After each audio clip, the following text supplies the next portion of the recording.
A clear and articulate female voice spoke to him. This was not a video game, nor was it a dream. The voice spoke to him only in his head. On top of that, an informative quest screen floated in front of him, waiting for his access. With a heavy heart, he opened the quest and read its contents. Ring ring. Daily quest. The preparation to become powerful. Do 100 push-ups. Do 100 sit-ups. Do 100 squats. Run 10 kilometers. Warning. Failing to complete the daily quest will result in a penalty quest. He cursed as he verified its contents. How many days has it been? -1.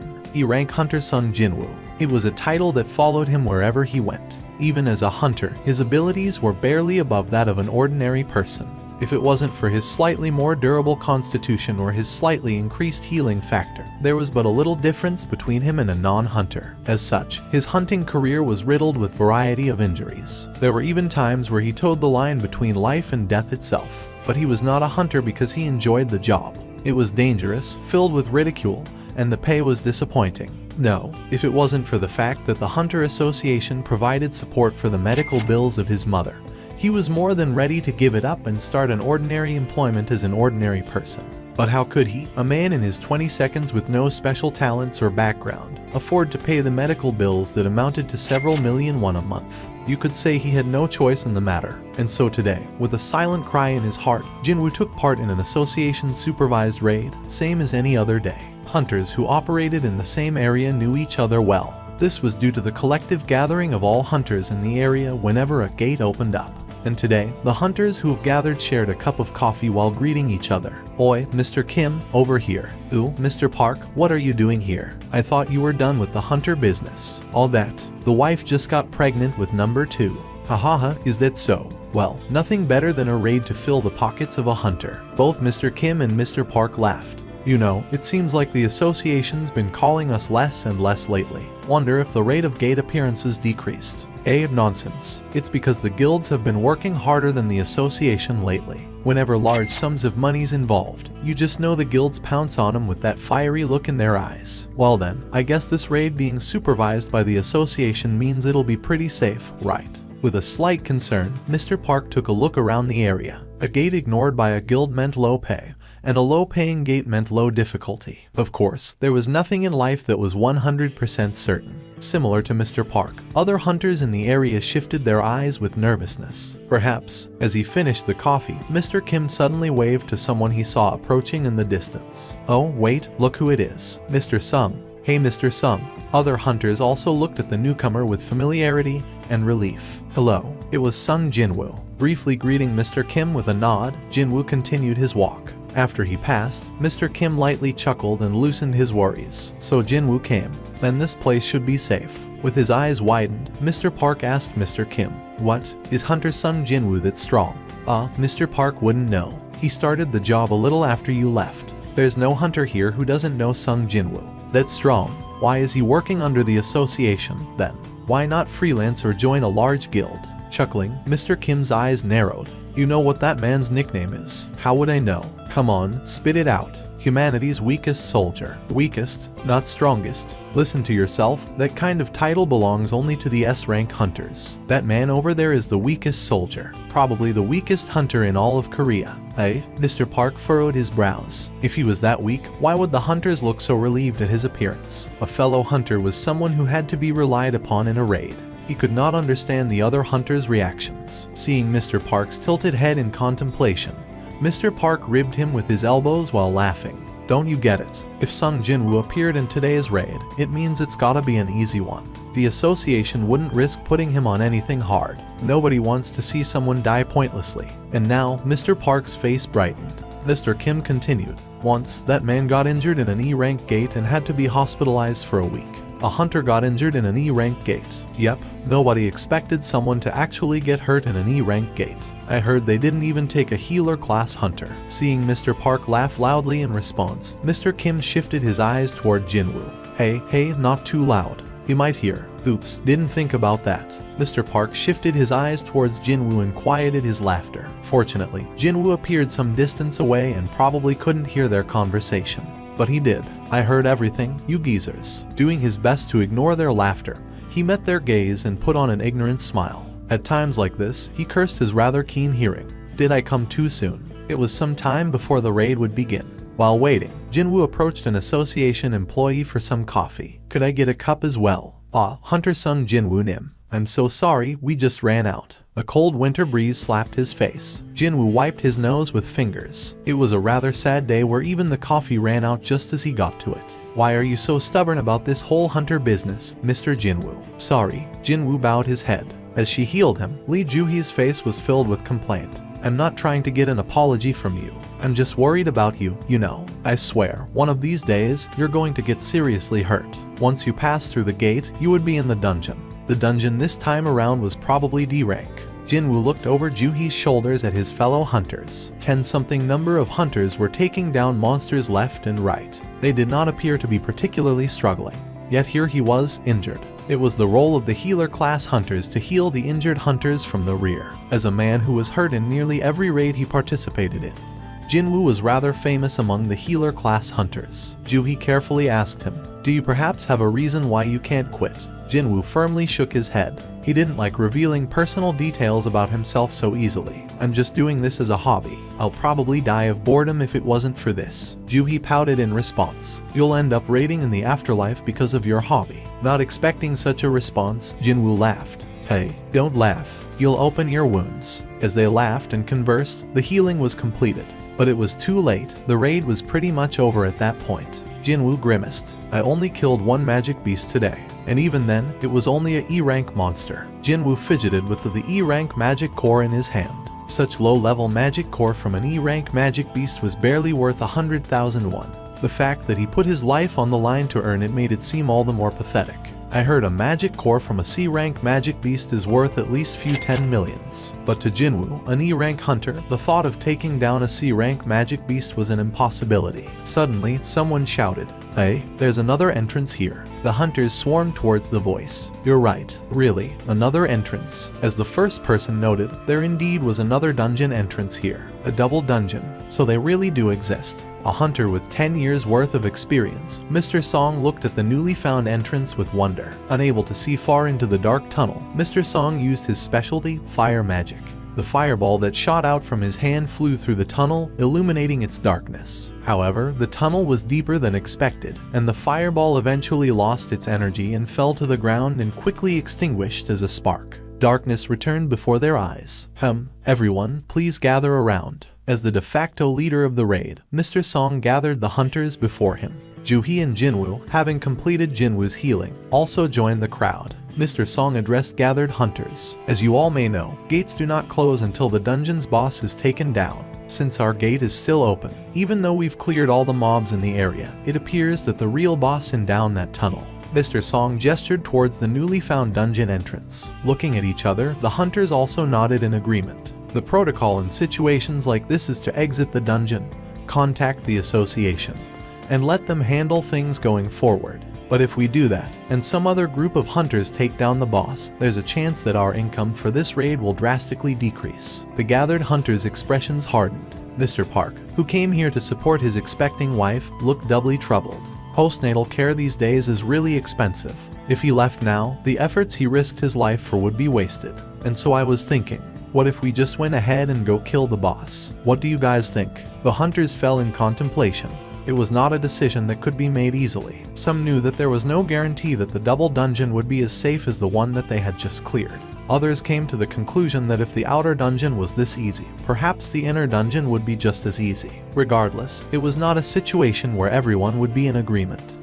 Mr. Song faked a cough. "Since there's 17 of us here, why don't we take a vote on this?" And no complaining after the vote. "How about it?" At Mr. Song's suggestion, each hunter nodded in agreement. Mr. Song's was the first to raise his hand.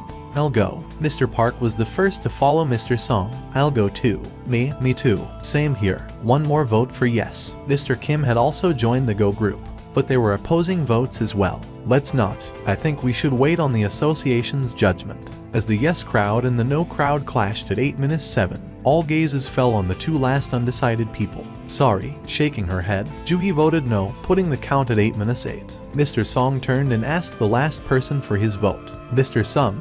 The final decision depended on him. He fidgeted again with the E-rank magic core in his hands, then looked to his side.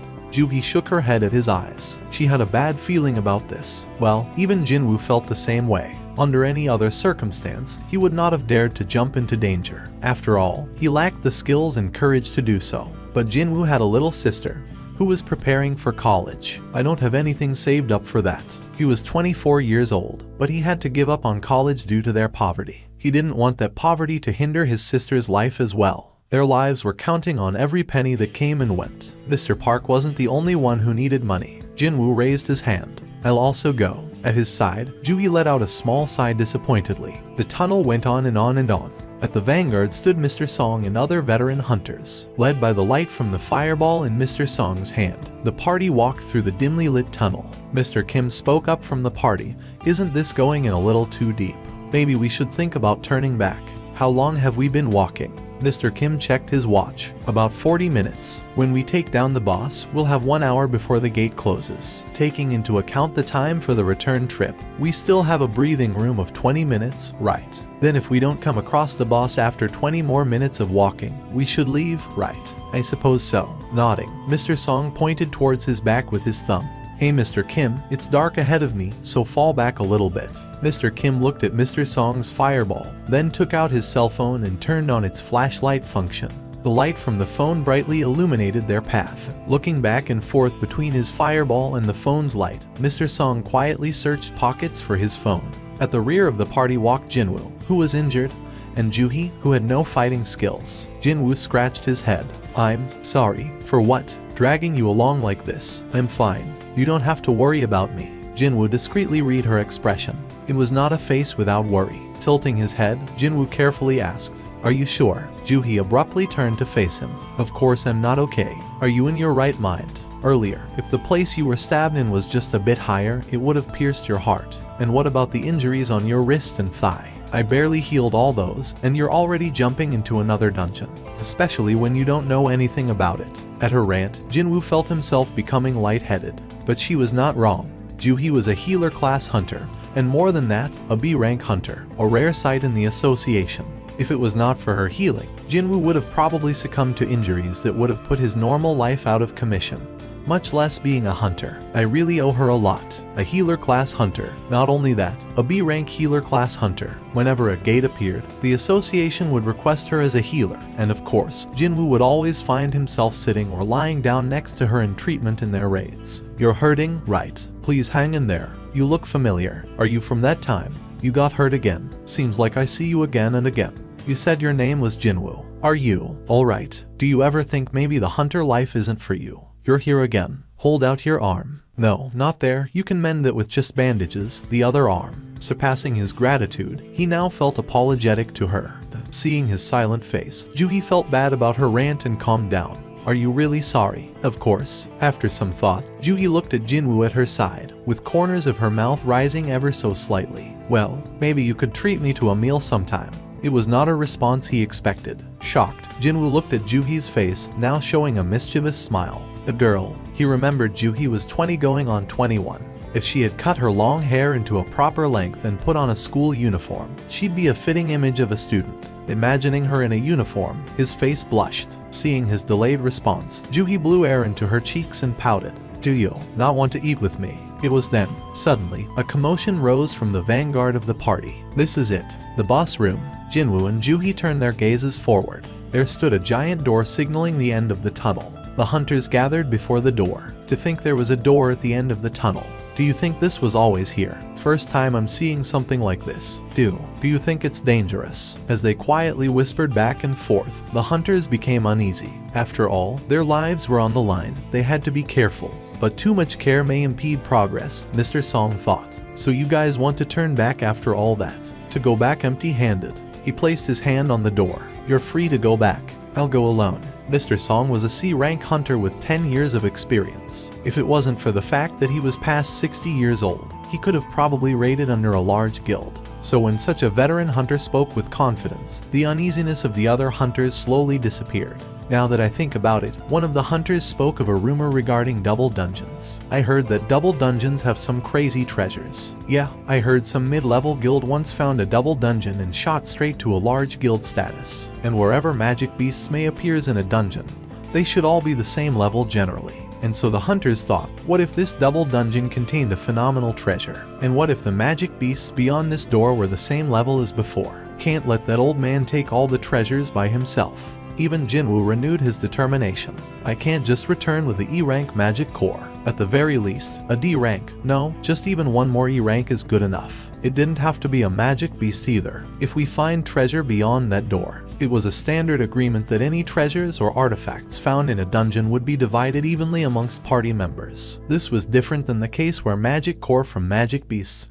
would only go to the members who helped take a target down. If I can score big right here, I can rest easy for a bit. Seeing his determined face, Jui asked from his side, is that really the face of someone who hunts as a hobby? Jinwoo shrugged. Who would risk their lives for work these days? But for a hobby, that's another story. What? As Jui put on an incredulous expression on her face, Mr. Song started pushing the door open. Creak. Through some unknown mechanism, the giant door opened easily as the 60-year-old man pushed. Bang! The wide open door revealed a large interior, and the hunters entered pushing past each other. We should go too. Not wanting to fall behind, Jinwoo took Juhi's wrist and went forward. With redness creeping onto her face, Juhi followed him. As the hunter's first steps fell onto the ground, the numerous torches that filled the walls of the area lit up, brightly illuminating the interior. The light went on. First time I'm seeing that. Something's different. The hunters surveilled their surroundings. It felt like the interior of a large temple, like an ominous temple that would be hidden away deep underground. The floors, the walls, and even the ceiling was covered in moss. Some hunters shuddered and noted, something feels wrong. Doesn't it feel like we're being watched? The more fearful hunters fell to the rear, while the stronger hunters headed deeper into the room. Don't say such things. Let's just finish up here and go back. The interior was incredibly large, a wide area in a dome shape. It was comparable to multiple Olympic fields being put together. No, perhaps bigger. At the same time, it paradoxically felt cramped. The reason was simple. That thing, that's not the boss, is it? At the end of the room, something whose size surpassed reason and logic sat upon a grand and enormous seat. It could only be described as a massive statue of God. My God, lo, they could not help but be amazed. Jinwoo himself compared the statue's size to America's Statue of Liberty. If the Statue of Liberty sat down, it would probably look like that. Although the Statue of Liberty is female, and this one was clearly male. No, this thing's bigger. The hunters gathered before the statue could not help but gulp repeatedly. They stood in fear, wondering if the statue of God was the boss of this dungeon. But the statue did not move. Phew, Mr. Song also sighed in relief. Alright, let's spread out. With renewed confidence, the hunters spread out, investigating the giant room. I don't see any magic beasts. Right, forget magic beasts, I don't even see a single bug. Compared to its well-lit interiors and enormous size, the room of the statue of God was rather plain. Adorning its walls were countless torches, illuminating the room. In front of the torches stood statues slightly larger than the average man, forming equidistant points of a circle. Beautiful. It's like a work of art. Each statue held something different in its hands. Some held weapons, some books, others held instruments or torches. It's like, Mr. Kim started describing, decorations in a temple. Mr. Song finished his sentence. Mr. Song found something at his feet. This is a magic circle. At the center of the temple room, there was a magic circle that he had never seen before in his life. Mr. Song, there's something written here. Can you come take a look at this? A hunter called out to the raid's leader, finding a statue that stood out from the rest. Leaving his observation of the magic circle, Mr. Song headed towards the hunter. One by one, all the hunters in the room gathered before the strange statue as well. Of all the statues in the room, this one was the only one with wings. It was holding a stone tablet. What caught the hunter's eyes were the words written on the stone tablet. It's runic. Mr. Song spoke after analyzing the tablet. Runes, a form of text that could be found in dungeons. It was something that could not be found elsewhere on Earth. Only the hunters who awakened as mage class could interpret them. Mr. Song read the first line of the tablet, Commandments of the Kartanen Temple. Jinwoo listened to Mr. Song's reading of the tablet with a serious expression. But then suddenly, someone grabbed his arm. Turning around, he saw Juhi looking at him with a pale, fear-stricken face. Her pale face shocked Jinwoo. What's wrong? Are you not feeling well? Over there. Jinwoo followed Juhi's pointing fingers to the statue of God. The enormous statue. She was pointing at its face. Not seeing any difference from the first time he saw it, Jinwoo tilted his head. With a shaking voice, Juhi spoke. His eyes. The statue's eyes just looked at us. What? No matter how long he stared, the results were the same. The statue sat still, unmoving.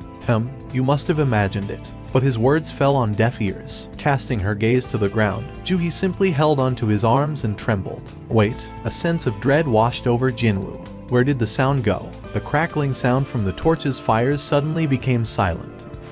Meanwhile, Mr. Song's reading of the tablet continued. Worship the Lord. Second, praise the Lord. Third, prove your faith to the Lord. Those who do not follow these commands will not leave alive. It was in that moment, creak, at the sudden sound, all the hunters jumped in surprise. What's happening? The first person to notice was Jinwoo. Having focused on his hearing because of the torches, he was able to immediately notice what was happening. The door is closing. At his words, the entire party turned towards the door, only to watch it close with a bang. Damn it, I can't do this anymore. The hunter who first voted no to enter the double dungeon swore and headed towards the door. I'm leaving now. You guys can have all the bosses and treasures you want. Glaring rebelliously at Mr. Song, the man turned and grabbed the door's handles. Suddenly, Mr. Song's eyes widened. No, don't. Crunch, a sickening sound of something striking something rang throughout the temple. With it, the man's head had disappeared from sight. Having lost its head, his body naturally fell backwards onto the ground. Thud, the hunters started screaming. Having obliterated the man's head with its mace, the statue returned and assumed its position next to the door as if nothing had happened. That thing just moved. What? Does that mean all the statues here can move? We're supposed to fight those. I didn't even see him swing that mace. It was at this point Jinwoo replayed Juhi's words in his mind. His eyes. The statue's eyes just looked at us. If that's true, he shuddered, making an effort to move his terrified body.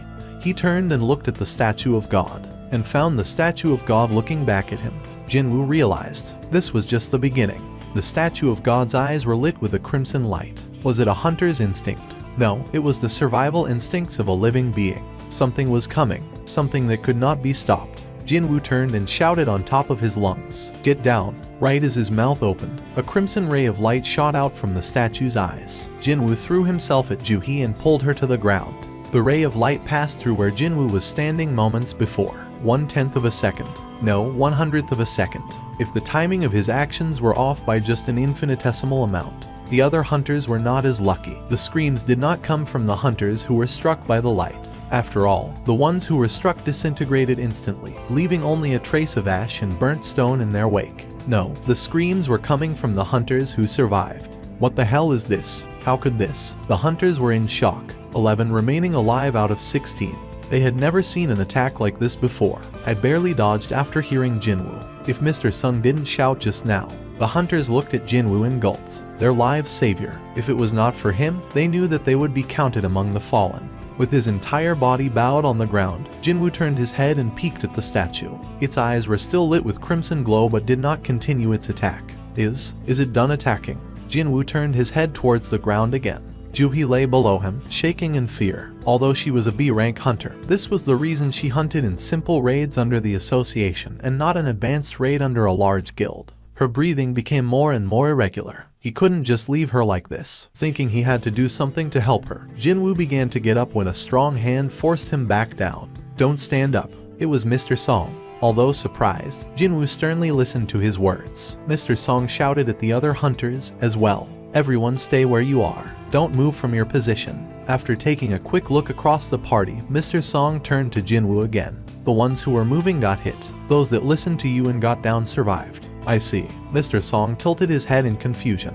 Did you not shout after figuring something out? I just felt something dangerous was coming, that's all. Mr. Song's eyes looked at him with bright eyes. His instincts are good. I heard he was an E rank. If only his abilities were a little higher. His gaze turned into one of pity as he continued to stare at Jinwoo. Meanwhile, Jinwoo got a better look at the man staring at him. What caught his eyes shocked him. Your arm. It's alright, I can endure this much. But, Jinwoo gulped. Mr. Song's right arm was draped over Jinwoo's shoulder, and his other arm was gone. While silently looking at Juhi, Mr. Song wordlessly wrapped the remnants of his shirt around the stump where his arm was, gritting his teeth through the pain. Can you tie the end here? Hard to do with just one hand. As Jinwoo nodded and completed what could barely be called first aid, Mr. Song let out a long sigh. It was a sigh filled with the experience of 10 years of hunting. Looking around, he took in the surroundings and the status of their situation. Just because the statue of God had stopped its attack didn't mean their adversity was over. Time passed as the hunters lay on the ground. Why did this happen to us? Some of the hunters started crying again.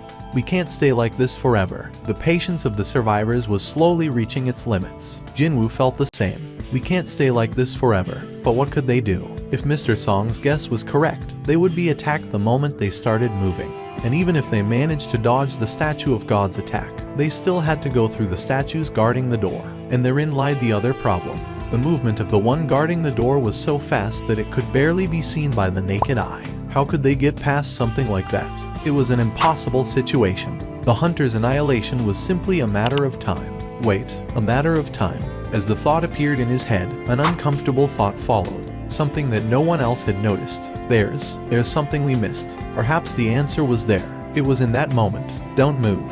Mr. Song yelled at Mr. Ju, who responded by baring his teeth. Shut up. We don't know when that thing will attack again. You just want us to wait until that time. Mr. Ju was a fighter-class hunter. As beings who threw their bodies into the middle of combat, a fighter-class hunter's physical abilities were much greater than an ordinary human. On top of that, Mr. Ju was someone whose skills were acknowledged by a large guild, who had offered him a contract. I can't die like this. With his body still lowered to the ground, Mr. Ju flexed the muscles in his legs. The goal is the door. With an explosive start, Mr. Ju ran towards the door. Watching the man's attempt, Jinwoo turned away and looked back at the statue of God. As if waiting, the statue was looking at Mr. Ju. A ray of light exploded from its eyes. The ray covered Mr. Ju's back. One of the female hunters screamed. Unable to control her fear, a yellow puddle slowly appeared from the ground she was collapsed on. The other hunters' faces hardened. Oh my god, no trace of Mr. Ju could be found where he stood, save for 2 feet on the ground, ending just above the ankles. The sound of a man retching reached Jinwoo's ears, and he furrowed his brows. As expected, this thing was more than capable of annihilating all the hunters in an instant.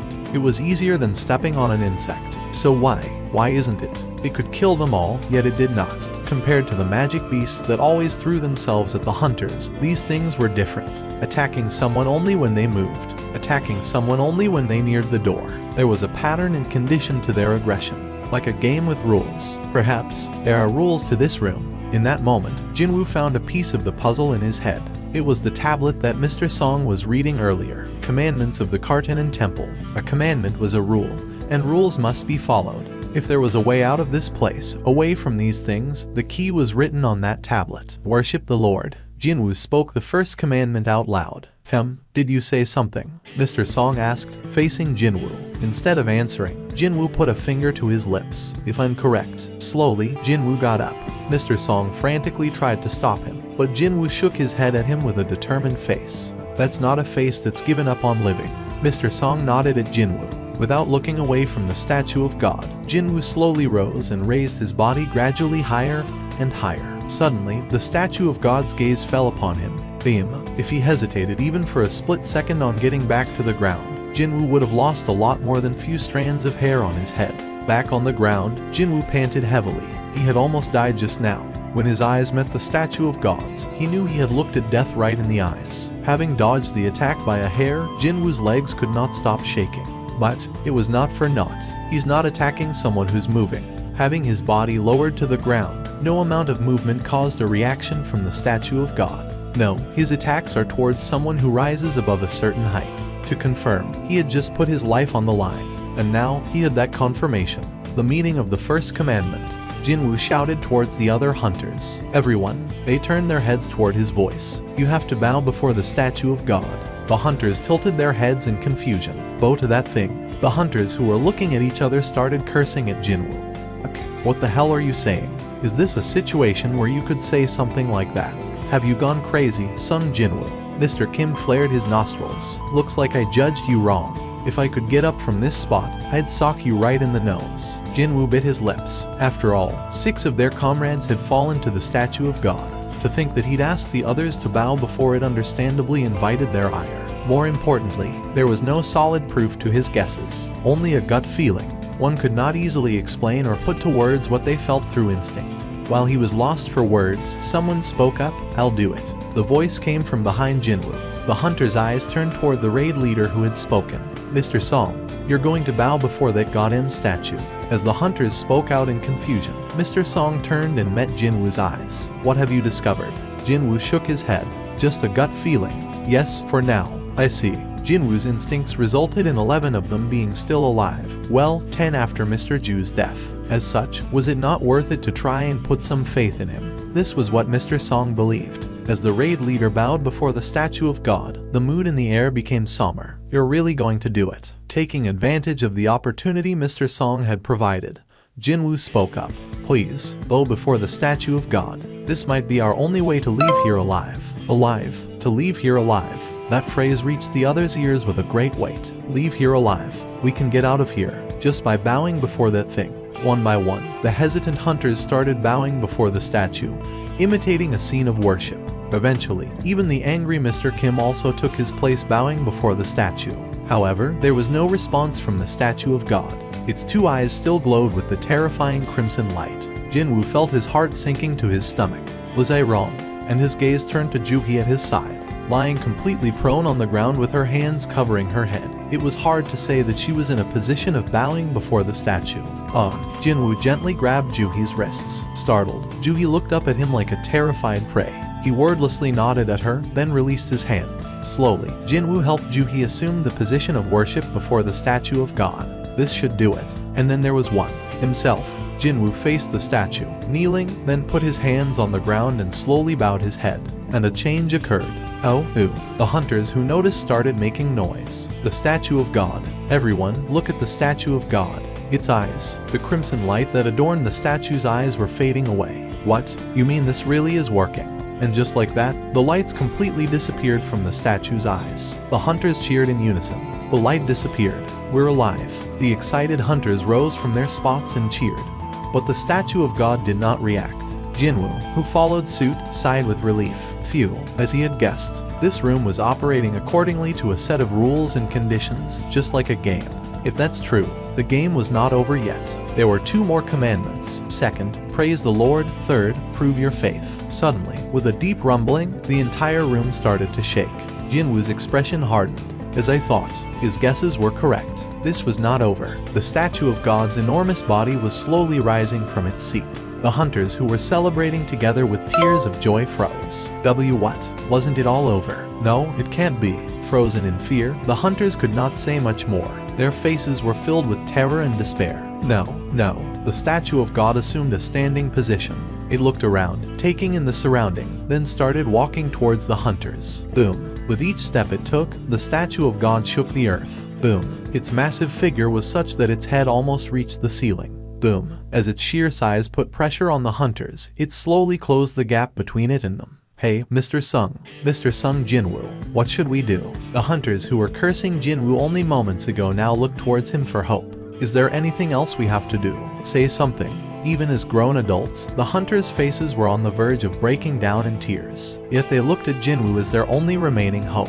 Jinwoo carefully helped Juhi, frozen in fear, to her feet, and he explained the second commandment. It said, praise the Lord, that's our clue. That's. Mr. Kim spoke knowingly. It was written on the tablet, right. That's right, praise the Lord, prove your faith, we have to fulfill all 3 commandments. Jinwoo's words were filled with urgency. Boom. With one last step, the statue of God had already arrived before their group. Its massive shadows covered the hunters, whose faces became pale.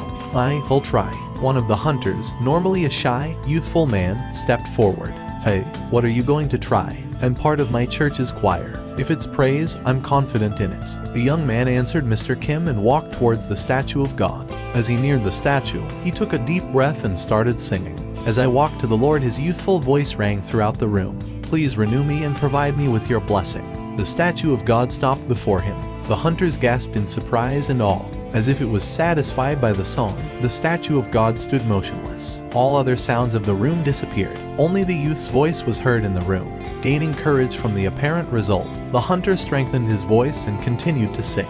All my weaknesses will be washed away by the grace of my Lord. Amidst the hopeful hunters, Jinwoo could not shake the feeling of uneasiness, the feeling that they were missing something. No, this is all wrong. He kept repeating the thought to himself. This room had its own set of rules. Right now, the youthful hunter was following the rule of Christianity, not this room. But thankfully, the statue of God was not moving. Maybe this was enough to satisfy the conditions. Jinwoo tilted his head. The reason why he had not stopped the singing was because he could not think of any other way to stop the statue of God. Suddenly, boom, a loud crash broke through the singing, followed by a scream. As the statue of God raised its foot again, the mangled remains of the singing hunter fell from its soul. The other hunters started screaming as well. The previously emotionless face of the statue of God was now filled with an incredible rage. "It's angry. Run." The hunters quickly ran away from the statue, having lost all thought and reason after seeing the youthful man be crushed beneath the statue of God's foot. A female hunter simply stood in place and screamed, "Shit!" Jinwoo, who was running with Juhee in his arms, quickly turned to try and help her, but he was blocked by Mr. Song. Obviously, it's too late. Like swatting a fly, the statue of God slammed its hand on top of the female hunter. Bang! Jinwoo turned away. It was a gruesome scene which he could not bear to witness. "We can't dilly-dally here. Are you trying to get that young lady killed as well?" At Mr. Song's rebuke, Jinwoo snapped back to attention. Mr. Song was right. Boom, boom, boom. The statue of God ran from hunter to hunter, crushing them beneath his feet. With each step, he shook the entire temple. Boom, boom. Jinwoo ran with his teeth clenched. With her eyes closed, Juhee held on to Jinwoo as they ran. "Let's split apart." Okay. Knowing that running together made them a better target, Jinwoo and Mr. Song separated away from each other. Trying to maintain the largest distance between himself and the statue of God, Jinwoo ran towards a spot at the walls. He saw that Mr. Park was already there, having ran with all his might, knowing there was more on the line to him than just his own life. The image of his family reflected over his teary eyes. His son, who looked just like his father. His wife, with his second child. Mr. Park could not afford to die in a place like this. Pulling forth every ounce of his strength, Mr. Park was able to reach the walls faster than the other hunters. Huff, huff. Suddenly, Mr. Kim, who was friends with the man, shouted at the panting Mr. Park. "Mr. Park." At the familiar voice, Mr. Park turned towards Mr. Kim. "Come." Mr. Kim gestured towards Mr. Park's back and yelled, Turn around." And something sharp flashed from behind Mr. Park. Slash. Mr. Park was split cleanly from the top of his head to the base of his crotch. The evenly separated sides of his body fell in different directions onto the ground. Mr. Park. The statue that had cleaved Mr. Park in twain with its sword simply returned and assumed its position on the walls, as if nothing had happened. Mr. Kim held back tears as he witnessed the death of his friend. These fucking pieces of... Boom, boom, boom. Behind him, the giant statue of God was going from hunter to hunter, crushing them with his feet. Those that fled to the walls were attacked by the statues. Lay arm. The interior of the temple had turned into a scene of terror and carnage. Jinwoo panted wildly as he ran, his forehead dripping with cold sweat, his legs getting heavier and heavier, his breath getting shallower and shallower. But his head was filled with a single thought, repeated over and over again. Praise the Lord, praise the Lord, praise the Lord. The second commandment that swam through his head. The key to solving the meaning of the commandments must be hidden in this room. There must be something in here that we're supposed to use. But when the hunters initially entered the temple and looked around, they found no tools or mechanisms. The only thing here are those damned statues. Wait, a thought appeared in Jinwoo's head. The only thing that's here are those statues. Jinwoo's eyes widened. Why didn't I think of that? If the statues were the only thing in this room, then the statues must be the key to solving the mystery. The statues only moved when someone entered their proximity. This must have been the key to using them somehow.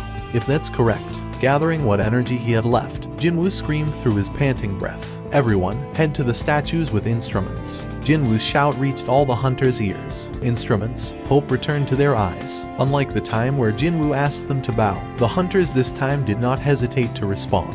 Of course, if Jinwoo was wrong on his guess, they would be massacred when they approached the statues. But in this moment, there was not one hunter who remained suspicious of Jinwoo's directions. Mr. Song was the first to arrive at a statue holding an instrument. Holding his breath, Mr. Song slowly looked up at the statue. As if responding, the statue's fingers moved, and it started playing the harp in its hands. It was a beautiful sound. He was right. Moved to the statues with instruments. Each hunter, with renewed hope, ran towards the various statues holding instruments. Trumpets, flutes, lyres. Soon, the harmonious melody of different instruments filled the entire temple. Mr. Kim, who had been running until his breath ran out, collapsed and knelt before a statue holding a mandolin. Strum, strum. As the mandolin's melody rang through the air, the statue of God that was chasing Mr. Kim slowed to a stop. Unable to hold his emotions back, Mr. Kim burst into tears where he knelt, and the statue of God turned away from him. Scanning the rest of the temple, it found its new target. Shit. Meeting its eyes, Jinwoo cursed, and he started running, his heart beating like it was about to explode.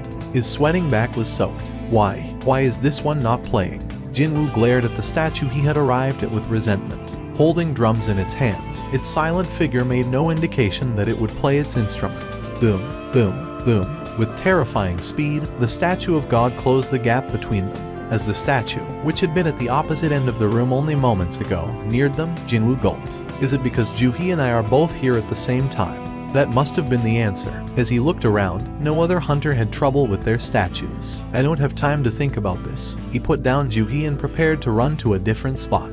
Jinwoo. A terrified Juhi held onto his sleeves. Jinwoo calmly whispered into her ears, "We'll both die if I stay." As he saw tears forming at the corners of her eyes, Jinwoo knew that there was no time to explain. He gently pulled away her shaking hands from his sleeves, then ran with all his might towards another statue. Ba-bum, ba-bum, ba-bum. He heard the beat of the drum starting from behind him as he ran. Thank God. There was only one thing left, to safely make it to another statue. Jinwoo was now the only one who had not made it to the protection of statues holding instruments. Accordingly, the complete rage of the statue of God was now focused solely on him.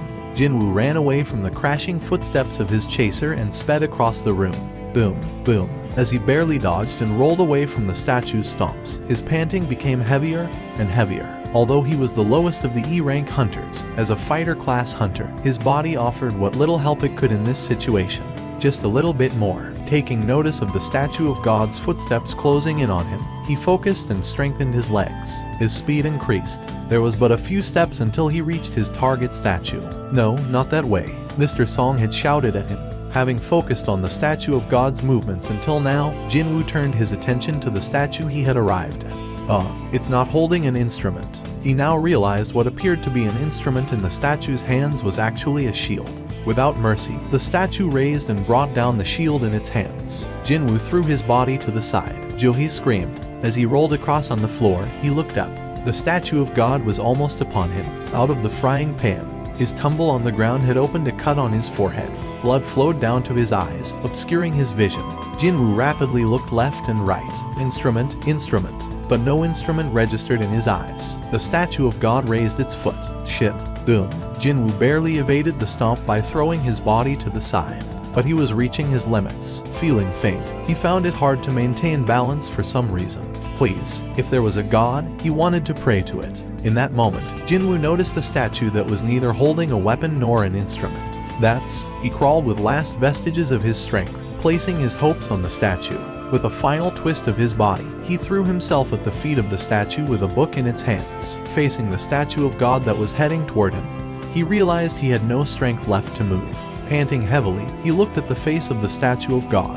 As if made worse by his persistent resistance, the anger in the face that looked down upon Jinwoo was greatly magnified. It stopped before Jinwoo. Faced with a giant as tall as a building, Jinwoo struggled to breathe. Guess I'm a cornered rat. The statue of God simply continued to stare. This is the end. Certain of his impending doom, Jinwoo saw his death in the eyes that were looking down at him. In that moment, he heard a beautiful and melodious singing coming from behind him. With effort, he turned and looked at its source. The statue that he was resting on was now singing with a holy voice, its sound echoing throughout the temple. Looking back, Jinwoo saw the statue of God's face starting to relax. The traces of its demonic rage disappeared as the statue's face returned to its original emotionless visage. As the statue's music ended, the statue of God turned and returned to its seat, appearing as if nothing had happened. Boom. The sound of the giant sitting down rang throughout the temple. Are we safe? Jinwoo faintly smiled through his heavy breaths. Juhi quickly ran to him.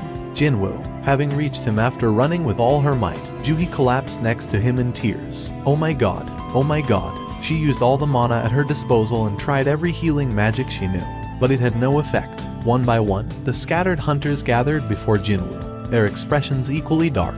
Oh no, Jinwoo. Amidst their pitying looks and words, Juhi cried without ceasing. Why are they looking at me like that? Jinwoo wanted to ask, but he lacked the energy to speak. So, he tried to gather his strength and stand up. A pool of blood had gathered where he was sitting. Jinwoo finally was able to understand the situation he was in. His right leg had disappeared below the knees. He looked across the room to the statue holding a shield. The base of the shield was covered in blood, his missing leg below it. He turned and saw blood dripping down from Juhi's nose. Her body had reached its limits. A B-rank hunter's healing was insufficient for the regeneration of a body part. Yet she continued, her efforts like collecting water with a broken pitcher.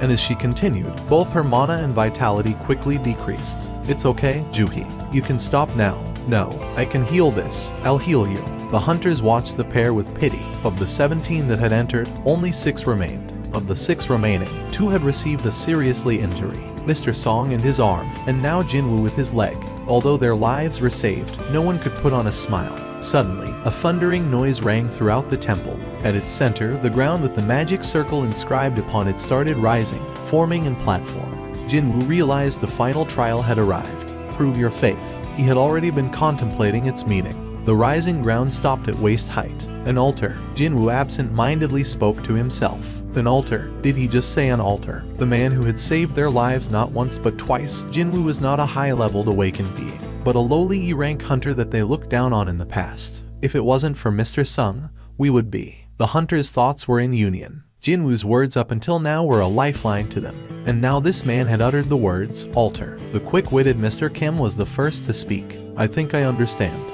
He unsheathed the sword at his waist, normally a weapon to be used in slaying magic beasts. Its purpose this time was different. Even an idiot like me can understand what you mean by altar. The hunters looked at Mr. Kim's drawn sword, gleaming with sharpness, and gulped. Hey, Mr. Kim, why are you taking that out now? Let's talk about this, talk. Mr. Song's C rank was the highest in the party. With him out of commission, there was no one else in the party who could match Mr. Kim, whose skill shone even amongst the other D rankers. Mr. Kim pointed his sword at the altar. The last commandment was, prove your faith, and now this altar appeared in the middle of the room. Mr. Kim's gaze shifted to Jinwoo. We have to sacrifice someone at the altar, right, Mr. Sung? Jinwoo nodded. It was his guess as well. One of the living 6 had to become a sacrifice. That's probably the last rule. As he raised his head, he saw Mr. Kim approaching him with a strange look in his eyes. A streak of sweat fell down the side of Jinwoo's head. What are you going to? Just sit there quietly. Mr. Kim pointed his sword at Mr. Song, who had been sitting next to Jinwoo looking over his injuries. Who is the one who dragged us all here? It's Mr. Song right here. Then shouldn't he be the one to pay the price for all this? Jinwoo yelled and tried to get up, but Mr. Song's hand stopped him. Jinwoo turned and looked at the man. Mr. Song shook his head without a word. His eyes begged Jinwoo to stay quiet. Jinwoo wanted to say something, but swallowed his words. Mr. Song slowly got up. Mr. Kim is right. I have to take responsibility. Then we're in agreement, old man. Mr. Kim gestured towards the altar with his sword. If you're in, then let's hurry up. 11 people died because of you. One of the casualties included Mr. Park, Mr. Kim's friend. Of course, the party had voted on the issue before entering the double dungeon, with a stipulation that no one would argue the result. But to Mr. Kim, who had lost all reason, it was but a faded memory in the back of his mind. I'll go of my own will, so could you put away the sword? Mr. Song asked Mr. Kim. How could I trust you after all this? Stop talking and walk. Sighing, Mr. Song walked to the altar, followed by Mr. Kim and his sword pointed at his back. As he watched, Jinwoo bit his lips. It's not Mr. Song's fault. After all, they all had voted and agreed on the result. To Jinwoo, after everything they went through, putting all the blame on Mr. Song was the height of cowardice. But Jinwoo simply did not have the power to stop Mr. Kim, a D ranker who stood at the height of his rank, and an E ranker who groveled at the lowest of his. The difference in power was too much. On top of that, he was missing one of his legs. If he tried something now, not only him, but Juhi, who was healing him, could become the target of Mr. Kim's anger. Shit. Jinwoo closed his eyes. Out of all the days, he cursed his powerlessness the most in this moment. In the meantime, Mr. Song had gotten on top of the altar. Whoosh. In response, a red flame appeared at the edges of the middle area where the altar was. All those gathered gulped as they cautiously prepared for what would happen next. But nothing happened, except for the appearance of the flame, as no new development occurred after some time. Mr. Kim and the others started feeling anxious. Hey, Mr. Sung, wasn't this it? Mr. Kim asked Jinwoo. I'm not sure. Jinwoo had expected the third commandment to be fulfilled when a person went on top of the altar. Was it not asking for a sacrifice? Well, it was not a bad news to Jinwoo. If his theory of sacrifice was wrong, then there was a chance to save Mr. Song. Jinwoo's face brightened. As he struggled to get up, Jinwoo asked the 2 hunters standing nearby for help. Could you help me get to the altar? Jinwoo, your injury. Juhi also stood up with Jinwoo, having spent most of her mana. Her appearance was pale and weak. Thanks to her help, Jinwoo was at least able to overcome the sense of pain from his injuries. I have to hurry. Juhi's condition, Mr. Kim's anger, the other hunter's terror. He was running out of time. With the other 2 hunters' assistants, Jinwoo arrived at the altar. "Let's go up on the altar." His 2 helpers were taken back for a moment, but placed their faith in Jinwoo and got on top of the altar. In response, 3 more flames arose from the edge of the middle area. Whoosh, whoosh, whoosh. Jinwoo's eyes widened, same as the number of people on top. Mr. Song, his 2 helpers and himself. The 4 flames flickered around the middle area, outlining a circle. Looking at their placement, we just need 2 more to complete the circle. And so, it appeared that the remaining people would have to come on top of the altar. "Do you think someone will come to rescue us if we wait?" Jinwoo asked Mr. Song. Mr. Song shook his head. "Today marks the 7th day since this gate opened. Before reinforcements arrive, those things will probably move first. For a D-rank gate, they sure left it alone for too long. Well, it's the association, after all. A gate will undergo a full opening after 7 days. It was the job of the hunter to prevent that from happening. To close the gate by slaying the boss in the dungeon. That was the real objective of a raid. Should they fail to do so in time, all the magic beasts within the dungeon obtain the freedom to exit the gate. A dungeon break.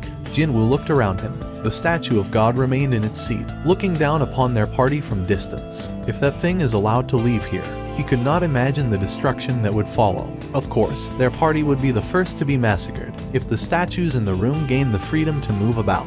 So Jinwoo realized they could not just hold out for help. Jinwoo called out to Juhee and Mr. Kim. "Can you 2 also come up here?" Juhee followed his instructions. Even the hesitating Mr. Kim quickly followed suit. 2 more flames appeared, completing the circle. Whoosh. The hunters gasped. "Huh? What's happening?" As Jinwoo expected, something was happening. "It's coming."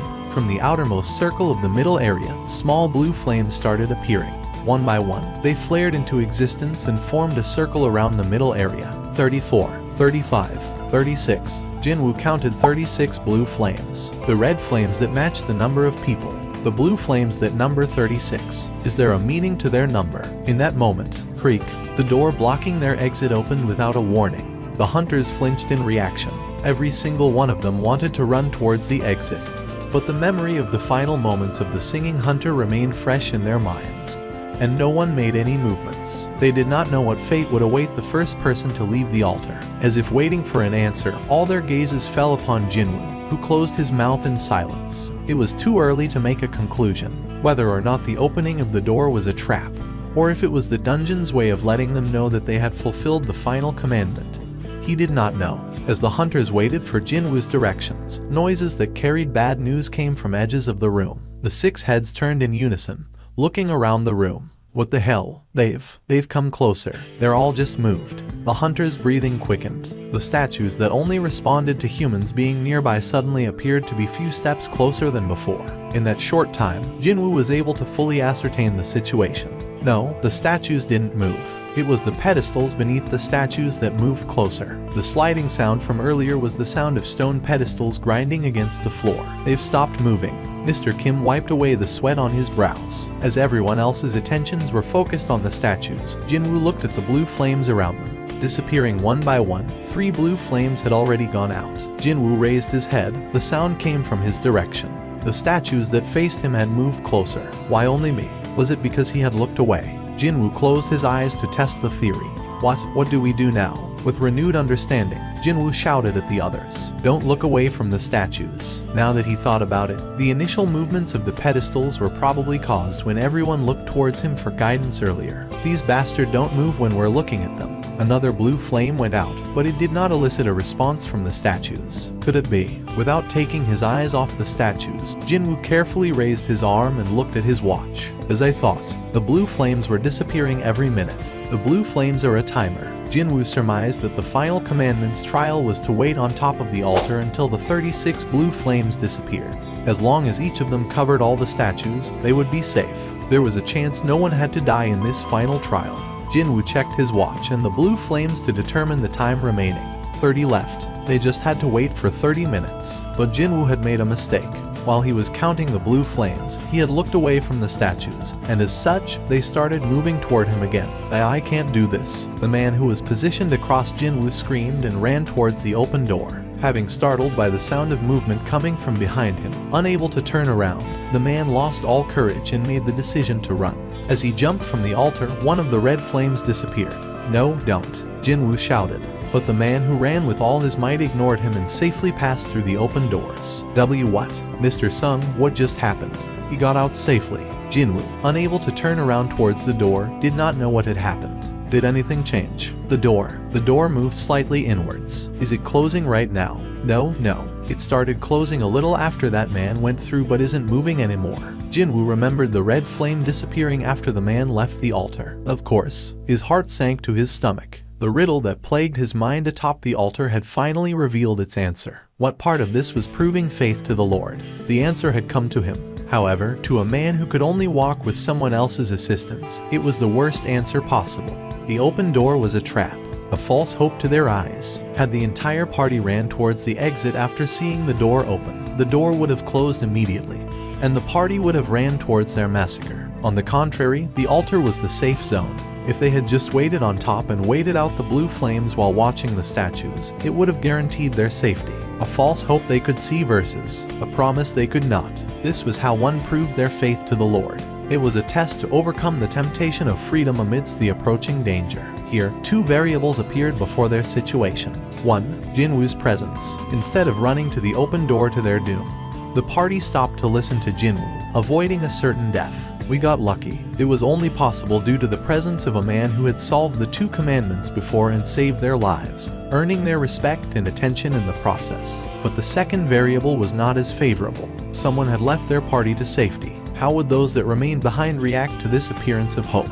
The answer was obvious. The man supporting Jinwoo was the second to run out the open doors. Mr. Song quickly reacted and caught the falling Jinwoo. Another red flame went out with the second runner, and the door inched closer to being shut. Hey. Mr. Kim wagged his finger at the second runner, but the man, like the first, safely passed through the doors. Looking at the number of remaining flames, Jinwoo shouted, "Please don't move. We can't afford to lose anyone else." Front, back, left, right, to cover the 4 cardinal directions. A minimum of 4 people were needed. Jinwoo, Juhee, Mr. Song and Mr. Kim. If even one more person left amongst the remaining 4, a gap would open up in their coverage. Mr. Sung, what's happening? Please explain, Mr. Kim asked while wiping away the sweat on his forehead. We just have to wait like this, until all of the blue flames disappear. Jinwoo revealed all that he had surmised. Mr. Kim listened with attention and nodded along. Finishing his explanation, Jinwoo added, "We can all survive this. The rules of this room always opened a path to survival for those that followed it. The last rule should be no different. As long as they believed in each other, everyone could leave without being hurt." This was Jinwoo's conclusion. Mr. Kim's thoughts were different. He asked after hesitating, "Mr. Sung, you might be correct on all this, but isn't there a possibility that the door might just close once the timer ends?" Jinwoo could not answer him. Although his theory was gathered from the multiple trials and the evidence observed so far, it was not 100% guaranteed that he was correct, and Mr. Kim needed an assurance. To him, the certainty of his own survival outweighed the uncertain survival of the entire group. "I'm sorry, I don't think I can do this. I'm sorry." And with that, Mr. Kim stepped off of the altar. Ignoring Jinwoo's voice, he ran towards the door. After taking one last look at the people he left behind, Mr. Kim went through the door and did not come back. Jinwoo clenched and grinded his teeth. Fuck, he had saved their lives. Instead of repaying his actions with kindness and gratitude, they betrayed him. As expected, a hole appeared in their coverage of the statues. The statues inched closer and closer towards the group. After looking at their surroundings, Mr. Song spoke to Jinwoo and Juhee. "You guys should go." It was a voice filled with resignation. Jinwoo turned his head and looked at the man. "Mr. Kim was right. Who was it that brought you all here? It's only right that I remain behind. But, if anyone should live, it's you young'uns with your many years of life remaining." Mr. Song smiled. They were words meant to comfort the 2 that would have to leave him behind. Jinwoo nodded in defeat. His heart was heavy, but they were not in a situation where they could argue on who should stay and who should go. "Ms. Juhee, could you please take Jinwoo?" "Okay." But suddenly, Juhee, who was approaching the 2 men, collapsed onto the ground. Struggling to get up, tears filled her eyes. I can't move my legs." Jinwoo and Mr. Song's expressions darkened. She was not in a good state. Her lips had turned blue, and her entire body was spasming lightly. It was the side effect of overusing one's mana to near emptiness, made worse in her exhausted state. "Only because she tried to heal my leg." Jinwoo struggled to speak as the guilt weighed heavily upon his heart. But this was not a time to waste away like this. The statues were continuing to move towards the center of the room.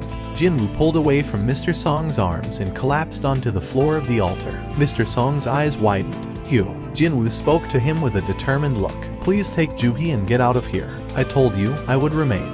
"Then who will take Juhee?" Jinwoo wasn't able to walk on his own.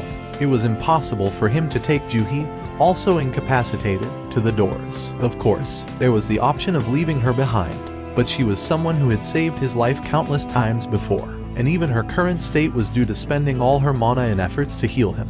He hated the thought of carrying the guilt of leaving such a person behind for the rest of his life. "There's no time. Please go." Mr. Song picked up Juhee with a heavy expression. Juhee cried and shook her head in defiance. "No, we can't. Jinwoo, you can leave, I'll stay behind. I promised to buy you dinner, right?" Jinwoo took out the E-rank magic core from his pocket and placed it in Juhee's hand. "Go ahead first and eat with this. I'll come collect the change later." Juhee flared at his smile. "How could you even joke in a time like this?" Jinwoo nodded toward Mr. Song, who struck the back of Juhee's neck, knocking her out. Mr. Song carried her over his right shoulder. "I'm sorry, it's my decision, after all." Mr. Song bowed his head toward Jinwoo and stepped down from the altar with Juhee. The statues were quickly nearing the altar. Sitting down, Jinwoo took in a deep breath. Noticing the sword that Mr. Kim had left behind, he reached out and grabbed it. "Now that it's like this, I'm going to take at least one of you with me." Turning around, he saw Mr. Song and Juhee safely make it through the open doors. "Thank God, I'm the only one that'll die now." It was not a sentiment born of some noble self-sacrifice, just a matter of simple calculation. Even if he got out somehow, he would have to live the rest of his life as a cripple. Forget being a hunter, it wouldn't be possible for him to even live a normal life. With no special talents or learned skills, he did not see a happy life ahead of him. Then there's mother's hospital bills, and Jinna's education expenses. Since there was no way he'd be able to support them with this injury, he thought to at least provide for them through his death. Let's see, the compensation for death during a raid was 300 million won to the surviving family, or was it 400 million? Compared to the worthless life of an E-ranker, it was a rather generous compensation. They were here. The first statue to arrive took a step towards the altar. Jinwoo looked towards him and raised his sword. "Come," but the first attack came from behind. Stab. The spear that pierced his back now protruded out of his chest. Jinwoo threw up a large amount of blood. The pain assaulted his senses like hail. If the place you were stabbed in was just a bit higher, it would have pierced your heart. Juhee's words from earlier flashed across his mind. The statue raised its spear and with it, Jinwoo. Still skewered to the weapon, Jinwoo found himself suspended in air. As he flailed his legs in pain, the statue slammed him towards the ground. Bang! Crack, crack, crack. He heard the sound of bones breaking throughout his entire body. There was nowhere he did not feel pain. One by one, the statues gathered around the convulsing Jinwoo, who glared up at them. I don't want to die like this." As death crept closer and closer, tears formed in his eyes. His family appeared in his mind. Juhee, who worried for him until the last minute, also appeared in his mind. "I don't want to die." To end his life at a young age of 24. Step. A statue wielding a sword walked towards him with an expressionless face. Even as his entire body shook, Jinwoo did not look away from its gaze. Finally, the statue's raised sword fell down towards him. "Just one more, if I had just one more chance." Jinwoo's eyes widened at the falling sword. It was in that moment, as if someone had pressed the pause button on a video, the falling sword stopped before his eyes. No, not stopped. Slowed to a crawl, almost as if it was stopped. Millimeter by millimeter, the sword was definitely still coming down at him. He could not hide his surprise. Then, a female voice he had never heard before in his life rang throughout his head. "Secret quest. Fulfilled all conditions." He had no idea what it was saying. No, before that, where is that voice coming from? Ignoring his thoughts, the voice continued. "You've obtained the right to become a player. Do you accept?" "Obtain the right. Accept? It sounds like it's giving me something." Growing up in poverty, he knew there was no such thing as free in life. But I suppose that was in life. What does any of it matter in death? As he waited in hesitation, the voice in his head asked again. "You do not have much allowed time remaining. In the case the right is refused, your heart will stop in 0.02 seconds. Do you accept?" Whether or not this was a hallucination, one thing was certain, his impending death. On top of the sword slowly coming down on his head, the other statues' weapons were also finding their way towards him. At this point, Jinwoo gave himself up to resignation. Sure, why not? He did not speak the words out loud, merely thought them in his head. But the voice answered his thoughts. flash, a blinding light surrounded his body, and Jinwoo lost consciousness. He opened his eyes, a bright white ceiling, the stinging smell of disinfectant, feeling of a hard bed behind his back. Jinwoo immediately realized where he had opened his eyes, a hospital. Although he found himself coming less and less after meeting the B-rank healer class hunter Juhi, the hospital was still a place Jinwoo could call a second home in his job. After all, there were even rumors that there was a room reserved just for him here.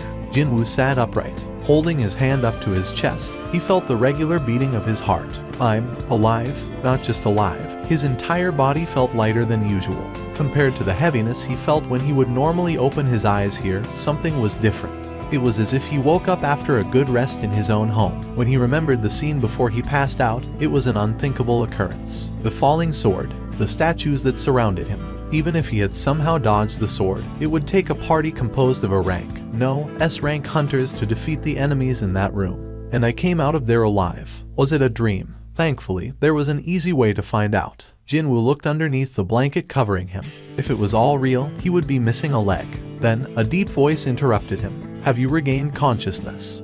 Two men kitted out in black business suits approached Jinwoo's bed. The youth tilted his head and asked them, "Who are you?" He had never seen these two's faces before. One of them with the close-cropped hair like a soldier and wearing a pair of sunglasses presented him with a business card. "This is who we are." Jinwoo received the business card and read what was written on it. Woo Jin-cheol, the section chief of the monitoring division, the Korean Hunters Association. I was unconscious for 4 days. Just how did I get to this hospital?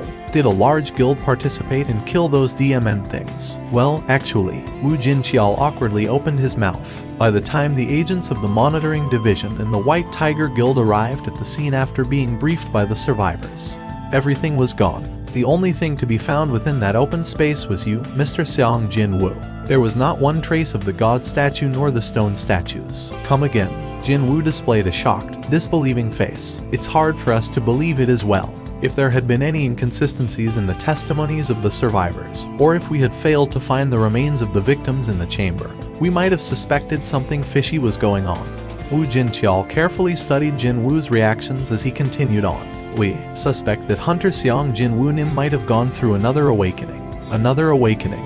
Jinwoo's eyes shot open wide. Although extremely rare, there had been instances of a human who had awakened his or her abilities as a hunter going through yet another awakening. Often referred to as reawakening, those who undergo this process would normally become extremely powerful compared to before. Originally, once a hunter's rank was assigned at the beginning, it rarely changed. A hunter's abilities were determined the moment one went through an awakening, that was why. However, it was a different story for those going through the reawakening process, jumping past their own limitations to rise up from, say, rank C to A, or even from B to S. Such things had happened before. The god statue was said to have melted rank C hunters with nothing but its eyes, according to the survivors. If one were able to kill such a creature even while unconscious, just how powerful one could possibly be. To prepare for this unlikeliest possibility, Woo Jin-cheol labeled this incident as top secret and made sure everyone involved would keep their mouths shut. Woo Jin-cheol's chest began beating real fast. Could Korea finally have a hunter on the level of an international powerhouse? Of course, confirming the truth of the reawakening wasn't difficult at all. Didn't the wise elders once say to make hay while the sun still shines? Woo Jin-cheol signaled to his lackey, "Bring it here." Although this device had been miniaturized, its efficiency or accuracy did not fall short of the actual full-size measuring device located in the Hunters Association. Jinwoo placed his hand on top of the black crystal and soon enough, warm rays of light oozed out from it. Cold sweat drops formed on the foreheads of Woo Jin-cheol and his lackey. Not too long after then, the light surrounding the crystal dissipated. Woo Jin-cheol hurriedly took off his sunglasses and confirmed the numbers. Right away, a small earthquake rocked Woo Jin-cheol's eyes. How can this be? He rechecked the numbers, but it remained the same. How could a person holding a hunter license possess the magic energy value of only 10? When considering the fact that the lowest average value for rank E, the bottom rank, was around 70 to 100, Seong Jin-woo was no different from a regular person. Woo Jin-cheol rapidly realized that being here was a waste of time, so he got up from his seat. "Let's go." "Yes, sir." Woo Jin-cheol and his lackey quickly packed up to leave. "Thank you for your cooperation. If you remember anything else, please give us a call anytime." As if their rear ends were on fire, two men in black rapidly left the room as soon as they put away the device. The hospital room that felt rather small suddenly became quiet and lonely. Huh? He looked up without thinking, and then saw words floating in the air. He closed his eyes and opened them again. The words remained floating up there without a single change. He shook his head hard a few times and even rubbed his eyes, but they were still there. Jinwoo massaged his aching forehead and lowered his head. It hadn't been a long time since I started hearing weird things, but now I'm even seeing them, too. Could something in his head really be broken? There was a condition called PTSD, after all. It was only a few days ago since he witnessed the deaths of many of his comrades, not to mention he himself nearly died as well, so it would not be so strange to hear or see weird things as a possible side effect. However, there were a couple of things that prevented him from dismissing this out of hand. Jinwoo's sight lowered to his leg. The leg that got cut in half by the shield of the stone statue was now all fine and dandy. The voice he heard out of the blue inside the underground temple hidden within the depths of the dual dungeon. His completely cured leg, and now, those words floating in front of his eyes. Too many weird things were happening all at once. What if there was a chance that all these things were not isolated events but linked to one another? Once the confusion in his heart died down and he felt calmer, he became quite curious about the contents of those so-called unread messages. There might be answers to his questions found within those messages, after all. In order to confirm the messages, he reached out towards the words, and his hand simply went past them. It's not touch-operated. It seemed that he got way too used to how a smartphone worked. Check messages. Reading. I want to read. I want to look. Hey, show me already, will ya? Just what is it that you wish to see that bad? He felt a cold, probing stare coming from the side, so he turned his head to look, and spotted his little sister in her school uniform looking at him from the gap of the half-open door. Boom. Jinwoo became speechless. Maybe you hurt your head really bad. The younger sister stood at a distance away and asked Jinwoo, "Are you really okay?" "Yes, I'm telling you the truth. I told you to stop getting hurt. You have any idea how worried I was?" "I'm sorry. Other people walk away fine, but how come it's only you who gets hurt all the time?" "Sorry. I was thinking of leaving behind this kid alone and dying, wasn't I?" What a relief that he made it out alive. Jinwoo's gaze shifted ever so slightly towards the words floating in the air. It still feels like I haven't completely woken up from that nightmare just yet, doesn't it? There were so many things he couldn't understand. But, so what? The most important thing was that he came back alive, and he got to see his little sister again. Do you hear me? If you get hurt one more time, I'm going to give up on studying, find a job, and make sure you don't work as a hunter ever again. Hey, Jin-ah. Yeah? When you are playing video games. Jin-ah smirked softly. I don't play games anymore. The third year of high school is only a few days away, you know. I know. When there are unread messages in a game, what should I do access them?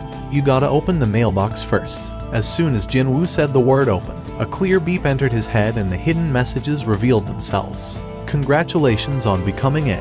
Jinwoo smiled brightly. Finally, seeing her older brother's complexion suddenly brighten like that, Jin-ah felt something was wrong and quickly asked him, "What's up? What game is it? You need my help?" Jinwoo firmly shook his head. "Nope, no need. I'll do it alone." How would his younger sibling react if he told her what had been happening to him right now? I really don't want to be labeled as a loon by her. Congratulations on becoming a. He thought that the first message sounded familiar, as if he heard it before from somewhere. Where have I heard it from? I know I have. He heard those words just before he lost his consciousness. The system, growth, penalties, and finally, rewards. The words with unknown meanings fell on his lap one after the other. Just what will it help grow, and what will it reward me with? He decided to worry about the confusing words later and calmly opened the next message. Is now available. Gulp. Jinwoo unconsciously swallowed his saliva after reading that rather suggestive title. His heart began to beat faster in anticipation. Confirm. Press up 100 times, incomplete. Sit up 100 times, incomplete. Squat 100 times, incomplete. Running 10 kilometers, incomplete. Incompletion of daily quests will result in appropriate levels of punishment. Jinwoo reflexively spat out a dumbfounded chuckle after confirming the contents of the message. Ha ha ha. Seriously, ma'am? Should this be the feelings of disappointment? To think, with the grand-sounding daily quest, the one titled Preparations to Become Strong, was nothing more than a list of physical exercises to train his body. Well, for sure, if he did as the quest said, then his body might get a bit tougher. Jinwoo shook his head. He suddenly thought that he was a fool for searching for answers to his many questions from a DMN hallucination. I'm sure these hallucinations and weird things I hear will eventually go away with time. His eyelids slowly closed shut, and Jinwoo drifted away into a deep slumber. Tick-tock. Even when Jin-woo was softly snoring to himself, the needles of the clock hanging by the wall continued to tick away. The needles spun and spun around until they indicated 11 hours, 59 minutes and 57 seconds p.m. Tick, tock, tick. 58, 59, 60. Jin-woo's eyes shot right open from the violent tremor that shook his entire body. An earthquake. Jin-woo sat right up and grabbed the edges of the bed. The shaking was so bad that he couldn't maintain his balance. Rumble. The shaking got progressively worse as the seconds ticked by. It happened then. One of the steel bars on the bed he held on for dear life suddenly broke. No, it didn't break per se, but simply disappeared. Jin-woo hurriedly looked at his palm. No steel bar there, just grains of sand. Sand. Jin-woo spat out the sand in his mouth and hurriedly raised his head up. His eyes caught the sight on an endless plain of nothing but sand. Jin-woo frowned heavily and got up. All the sand that found its way inside his clothes poured out. He dusted the sand caked on his chest while taking a look around him. Indeed, all he could see was sand. And more sand. A desert. This couldn't be real. Until a few moments ago, he was sleeping on a bed inside a hospital located in the middle of Seoul. But now, as soon as he opened his eyes, he was in the middle of a massive desert. Jin-woo scooped up a handful of sand and let it slip through his fingers. The fine grains fell straight down to the ground. He was getting a really bad premonition right about now. Sure enough, just as Jin-woo took a step back, the sand within the pit suddenly exploded upwards. The falling sand emitted the roar of a waterfall. Jin-woo's eyes went extra round in the meantime. An insect. The identity of the thing that exploded out from the sand was a giant centipede. When fully revealed, the DMN thing's head almost reached the height equaling that of a 5-story building. Jin-woo anxiously swallowed his saliva. This is unreal. For sure, the beastard was unrealistically huge. He had never heard of a centipede this big existing in the world before. Goal. Please survive until the end of the time limit. Time limit, 4 hours. Remaining time, 4 hours 0 minutes 0 seconds. Are you kidding me? However, as soon as the remaining time changed to 3 hours, 59 minutes, and 59 seconds, the centipede parted sand and rushed towards him as if it couldn't wait any longer. What the hell? Jin-woo hurriedly spun around and ran for his life. There was no time to deliberate on things. If he wanted to live, then he had to run. That was the only thought racing in his head. However, even before he had taken several steps, another pillar of sand exploded upwards not too far from his position. Jin-woo fell on his rear from the powerful shockwave. He rolled on the sandy ground before urgently getting back up. He swiped the sand off his face before his eyes shot open even wider. This time, it wasn't just 1 or 2 of them. Boom. Before he had even noticed it, there were 7 sand centipedes jutting out from the sand, and they were all glaring at him. As the centipedes issued shrill cries, Jin-woo's complexion changed for the worse. Jin-woo reappeared in the hospital room exactly 4 hours later. Plop. Jin-woo keeled over on the floor and painfully wheezed out. Cough, cough. His mouth felt full with this coarse, grainy taste. His eyes stung badly too, seemingly like sand particles got in there. Jin-woo whimpered and groaned for a long time, before powerlessly falling flat on his back. He didn't have any energy left to lift even a finger. What was that? Jin-woo continued to pant heavily when a new message appeared before him. Jin-woo's expression crumpled into something unsightly. A penalty quest. Did he do something worthy of being punished? Jin-woo carefully retreaded his memories until he recalled that he abandoned midway yesterday. Could it be? Now that he thought about it, it definitely said that if the quest was not completed, he'd be hit with a corresponding penalty. Jin-woo lapped the outer perimeter of the hospital once and arrived back in front of his room. He was currently bent over and panting out heavily. His heart felt like it might explode at any second, but he couldn't give up yet. I worked so crazy hard until now, so no way I would. He somehow managed to open the door and took a step forward. It was finally over. Pant, pant. Jin-woo fell down to his knees. His breath reeked of something sweet and bitter. His face and back were soaked in sweat. Pant, pant. As Jin-woo tried to regulate his heavy, rough breathing while thick sweat drops continuously dripped down, a familiar message popped up in front of his eyes. Jin-woo momentarily thought about forgetting about everything and simply laying down in defeat, but quickly changed his mind. At least for now, he wanted to confirm what these reward things could actually be with his own eyes first. Confirm. Reward 1. Full recovery of the current physical condition. Reward 2. 3 additional stat points. Reward 3. 1 random box. Why are there so many of them? That was the first thought to enter his dazed mind after he took a gander at the contents of his rewards. But when he thought about it a little deeper, one of those rewards seemed rather useful right now. And there was also one that made him curious about what it could actually mean. For now, he urgently needed the first reward available. He was on the brink of collapsing here, since there really was a penalty for failure. The odds of completion rewards being real were pretty damn high as well. Well, trying wouldn't hurt anyways, right? Seriously, this thing wouldn't throw him back into the penalty zone again after it said it'd give him the rewards, now would it?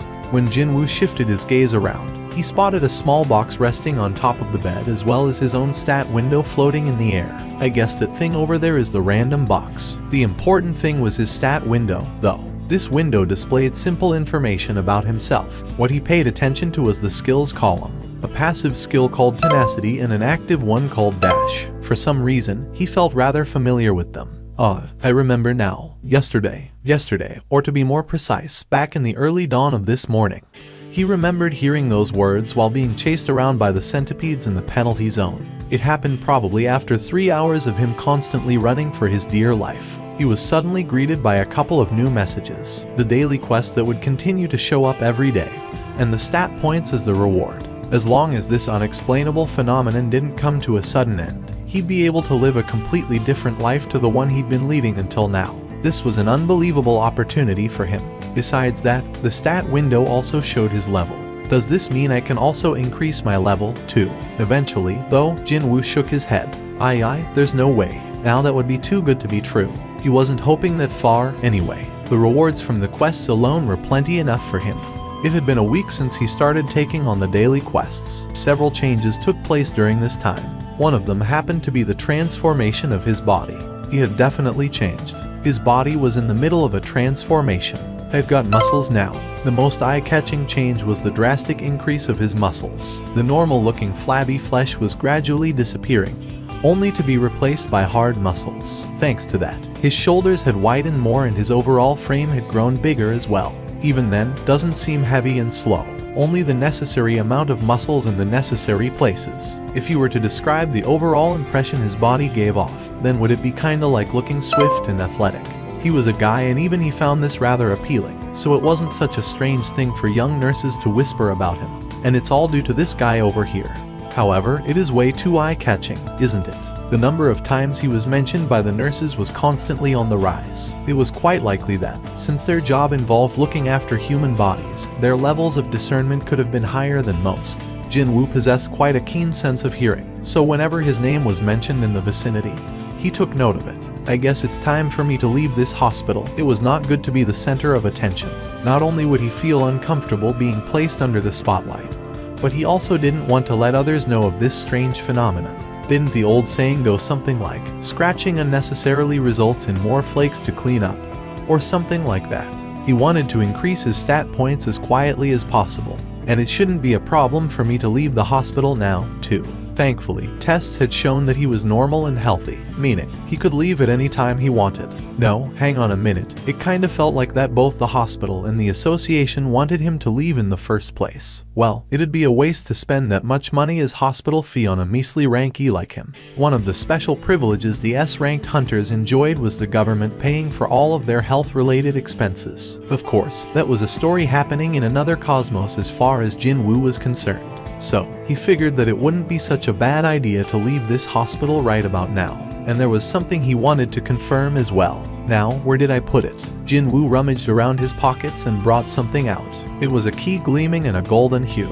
It featured such a simple design that it could be passed off as an accessory at a casual glance. Type key. A key that transfers you to an instant dungeon. Can be used at the third exit of the Hapjeong subway station. He found this key inside one of the random boxes he got as the daily quest rewards. At first, he wondered why a key would come out from there, but once he saw the rarity category, he immediately realized that this was no ordinary item. This was one of the reasons prompting him to get discharged from the hospital as well. An entrance key to the instant dungeon. Whether it was called instant or not, a dungeon was a dungeon. If it was about dungeons, then he had plenty of painful memories regarding those. I'm sure there will be no problems as long as I just take a quick peek inside. If things looked bad, all he had to do was run away. After all, he'd been running 10 kilometers every day for a while now, so he was pretty confident of running away, actually. And it was his mistake for taking it too lightly. Slam, slam. Is there a wall blocking me? He pounded on the invisible wall and shouted at the outside. But no one replied back. people continued to carry on with their own lives, that was all. Sometimes, someone approached the Hapjeong station, but they simply vanished as soon as coming in contact with this invisible wall. It was quite likely that the place he was in and the outside world were two separate dimensions. Jinwoo tried his hardest to force his way out of this place, which prompted a new alert message to pop up. It was the same message as before. The key in his possession disappeared as soon as he set foot inside the third exit of the subway station. By the time Jinwoo realized things had gone rather awry and hurriedly turned around to leave, it was already too late. He was thinking of finding a hidden gate or some kind of a doorway within the third exit that would transport him to a dungeon. But his expectation was completely off the mark, and quite different from the regular dungeons. He couldn't even leave as he pleased, too. It's different from other dungeons. Jinwoo spat out a long groan and looked behind him. What he could see now was the interior of the subway station that had transformed into a jungle. Walls were thick with twisting vines, and rancid odor akin to rotting corpses assaulted his senses. Hell, he even heard the cries of what sounded like wild beasts from afar every now and then, too. It wasn't that there was a hidden entrance somewhere near the entrance of the Hapjeong station, but the entire station had become a dungeon. Instead, Jinwoo nervously swallowed his saliva and slowly descended the steps. He held his breath and surveyed his surroundings, but he couldn't sense anything particular. However, it was truly forbidden to underestimate the dangers in a dungeon. Among the low-ranked monsters, there were quite a few that knew how to mask and hide their presence very well. No, maybe because they were so low-ranked that they had no choice but to hide and wait to ambush their prey. Past the toilets, he entered deeper and encountered the underground shopping center. Shops were worn down and in complete disarray, looking more like a ruin than anything else. Seeing the human-less ruined shells of the shops dimly illuminated by the flickering overhead lamps, something felt rather ominously creepy and sinister. A few of the lamps continued to flicker as if their life was nearing the end. Everything seemed so quiet and still, but he did sense a gaze of something. And then there was this smell, too. The seriously rotten odor of an animal carcass with flies buzzing around was coming from somewhere. For Jinwoo, who had frequently entered dungeons, this was a rather familiar smell. This smell, an animal-type monster. Jinwoo deliberately turned around and presented his back, and very slowly retread the path he had taken until now. An animal would try pounce on the prey as soon as its back was shown. An animal-type monster would be no different. And so, it happened when he took his third step. Smash! The shop window of a clothing store behind him shattered into pieces and something jumped out. And this something, as soon as it landed on the ground, leapt towards Jinwoo's exposed neck in one go. Roar! It was a huge wolf with a reddish coat of fur. When he took a closer look, its name also appeared on top of its head, just like the centipedes from the penalty zone. Iron Fang Lichen. However, unlike before, its name was in white letters, not red. There is no time to waste here. Two more lichens jumped out from their hiding place from behind the shop's darkness. It was in a pack. Jinwoo's eyes grew wider. They bared their big fangs and closed the distance in an instant. It was at this moment that one of the lichens aimed for his face and leapt up. Jinwoo ducked low. The lichen flew over his head and landed face first on the ground after failing to stop in time. Screw this. Whoosh. Accompanied by a bone-chilling sound of wind parting ways, his fist flew straight forward. Pow! It took just one hit and the head of the lichen simply exploded. The corpse of the now headless lichen slammed into the ceiling above, and then powerlessly fell down to the ground. Thud! Jinwoo's eyes opened up very wide and he stared dumbfoundedly at his own fist. What an unexpected destructive power that was. My level rose up. To make sure that he didn't mishear that, Jinwoo hurriedly accessed his status window. His level really did go up, and when a level went up, a single point was added to all of his stats. As it turned out, it wasn't only the quest rewards that could impact the values of his stats. It was also possible to improve his stats through leveling up, too. To think, I can actually level up. He only carried a vague expectation, but it actually became reality. His movement speed had increased as well. If it was in the past, there was no way he'd be able to lightly evade the all-out attack of an animal, nor could his punch move fast enough to produce the sound of the air splitting apart. Right, the physical strength in my muscles has increased, so obviously my speed would have increased along the way, too. Simply by raising his strength stat higher, both his power and speed had gone up. The battle against the lichens proved this. The lichen that was definitely somewhere nearby had gone with the wind before he had noticed it. Jinwoo hurriedly scanned his surroundings, but he couldn't find a single trace of the creature. Quite likely, it had turned tail and ran away while he was immersed in the status windows. Well, he should have known something was up when it lowered its tail and cautiously studied his mood. Tusk, Jinwoo smacked his lips, realizing that a bundle of experience points had just escaped from his grasp. Hang on, do these things give away things like magic crystals, too? The sudden thought popping up in his head stopped him in his tracks. Monsters appearing within the gates all possessed one, or sometimes several, magic crystals in them. Jinwoo was also a hunter. He was successful in killing these monsters, so not being rewarded for his work kind of felt a bit like he was wronged somehow.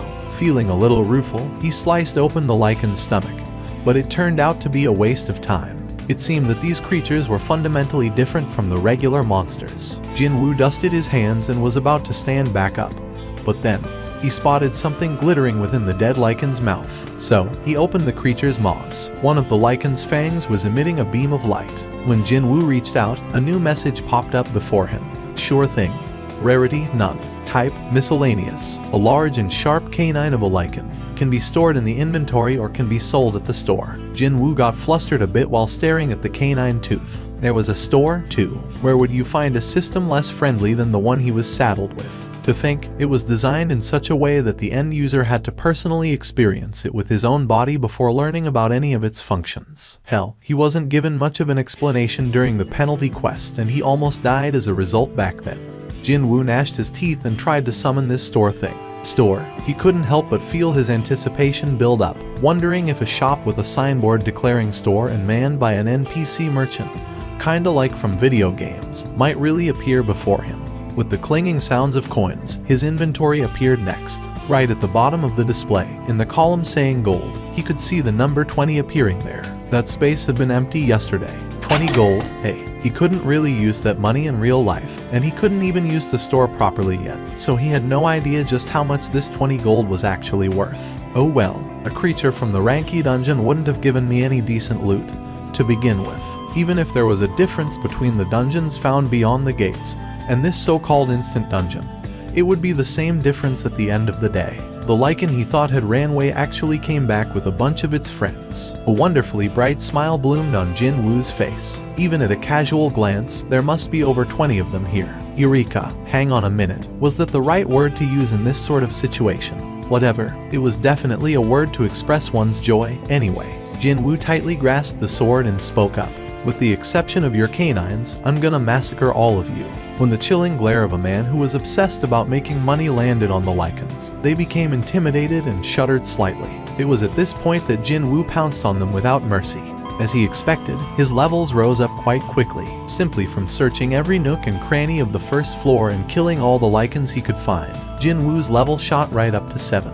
He had jumped up 5 flights of stairs, in other words. When he caught up and killed the very last monster running desperately away from him, a strange message popped up into his view. A title given to a hunter skilled in hunting wolves. When facing animal-type monsters, all of your stats will increase by 40%. A bonus boost to his stats when fighting against animal-type monsters. Although the effect was a bit restricted, still, having his stats increase by 40%, now that didn't sound too bad at all. There are plenty of animal-type monsters out there, so would this apply to them as well? If that was the case, then he'd be able to easily kill monsters when participating in the future raids. However, he still earned big time even when disregarding his new title. 34 wolf canines, 2 rusted daggers, a set of traveler's clothes, and 1 return crystal. The rusted daggers possessed lower attack power bonus compared to the sword he'd been using until now, and the traveler's clothes were not something he could actually wear, but just some random japtum that he could hawk off to the store. When he sold them all off, he earned just over 1,000 gold. The only thing remaining, besides the gold, was the return crystal. When he was trying desperately to escape from the dungeon back then, the message said he'd need a return crystal if he wanted to leave. And now, if he wanted to, he could escape at any time. He found himself on a crossroads. In front, the stairs leading down to the 2nd floor, and in his hand, a single return crystal grasped tightly. Do I continue on, or do I back out? If it was in the past, he'd not hesitate and choose the latter. That was how he managed to survive all those raids with his pathetic stats. Everyone said that him surviving until now was a miracle, but well, he was trying to be smart about his choices, actually. However, the story was different now. He didn't want to retreat here. He felt that if he turned away to leave now, then he'd never be able to take another step forward in his life. I've retreated enough times already, right? Wouldn't it be okay for him to jump in headlong, at least once in his life? Jinwoo pocketed the return crystal. His steps climbing down the steps to the second floor was light. Unlike the dungeons of the gates, there was a thing called respawn within the instant dungeon. While he was sweeping away every single monster found on the second floor, all the monsters on the first respawned. While he went back upstairs to deal with them, monsters on the second floor respawned, so on and so forth. Jinwoo hopped between the first and second floor and killed monsters until his level no longer rose up. Who knows when I'll ever run into another opportunity like this one. Along the way, he got so used to this place that he was able to predict from where and how the monsters would try to attack him. A monkey falling from the ceiling. He lightly evaded the claws of the monkey-type monster falling from the ceiling and stabbed it in the chest with his sword. And then, one cat each from left and right. And then, he orderly sliced the necks of the Black Panther-like creatures jumping at him from his sides. And with these three, he had arrived at the end of the second floor. He had cleared out the second floor once more. However, his level hadn't been moving from 15 for a long time now. It seemed that reaching that high was the limit for the first two floors. Stats: Strength 45, Stamina 24, Agility 24, Intelligence 24, Perception 24. With him being level 15, his stats had risen up by quite a lot. His agility was now almost at 25. He finally got to feel the difference between the agility and the strength stat when the former hit the value of 20. What should I do now? He was looking at the stairs leading down to the third floor. There was a reason why he continued to hunt in the first two floors even though there was a way to go even lower. It's giving me the creeps. With his perception stats so much higher, he could sense the aura of something ominous lurking down there far better than before. Without a doubt, something really strong was hiding somewhere down below. He didn't have to see it to know. Jinwoo recalled the message he saw back by the entrance of this instant dungeon. The existence of the boss. Jinwoo had been roaming the first two floors in order to raise his levels until he couldn't anymore, all for the purpose of fighting this boss. He had prepared himself as much as he could, but when the time to actually go down there came, he was getting all sweaty and nervous. Jinwoo lightly slapped both of his cheeks. I mean, I've entered a dungeon, so I can't just leave without taking a look at what this boss looks like, now can I? Jinwoo gripped the sword tightly with both of his hands, slowly descended the steps. Could he have been mistaken when the steps felt unusually longer than before? He swallowed dried saliva down. The lighting was worse than the first two floors, but there was no problem with seeing where he was going. Is it because of my perception stat? He couldn't help but feel that his eyesight had improved greatly. He cautiously climbed lower until eventually spotting the railway tunnel used by the subway trains. No, he saw where the railway used to be. The tunnel that should have been used by trains was now filled with jet black liquid. Instead, what is this? Rather than a subway tunnel, it was more like a lake or a river now. Just as Jinwoo took one more step forward to take a closer look, a long log-like object shot out from the surface of the black water. Swish, it's fast. The thing that arrived in front of his nose in the blink of an eye was not a log, but a snake with the thickness rivaling one. Actually, taken by surprise, Jinwoo could only swing the sword and strike the head of the snake away from him. Clang! Jinwoo's eyes opened wider. What the hell? He did succeed in deviating that direction of the lunging snake, but his trusty steel longsword ended up breaking apart from the impact. Jinwoo looked back in surprise. The snake must have been surprised by his counterattack as well, because it didn't try to follow up right away, but instead chose to simply glare at him while coiling itself up a distance away. The ruler of the swamp, Poison Fang Blue Kasaka. Jinwoo could clearly see the orange-colored name of the monster. It was a creature incomparably faster and hardier than those with their names written in white. Even then, for a sword reinforced with magic energy to break like that. Jinwoo swallowed nervously and cautiously studied the boss monster called Kasaka. Blue scales covering its entire body gleamed in an oily manner. As if it had draped itself with thick armor, those scales had no gaps to speak of. Sword strikes wouldn't have worked in the first place. It'd be the same story for punches, too. When Jinwoo's thoughts arrived there, the Kasaka must have finished its own analysis on its prey, because it finally lunged at him once more. No matter how one looked at it, it was a frightening turn of speed, that's for sure. Jinwoo narrowed his eyes. It's coming. When he concentrated hard, he could now clearly see the attack of the Kasaka, which was something he couldn't even properly decipher in the beginning. This was all due to the increased agility stat. Just before the Kasaka opened its maws wide and tried to swallow him, Jinwoo swiftly sidestepped and let the attack brush past him. At the same time, he wrapped his arms around the creature and caught it in a headlock. He then tightened his grip. Jinwoo's strength stat was almost at 50. An unbelievably powerful pressure tightened around the snake's main artery. The snake could not escape from his grip and thrashed around as if it was in pain. Jinwoo gritted his teeth and strengthened his arms even more. Slam.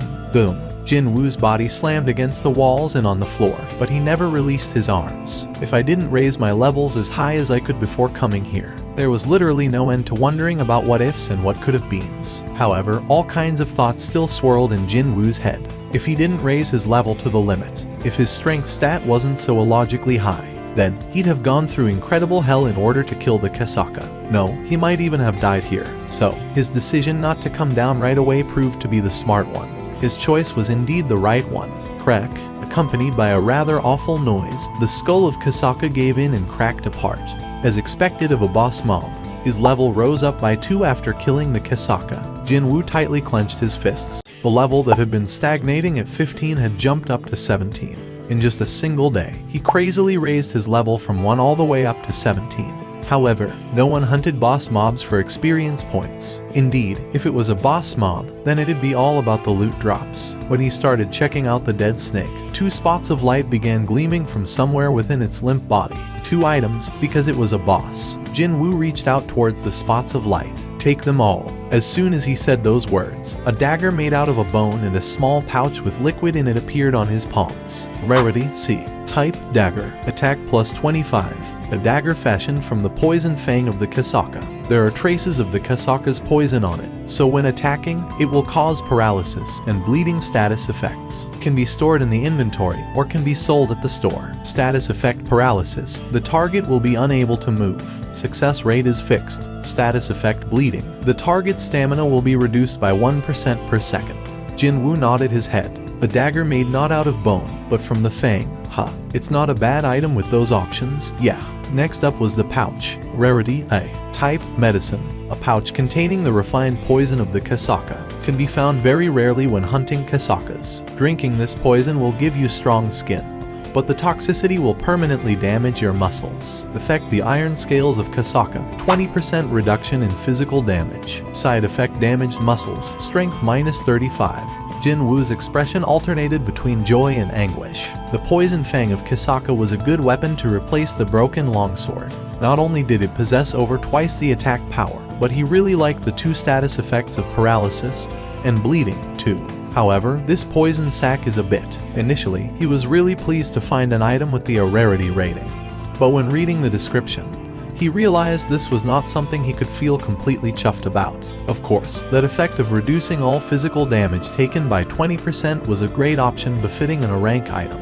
However, it also carried a fatal penalty of decreasing his strength stat by 35. It'd be a really painful loss for him, especially when he invested all of his points on increasing his strength stat.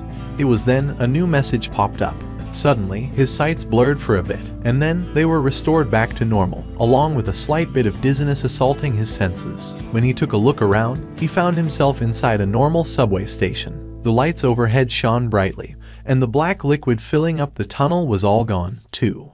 But where is everyone? Not just people, but even trains were strangely absent. He even checked the time while thinking that the trains had stopped running for the day because it was so late already, but the clock was indicating 10 p.m. He entered the Hapjeong station around the lunch hour, so he had spent over 9 hours inside that dungeon. Who goes there? Who knew that the voice of another person would sound this welcoming? Jinwoo quickly raised his head. He saw a soldier wielding a rifle. Who are you? Why are you coming out from there? Haven't you heard the broadcasts? The expression of the soldier was so serious that even Jinwoo's own expression hardened in an instant. Did something happen? What the? How can you even say that? The soldier approached closer, but then he spotted the broken sword in Jinwoo's hand. After it broke, it could no longer be stored in the inventory, and Jinwoo didn't feel like leaving it behind, so he just carried it outside like this. Seeing that, the light within the soldier's eyes changed rapidly. He then carefully studied Jinwoo's current appearance. Now that this soldier had taken a closer look, Jinwoo's clothes displayed various hints of the youth participating in many fierce battles recently. The crumpled expression of the soldier lightened up in an instant. Are you a hunter by any chance? Yes, I am one, but, please forgive me. This way, please. Let me guide you there. Sure. Sensing that his troubles might get more complicated if he said there's been a misunderstanding here, Jinwoo decided to quietly follow the soldier's guidance for now. Jinwoo then swept his gaze around his vicinity. Now that I see, the surrounding atmosphere felt rather suspicious. The streets were totally deserted. The only people he could see were the soldiers and the members of the police. Also, corpses belonging to monsters, destroyed cars, and buildings with cracks running up their walls. Jin-woo realized what had happened here. A gate must have opened up nearby. Something like that almost never happened nowadays with the well-established hunter system in place. But sometimes, a gate would appear in a remote area, and it'd go unnoticed for a while. As a result, no one would come around to close it in time. When such an event unfolded, soldiers from the nearby bases were dispatched in order to buy some time until hunters could arrive on the scene. Of course, the weapons of soldiers didn't work against the monsters. However, in order to facilitate the evacuation of civilians, someone had to be offered up as sacrifices. In other words, they were to become cannon fodder. A role someone had no choice but to perform had been saddled on the shoulders of this nation's youths. I've received a word that the monsters in the vicinity have been dealt with, and only the biggest one remains. Jin-woo nodded his head. He didn't need to hear the soldier's explanation to know. He could actually sense the presence of a powerful life form nearby, and he could even sense several auras of hunters surrounding it, too. The enhanced perception stat was transmitting crucial information in the form of sensations and feelings, and that's how Jin-woo got to figure it out almost immediately. That thing is the boss. Soon enough, the creature could be seen in the distance. In the empty, open space not too far from him, a dozen or so hunters were surrounding a giant made out of rock. It was as tall as a telephone pole. It was a golem-type monster. Yuck. The soldier spat out a gasp of fear as he took a step backwards. Perhaps it was his first time seeing one. Since the moment he saw it, his entire body had stiffened noticeably. But then again, most people would react in a similar fashion. The difference between seeing a monster for real and seeing it on a TV or a computer monitor was like heaven and earth, after all. Unlike him, Jin-woo remained calm and observed the unfolding situation. Healers, concentrate your healing on the tanker. We're also doing our best. Why isn't it dying already? What are the damage dealers doing? It's not even remotely close enough to dying, is it? The monster's defenses are too strong, and we just don't have enough magic-type hunters in our group. Because they had been summoned out here in haste, none of them seemed to be high-ranked hunters. Both their defenses and attacks didn't look that effective at all. Because of that, hunters couldn't avoid being embroiled in the protracted battle of attrition. Boom. When the golem slammed its massive stone fist downward, the hunter acting as the tanker had no choice but to kneel down just for a brief second. The tanker vomited out a mouthful of blood.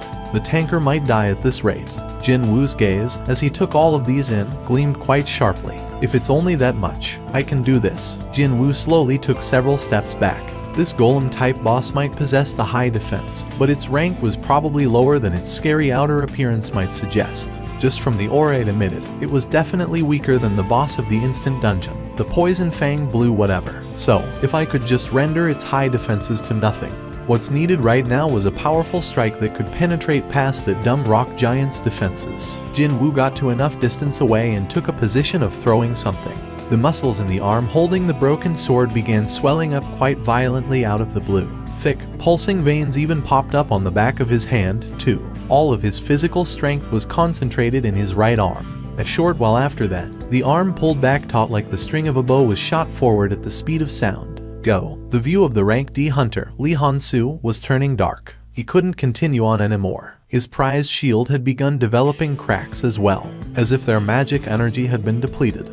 The amount of healing magic hitting him from the healers had decreased quite noticeably. At this rate, every single one of them would die for sure. Lee Han-soo had to make a decision now. The only feasible plan here was for him to buy enough time so the other hunters could safely escape from here. And at a later time, hunters with higher ranks show up to kill this golem. Or we all die together here. Lee Han-soo shouted out while looking back. Leave this to me and you all gotta. It was at this moment that Lee Han-soo saw it. Something flew towards here as it gleamed coldly in the night air. Actually, he could only sense that he had seen something, but his eyes couldn't really pick up on anything tangible. It was that fast. That something slammed into the golem's head and it grandly exploded. It's working. Our attacks are working. It's falling. A little bit more. Just a bit more and we'll win. It seemed that none of them had noticed the object flying in from somewhere, because they were too focused on attacking the monster, with the sole exception of Lee Han-soo standing right in front of the golem. That was. In the end, the golem toppled over. The heavy body fell down to the ground and kicked up a mighty dust storm. Hunters all cried out in elation and celebrated their victory. We did it. We killed it. Only Lee Han-soo had seen everything unfold, and he slowly shook his head. No, our attacks didn't even work on this guy. Lee Han-soo hurriedly searched around the vicinity of the fallen golem. Just what did destroy the head of this rock giant? Lee Han-soo thought out aloud and searched around. Eventually, he discovered the remnants of a broken sword. Although there were some traces of magic energy within it, it was basically a cheap, plain steel sword. What? Someone threw something this worthless and destroyed a boss-level golem capable of brushing off the combined attacks of 10+ hunters. Suddenly, he forgot what he wanted to say. Lee Han-soo silently alternated his gaze between the corpse of the golem and the broken sword, before he ran past the cheering hunters and in the direction the sword flew in from. Excuse me, he found a dazed soldier standing there. Pardon, you talking to me? That's right, you. When a hunter with a hulking physique hurriedly rushed towards him, the soldier couldn't help but swallow nervously with a stiff face. That was how great the pressure a hunter gave off to regular people. Lee Han-soo displayed the broken sword and asked, "Did you throw this?" "Oh, that. It's actually..." The soldier looked behind him, only for his eyes to go round in surprise. But there was a hunter standing right behind me, though. Of course, there was no one there now. While the flustered soldier was looking around the vicinity, Lee Han-soo scratched the back of his neck and stared at the broken sword. That power, that destructive power. Could it have been a high-rank hunter? He'd never know, since the protagonist had disappeared already. Around the same time, Jin-woo was on his way home. He turned around to leave as soon as the golem began teetering about. Indeed, he was the one who brought down the golem. He was well aware of this fact. Now originally, the loot and the profit arising from a dead monster belonged solely to the hunter who managed to kill it. If he wanted to, he could contest for the rights to the golem.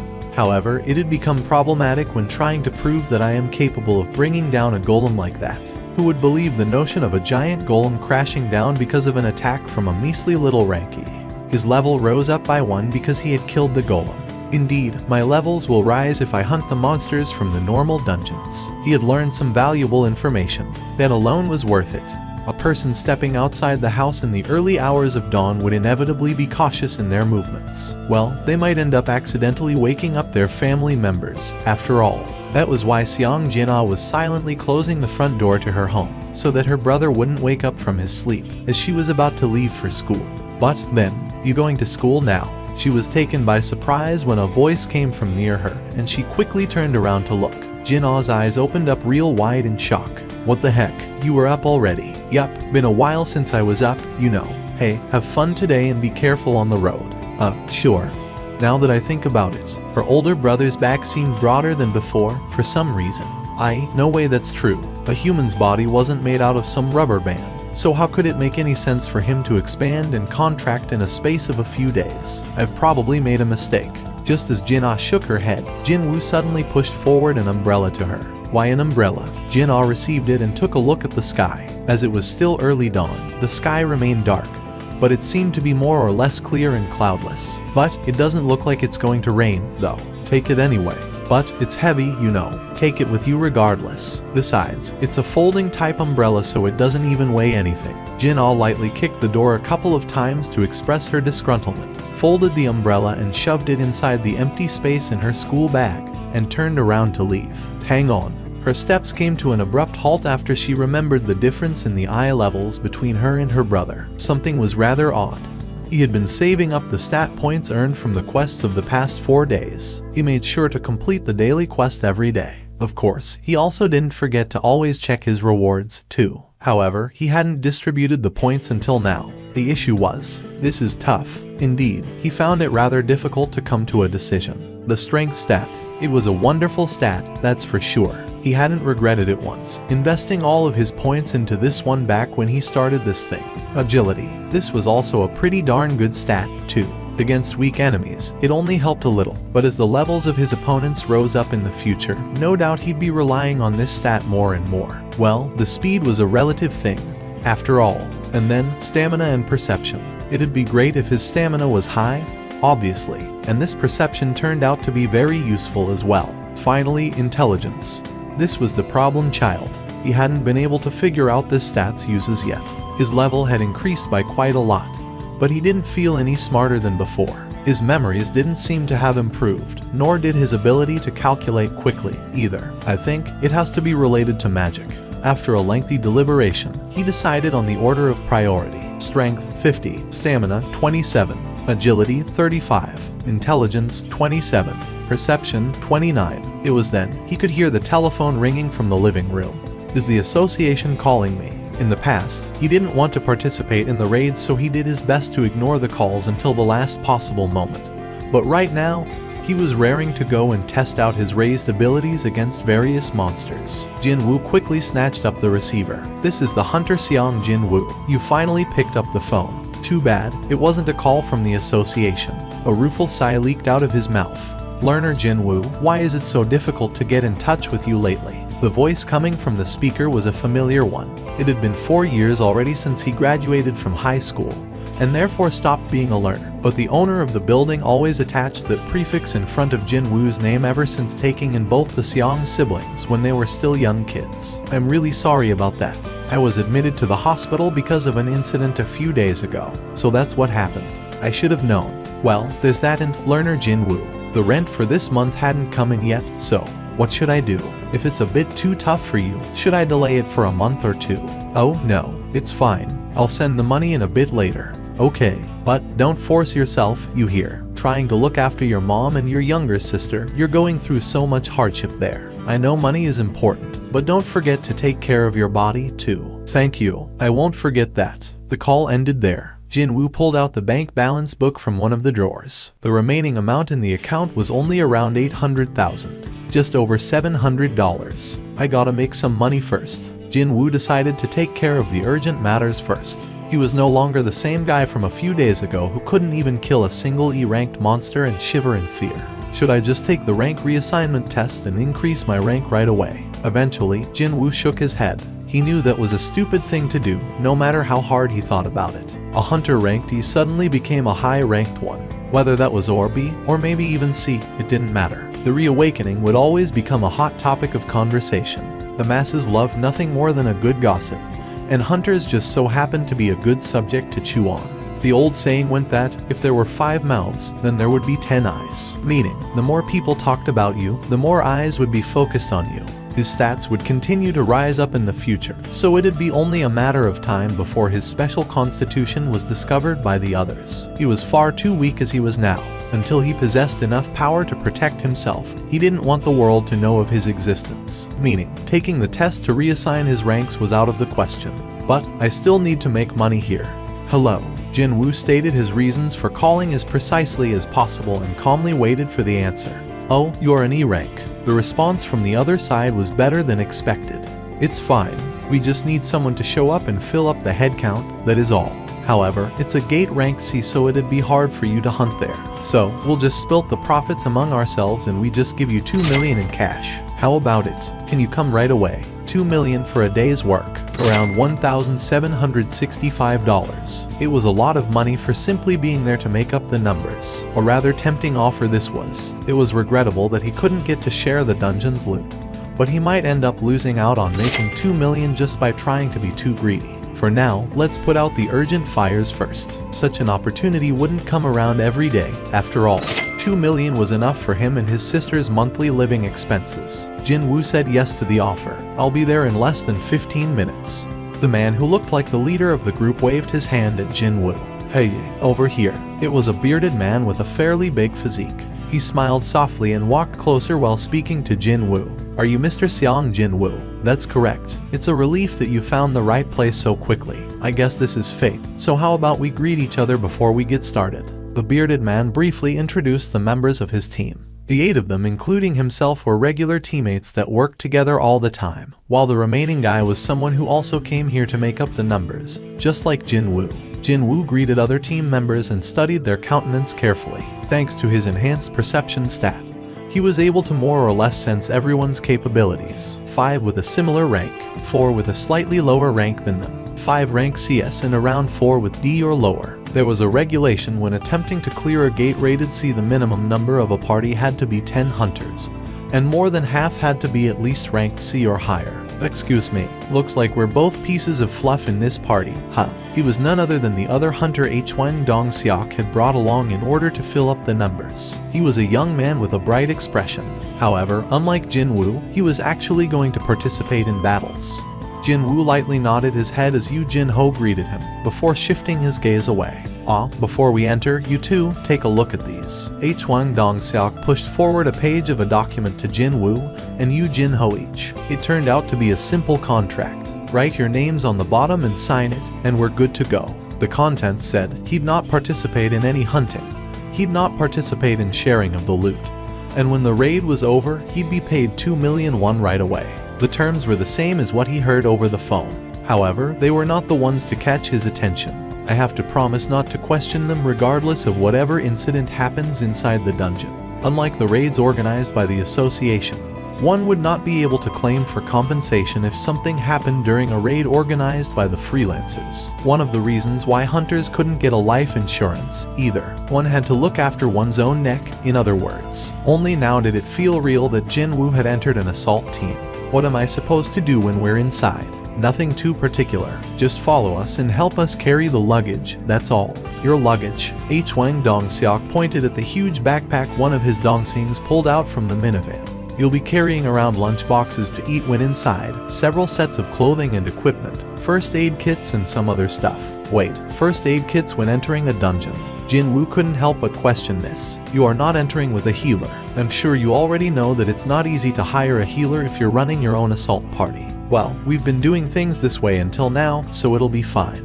H1 Dong-seok smiled awkwardly. To think, this team just barely met the required minimum number of hunters. One of the additional members mistook a raid as a blind date or something. And the composition of the assault team only happened to feature a tanker and damage dealers, and not one healer. Even after hearing that there was no healer present, that oblivious additional member didn't seem too bothered by the revelation.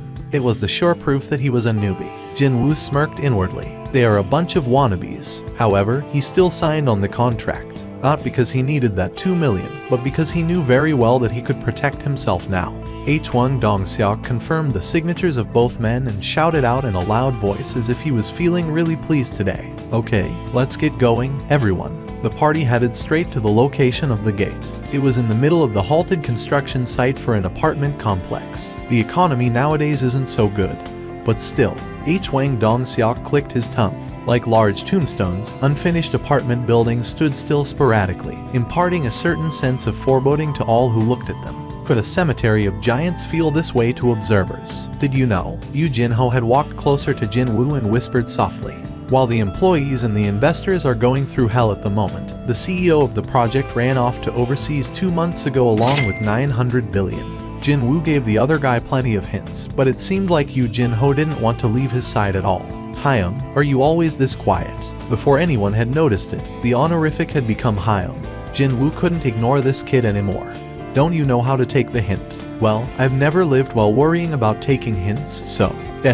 Was this guy simply a good-natured, or just brainless? Jin-woo wordlessly scratched the side of his head as he stared at Yu Jin-ho, and that bright smile of his.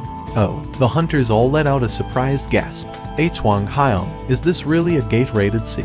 But, isn't it too big?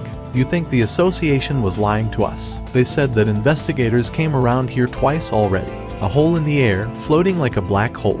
People took to calling it a gate. Its rank was assigned according to the waves of magical energy emission coming from inside. Folks from the association would stop by first to assign a rank to each one.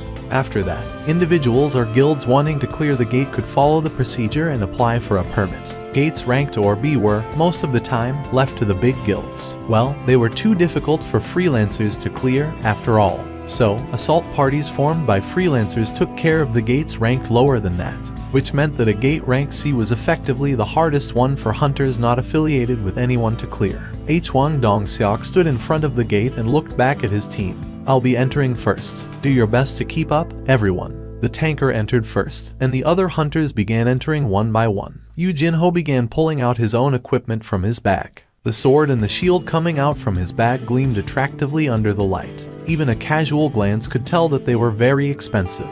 They were definitely not something a newbie hunter could organize on his own. The interior of the dungeon was eerily quiet. Not only that, but it was also completely dark, too. H1 Dong-seok issued his first order. Hey, Jiu H1, I need a light. Alright. The magic-related hunter Joe Jiu H1 created a ball of a light in midair. The surroundings became bright immediately. H1 Dong-seok lowered his shield and tilted his head slightly. What the hell? Where are all the monsters? I wonder. There is no light in here, either. Now normally, there should have been luminous stones found here and there inside cave-like dungeons and emitted some light to illuminate the way forward. However, this dungeon didn't have those. Yu Jin-ho whispered to Jin-woo from the side. Could there be a dungeon without monsters in it? Shush. Jin-woo gestured the younger man to keep quiet. Because Jin-woo's ears were twitching, he could hear lots of footsteps coming from the distance. Jin-woo spoke up. It's not that there aren't any, they just haven't arrived yet. Yu Jin-ho swallowed nervously after hearing that. Rumble. Soon, the party could hear what Jin-woo had heard earlier on. Only then did Hwang Dong-seok realize something was amiss here. A dungeon with no luminous stones could mean what moves around in groups, lives in darkness, and rushes towards a source of light. Oh crap.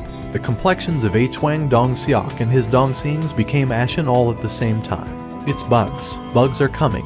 FCK it, man. Why the hell did it have to be goddamn bugs? Hwang Dong-seok cried out. Get into your positions. They are coming. Out of all the monster types, insects were the most troublesome to deal with. Their shells were quite hardy, they always moved around in large groups, and each individual possessed pretty high combat potential as well. The sounds of the insect legs rustling on the ground noisily reverberated throughout the cave. It meant that they had come pretty close now. Hwang Dong-seok raised his shield right up below his chin. However, they couldn't see any insects even then. His Dongseings began raising a fuss from behind him. What's going on here? Why can't I see them? But they are close by, though. Dong-seok Hyun, can you see anything out in front? It was at this time that Jin-woo shouted out. Above you. What? Hwang Dong-seok reflexively looked up. Huge insects were running towards them on the ceiling. If they were discovered late even for a single second, those things would have jumped down on top of their heads. When fighting against monsters such as these insect types that formed large groups, the breaking down of the team's formation would mean death for everyone involved. If those were discovered too late, then Hwang Dong-seok felt a chill run down his spine. The silver lining here was that he couldn't spot a single ant-like creature among the various insects. He raised his voice and shouted out, "Fire, fire and bring them down. Once they are on the ground, I'll attract the aggro." From here onwards, the capability of the tanker would prove to be crucial. Hwang Dong-seok activated his provocation skill to attract the gazes of all the monsters to himself. And as if they had a prior agreement, monsters all turned their heads to glare at Hwang Dong-seok at the same time. Dozens upon dozens of monsters rushed towards Hwang Dong-seok's position. His shield managed to defend against the attacks of the bugs without fail.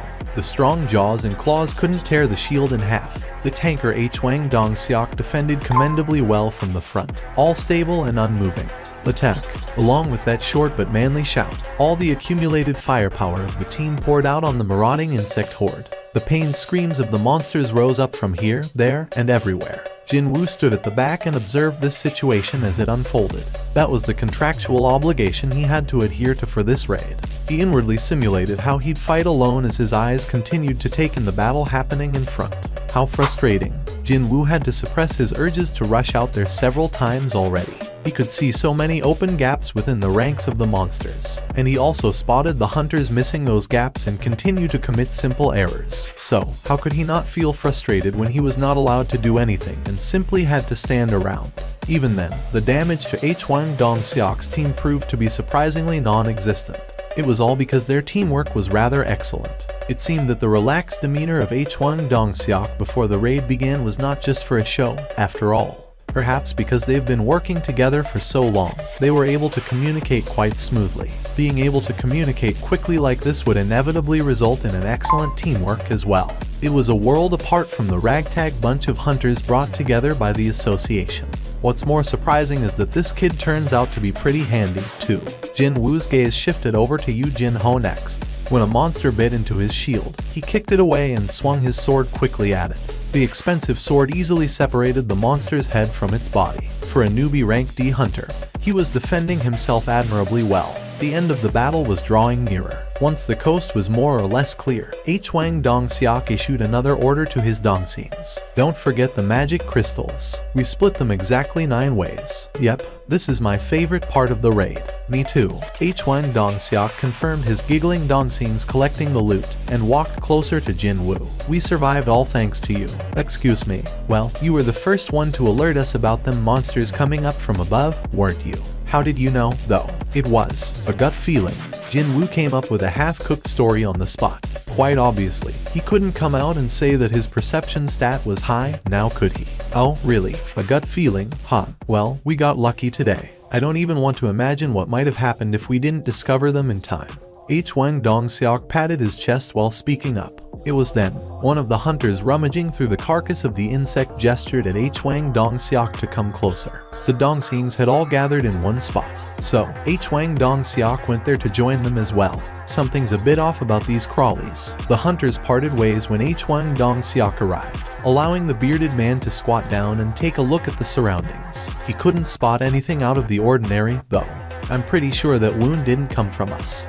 Wang Dong-seok's expression crumpled slightly. He took a closer look before raising his voice. Looks like something took a big bite out of it, doesn't it? Right? That's not the only one with wounds like that, you see. Looky here. This one, that one over there, and over there, too. Now he realized why the battle went off so smoothly when compared to the number of the monsters they had to fight. Could it be that these things were fighting against something else? It was then, although it had been for the briefest of all brief moments, Jin-woo still sensed the gazes of the several members of this team landing on him. Their eyes shifted away as soon as Jin-woo displayed a hint of sensing them. With this, he was certain now. As I thought, his initial suspicions proved to be correct. Seeing that their teamwork was so good, they must have been fighting together for a long time already. And without anyone dying, too. However, would such a thing be possible without a healer backing them up? No matter how good hunters were, they were still humans at the end of the day. Inevitably, they would slip up sooner or later. Well, only a short while ago, didn't their formation nearly break apart from the attacks of the bugs? A bigger picture finally formed inside Jin-woo's head and a subtle smile formed on his lips. In the meantime, Yu Jin-ho smiled brightly and approached closer to Jin-woo. Hyung, did you see it? You saw it, right? With this, I kicked some serious monster ass today, didn't I?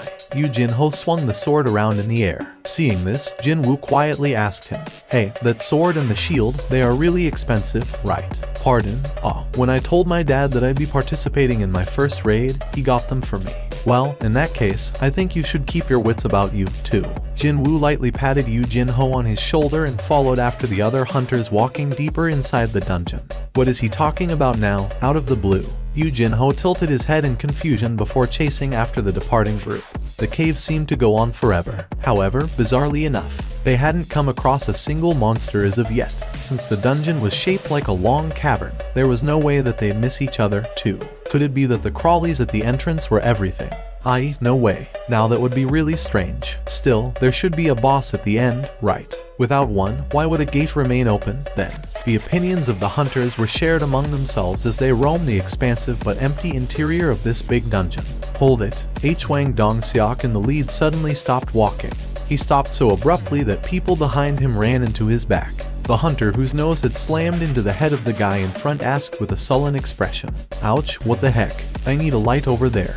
Holy SHT. All the hunters spat out low groans. The torn wings, legs, torsos, and even heads of the bugs, remains of the various dead bugs, were strewn about everywhere as far as the light shone. The further into the cave the light got to, the greater the amount of the remains they could see. And also, a huge chamber located at the end of it all. "That's the boss's room," someone muttered out softly. Wang Dong-seok nodded his head. "Everyone, get your equipment ready." The hunters quickly armed themselves. Nervousness was evident on the expressions of everyone present, with Wang Dong-seok leading them in. The rest of the hunters cautiously and silently entered the boss's room. However, their silence only lasted for a few seconds afterwards. Jackpot. How much could all of these be? It is a real jackpot, isn't it? Everyone was way too busy gasping out in admiration and happiness, that was why. Mana stones. They were one of the treasures that could be found inside dungeons. Although each stone possessed a lower amount of magic energy compared to a magic crystal extracted from a monster, they almost always were found in large quantity, so if one were able to mine them, one could earn a substantial profit. Besides, the mana stone deposit they had discovered was incredibly large. The entire wall of the huge cave was actually filled up with these stones. Even if we split 9 ways, we're looking at a payout of over 100 million per head. Oh, smiles formed on the faces of the hunters. Yu Jin-ho had been staying at the back until then, and when he heard those words, he began poking Jin-woo's side with his elbow. "Hyung, show me your copy of the contract." "Why? Just trust me on this one. I'm pretty knowledgeable when it comes to law, you see." "Mr. Leader, this is Jin-woo Hyung's contract. As you can see, there is no clause about splitting the treasure beside the magic crystals earned from the hunting itself. Everyone there caught on to what Yu Jin-ho was trying to say.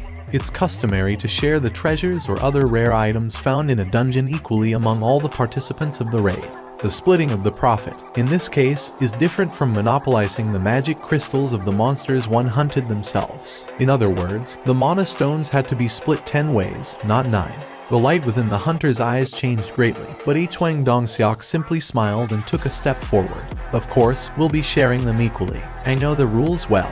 We still have some things to take care of before that, though. Hwang Dong-seok raised his index finger and pointed to his front. Yu Jin-ho grandly flinched from that. He thought that he was the one being pointed at, actually. He shuddered slightly and turned his head around to take a look, and finally spotted a spider as huge as a house quietly squatting way over there. Yuck. Yu Jin-ho began taking hurried steps backwards and covered his mouth after seeing the spider's appearance. As if it was fast asleep, the huge spider didn't even budge an inch from the spot. Around the creature, there were empty shells of the dead insects piled up as high as a mountain.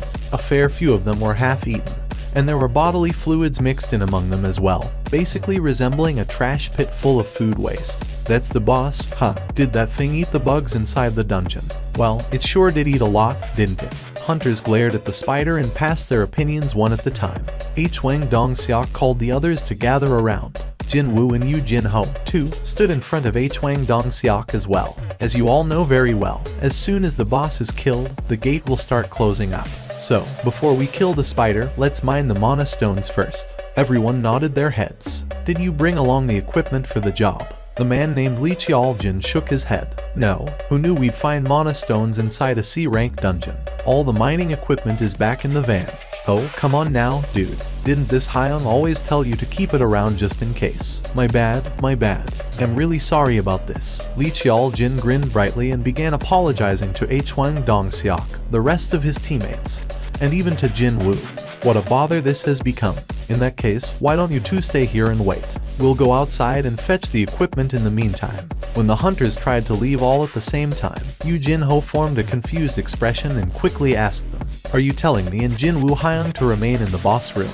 Hwang Dong-seok smiled with his eyes and replied, "The Beastard is yet to wake up even though we've been talking loudly for a while now. So, I'm sure nothing's going to happen here. Well, there are some things I want to speak to my boys, too, so we'll take a short smoke break as well. But, don't worry, it won't take long." Jin-woo listened to Hwang Dong-seok's rather detailed explanations and smirked inwardly. "You've finally revealed your true colors, huh?"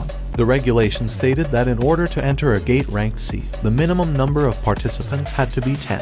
Yet, Hwang Dong-seok's team only had 8 members. I'm sure you already know that it's not easy to hire a healer if you're running your own assault party. Well, we've been doing things this way until now, so it'll be fine. Indeed, he stuck to only 8 members, even though his team had entered countless gates ranked C, so much so that he could say this way until now. They obviously have no reason to fill the last 2 spots. They needed a tail that they could cut off at any given moment, after all.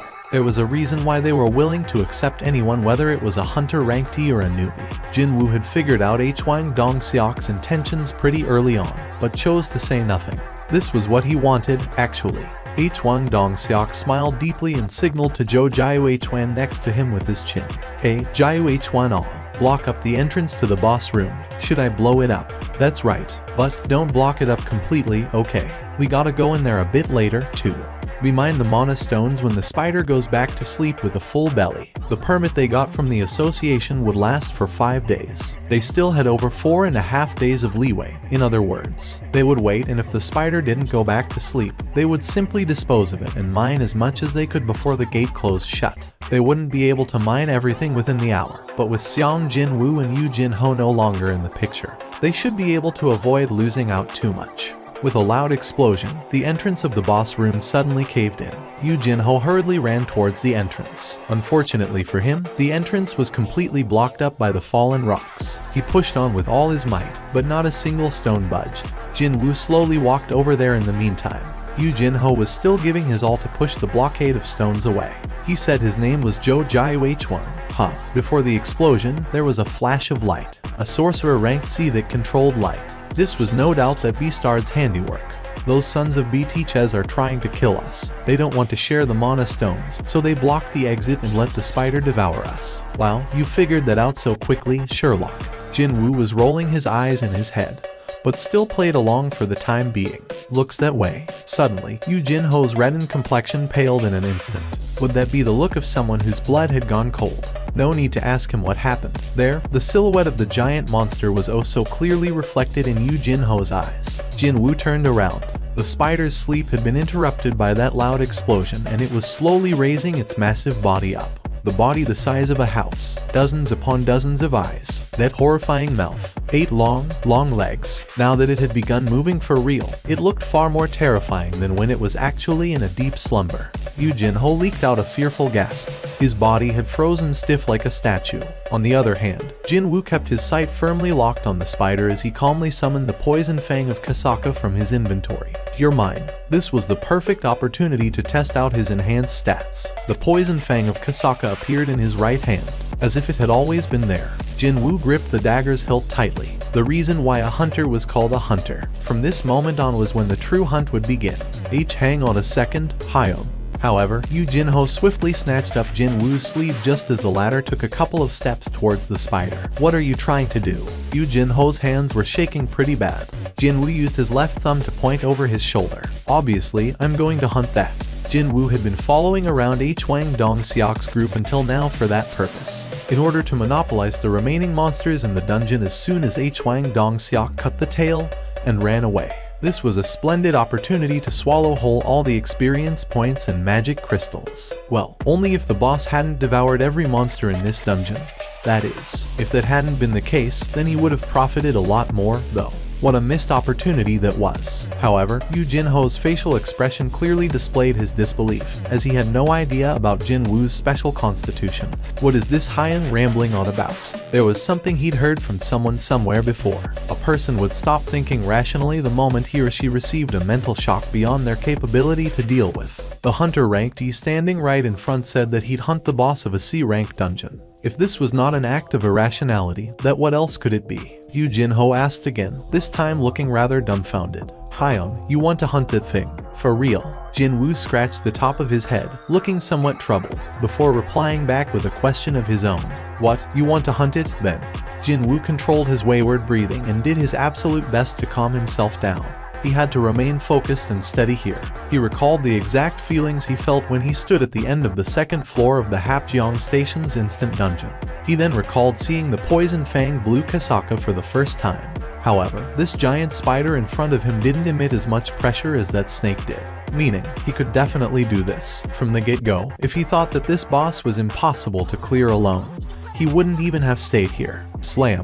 If he didn't instinctively tilt his body out of the way, the spider's legs would have penetrated his chest just now. The spider's legs stabbed into the ground behind him before rising up in the air, its joints folding back up, and from the ends of its legs, pieces of the rocky ground fell. Jinwoo evaded the spider's attacks one by one and got closer and closer to the monster. Meanwhile, Yu Jinho couldn't quite believe his own eyes. Wow, what the hell is up with this guy? Even though he was watching from afar, those attacks were so ferocious that all the hair on the back of his head was standing up. However, that man was evading them all while standing right in front of the monster, not to mention he was actually getting closer too. Seeing that efficient and calm movement, Yu Jinwoo felt a chill run down his backside. And he's supposed to be an E rank. There was no freaking way. If it was him standing there and not Seong Jinwoo, then he'd be torn into a rag by now. He didn't have any confidence whatsoever to dodge those attacks even once. However, Jinwoo was evading them without making a single mistake. An E-rank doing something that a D-rank hunter such as himself couldn't even dream of doing. There could only be one explanation for this. He is a fake registrant. Yu Jinho's expression hardened. Out of those highly talented hunters, there were a few who could freely control his or her magical energy. If they felt like it, they could easily fake the results and get a lower ranking. Hunters who got assigned lower ranks than what they should have got in the first place simply by hiding a portion of their magic energy. Such people were labeled as fake registrants. And perhaps more alarmingly, most of those fake registrants carried around rather sinister motives for doing so, such as that serial killer whose hobby was to enter low-ranked dungeons and murder all the other lower-ranked hunters, as only those who were present knew what happened inside a dungeon. There was no better place to commit crimes than the world behind the gates. Yu Jinho nervously swallowed his saliva. Suddenly, Jinwoo seemed far scarier than the spider. And just why did I have to insist on coming to this place? Yu Jinho felt like he'd break out in sobs at any moment now. In the meantime, the spider's attacks poured down without a break. Jinwoo dodged all of those attacks and grew confident of his victory. Having decreased the distance between them little by little, the head of the spider was almost within his reach now.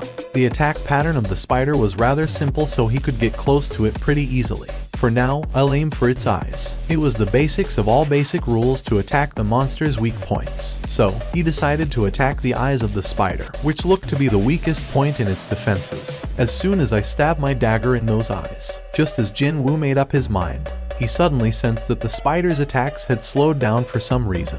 Was it because his eyes had adjusted fully to the speed of its attacks? It was then, a certain ominous premonition flickered past in his brain. When he took a closer look, the muscles around the vicinity of the spider's mouth were trembling quite imperceptibly. Why is it trying to open its mouth now?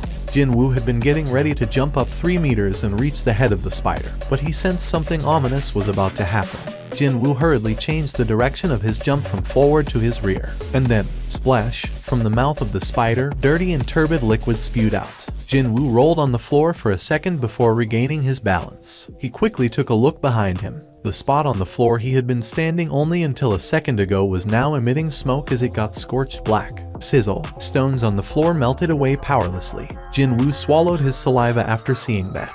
If I had jumped forward just now, it wouldn't have been only the floor that was melting right now. Perhaps sensing that Jinwoo had been distracted, the spider rushed towards him in no time. Jinwoo raised his head. By then, the spider was already right in front of his eyes. Swish. Jinwoo jumped up to evade the giant spider's legs. Slam. The beastard's attacks had recommenced. Feeling frustrated now, he decided to attack the legs with his dagger. Unfortunately, the legs were also covered in that thick exoskeleton, and no matter how many times he cut it, he couldn't even nick it once. Jinwoo bit his lower lip. This isn't going to work. The spider only needed its 2 front legs to attack him. But on the other hand, he needed to use his entire body to evade them. It was obvious who would tire out first here. Tiredness. As he thought, his tiredness stat was rapidly rising up. When this stat hit 70, his speed would decrease, and when it reaches 90, his breathing would become too heavy and it'd become that much harder to freely move about. He was running out of time. If I want to get closer to it, then speed. Along with those messages, Jinwoo's body became even faster, as if a booster had been activated. Evading the spider's legs had become even easier as a result. He swiftly evaded the spider legs, slamming down like lightning bolts, and in the blink of an eye, arrived before the monster. Taken by surprise, the spider hurriedly spewed out its digestive juice. Jinwoo easily evaded the digestive juice and pounced towards the spider's head. Slash. His dagger slashed at the spider's eyes. Yes, one of the 2 special effects the poison fang of Kasaka possessed had activated successfully. The spider roared out and staggered about. Jinwoo didn't miss this opening. The moment his 2 feet landed back on the ground, he jumped up again and climbed on the spider's body to get to the top of its head.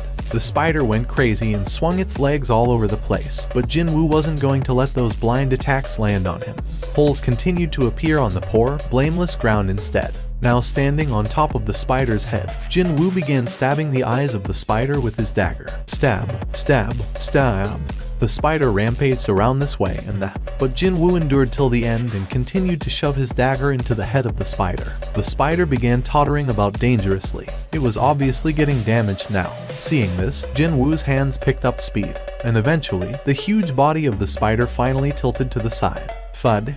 Along with the final gasps from the spider, several messages popped up in his view. I did it. While covered from head to toe in the spider blood, Jinwoo raised his hands up high. Maybe because it was a boss monster.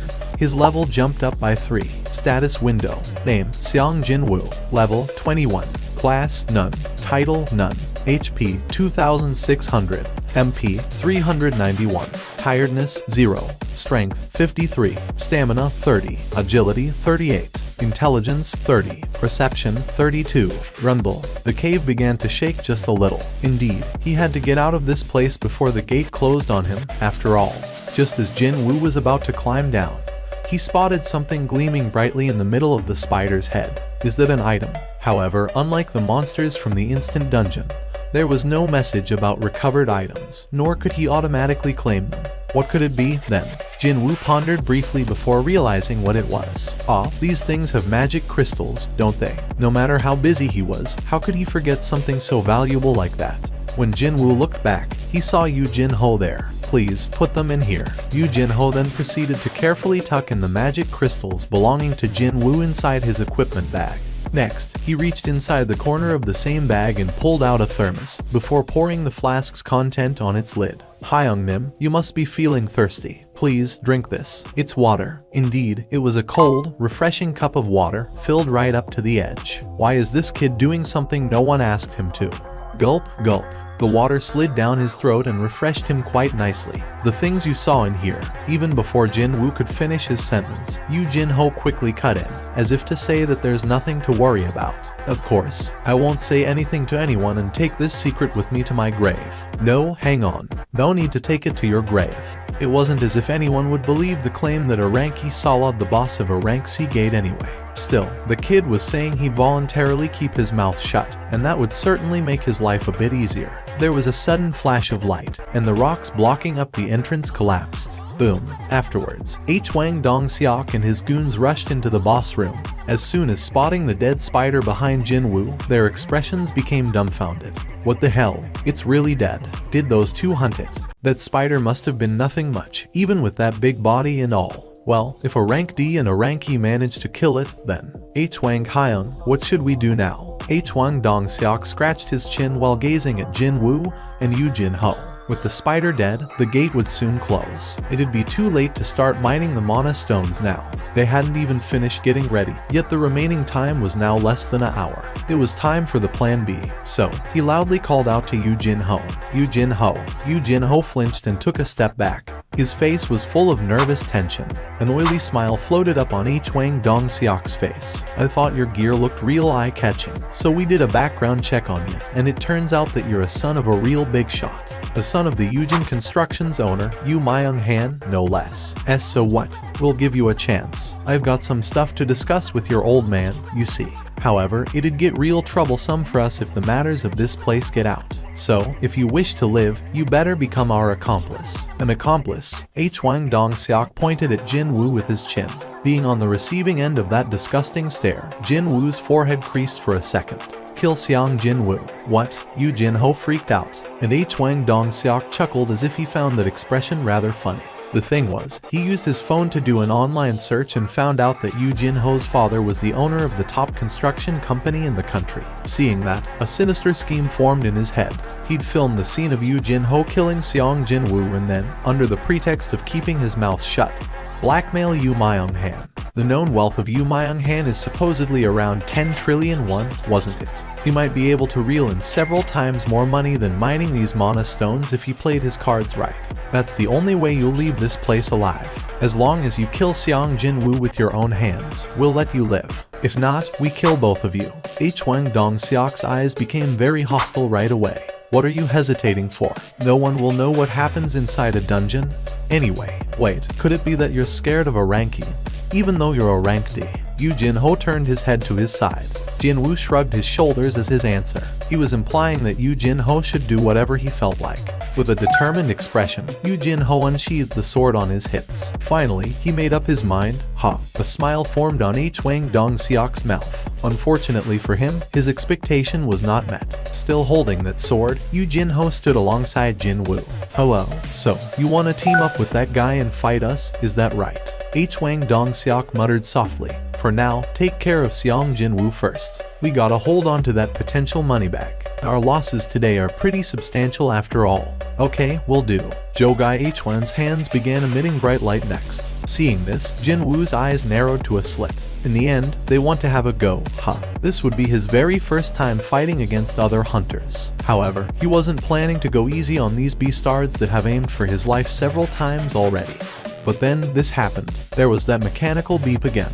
An emergency quest. Jinwoo raised his head. He didn't even say anything about wanting to look at the contents, yet the quest window spread out before his eyes without his consent. There are life forms holding murderous intentions towards the player. Kill them all in order to secure your own safety. If you do not follow this instruction, a corresponding penalty will be given.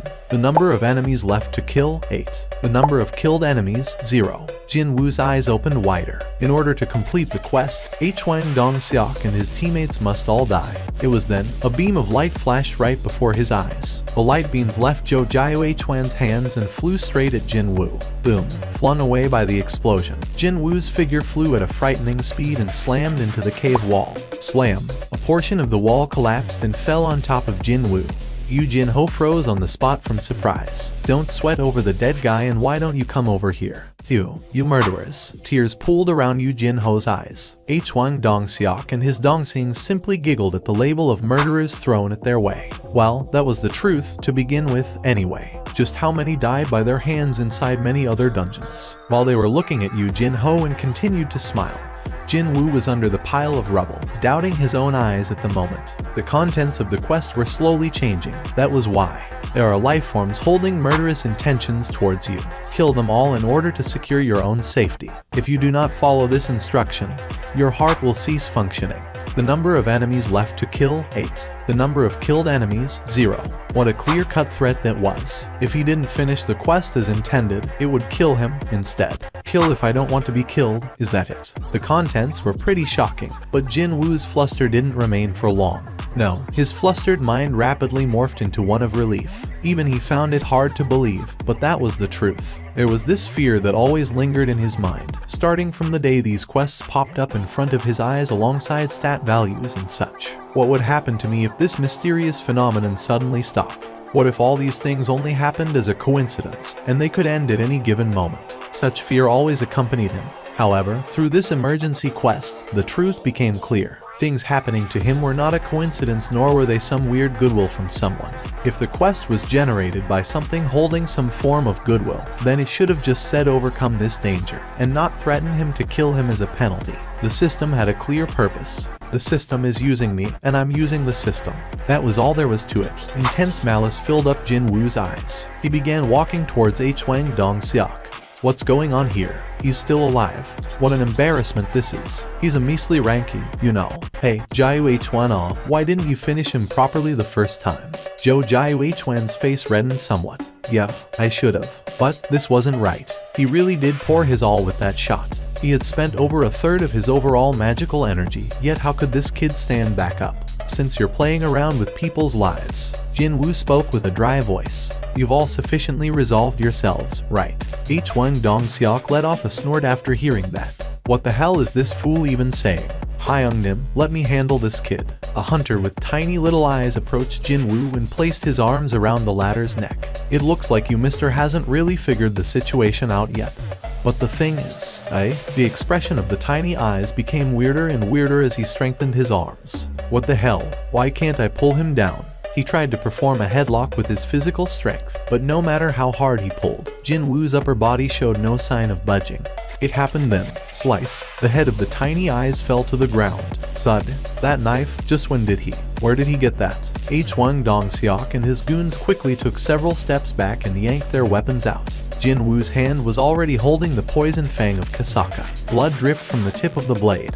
With the eyes of a predator sizing up prey, Jin Woo moved his gaze from one hunter to the next. Hwang Dong-seok gulped. The fact that a dagger had appeared out of nowhere in his hand was surprising, but what shocked him even more was Park Juntae's death. How did an E rank kill a D rank in one hit? Regardless of what trick he used, he could no longer be underestimated. They had to become focused. Hwang Dong-seok cast a glance to his side. Give him another one.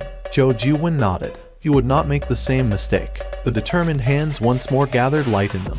But before he could fire the arrow of light, Jin Woo appeared before Zhou Jiwen. Huh? Zhou Jiwen's mouth opened wide in surprise. Jin Woo's eyes were fierce. First, the mage-class hunter with strong firepower but weak constitution. He had already made all the calculations. The dagger embedded into Zhou Jiwen's neck.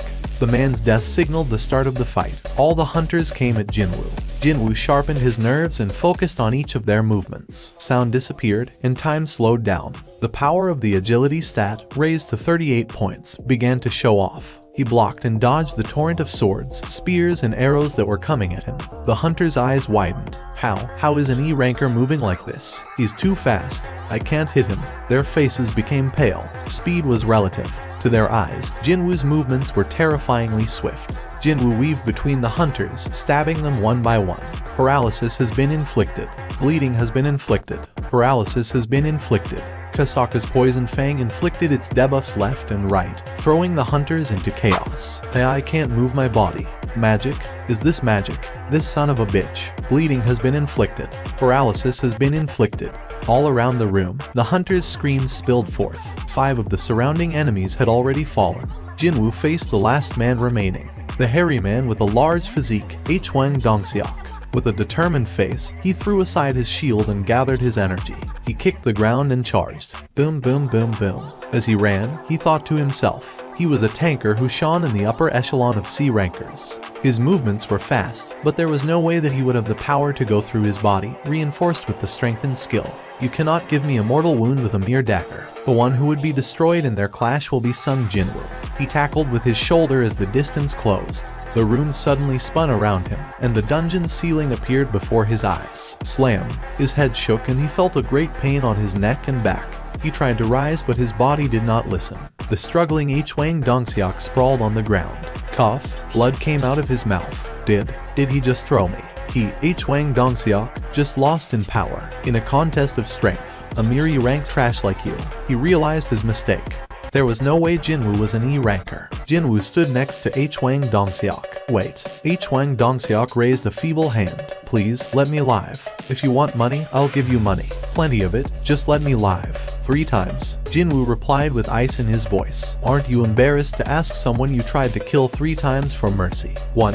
Through blocking the entrance. 2. Through ordering Yu Jinho. 3. Through Jo Ju-won's magic. Hwang Dongseok had made 3 attempts on Jinwoo's life, discounting the fight just now. Give and take. After returning alive from the temple, Jinwoo had made this creed. To give as much was given, and to take as much was taken.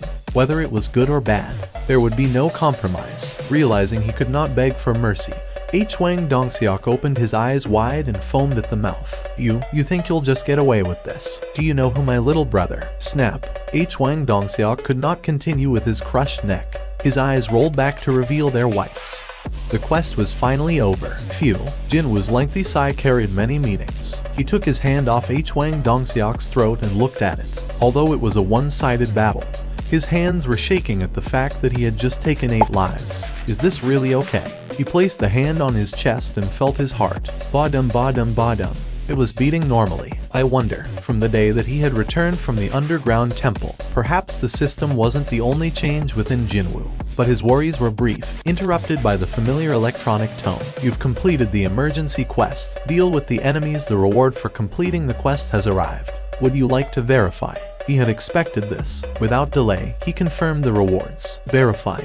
You've received the below rewards. Reward 1. Status Recovery. Reward 2. Stat points plus 10. Reward 3. Skill Bloodlust 10 stat points and even a new skill.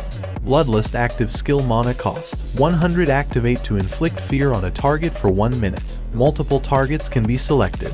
Fear. All stats minus 50%. You emit a murderous intent. Although temporary, it had a very desirable power to lower every attribute of a target. 3 days passed by since the incident of the C-ranked gate. Jinna came home early from school as it was Saturday. As soon as entering the apartment, she began sniffing the air and hurriedly removed her shoes. Appa, what's going on here? Did you order fried chicken? Yeah, I ordered some takeaway to make sure it'd get here just in time for you. Wow, really? Jinwoo beckoned her while sitting by the dining table, causing Jinna's eyes to open wider. She immediately ran towards him, asking me if there was anything good happening lately. Of course, there was. The family's bank balance had swelled up from 800,000 won all the way to 180,300,000 earlier today.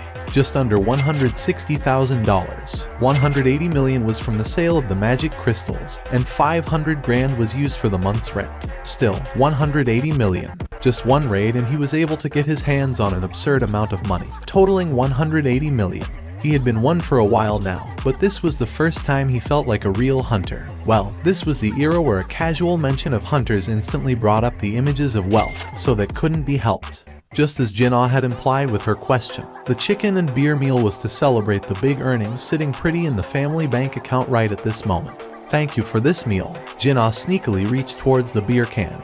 But then, Jin-woo's finger powerfully flicked her forehead. Ouch, for you, this. He then placed a can of cola in front of her. I was only joking, you know. Not minding Jin-ah and her hands busy rubbing her reddened forehead. Jin-woo popped the lid open on the refreshingly cold can of beer and poured the contents down his throat. But then, this happened. Jin-woo couldn't help but react nervously when he heard the familiar beep. Why, a system message, all of a sudden. You detoxed harmful substances. Are you talking about alcohol? Jin-woo drank up the remaining beer in the can and popped open another just to make sure. Gulp, gulp, and the exact same messages appeared again. He had drank up 2 cans of beer in one go, but he couldn't feel one hint of drunkenness come over. Whatever this buff thing was, it was definitely working as intended. In that case, there could only be 2 possibilities. Either he received the buff while he was unconscious, or got it before the system was active. Personally, he was more inclined towards the latter. Papa, what's wrong? Is it indigestion? You should have been more careful, you know. When Jin-woo's expression became serious, Jin-ah asked him with a worried voice. No, it's just that I remembered something pretty urgent, that's all. Eat without me while I take care of this, okay? Jin-woo headed back into his room. He then began rummaging through every nook and cranny of his memories, trying to figure out if he had missed anything. Even if it was small. Suddenly, he recalled something. Every quest has rewards, even penalty quests. But there was one quest that I never got around to confirming the rewards, no. Jin-woo hurriedly opened the mailbox. At the time, he had no clue what the system was nor what rewards could mean, so glossed over them. But he definitely remembered reading the message that said he had met the conditions to clear the quest. The voice he heard back inside the underground temple clearly said these words. A secret quest or not, it was still a quest, wasn't it? However, he hadn't checked what kind of rewards he had received until now. The blessings from the Grand Sorcerer, Kandairu. The Grand Sorcerer Kandairu has been deeply moved by your courage, and has gifted you with a special spell. When accompanied by the blessings of Kandairu, you'll get to enjoy a healthy and fulfilling life every day. One-time effect will to recover all your damaged body parts will be recovered to their original state. Continuous effect good health and long life, you'll be immune to all types of diseases, poisonous substances, as well as all forms of status debuffs. During sleep, your recovery rate will increase exponentially. Only now puzzle pieces fell to their places. That's why my leg was. It was all due to the quest reward that his sliced off leg had reverted back to how it was before. Same thing for why he couldn't get drunk from a couple of cans of beer. Hang on, I'm immune to all types of poison, too. Jin-woo's eyes abruptly shot open real wide. If that was the case, then could it be? Jin-woo hurriedly extracted a certain item out from his inventory. Rarity A. Type Medicine. A pouch containing the refined poison of the Kasaka. Can be found very rarely when hunting Kasakas. Drinking this poison will give you strong skin, but the toxicity will permanently damage your muscles. Affect the iron scales of Kasaka, 20% reduction in physical damage. Side effect damaged muscles, strength -35. My muscles are supposed to get damaged because of the toxin, but wouldn't this detox buff resist that? There was only one way to find out. Jin-woo squeezed his eyes shut and drank the liquid contained within the pouch. Gulp, gulp. Sticky, yucky liquid slid down his throat. The taste was oily and terrible, but he endured it. And they say what's good for you usually tastes bitter. When he finished drinking all of the poisoned liquid, messages popped up in his view. Yes, Jin-woo clenched his fists real tightly. Still, he couldn't celebrate just yet, so he quickly summoned his status window. Reduction in physical damage, 20%. As he expected, there was no decrease in his strength stat. It still remained as 53 points, and then he saw the new stat called Reduction in Physical Damage, 2. Sure, it might be limited in the category, but it still was a marvelous stat that reduced all physical damage by 20%. Just as Jin-woo began celebrating the emergence of this new stat. Papa, you know a guy called Yu Jin-ho. He's looking for you. No way, he can't be the same Yu Jin-ho. The meeting place was a franchise cafe located not too far from Jin-woo's home. Even though it was a weekday, there were quite a few people inside the cafe, perhaps because they chose to meet right after the lunch hour. Hi Nim, over here. Yu Jin-ho greeted him rather enthusiastically. Before entering the cafe, Jin-woo focused his perception to the max, but he couldn't sense any other hunters inside the shop. At the bare minimum, this meeting wasn't for the purpose of revenge, it seemed. Jin-woo sat down on the other side of the table. Didn't think we'd meet again. There was a half-eaten ice cream on top of the table belonging to Yu Jin-ho. Yu Jin-ho spoke as he stood up. What would you like to order? Should I go and get you some coffee? No, it's fine. Why did you ask me for a meeting? Well, that, Hyung-nim. I gave this matter a lot of thought. I mean, lots and lots of thought, you know. But I think I really, seriously, must ask you. Jin-woo tilted his head. What are you talking about now? Hyung-nim, actually. Yu Jin-ho's face reddened as if he was embarrassed about something. Before he summoned up his courage and spoke up. Actually, I was thinking of forming my own tea. Jin-woo didn't even hesitate 1 second and replied, I'm not interested. Yu Jin-ho's expression became dumbfounded. Already, Hyung-nim. I don't need to hear the rest to figure it out. Jin-woo was quite decisive in saying no. Just as Jin-woo got up to leave, Yu Jin-ho hurriedly reached out and held on to him. Hyung-nim, only for 20. No, wait, please partner up with me for the next 19 times. For what? To clear dungeons. Yes, I'll definitely compensate you properly. Yu Jin-ho's voice sounded rather desperate. Jin-woo tilted his head slightly. There were 2 reasons why people became hunters. Either it was for money or for their sense of duty. But Yu Jin-ho didn't belong to either camp. Maybe it was possible that he thought of being a hunter was a slightly more dangerous form of extreme sports or some such. That was what Jin-woo had been believing until now. True, he was taken aback slightly when the kid declared that he wanted to form his own private raid team. Even after going through that ordeal the last time. There are all sorts of people in this world, that's for sure. It wouldn't be too strange to find a scion of a wealthy family who had become numb to the safe environment he had grown up in. Let's say that last time was his first raid, and when he completes 19 more raids, then, could this kid be aiming for? It didn't take long for Jin-woo to realize the truth. Are you perhaps thinking of getting the guild master license? That's correct, Hyung-nim.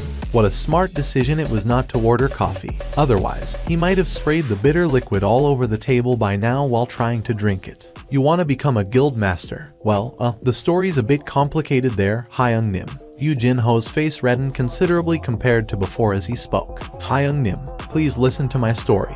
As you've correctly guessed, I want to acquire the Guildmaster license. Acquiring that license was not that difficult, actually. You had to be a hunter who participated in at least 20 raids. As long as you met this base requirement, all you had to do was to pass a written test and you'd get the license. Of course, nobody would join the guild created by a rubbish hunter, and if a guild failed to maintain the minimum number of members, it'd be disbanded as well. Yu Jin-ho continued on. It's not public knowledge yet, but actually, my father is trying to establish a guild of his own. A guild created by Yujin Construction.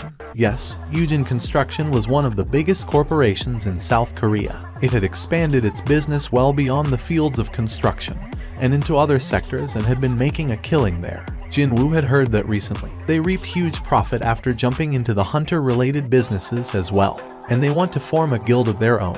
When Jin-woo displayed a hint of interest, Yu Jin-ho became excited and added more explanations. He'd scout strong hunters and build a massive guild, and place all our hunter-related business interests under it. That's his plan. With the financial wherewithal of Yujin Construction, creating a guild wouldn't even pose a problem. No, the real issue would be with just who gets to run it. My father is thinking of hiring an S-ranked hunter as the guild master and placing my older brother as the vice master, and run the guild that way. My older brother's business experience is far too good for me to simply take over the position of the guild master. And you wish to change your father's mind by acquiring the master license? Yeah, that's right, Hyung-nim. Even if the kid hired a high-ranked hunter and acquired the license that way, it'd be no different from buying it with cash. However, what if the kid succeeded in 20 raids with low-ranked hunters, such as Jin-woo, and acquired the license that way? Yu Jin-ho would be able to persuade his father. Simply him being able to lead a group of hunters would be enough to get his approval. That was what Yu Jin-ho was counting on. Hyung-nim, please help me. I have no one but you, Hyung-nim. Yu Jin-ho bowed his head. If it weren't for Jin-woo, the kid would have died during his very first raid. What would I get in return, then? Yu Jin-ho raised his head, his expression one of joy, as he quickly produced an envelope he had prepared earlier on, and a blueprint of a building came out from there. Jin-woo took a look at it. This is the guild office building we're constructing at the moment. The expected retail price of the building is around 30 billion. But it'll definitely rise up in the future. Although the association was doing their best to manage them, there would always be that fear of monsters escaping from the dungeons. That was why the land price near the association headquarters or around large guilds always rose up higher as time went by. well, there would be no more precious wealth than one's own life, after all. Even if it was a small guild, being near one almost guaranteed your safety. A 30 billion building. For raiding rank C gates 19 more times. Jin Woo smirked slightly. As long as you become the master, it'll all be worth it, is that right? That's correct, Hyung Nim. Jin Woo was in a serious dilemma. 30 billion won. That was a huge amount of money. If one considered the fact that the winning prize of the local lottery was 1.5 billion won. He'd have to get lucky 20 times in a row to earn that amount. Not only that, the value of the building would only continue to rise up. However, Jin Woo was as far removed from being normal as anyone could ever hope to get. The one and only under the heavens, he was the only hunter who could grow stronger. If he continued on with quests and leveled up over and over again, he'd reach the S rank sooner or later, or even something surpassing that. If I can surpass the S rank, then 30 billion would be nothing. The contract fee for S-rank hunters went for several dozen billions already. No matter how famous a celebrity or a sports star was, they would never even come close to the worth of an S-ranked hunter. This was the era where the number of high-ranked hunters signified the strength of a nation. What Jin Woo needed to prioritize here was not money, but his growth. And in order to grow, it'd be more convenient to be alone. Yeah, it'd be better to minimize the risks of unexpected events. Hang on a sec. Suddenly, he came up with a pretty good way to catch two birds called money and growth with a single stone. If it's in this manner. When he finally raised his head, he spotted Yu Jin Ho and his nervous face. Jin Woo slowly opened his mouth. I only have one condition. Yu Jin Ho's expression brightened up instantly. Whatever it is, please tell me, Hyung Nim. I wonder, would you be able to smile even after I told you what it is? Jin Woo smiled inwardly and spoke up. You and I, only two of us will enter the dungeons. Pardon? Yu Jin Ho gasped out in pure shock. If I didn't make a mistake here, then, are you saying that Hyung Nim and I, just us two, will clear C-ranked gates? Only us two. You didn't make a mistake, then. Yu Jin Ho's face was drained of all color. Hyung Nim, you need at least 10 people if we want to enter a C-Raw. I'm pretty sure you'd find plenty of willing people when you say you'd pay them just for showing up to fill up the head count. Time to put to good use what he had learned from H. Wang Dong Seok. If there were hunters who didn't want to fight with their lives on the line, but were in urgent need of cash, they would surely jump in with both feet at this golden opportunity. Surely, you are not suggesting that us two will kill every single monster inside a dungeon, all the way up to the boss, are you? You're only looking at it from one way and not the other. Eh? Jin Woo beckoned the kid to come closer, so Yu Jin Ho leaned forward. If no one else participates in hunting besides us, doesn't that also mean no one will get hurt, as long as we're okay?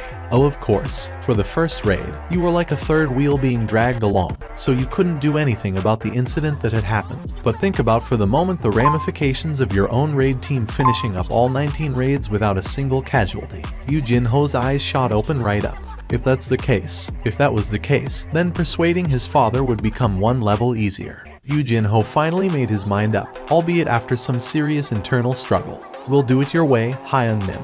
In that case, I'll search for suitable teammates. Very good. Jin Woo nodded his head. Just like usual, Jin Woo was about to receive his rewards, only to spot something strange and hurriedly stopped himself. His gaze stopped dead and remained fixed to the column of running. Running 10 kilometers, complete. At first, he thought that he ran 1 kilometer more than necessary. However, the longer he thought about it, the stranger it seemed to him. I've filled up my quota, so why did it keep recording the extra distance? Jin Woo's gaze became sharper. Was this really nothing more than coincidence? The count for press up also kept climbing up. Suddenly, he became rather curious just how much higher the numbers would count to. The count stopped for sure at the 200 mark. He performed a few more press-ups just in case, but it didn't want to go up any higher. Both the sit-up and the squat also stopped counting at the 200 mark. There definitely was something here. His gut feeling was declaring as such. What if there was another result waiting for him once he completed all the overcounting? Let's make sure. His suspicion was proved to be correct. Jin Woo swallowed his saliva. Reward 1. Full recovery of the current physical condition.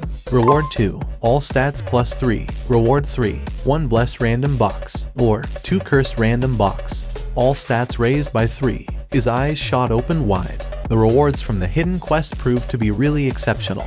Rarity S. Category Key. A key that will let you enter the dungeon, Demon's Castle. Can be used at the Desun Tower located in Songpa-gu, Seoul. It's an S. Jin Woo raised his voice in surprise. Of course, there was no guarantee that the rarity ranking had any bearings on the difficulty of the dungeon.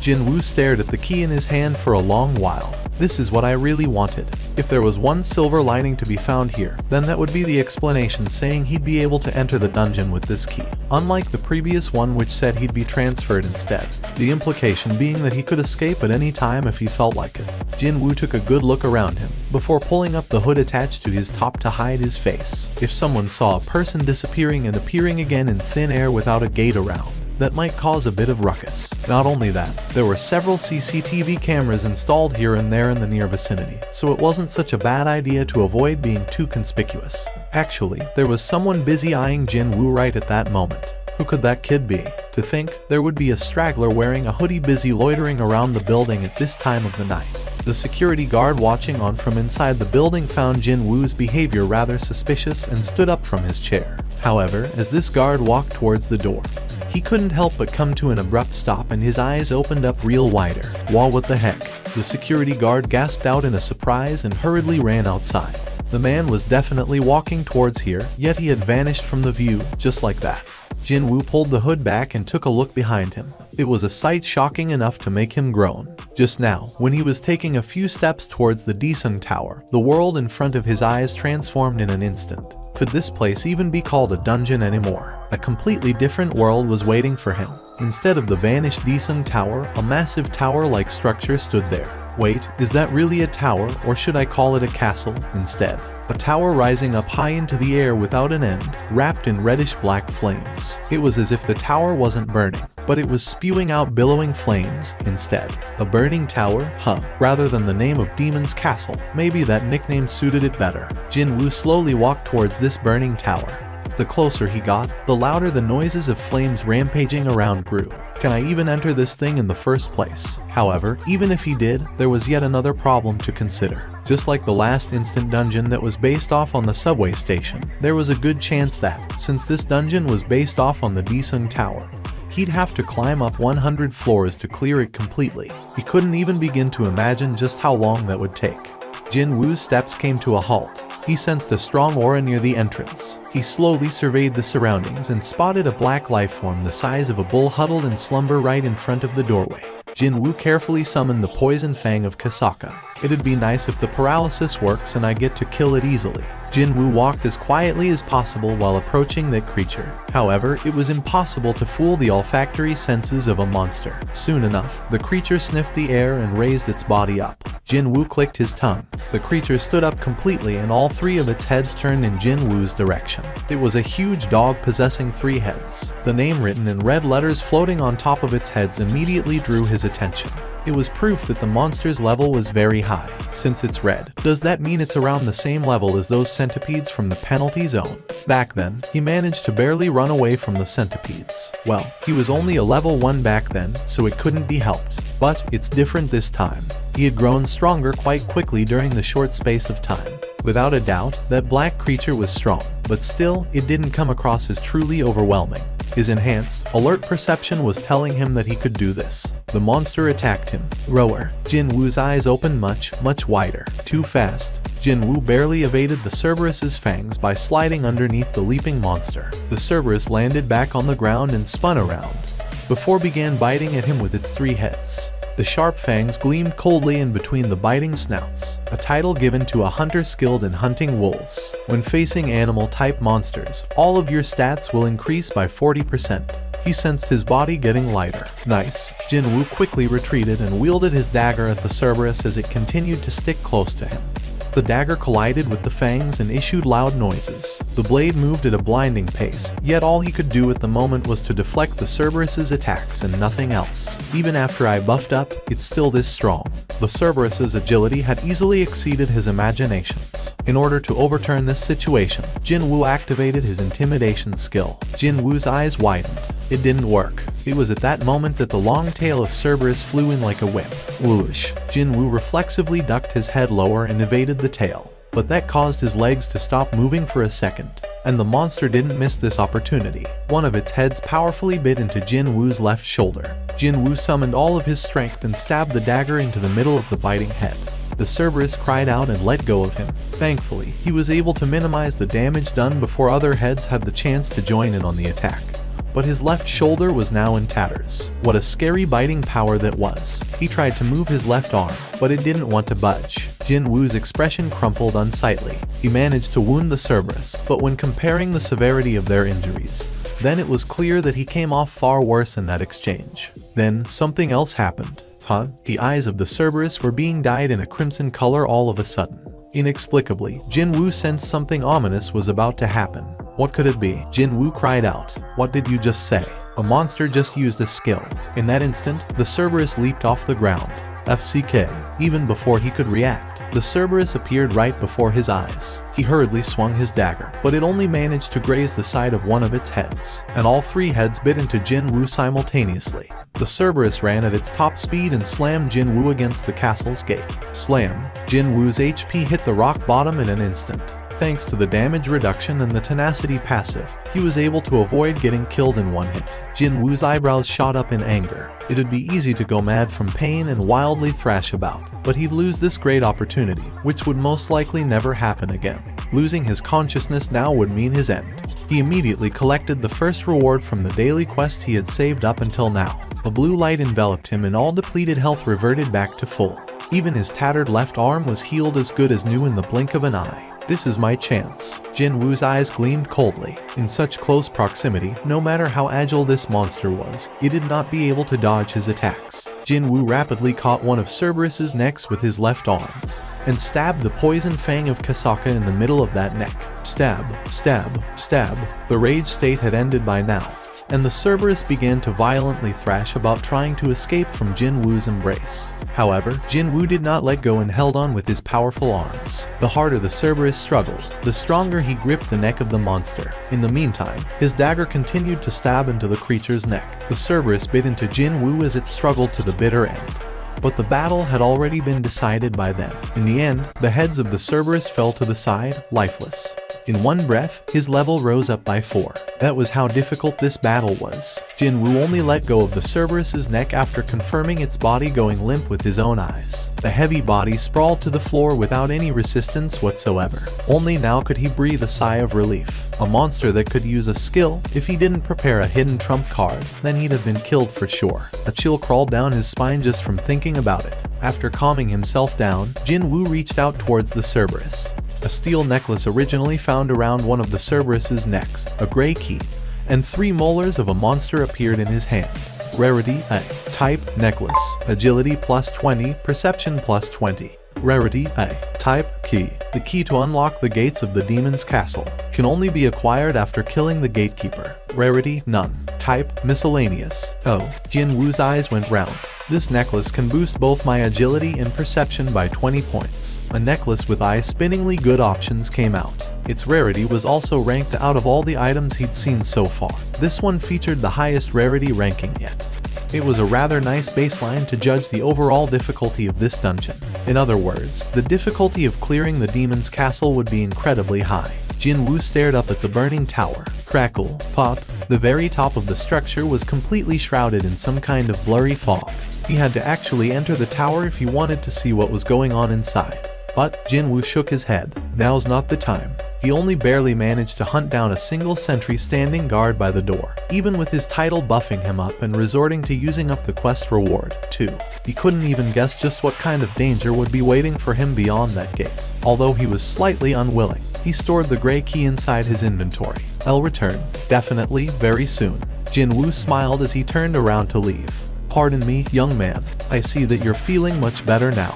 A rather friendly voice came from behind him and Jin Woo turned around to look who it was. Who is he? Because of his high perception stat, he knew that there was a hunter nearby. But this was a supermarket where lots of people came and went, and hunters also had to go shopping too, so he didn't dwell on the matter for long. However, he didn't expect that hunter to engage him in conversation. Not only that, a hunter he actually knew, too.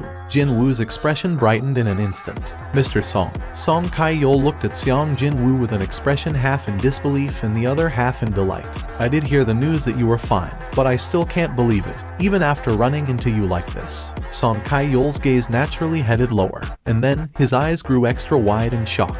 Your leg. Jin Woo calmly made his reply. When I came to, my leg had been all healed up. Even I'm not sure what happened to me. A healer ranked S could reputedly heal a person who was ripped to shreds back to normal, as long as the victim was still alive. What if a high-ranking healer healed Jin Woo's injuries while he was unconscious? If that was the case, then his severed leg being reattached didn't even qualify as a miracle. It'd do no good to see a young man such as yourself become disabled like that. What a relief this is. What a relief. Song Kai-yeol lightly patted his chest as if a big weight of his had been lifted off his shoulders now. It was then Jin Woo's gaze drifted towards Song Kai-yeol's left arm. The older man's sleeve was empty. Song Kai-yeol chuckled and massaged his left shoulder. Don't you worry about it. A hunter getting injured during a raid is a normal occurrence, after all. No, I've been lucky for not running into an accident until then. Song Kai-yeol spoke as if it wasn't much to fret over, but the gazes of other people walking by weren't like that. Song Kai-yeol came to a stop where it was quiet and isolated. Jin Woo also stopped there. Song Kai-yeol turned to look at Jin Woo and before the youth could stop him, bowed his head 90 degrees. Mr. Seong, thank you. If you say 11 people died because of me, then you are responsible for saving 6 lives that day. My share of the blame in that matter is the biggest, so on the behalf of all the hunters who were there, let me say thank you. Song Kai-yeol meant every word he spoke, and Jin Woo could feel the older man's sincerity as well. The situation had become somewhat awkward, but it didn't feel so bad.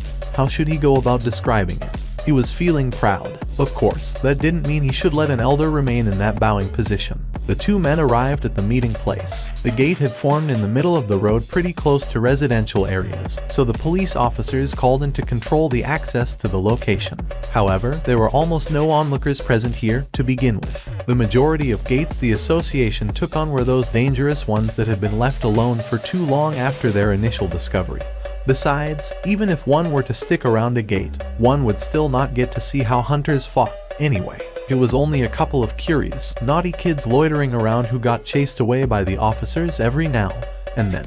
When Jin Woo and Song Kai-yeol approached closer, the two hunters awkwardly averted their gazes. Jin Woo narrowed his eyes. But, of course, these two happened to be Kim Sang-sik, who ran off trying to save only himself, and the other male hunter who had discarded the injured Jin Woo. Of course, they would find it rather awkward to face him. Excuse me, Mr. Seong. Kim Sang-sik was thinking of at least greeting the youth, but when he was subjected to Jin Woo's cold glare, he eventually shifted his gaze away. There she is. Jin Woo also turned his head in the direction Song Kai-yeol was looking at. But, before he had the chance to completely turn around to look, Mr. Jin Woo, something rather soft suddenly hugged him tightly. Miss Ju Hui. While Jin Woo was getting flustered, Ju Hui was too busy making sure he was fine with a tearful face. Are you alright? You are not hurt anywhere, right?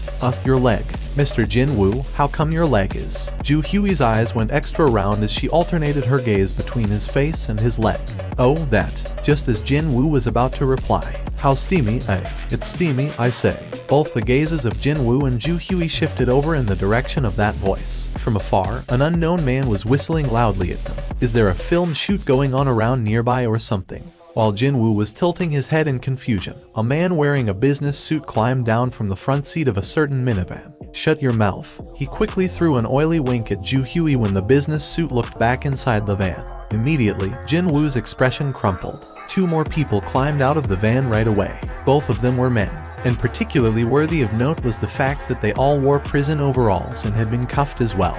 The employee called for the hunters to gather around. These folks are the replacement convicts who will participate in the raid alongside you, hunters. And so, the expressions of the hunters hardened considerably. Kim Sang-sik was the first to step forward. What? Replacement convicts? Are you telling us to go on a raid along with a bunch of criminals? Hunters who had committed crimes had 2 choices. Either spend their allotted time behind the bars, or cooperate with the association and reduce their sentences. Most chose the latter option, and they were referred to as the replacement convicts. The association employee repeatedly lowered her head. I'm really sorry about this. It's only because the number of hunters active in our district has declined so much that the association has no choice but to do this. However, they will be accompanied by a hunter from the monitoring division, so you don't have to worry too much. Kim Sang-sik asked, still full of suspicion. A hunter from the monitoring division, you say? Yes, all the convicts are rank CS, but the hunter from the monitoring division is actually a rank B, so there is nothing for you to worry about. Kim Sang-sik nodded his head. The popular opinion stated that you'd need around 10 C rank hunters in order to contend against a single hunter ranked B. Well, a B rank was personally coming to monitor the troublemakers, not to mention participating in the raid itself, so there was no reason to say no here. Something's off here. He could sense a minute trace of murderous intent flowing between those four. Was this also one of the facets of the enhanced perception stat? Or was he simply being overly cautious? In any case, he was overcome with this unexplainable anxiety all of a sudden. So, Jinwoo whispered in Ju Hui's ear, "Miss Ju Hui, please don't participate in this raid." Ju Hui looked up at Jinwoo's eyes and asked back, "What about you, Mr. Jinwoo?" Rather than answering her, he too asked back, "If I say I'll be going, well, in that case, I'm going too." She looked like she'd follow him, no matter what. I'm sure she's only doing this because she's concerned about me. And he learned through prior experience that whenever Ju Hui's face was forming that expression, she'd suddenly become a very stubborn young lady, and she'd never change her mind.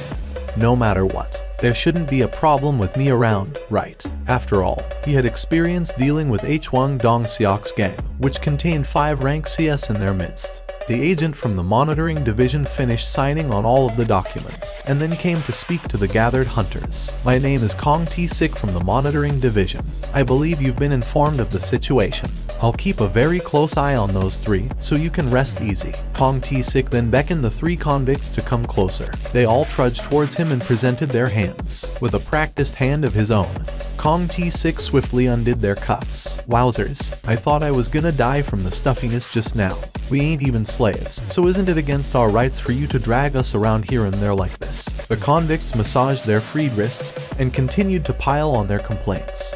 With Song Kai-yeol in the lead, hunters entered the gate one by one. "Let's get going as well." Jinwoo and Ju Hui also entered the gate, albeit at the same time. Perhaps the trauma from the last incident remained with her, because she ever so slightly held onto Jinwoo's sleeve. Goblins were the main enemies for this dungeon. They were the weakest of all man-type monsters out there, so clearing the dungeon itself wasn't hard at all. These strange-looking creatures were weak enough for Jinwoo to fight evenly one-on-one even before he got his power boost. Still, Jinwoo did his utmost best to carefully hunt goblins with his bare hands. The C-ranked convicts must have been really excited by the taste of freedom because they were wildly swinging their weapons and energetically ripped goblins to shreds. From that scene alone, it was difficult to tell apart just who were the monsters and who were the humans there. A forked road with 3 paths appeared before them. Kong T-Sik made a suggestion to Song Kai-yeol. "Since the difficulty of the dungeon is low, how about splitting up from here onwards?" "Yes, let's do that." Song Kai-yeol readily agreed to that idea.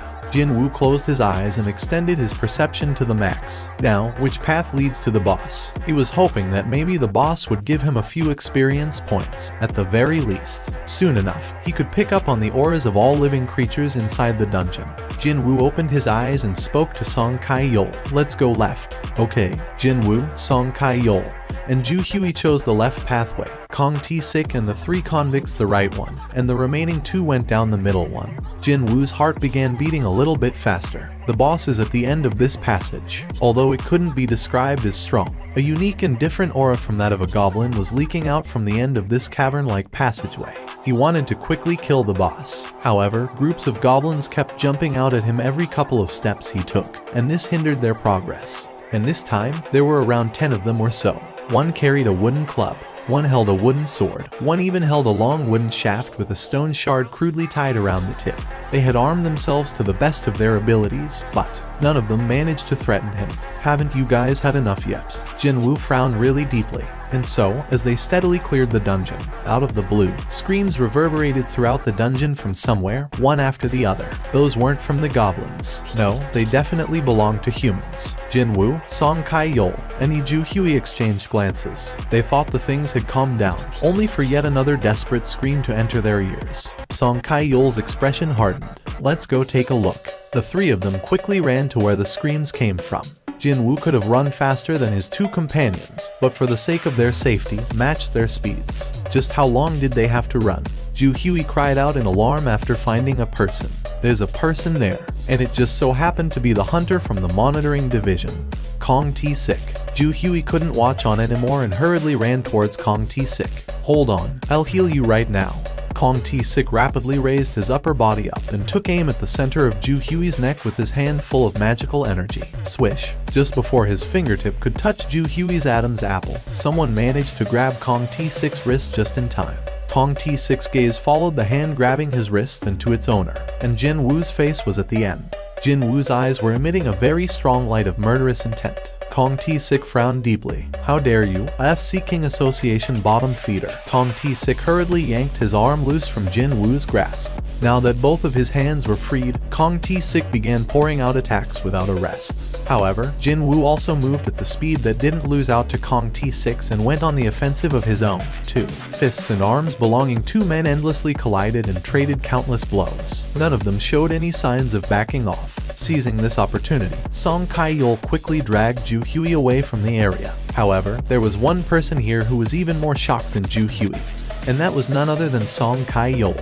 Just how on earth is this possible? This fierce battle unfolding at a scarcely believable speed. He was having a hard time trying to follow with his eyes. Something like that was expected of a high-ranked hunter, so that was fine. But then, the Seong Jin Woo fighting that man couldn't have been the same person from Song Kai-yol's memories. The youth was definitely not losing out against a rank B hunter at all. I'm a C rank, and even I can't follow his movements with my eyes. Indeed, his gut feeling proved to be right.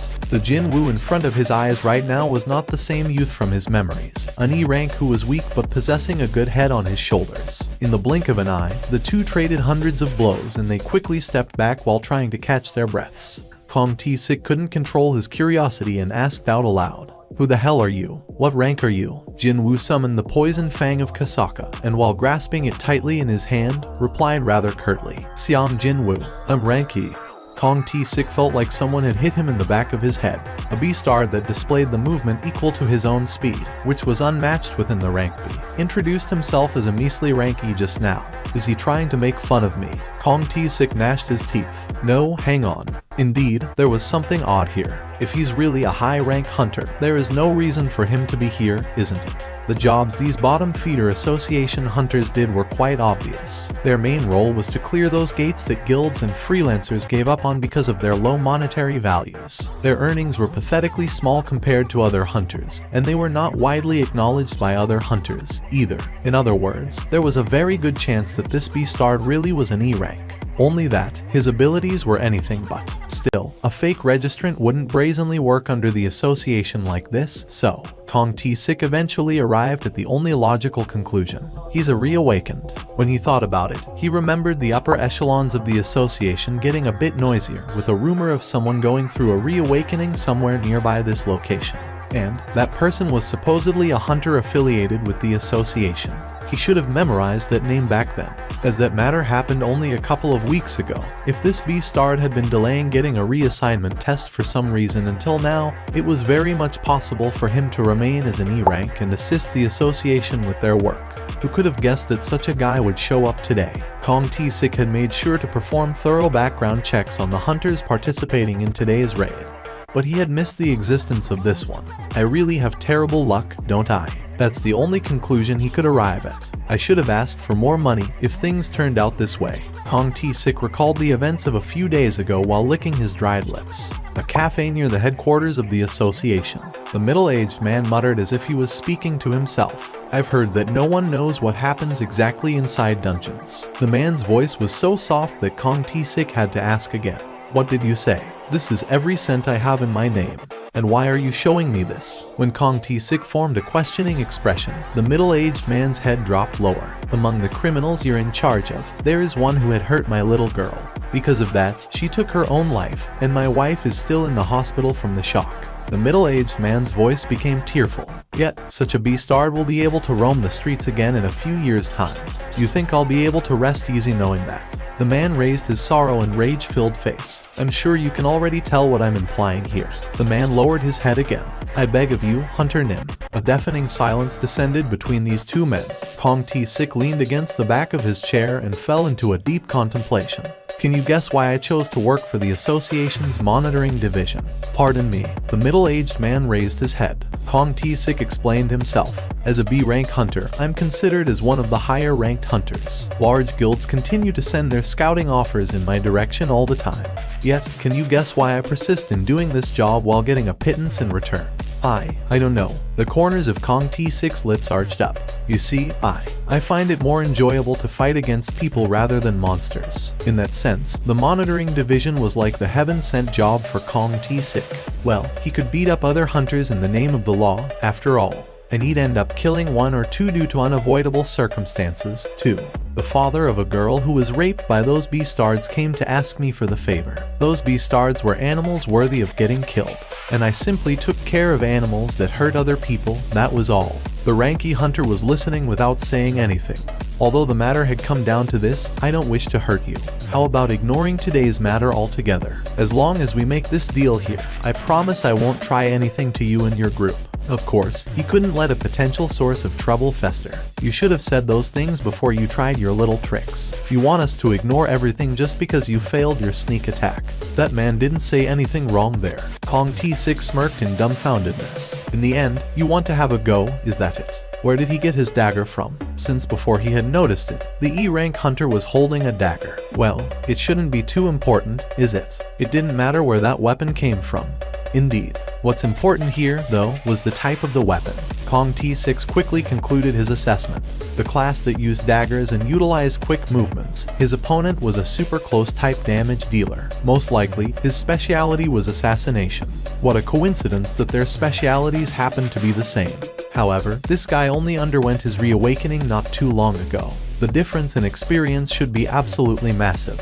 He might not even be able to properly utilize the skills at his disposal. Let me teach you a thing or two as your senior. Kong T6 extracted a knife from his hips and smirked derisively at the Ranky Hunter. Can you do something like this? And then, Kong T6 activated his stealth skill, thereby disappearing from the spot. That caused the Ranky Hunter to get flustered and he hurriedly looked around his vicinity. Kong T6 could see his naked panic and confusion quite clearly. But that's so obvious. The stealth skill didn't only make one's body go transparent. The body, the sound, and even the smell. The skill that cloaked everything about the person activating it. That was the stealth skill in a nutshell. There were only a handful of assassin-type hunters who could use this skill in the entire world. Clang, two daggers collided in the air and sparks flew off. With his stealth skill deactivated, one could now see Kong T6's wide-open eyes. What? But how? The E-rank hunter's dagger had accurately blocked off his own dagger. There are life forms holding murderous intentions towards the player. Kill them all in order to secure your own safety. If you do not follow this instruction, a corresponding penalty will be given.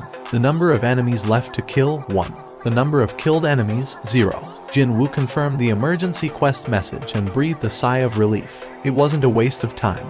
He was kinda worried that if Kong T6 didn't take the initiative, Jin Woo wouldn't receive the emergency quest notification. It was quite unlike how it was with Hwang Dong-seok and his gang back then. That was why he tested the system out, and it was as he expected. The moment Kong T6 revealed his murderous intent, the message popped up. The two daggers locked in a deadly embrace continued to push against each other. It seemed that their strength was about the same. It was here when Jin Woo's eyes gleamed dangerously. He got faster. Jin Woo had been displaying an already high level of agile movements, but now that he had gotten even faster, Kong T6 found it quite disorientating. Jin Woo closed the distance in the blink of an eye and sank his poison fang of Kasaka down on Kong T6's thigh. Nice. The added effects of the Kasaka dagger kicked in as well. It was a bit regretful that the paralysis didn't work. But still, this fight had become just a tad easier now. However, Kong T6 was a high-ranked hunter himself, so his resistance was nothing to scoff about. His dagger aimed at Jin Woo's vitals and continued to fly in. Swish, swish. Jin Woo evaded the blade with only a hair's breadth and also attacked Kong T6's vital spots. Cold sweat drops formed on the foreheads of both men. Our speeds are about the same. We're moving at the same speed. Two men were inwardly admiring each other's agile movements and continued to clash in a dazzling display of super close proximity knife fighting. I gotta break this stalemate somehow.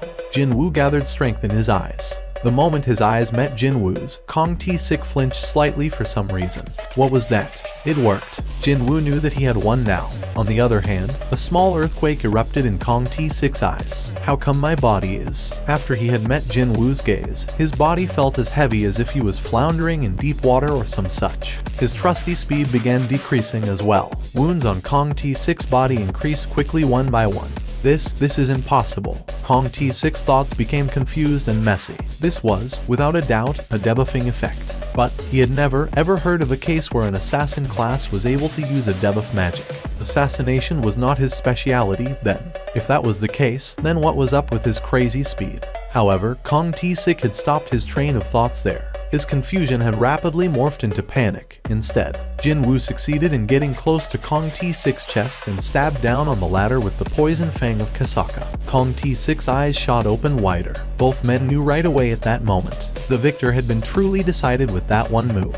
Crimson red blood pooled in Kong T6's mouth. It was gushing up from his chest. As blood leaked out from the side of his lips, Kong T6 formed a smirk. To actually run into a reawakened hunter inside a lowly rank D dungeon. The dagger in Kong T6's hand fell to the floor. He continued to pant heavily as he leaned his head closer and whispered something in Jin Woo's ear. Jin Woo silently listened to those last words, before pulling the dagger out from Kong T6's chest. Just like a dress slipping off a clothes hanger, Kong T6 crumpled to the floor, lifeless. The expected messages did pop up, but Jin Woo's expression wasn't so good. Just like the last time, the aftertaste of killing someone remained bitter and nothing to feel too happy about, even though the other guy attacked first and initiated this fight. If there were no rewards, then this would be one hell of a loss-loss situation. Reward 1. 5 additional stat points. Huh? Jin Woo formed a confused expression. The reward on offer was far less than when compared to fighting H-Wang Dong-seok and his goons. But it was a far harder opponent this time, though. It was here that Jin Woo lowered his gaze and ended up spotting something rather odd. There was a spot of flickering light about as big as a coin gleaming on the corpse of Kong T6. Jin Woo's eyes grew wider and wider. Jin Woo calmed his trembling heart and quietly reached out towards the chest area of Kong T6 where that flickering light was coming from. Indeed, he wasn't seeing things just now. A rune stone. Are you talking about that rune stone?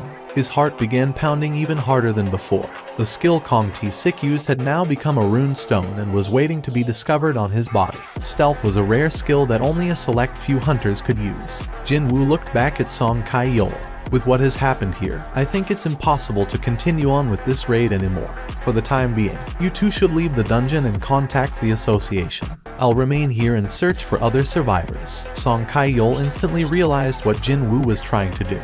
He's going to close the gate all by himself. On the way, he discovered the cold corpses of Kim Sang-sik and the other hunter. This was the power of a high-ranked hunter. If such a hunter really wanted to, then killing a few lower-ranked hunters could be done in the blink of an eye. Jin Woo's expression hardened as he walked past them. Jin Woo discovered a lone convict struggling on the ground not too far from him. That crazy beastard, Kong T6 killed everyone. He killed everyone. What the FCK happened? Did he leave? There's blood on your clothes. Did you get done in by him, too?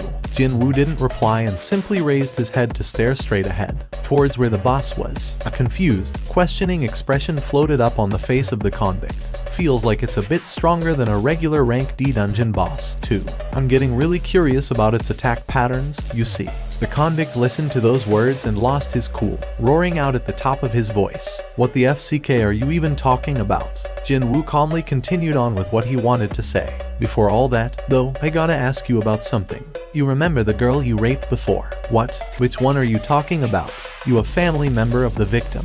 Jin Woo's brows quivered. Just now, this man asked which one, rather than answering with yes or no, meaning he had hurt well more than 1 or 2 girls. Hunters possessed extraordinary strength, so if they wanted to, they could become a horrifying monster at any time. And this beastard used that strength to violate women until now. With that, Jin Woo's mind was made up. The convict finally realized what Jin Woo was planning to do here. He cried out and shook his head around wildly after seeing the group of hobgoblins. The blue convict's pants began dyeing in a yellow color as well. Jin Woo took a deep breath, and he chucked the convict among the waiting hobgoblins. Picking up on the smell of a fresh, living prey, hobgoblins pounced on the convict all at once and began tearing into his stomach. As the convict desperately struggled on and thrashed about, the vessels in his eyes burst open one by one, dyeing his eyes utterly crimson red. Even though the convict gradually lost his consciousness, hobgoblins greedily and restlessly tore into him.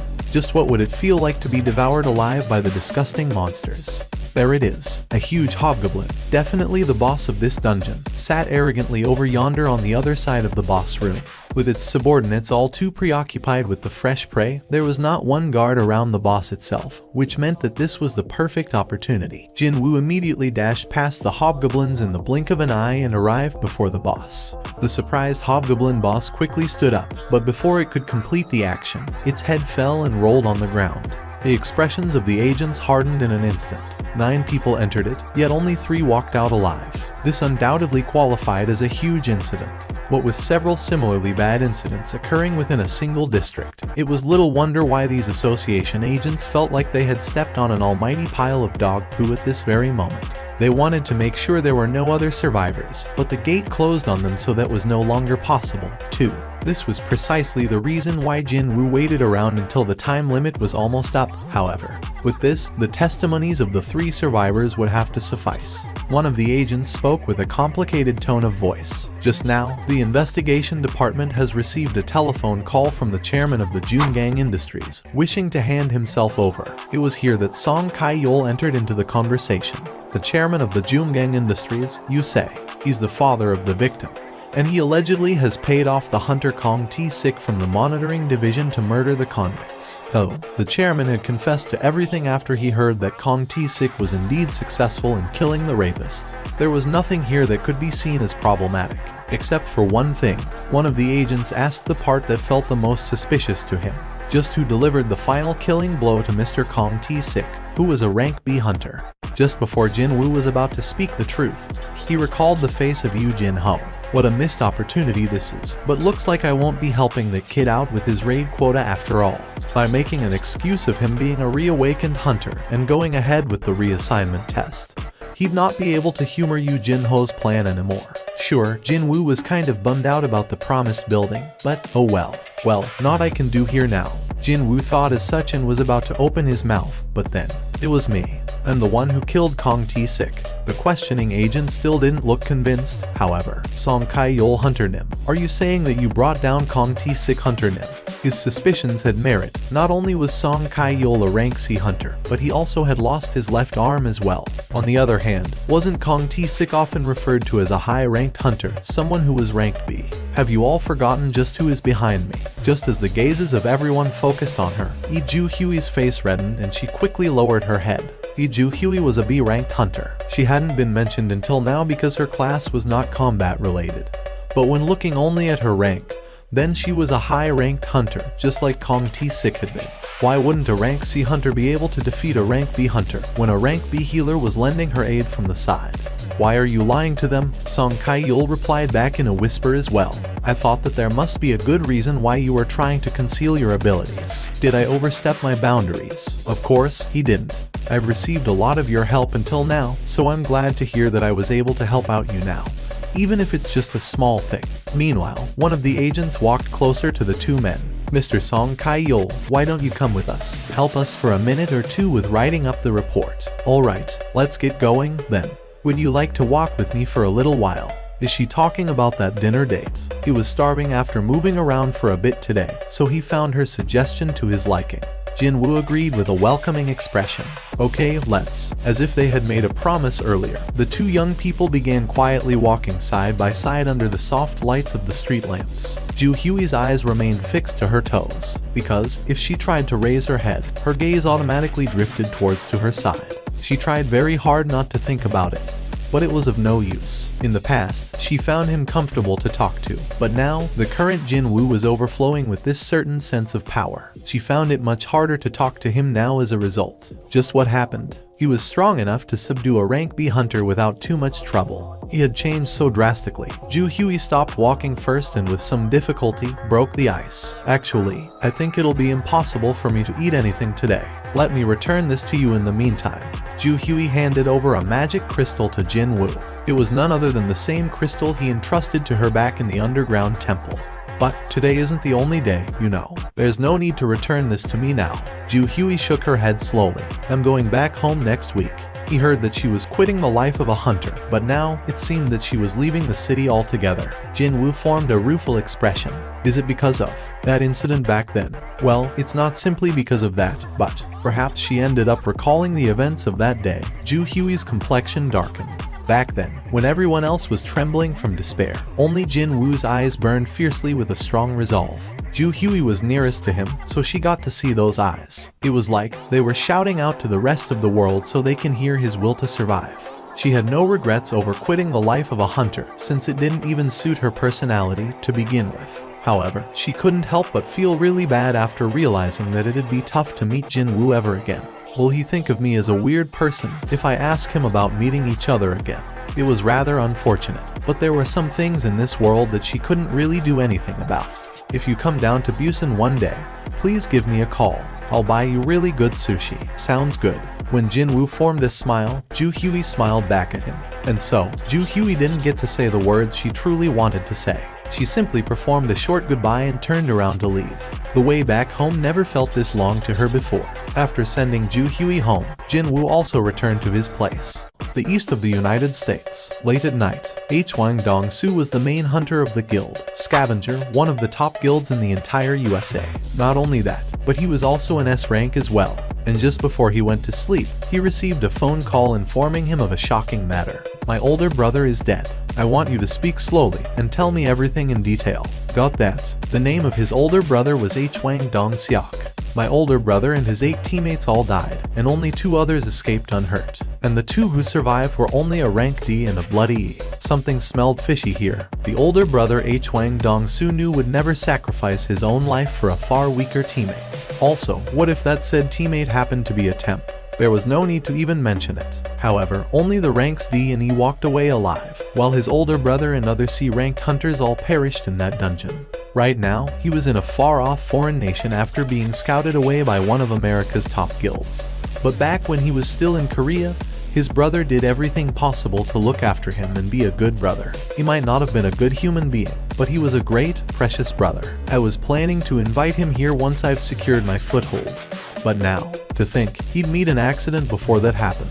Hwang Dong-soo bit his lower lip. Fax me all the information on the 2 surviving members. My number is. Hwang Dong-soo ended the phone call and then called his manager next. On the white pages, photos of 2 hunters, their names, and their brief bio could be seen. The rank D hunter, Yu Jin-ho, and a rank E, Seong Jin-woo. Hwang Dong-soo alternated his gaze on the 2 men's photos and gritted his teeth in determination. I'm sure I'll get some answers from either one if I ask them personally. Laura, what would happen if I were to kill some people in Korea? Do you really mean that? Yes. There was a bout of silence before the woman's voice continued on. The states have yet to sign an agreement to exchange hunter criminals with South Korea. Mr. Hwang, you are now an American citizen, so you'll get a hearing in a US court instead. Good to hear that. Looks like I'll have to make a trip to Korea for a while. Something happened there. Can you clear up my schedule for a bit? However, Mr. Hwang, if you leave so suddenly like this, the operations in the guild will grind to a halt. Tell me just how far my schedule's been booked for. You're fully booked out for the next 2 months. 2 months, is it? Fine. After that, I will need some free time, so don't schedule anything. I don't need a long time, either. Just 2 weeks. I'll only need 2 weeks to pop in and out of Korea. Understood. What should I tell the upper management? Tell them I'm going to my brother's funeral. After Jin Woo and Yu Jin-ho exited from the van, the waiting hunters quickly gathered around them. For some reason, there was almost no normal person in this group. Most of them seemed to have some difficulty with their mobility. There was one person who looked to be suffering from an illness, while another was clearly an alcoholic. Not only that, there was an underage girl too, someone that neither the association nor the guild would admit to their ranks. From a casual glance, she looked to be a high schooler. Is it okay to bring a child here? I asked for a professional advice, and apparently, there is no problem according to the law. Hyun-nim. Actually, the only reason why people don't hire underage hunters is that there would be hell to pay if something went sideways. Jin-woo nodded his head. In that case, it should be fine. Really now, only Jin-woo and Yu Jin-ho were going to enter the gates anyway, so the odds of something going wrong were as good as 0%. Indeed, these people were only here to make up the numbers. In order to get the permit to clear a C-rank gate, one needed at least 10 hunters, after all. That was why 8 extra people had to be recruited. And sure enough, these 8 understood very well why they were here, too. These people all possessed the hunter license, but couldn't act as one due to their circumstances. Most who answered the call to gather were suffering from the hardships of life in various ways. Excuse me, if we really do that, we can get 3 million won. No need to participate in any huntings. No actual need to even enter the dungeon itself. 3 million won per raid, for a payment of simply lending one's name so they would be permitted to enter the gates. It sounded just too good to be true. I guarantee you that the terms offered are for real. Yu Jin-ho stood stiffly, looking rather serious now. Even his expression had become grave. However, you are not to discuss any facet of the events that'll take place here with anyone. Do not forget that the moment you break the vow of secrecy, you'll be forced to pay back 10 times the money you were paid, as per the contract you all signed. Hunters murmured to each other in hushed whispers. Just what were these 2 young hunters planning to do inside the gate that they offered up such enticing terms? They were curious, but no one came out and asked. We should get started. Understood, Hyung-nim. What is that? It's a full set of reinforced armor, crafted by a famous guild of master craftsmen in Italy. Hyung-nim, don't you think we need at least this type of equipment if we were to clear a dungeon by ourselves? Jin-woo slowly facepalmed. What's the matter, Hyung-nim? Unable to watch on any longer, Jin-woo reached out, yanked loose the longsword attached to Yu Jin-ho's waist, and dropped it on the ground. Yu Jin-ho tried to bend down in order to pick up the sword only to lose his balance, and he toppled over ungainly. Plop! Jin-woo did his best to suppress the rising tides of anger and spoke with great difficulty. While I'm still being civil, take them off. Yes, however, after struggling for a bit to stand back up, Yu Jin-ho called out to Jin-woo. Hyung-nim. What now? Please help me. I can't stand up. Jin-woo spat out a long sigh while looking at Yu Jin-ho reaching out to him. In the end, they agreed on the kid wearing a helmet, and nothing else. With a satisfied face, Yu Jin-ho jumped inside the gate. As soon as the 2 men walked into the dungeon one by one, the remaining hunters all slowly shuffled towards the gate. One of them piped up with a worried voice. Judging from the way they acted, they looked like a couple of amateurs. Another agreed, while staring at the gate's surface. You're right. The 2 people's conversation opened the floodgate of words from the remaining hunters. Everyone began speaking their minds now. What will happen if those 2 get killed inside the dungeon? Well, we all got paid the contract signing fee already, so... What the hell? The raid leader is only a rank D. Hearing that, everyone else stiffened up from the shock. However, what shocked them even more was the following search result. The dude next to the rank D is only a measly E. Isn't it way too dangerous for a rank E to enter a rank C gate? 1 D and an E wants to clear a rank C dungeon. How can that even be possible? Also, the raid team leader has no record of leading a team before. What the heck? Why would these 2 young men? Wasn't this no different than committing suicide? It was not for nothing that the association had set a strict rule of 1 needing 10 people, with 5 rank C hunters, as the bare minimum if one wanted to enter a rank C gate. Then, this happened. Jin-woo and Yu Jin-ho hurriedly emerged from the gate. Yu Jin-ho was panting laboriously. Steam slowly rose up from the bodies of 2 young men carrying tired expressions. Oh, they managed to escape unhurt. What a relief. Hunters welcomed the 2 with happy expressions. They were all thinking that these 2 only roamed around the entrance of the Indeed. It was none other than the White Tiger Guild that went to assist the association during that event. Hey, Kaichi-ala, do you remember that dual dungeon incident 2 months ago? The one where our hunters had to go and take a look. Yes, Chief, I remember. What was the name of that survivor? You remember it. It's Seong Jin-woo, a rank E hunter. I knew it. He wasn't sure of it. But well, he was proven right once more. On Song-min instinctively realized it. There was something fishy going on here. Not once did his instincts that activated only in these sorts of situations let him down. Never. On Song-min shouted out an order to the rest of the employees in the 2nd division.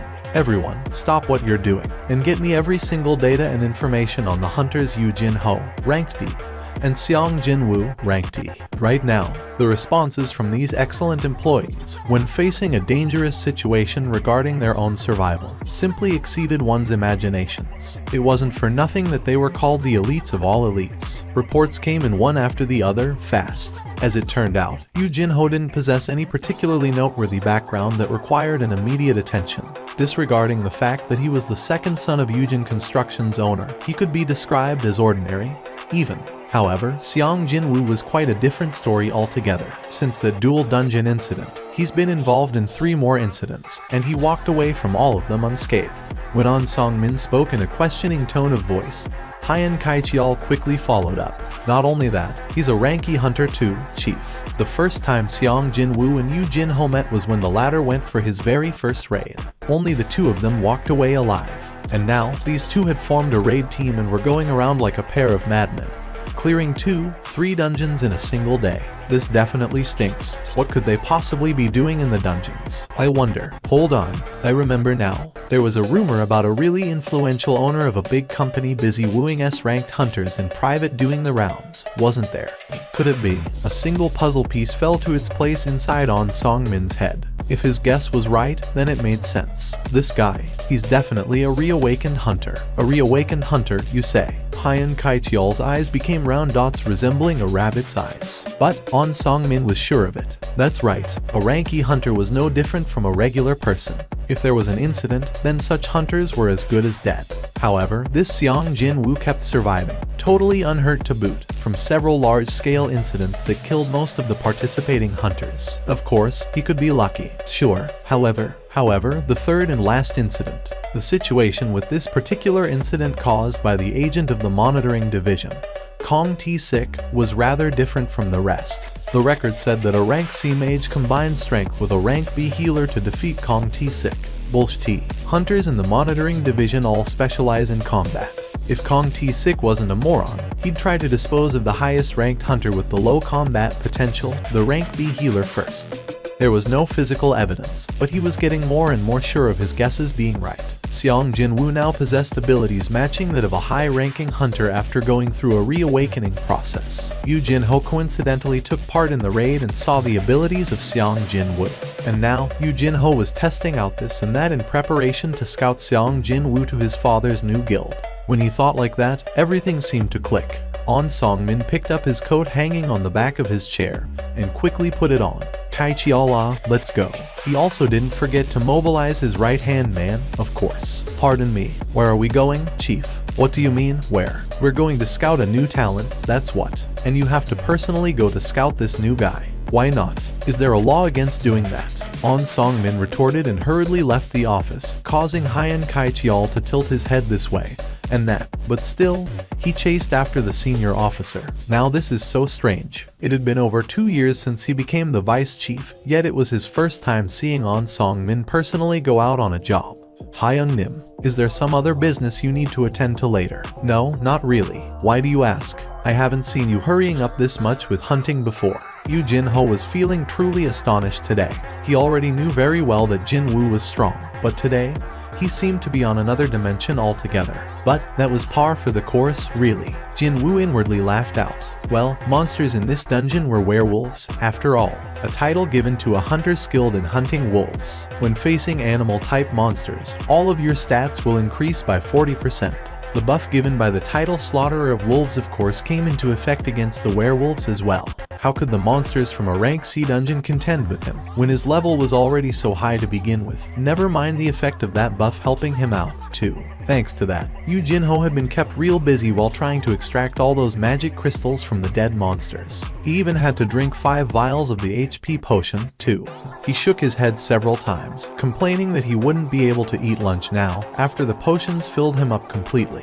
One couldn't find the addresses of hunters on the association's website. The only things appearing there were the names of hunters and their ranks. A hunter could provide the relevant information themselves, but Jinwu didn't even leave behind his contact number there. But not only had this guy known his phone number, he was waiting near Jinwu's home, so without a doubt, he must have gathered enough information before showing up here. Now that I think about it, he abruptly remembered something. I sensed a gaze on me earlier today, so I'm guessing that belonged to one of your people. The Hunters, the Reapers, the Night Order, the Shining Star, and then us, the White Tiger. I'm sure you've heard of these names before. An Songmin read off the names of the top 5 guilds in South Korea, one by one. An Songmin presented his business card.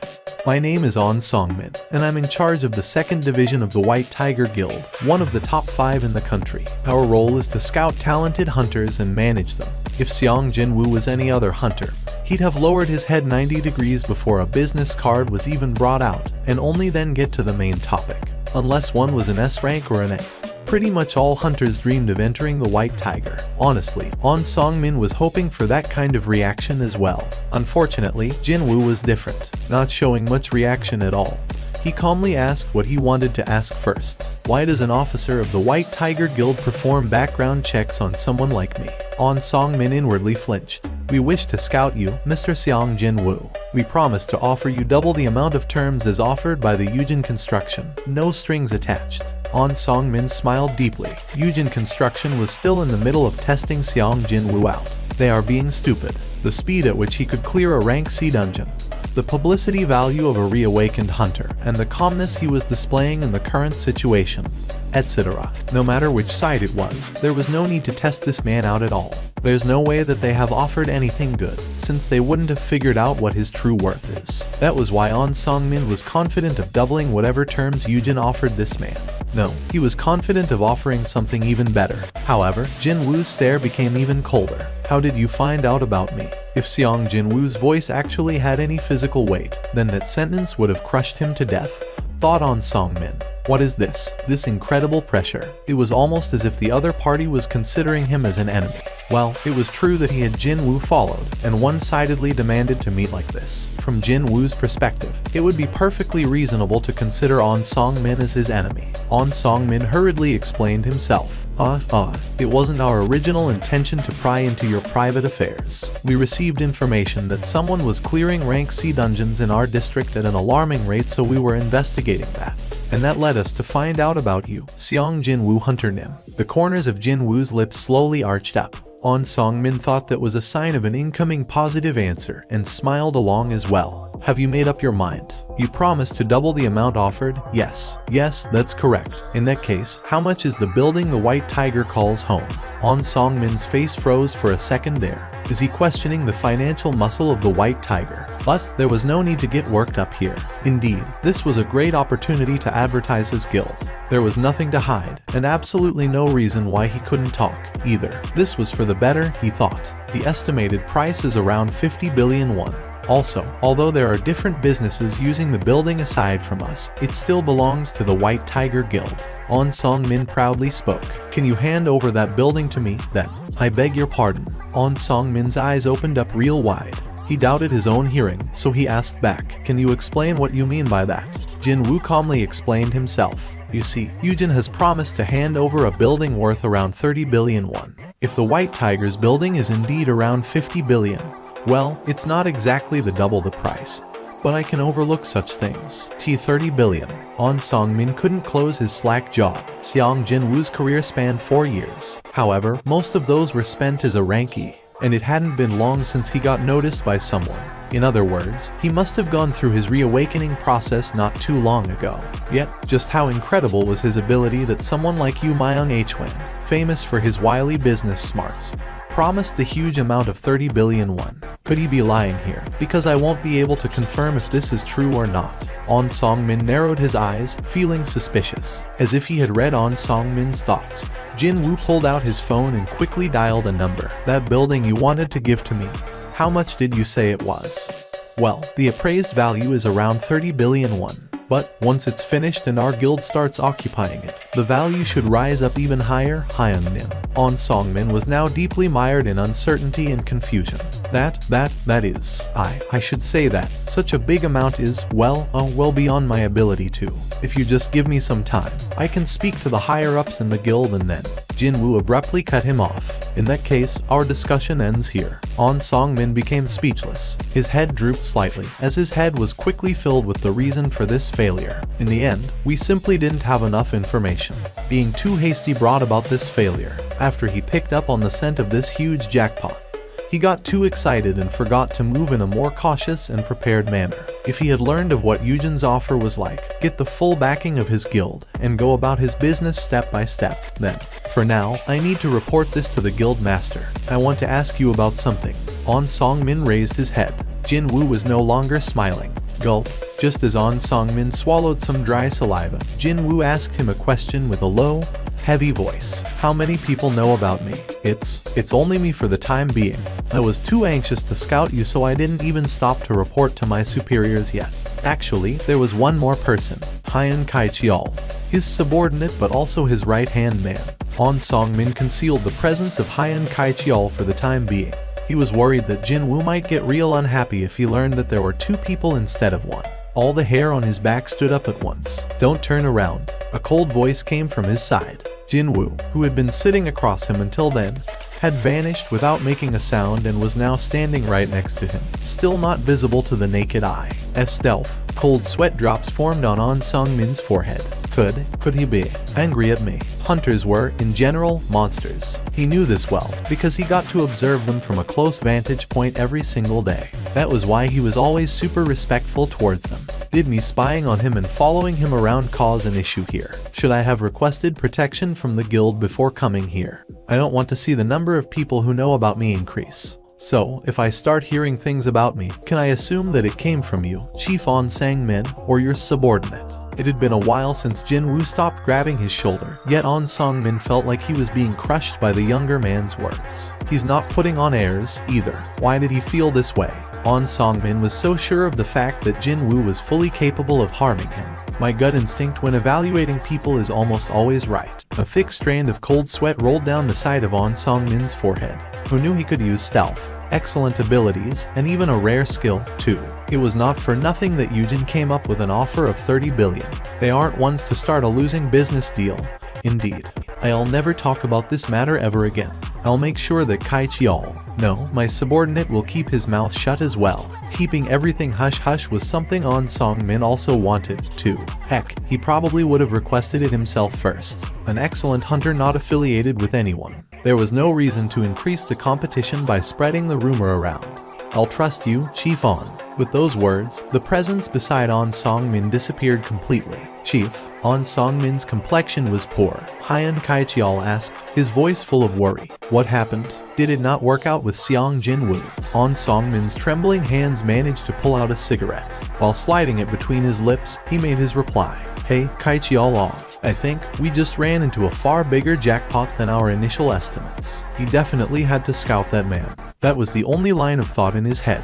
Thankfully, there was still a chance. Name, Seong Jin-woo. Level, 39. Class, None. Title, Slaughterer of Wolves. HP, 7220. MP, 683. Tiredness, 0. Strength, 97. Stamina, 59. Agility, 97. Intelligence, 51. Perception, 81. Reduction in physical damage, 20%. Passive skills, LV, Max, Tenacity LV, 1. High-grade dagger technique LV, 1. Active skills, Dash LV, 2. Intimidation LV, 1. Vital points targeting LV, 1. Stealth LV, 1. Well, no wonder people are beginning to notice me. A strange message followed right after the familiar one. Required level. Having only heard this simple message, he couldn't figure out what was going on here. But by the time the following mechanical beep rang, Jin-woo ended up expending a huge amount of willpower just to calm his heart that beat so hard to the point of causing him pain. Class change quest. He was so focused on raising his levels and his stats that he had been forgetting all about a certain column in his status window. Indeed, that was the third column in his status window, the class. And now, he was given an opportunity to replace that none with another word. He'd be given a class. In most video games, a character would receive many benefits after getting a class. It'd be no different with the system, since it operated almost the same as a game. His heart was beating harder and faster now, when he realized that he'd be one step closer to the goal of being strong after going through with this quest.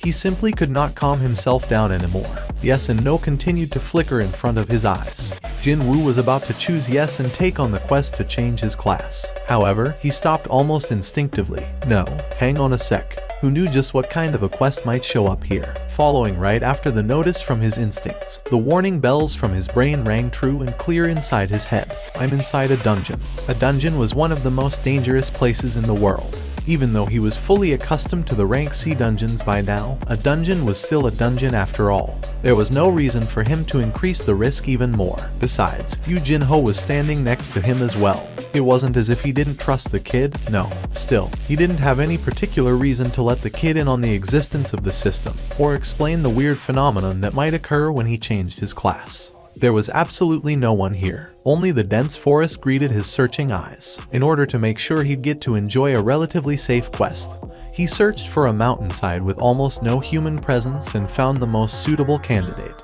The current time was 1744. There shouldn't be any hikers in this in-between hour, plus his current location was an empty spot of land far removed from any hiking trails. Time to get started. Jin-woo accessed his mailbox. The message popped up in his view as if it had been patiently waiting for him. Yes, I'm taking it on. The moment he thought of taking on the quest, another message popped into his view, generating a new dungeon. Before he had the chance to interpret what that message was saying, a change took place before him really fast. A black hole formed right in front of his eyes. That was merely the beginning, too. The black hole the size of a bean expanded to the size of a coin, then to that of a volleyball, and eventually, it grew large enough for a person to walk through. Isn't this? Jin-woo's eyes grew wider. He was expecting to see a new message with the contents of the quest pop up in front of his eyes. But this, what appeared before him was, without a doubt, a gate. To think, a gate would show up here. This one didn't seem any different from the others he was familiar with. Only that, it was a bit smaller than usual. This is no time to daydream. If he succeeded, then a new class and all the rewards that followed would be his. And if he failed, then he couldn't even tell what might happen to him. So, he needed to focus here. After taking a deep breath, Jin-woo held the poison fang of Kasaka in reverse grip and entered the gate. This isn't going to be easy, is it? Maybe because his class change was up for grabs, there were quite a few restrictions here to contend with. The most important one was that he couldn't replenish his spent energy or stamina, and couldn't heal himself using potions or level ups. The damage will stack, in other words. If he got injured, then that would spell his doom. The exit is blocked off, an unknown grade, impossible to heal himself, and no exit. This dungeon was a pretty risky proposition. If clearing this place was difficult because of all the restrictions, then didn't that also mean there was an amazing opportunity waiting for him at the end? He took one last glance behind him and slowly made his way forward, the torch lighting the way. Just how long did he walk? When he walked for a long time, he finally got to a bend in the passageway, and just beyond it, he sensed multiple presences. Clank, clank. Whenever this thing took a step, the metallic clang reverberated loudly in the passageway. The noises were getting closer. Jin-woo aimed for the side of its neck. Clang, but he got to hear metal hitting metal instead. The blade didn't go in. Metal armor. Jin-woo's eyes widened. Finally confirming the identity of his opponent, Jin-woo quickly took several steps back. It's a human. He was now facing a knight decked out fully in a suit of armor. Its face was hidden behind the helmet and he couldn't see what they looked like. Jin-woo called out to it while thinking to himself, could it be?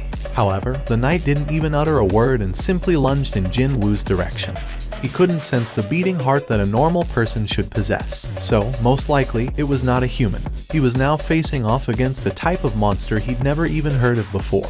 The first one to strike wins. Before the enemy made its move, Jin-woo dashed in first. Swish. Jin-woo evaded the hurried swing of the knight's longsword and stabbed his dagger at various points in its amour. Unfortunately, he couldn't damage it. The armor is too thick. Not only was it thick, the surface was smooth as well, so when he landed a straight blow, the blade didn't go in but simply slid off to the side. It was at this point that the knight swung its sword in a huge arc. Vital points targeting. Crack. The tip of the dagger penetrated past the armor. Did it work? However, it must have not suffered any damage, since it swung its sword down vertically with great force, not caring at all about the dagger stuck to its side. It's not really that strong, is it? That was his earnest assessment. Probably because of all that heavy armor. Its movement was dull, and its attack pattern was also rather simple, too. Only that, its defense against bladed weapons was truly exceptional. Jin-woo rolled up his sleeves. Well, I've already fought against an enemy with thick armor that blades can't penetrate. The boss monster, Poison Fang Blue Kasaka that broke a steel sword infused with magical energy in one hit.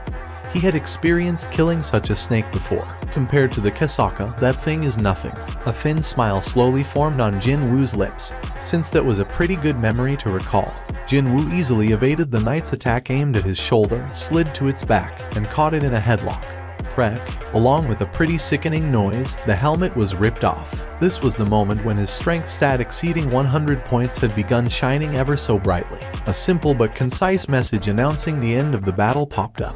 A flickering light indicating the presence of loot came from somewhere on the armor, but Jin-woo's attention was elsewhere. What the heck? There's nothing inside. The helmet he held in his hands was totally empty. He quickly checked inside the armor to make sure, but it was the same story, empty.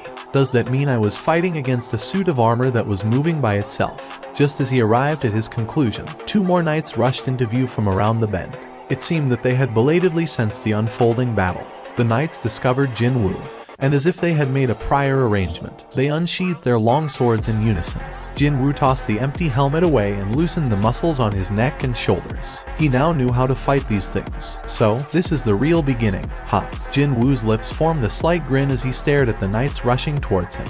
His first step in clearing this dungeon proved to be on the right track. Was it because of all the restrictions? The loot drop rate turned out to be rather excellent. Jin Woo only defeated 3 knights, yet 2 of them dropped an item each. As far as percentages go, that was 66.6%.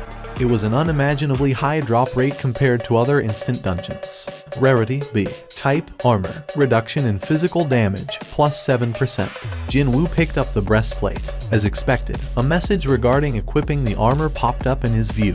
The breastplate disappeared from the view. Jin Woo summoned the status window and confirmed his stats. So, it really went up. Jin Woo felt around his chest area. He couldn't feel anything weird. I got 30,000 gold in one go. Was it because knights were supposed to be wealthy or some such? He abruptly remembered that most humanoid-type monsters usually gave out more loot than any other types in video games. During the past 2 hours of hunting inside the dungeon, he met 4 different types of monsters: knights, mages, assassins, and archers. Is it stealth this time? An assassin type suddenly vanished from his senses. Jin Woo didn't panic and extended his perception to its fullest, and soon enough picked up on the presence sneaking up on him from behind. Swish. The assassin received a fatal wound and turned into a wisp of black smoke before disappearing from his view with nary a scream. Jin Woo turned around to continue on his journey. But then, a flash of blinding light exploded right in front of his eyes. A mage had hidden itself and quietly completed a light magic spell. Kaboom. However, Jin Woo was already well behind the mage by the time that happened. Jin Woo didn't miss this opening and swung his dagger diagonally. The mage, too, turned into a wisp of smoke and disappeared. I got hit by one of those way back when I got too careless. The thing was, he was already ready to react as soon as he began sensing mana gathering around in a single point. Zhou Jiu H1's light magic. Jin Woo wasn't dumb enough to get hit by a similar magic to that dead guy's. This was one of the reasons why he thought that all these battles were like him studying and revisiting his past fights. That's not all, is it? In order to defeat different types of monsters, he needed different stats. For knights, it was strength. For assassins, perception. Archers, agility. And finally, for mages, it was stamina. The whole thing was set up in a way that if any of the corresponding stats weren't high enough, he'd have a real hard time trying to deal with the individual monsters. If his strength was lacking, then he wouldn't have been able to cause enough damage to the knights, and if his perception was too low, he'd have gone through hell in order to locate the assassins. Me raising stats evenly has really paid off dividends here. His intelligence stat was still on the low side, but all he had to do there was to economize his MP usage. Jin Woo summoned the canteen as soon as it showed up in his inventory and took several gulps. Phew, his fatigue was piling up noticeably now. Just how far am I supposed to go here? Could there be no end to this place? Jin Woo put the empty canteen down on the ground and placed his hands on his hips. It had been over 3 hours already since he entered this dungeon. Both his body and mind were getting fatigued now. Jin Woo sat down and leaned against the cave wall. The tiredness stat had sneaked up to a dangerous level, above 70. His body and mind would start to get negatively affected.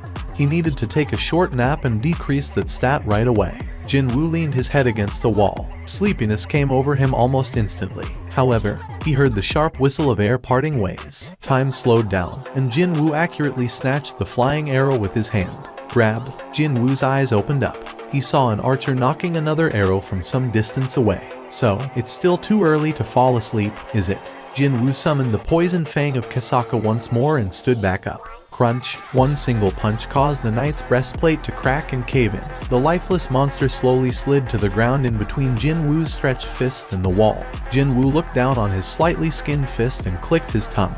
Only a short break would have taken care of such a small wound by now. However, these abominable monsters didn't give him a moment to rest. Still, he earned quite a lot in the meantime.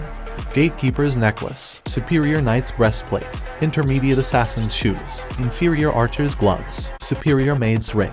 Other useful things he found along the way were now all safely tucked away in his inventory. It had been nicer if I found a weapon, though. Finally, the torchlight revealed the end of the road. and that end was blocked off by a huge castle gate. It was quite rare to see the boss room with a door like that. Naturally, he recalled the dual dungeon. No one was adequately prepared back then, and because of that, the losses incurred were great. However, it was different now. Jin Woo reached out and grasped the handles of the doors. The heavy-looking doors slid open rather smoothly, as if there was some sort of an unseen mechanism. Boom. The door to the boss room finally opened. As soon as he set foot on this floor, countless torches lining up the walls lit up all at once and illuminated the interior. As I thought, it's almost the same as back in that underground temple. Jin Woo maintained his vigilance. He scanned his vicinity and cautiously stepped forward. Several giant stone pillars stood erect to his left and right. At the far end of this room, he could see a tall throne. It's as if this place reminded him of the king's audience chamber from a fantasy movie. Of course, the scale was noticeably larger, though. A few steps later, the door issued a loud bang and closed shut behind him. Slam. Jin Woo glanced back, but he didn't panic. He already expected something like that to happen. Jin Woo swallowed his dry saliva. He only had to take one look at the creature's red name floating just above its head to know that the boss had finally made its entrance. It was a knight wearing a suit of blood-red armor. The way it was kitted out from head to toe in metal armor was similar to other knights he fought so far, but quite unlike those that looked dull and slow. This thing looked incredibly agile. What caught his eyes next was its helm. The red-colored mane extending rearwards from the top of the helm reminded him of a stallion's tail, and it left a rather deep impression.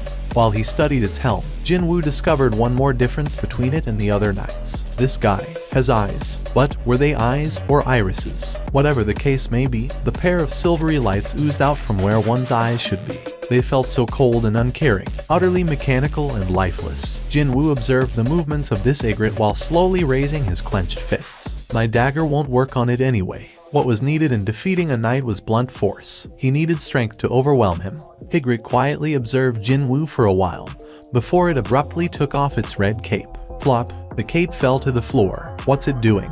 The beastard's strange actions didn't end there. It proceeded to take off the long sword on its hips, and the two daggers hidden behind its back, and dropped them all to the ground. Not only that, it showed them to him before dropping them one at a time. Clang, clang.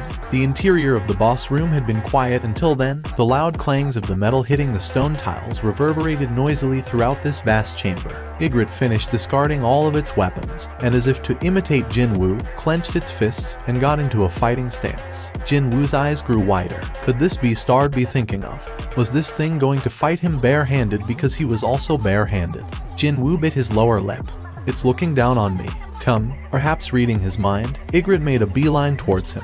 The speed it produced was so fast that he found it hard to believe it was wearing a suit of armor. He raised both of his arms instinctively to guard himself, but the impact force still got transmitted to the rest of his body. Boom. His guard broke and his entire body became airborne. What? A shocked gasp escaped from his mouth, but soon it turned into a groan, because Ygritte had already appeared right in front of his eyes. Slam. The inside of his ears rang noisily. Jin Woo shook his head around a couple of times. Only then did the loud ringing die down somewhat. However, the much bigger problem than that was coming closer to him. His blurry sight captured Ygritte as it walked towards him.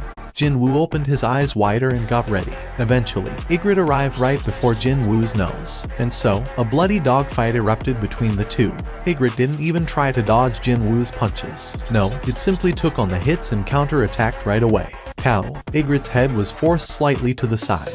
But even before Jin Woo could correct his posture, a sharp and accurate counterpunch flew at him. Jin Woo tottered about like a drunken man. What is this nonsensical bullshit? Currently, Jin Woo's physical damage reduction stat had exceeded 30%. However, each of Ygritte's attacks hurt like crazy, as if he was being pounded on by a hammer. On the other hand, his attacks almost didn't inflict any damage to the enemy. Their exchange didn't last for long afterwards. Flop. He tried to stand back up, but his legs didn't want to listen. Ygritte stood before Jin Woo, but stopped attacking him. It wordlessly stared down at him for a while. Then, while ignoring Jin Woo's question-filled gaze directed at it, Ygritte extended its hand out towards the sword discarded to the ground some distance away. Then, the sword was automatically reeled in. Ygritte grasped the sword in both of its hands and walked to the side of Jin Woo. You want to execute me, is that it? This beastard certainly lived up to its title as the captain of the knights. When it looked like Jin Woo wasn't going to resist his final moments, Ygritte went ahead with the execution. Of course, Jin Woo wasn't going to let that happen without a fight. The sword fell down in a straight line, However, Jinwoo reached up with his left hand and blocked the descending blade. The noise of metal hitting metal. The gauntlet he found just before entering here protected his hand. Flinch. He sensed Ygritte being taken back just now. The poison fang of Kasaka was summoned instantly into his hand, and Jinwoo stabbed the dagger in the creature's eye. A scream that couldn't have come from a human being exploded out. At the same time, a fierce light poured out from the eye with the dagger sticking out. Jinwoo hurriedly stood back up. Now what? Just damaging one eye wouldn't be able to determine the winner of this battle. He needed an attack even more powerful than that if he wanted to win. It was then a thought entered his mind. The horrifying attack that almost pushed him to the brink of death the other day. Jinwoo bent down and bear-hugged Ygritte's midriff. And then, he began running. Ygritte thrashed about in pain and managed to land several solid blows on Jinwoo's back. However, he gritted his teeth and didn't let Ygritte go. No, he increased his speed instead. He dashed towards the nearest wall with every ounce of energy he had. The impact force was great enough for the entire boss room to tremble momentarily. I need to finish this. Jinwoo yanked the poison fang of Kasaka, still buried in its eye, loose. That caused Ygritte's body to quiver once. Jinwoo held the dagger in a reverse grip and stabbed hard at the beastard's neck. Vital points targeting. The attack failed to work. One more time. Vital points targeting. Sparks flew off from the tip of the dagger. A small nick formed on the metal covering the monster's neck. One more time. Vital points targeting. Clang. One more. Clang. One more. Clang. And finally, vital points targeting. The poison fang of Kasaka broke past the protective metal and dug deep into its neck. Jinwoo raised both of his hands up high into the sky. He took several steps back, before losing all strength in his legs and faltered to the floor. Jinwoo spat out the heavy breaths he'd been holding in until now. He won, somehow. It was an incredibly close fight. However, wasn't this the end of the quest? Jinwoo collected his breaths for a long time, before painfully raising his body up. He expected the class quest to end once he killed this guy, but not one message popped up in his view. He looked around, but he failed to spot anything different in the boss room. No, there was one thing that was different from before. Several strands of light began flickering on Ygritte's body, meaning his loot was now ready. For the time being, let's grab those. After all, he couldn't tell what else might happen here. Grabbing things that he could grab when there was a chance was the smartest move one could make, wasn't it? Jinwoo reached out towards those lights. Why were there so many? Jinwoo felt rather puzzled, but still, he couldn't hide his elation, either. The first thing to enter his inventory was the leather pouch. Jinwoo's eyes went extra round. The level of reward is on another scale altogether. It definitely was worth it, defeating it after going through so much crap. He wasn't expecting all that much to begin with, yet the leather pouch spat out an unbelievable amount of 1,500,000 gold. However, Jinwoo's attention was directed elsewhere at the moment. If the leather pouch he didn't even hold high hopes for managed to produce such wealth, then just how high was the value of the helm or the rune stone? Rarity S. Type Armor. Reduction in physical damage plus 15%. Stamina plus 20. Strength plus 20. It's an S. Jinwoo cried out in elation. For the first time ever, an item with a rarity ranking of S showed up. Just the effect of 15% reduction in physical damage alone would have made it a top-tier item. Yet it even possessed two more remarkable additional attributes of raising the stamina and strength stats by 20 points each. Just seeing those options alone made his heart palpitate so much faster. The rarity items can't even compare to it. He was fully aware of the fact that he was standing in the middle of the dungeon's boss room, yet the smile on his face didn't want to go away. And if he were to add in one more unnecessary point here, he even liked the helm's design.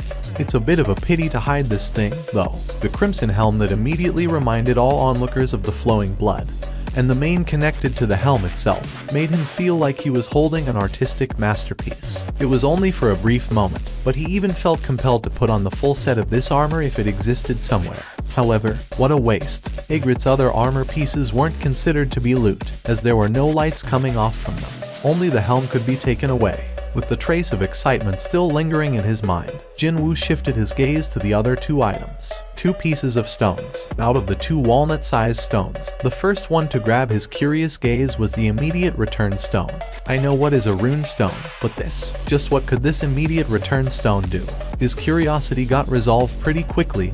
However, the information on the immediate return stone floated up right away. Rarity. Type. Consumable. An item exclusive to this class change quest. When destroyed, you'll be transported outside the dungeon immediately. However, once the class change quest has been concluded, it will automatically be destroyed. Can't be stored in the inventory. The way to use it was similar to a rune stone. However, to think that its effect wasn't about absorbing a new skill, but to escape from this dungeon. Hang on a sec, the class change quest isn't over yet. Sure enough, the warning beep from the system went off in his head as if it was waiting for this moment. Son of a BTCH. So, this was the item to start the quest for real. He nearly fainted on the spot.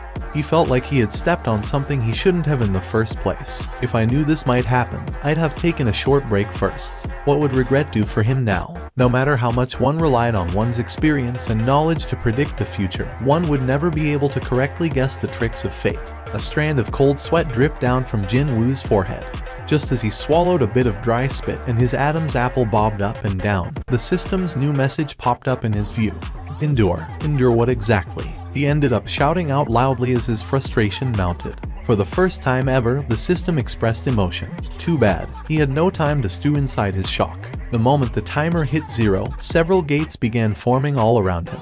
Not just 1 or 2, either. He first spotted 6 around him. The number continued to climb up even higher, however. When the knights decked out in full armor formed silver-colored waves, the ground couldn't help but tremor from the weight. The momentum these things displayed would have been enough to overwhelm most people, but there was a smile floating up onto Jin Woo's lips instead. If it's these guys, I can definitely fight them. In a way, he was oh so glad to see them as his opponents. If the monsters coming out from the gates happened to be as strong as Ygritte, then he wouldn't even be able to last a couple of seconds. Stealth. Jin Woo used some part of the remaining MP and activated the skill Stealth. For the time being, I should observe what's happening here first. Jin Woo's form blurred and slowly disappeared. As expected, the knights rushing towards him all came to an abrupt halt. However, he spotted a mage that had just emerged from the gate chanting a spell. That's also when Jin Woo discovered an eye-like symbol floating above the head of the mage. The moment that eye flashed. In that moment, Jin Woo's stealth was cancelled.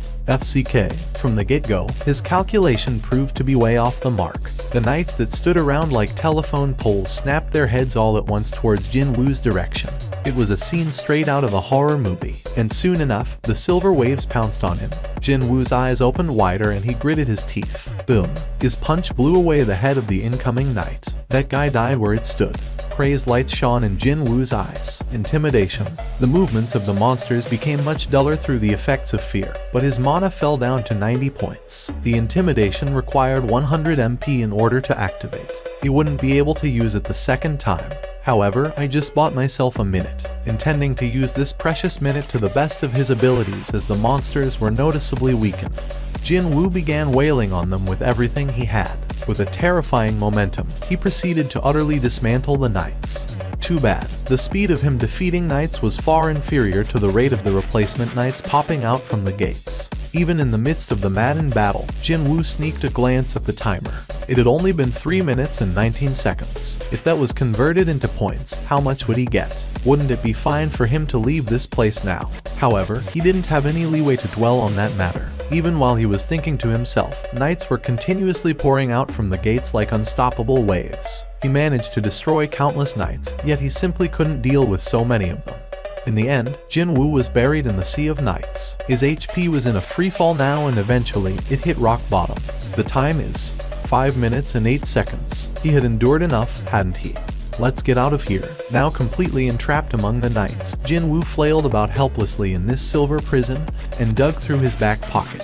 However, the immediate return stone slipped out from his grasp and fell to the floor, and the roundish stone hit the soul of one of the knights and rolled away far from him.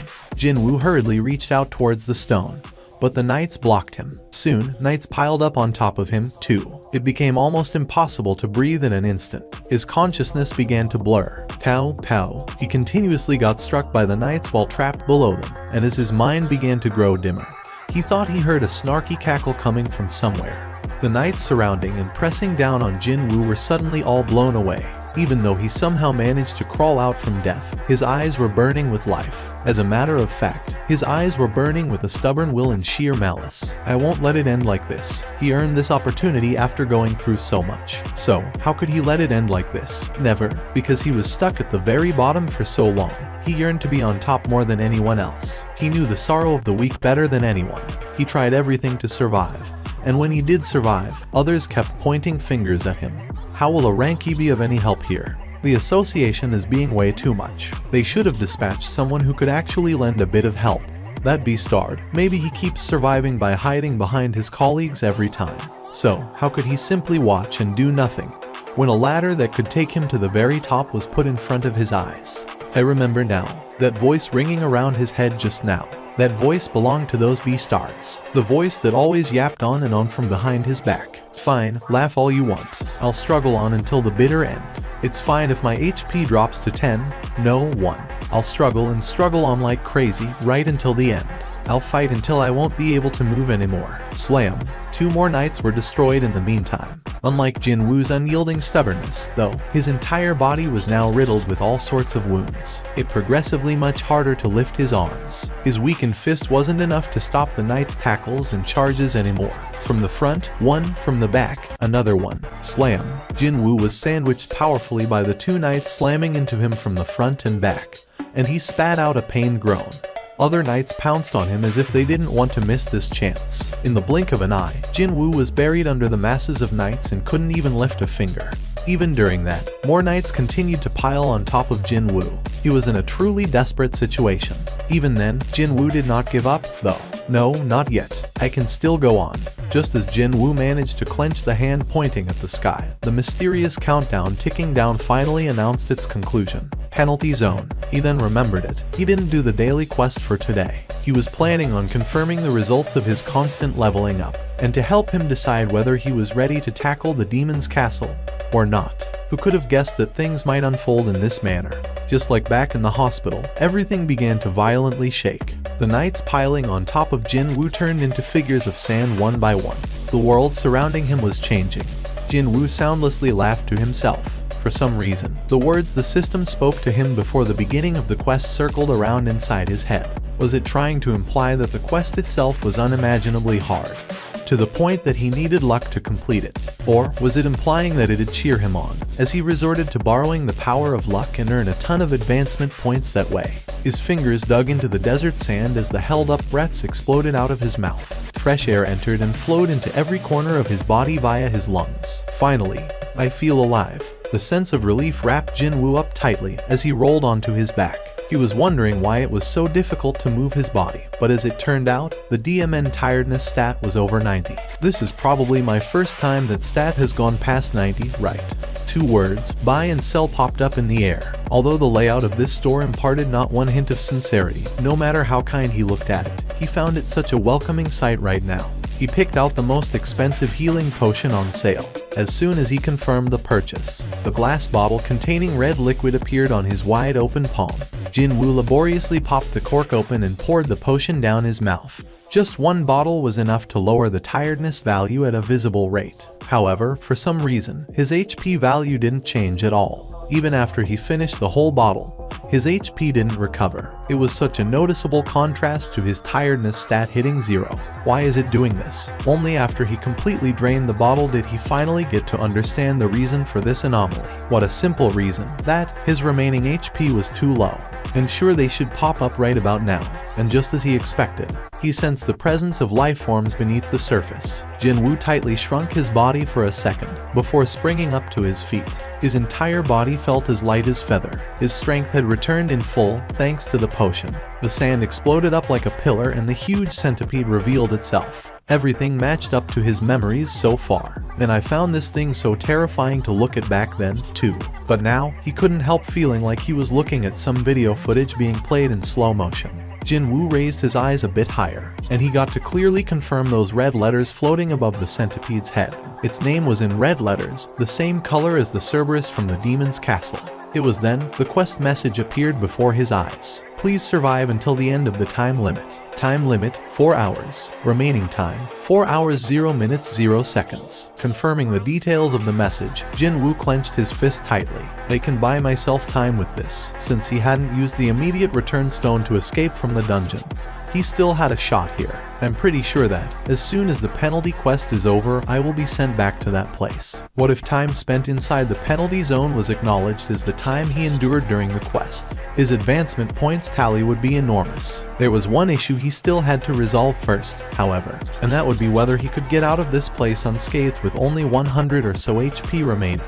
As it was impossible to heal himself using potions, he had to do his best to cautiously kill these centipedes until he leveled up. As the result of wrestling around with these centipedes for the past 4 hours, his level rose up 4 times and now it sat at 51. Before he knew it, the penalty quest was coming to an end. Jinwoo took a sweeping look around him.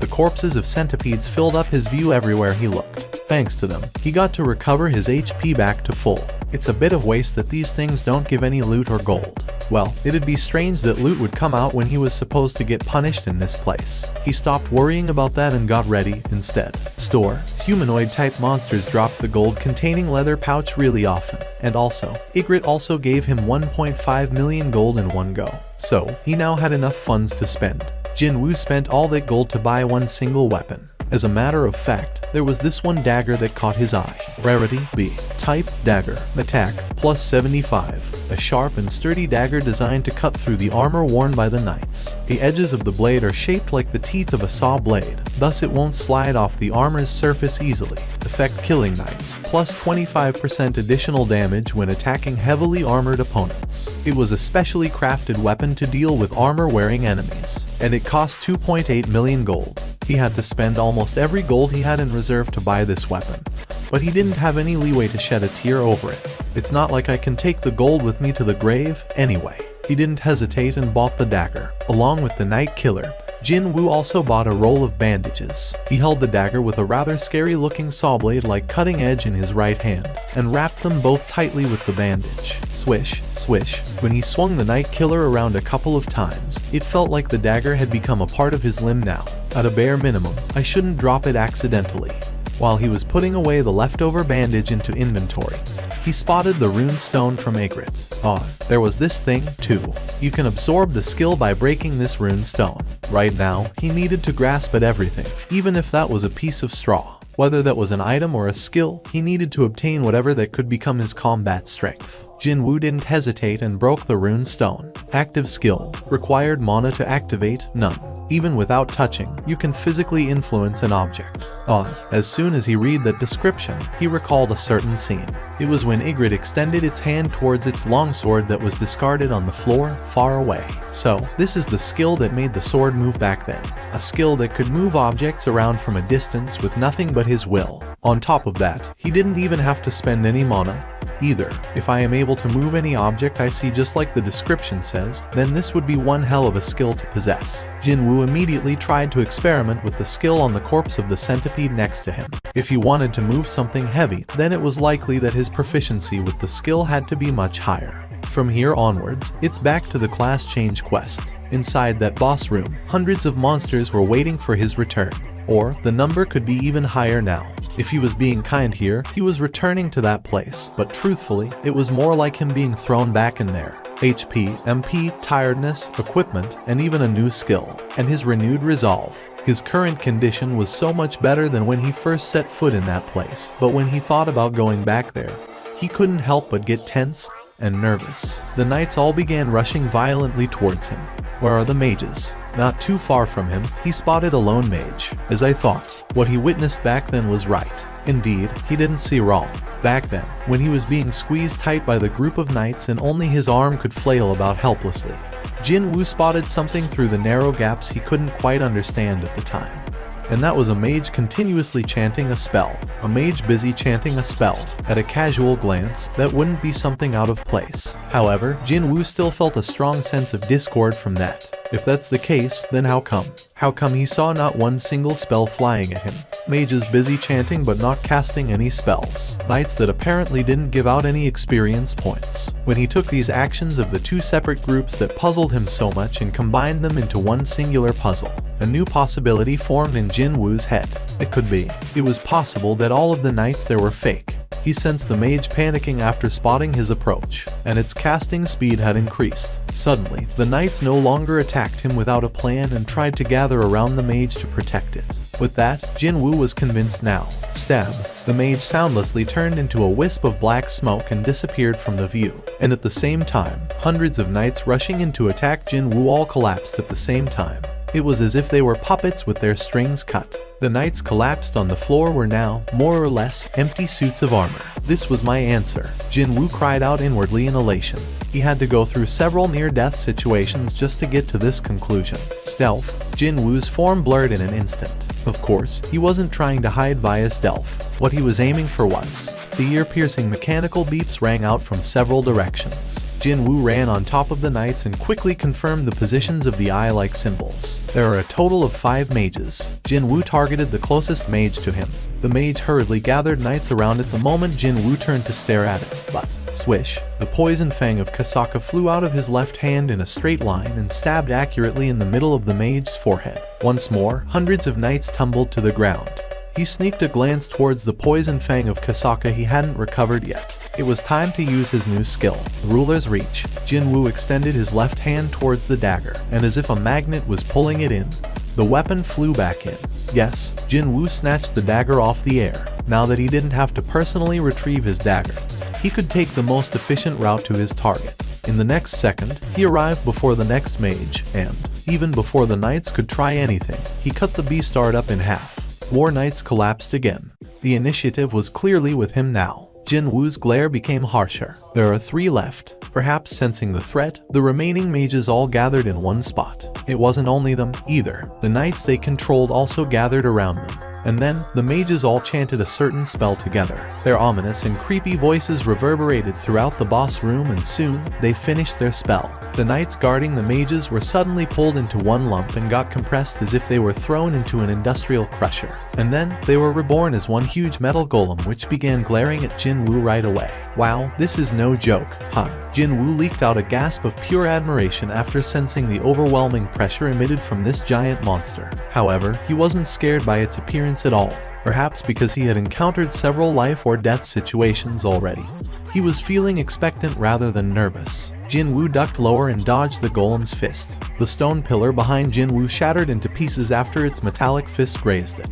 Well, that is pretty serious power. Jinwoo grinned slyly. If he hadn't yet figured out what was going on here, he would have been racking his brain trying to figure out how to deal with this monster. However, there was no need for him to worry about that now. No need at all. Just as the golem locked its hands together and raised them high to smash down, Jinwoo didn't back away, but used his skill, dash, and pounced forward. And then, he slid on the floor. In the blink of an eye, he had slid in between the legs of the golem and shot right past it. While the lumbering golem was hastily turning around, Jinwoo had already arrived before the 3 completely defenseless mages, still busy chanting their spell. It was far easier to kill them off because they had gathered in one place. Jinwoo freely swung his daggers about, and the remaining 3 mages also became smoke and joined their already departed comrades. And the golem that was trying to hurriedly grab Jinwoo shattered into pieces of armor and scattered all over the place. Jinwoo didn't let his guard down, however. Is this the end? Or is there something more? He remained alert and ready just in case something else might happen.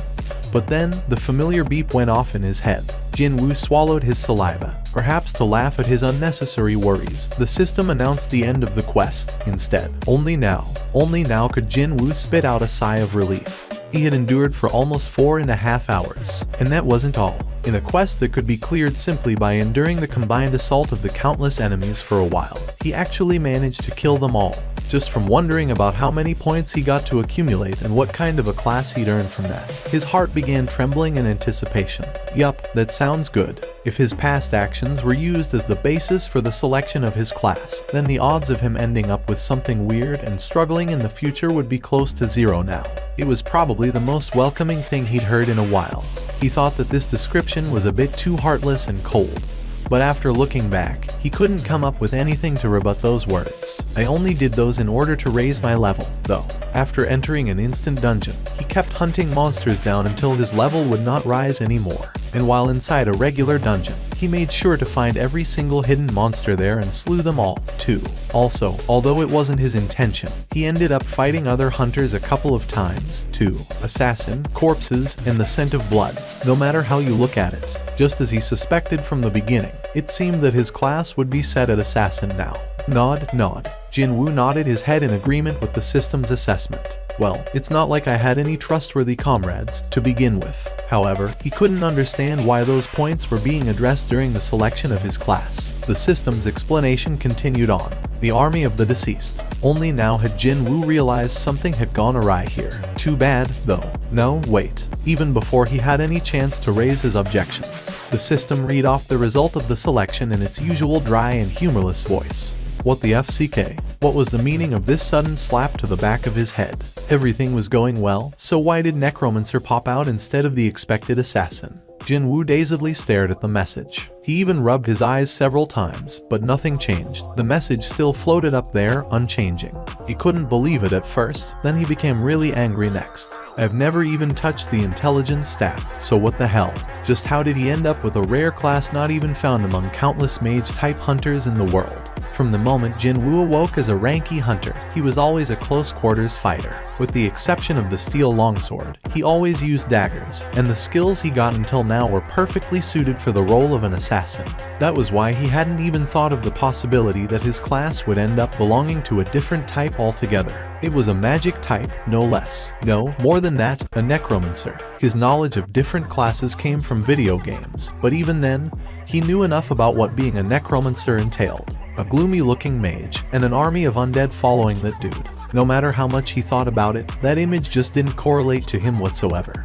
If you were to think about the advantages of being a necromancer, then, just as the system alluded to, he could create his own army. About that much. Well, the problem here is that army will consist of skeletons and rotting corpses. If he walked around with such an army, the whole world would be up in arms in no time. The system demanded his answer. What a relief that was. I can still say yes or no. Jinwoo spat out a sigh. If the class wasn't forced down his throat, then that meant there was another opportunity for him. If he still had another shot, then there was no reason to sweat so much right now. Jinwoo gladly refused the suggestion. No way. When he did that, the message asked him again. Although it was asking the same thing for the second time, he found himself unable to quickly answer back. He was now hesitating. A hidden class, is it? That term might sound like something straight out of a video game. But still, there were hunters with rare and strange abilities even in reality, such as hunters who could create shields or buff others, or even, the Master of White Tiger Guild can apparently transform into a monster too, according to the rumors. All those hunters with rare and strange abilities were now enjoying a great deal of special treatment after being scouted by the biggest guilds out there. Could this hidden class thing be the same thing as the special abilities those hunters possess? If that were the case, this could be an opportunity instead.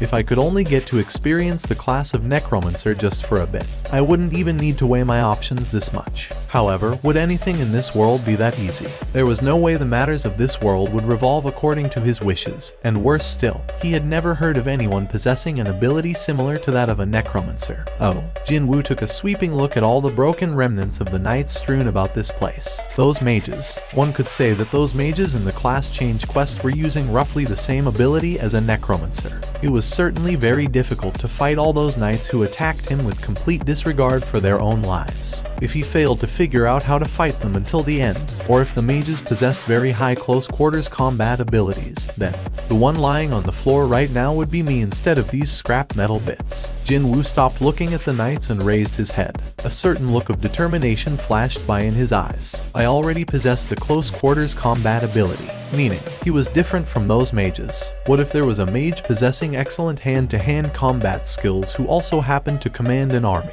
Wouldn't that be the worst of all worst possible nightmares for his enemies? What if, something he could only think about but couldn't do, wouldn't it be possible for him to enter a dungeon rated B or higher alone and clear it now? Jinwoo silently swallowed his saliva. If he were allowed to continue raising his stat values after becoming a necromancer, then obviously, the army under his command would also grow even more powerful than before.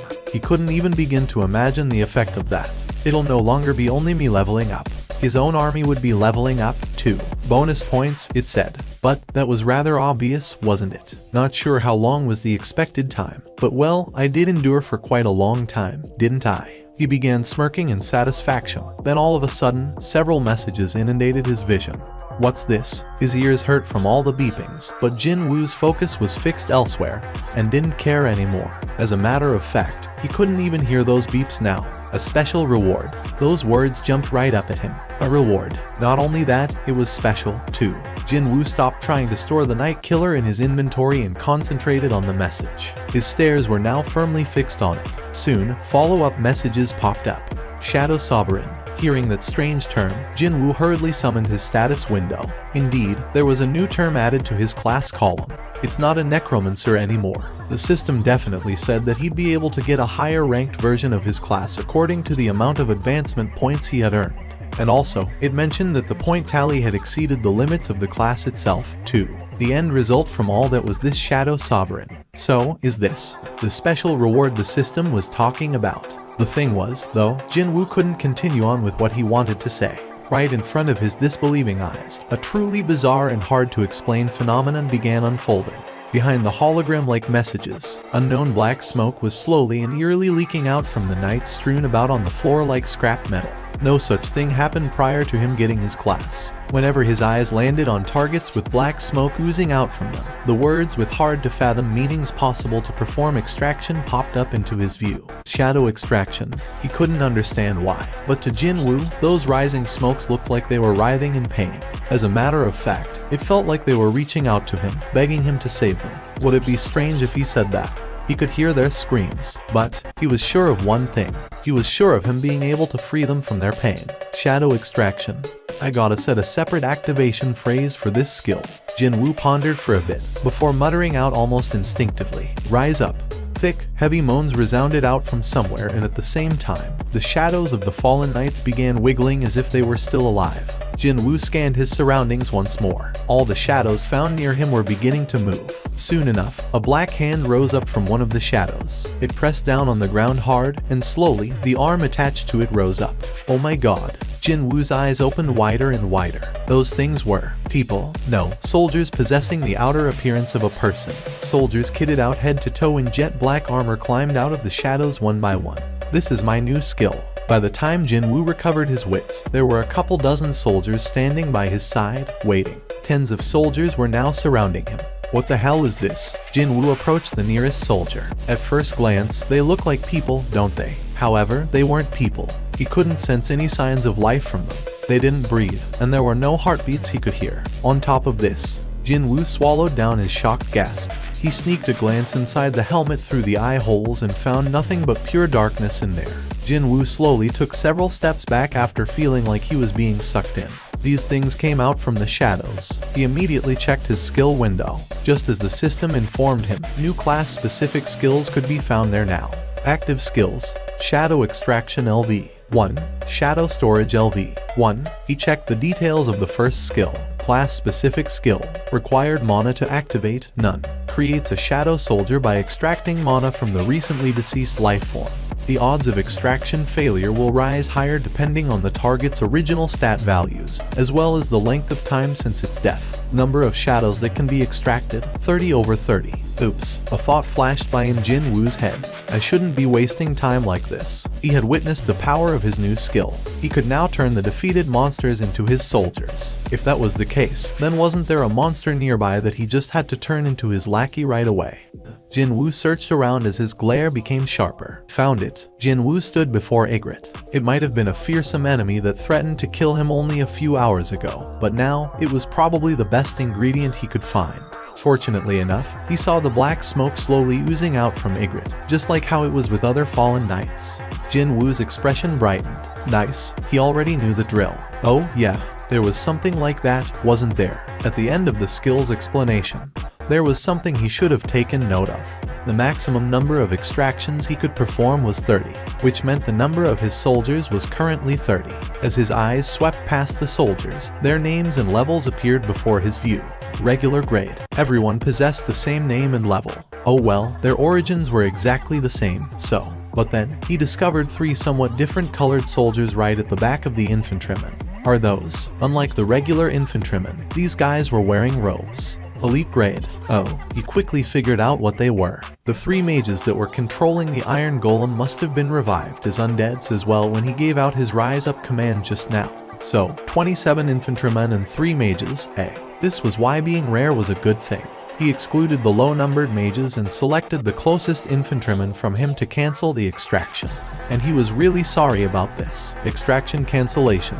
The soldier turned into black smoke and scattered in the air. Not even a trace remained of it. Jinwoo gazed at the spot of the disappeared soldier for a little while with an apologetic expression. before shifting his attention back to Ygritte. His preparation was complete. He even had to sacrifice one of his wonderful soldiers just so he could turn Ygritte into a shadow. So, he simply had to see some results here. Time to act while the sun still shone. Jinwoo tried the extraction right away. Rise up. When he did that, the shadow cast beneath Ygritte began to wiggle as if it came to life. It was the same reaction as when he extracted the shadows from the knights just now. Okay, good. Jinwoo clenched his fists tightly. He had a good feeling about this. What would Ygritte look like after its extraction? Jinwoo's hands became slick with the sweat of anticipation. Unfortunately, ting, a mechanical beep akin to a metal plate breaking in half rang inside his head. Hearing that he still had more chances remaining, Jinwoo spat out a long sigh of relief. Hang on, now that I think about it, the skill's explanation definitely said that the odds of extraction failure would rise up depending on the target's stat values. But having experienced it personally, he couldn't help but be dumbfounded. It felt like he got slapped in the back of his head. This taste of his first failure. Not only that, there was a restriction on the number of attempts he could try, too. Jinwoo attempted the extraction for the second time. Rise up. Too bad. His expectation was shot down grandly once more. Ting. This guy gave him so much trouble while it was still alive, and even in death, it was managing to give him some serious headaches. Jinwoo closed his eyes and reorganized his thoughts. Well, it could be nothing more than percentages and odds, but it was possible that his desire to possess Ygritte's shadow wasn't earnest or strong enough. Jinwoo slowly reopened his eyes. He sensed the black smoke rising up from Ygritte reaching out to him, pleading with him to save it. Jinwoo became a lot more serious than before, and he reached out with his right hand as if to grab that pleading hand of the smoke. Rise up. He didn't do it deliberately. He himself didn't quite realize it then. But Jinwoo's voice sounded much heavier and graver than ever before, and it reverberated throughout the boss room. It was then. A deep scream could be heard coming from somewhere, and chilling, eerie winds swept by the boss room. Isn't this it? Jinwoo's expression brightened. He remembered encountering a similar situation like this one before, back when his infantryman first popped out from the shadows. Just as he hoped for, as the lengthy scream came to an end, a long black hand emerged out from the shadow, and when that hand pressed down on the ground, a new message popped up in his view. Jinwoo let out a cry of happiness. Yes, he tightly clenched his fists. The taste of success was so much sweeter since he had to go through 2 failures to get here. However, the good news didn't end there. I succeeded in strengthening. What? A shadow's starting level could be higher than 1. Jinwoo's eyes widened once more. Just as the message said, the Black Knight emerging from the shadow carried level 7 in its status. The message blinked as if to urge him on with the naming already. Jinwoo opened his mouth. Ygritte the cry. No, hang on a minute. When the system asked him to set the name, it meant that he'd have to use that name to call this guy from here onwards. So, didn't that also mean that he'd have to call it Ygritte the blah blah all the time from now on? Just thinking about that gave him a nasty case of goosebumps. That's way too cringy. In the end, he decided to shorten the name somewhat. Ygritte. That's right. As soon as Jinwoo spoke, the question marks on the guy's head disappeared and the name Ygritte appeared there. Night grade. All he did was to simply give it its original name. Yet Jinwoo still felt like he had accomplished something pretty amazing. He was filled with contentment, knowing that this guy was his loyal soldier now. My own loyal soldier, eh? Jinwoo took a look behind him. 29 shadow soldiers were still there, waiting for his orders. For now, the number was too small. Only 30, huh? Either this was because the skill level of shadow extraction was too low, or because his intelligence stat hadn't been raised high enough yet. But he was sure of one thing, and that was the number of his soldiers would gradually swell up. When he took a step outside, the surroundings changed in an instant, and he was back in the empty lot of the local mountainside. It was none other than the very spot where he initiated his class change quest. The time indicated was 5 in the morning. It was already time for the sunrise. Oops. Jinwoo clicked his tongue while confirming the time. If I knew the quest would end up taking this long to complete, I should have left a message for Jin-Ah earlier. What a relief then, that he'd often come home late from raids taking longer than expected, back when he was working for the association.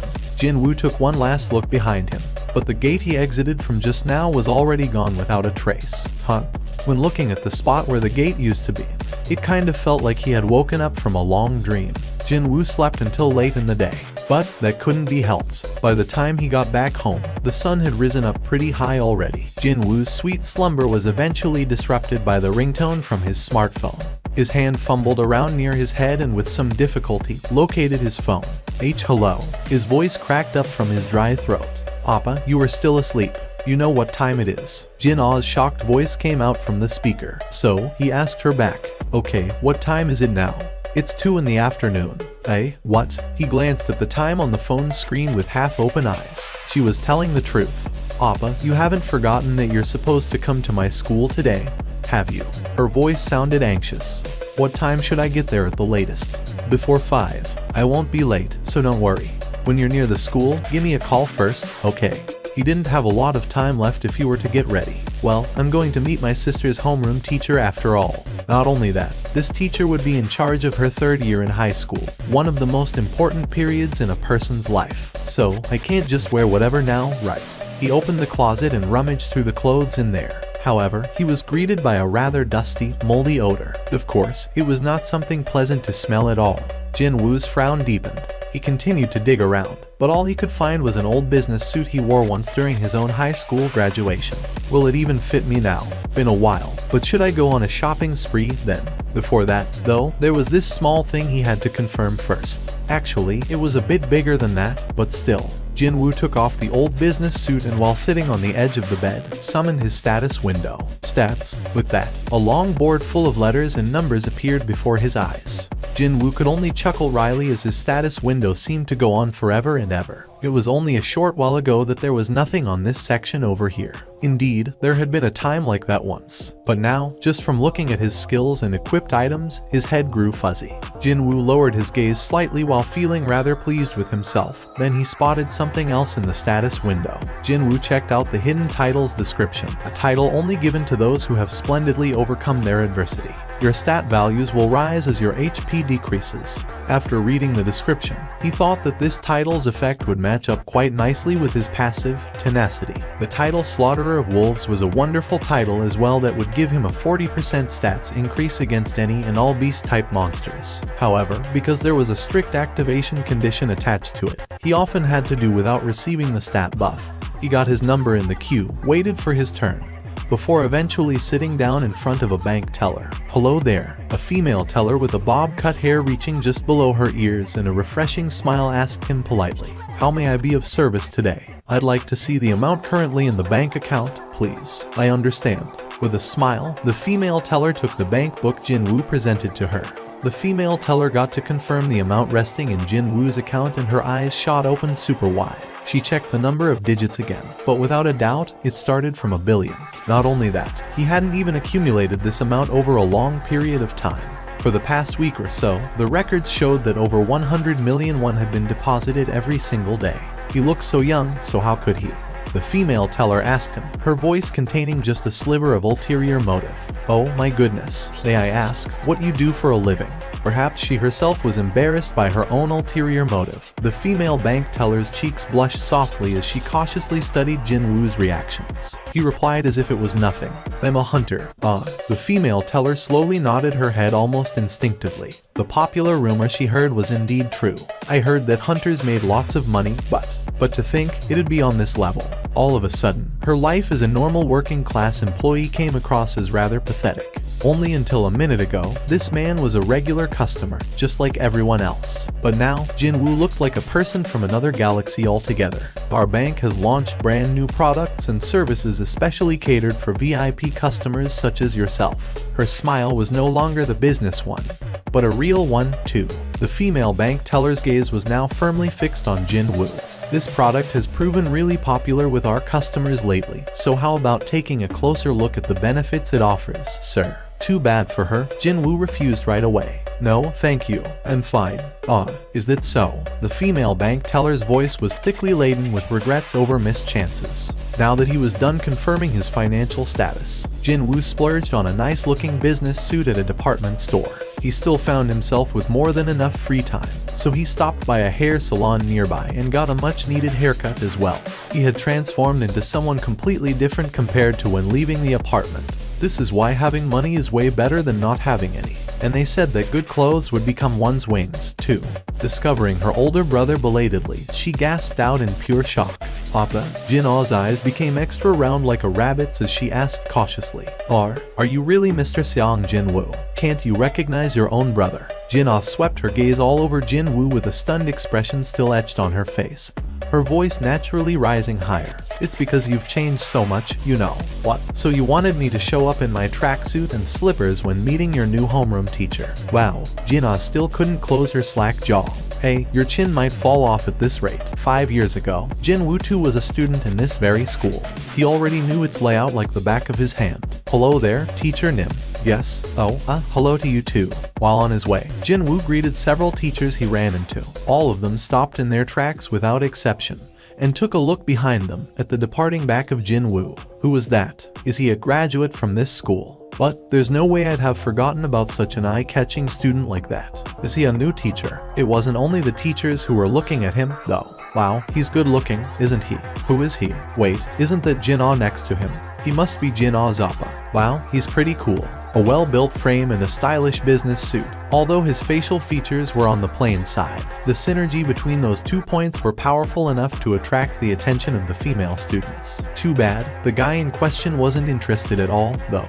Jin-woo simply let the girl's whisperings slip in one ear and slide right out the other. The one to get really psyched up was Jin-ah, actually. She perked her ears up and listened to the assessment of her brother coming from the surroundings in a fit of happy giggles. Now that I think about it, Appa, you still haven't found a girlfriend yet, right? He also ignored this one. Should I, your trusty little sister, introduce you to a cute high school girl? And with that, Jin-woo began pinching her cheeks with an emotionless face. Stop being cute, okay, I'm so weak. Jin-woo eventually released her cheeks. Jin-ah rubbed her reddened cheeks and pouted unhappily. Walking while lightly bickering amongst each other, they had arrived at the destination already. Today is the teacher and parents only. I'm going back to my class as soon as you go inside. You having the night class today as well? NG, Appa, don't wait for me and go home first. Okay. Jin-woo sneak attacked her and rubbed her hair all out of shape. Study hard, okay. I'll see you later. Stop it. See you later at home.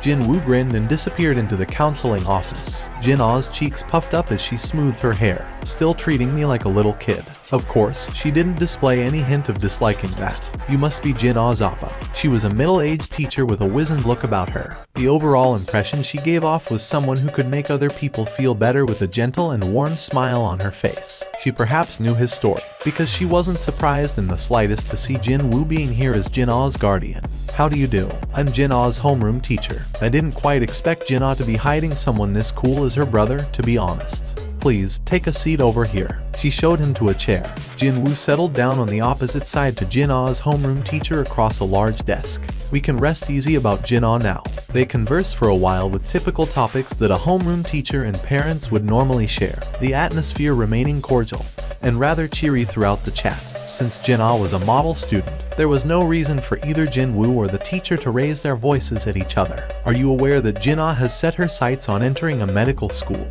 Yes, I am. The lady teacher began reading the prepared information. Her scores in the mock test are excellent, and her regular grades are very good as well, so she should get in without too much problem. Still, please make sure that you don't pressure her too much at home. Jin-woo silently nodded his head. From the teacher's excited face, one could easily spy her high expectations of Jin-ah's future. Maybe 15 minutes had passed by. The meeting was coming to a smooth end. Well then, if that's all. Jin-woo studied the mood and was getting ready to leave. But then, the teacher cautiously spoke to him. I heard that you are a hunter. Suddenly, the teacher became quite serious. There was something going on here. Jin-woo immediately sensed it. Yes, I am.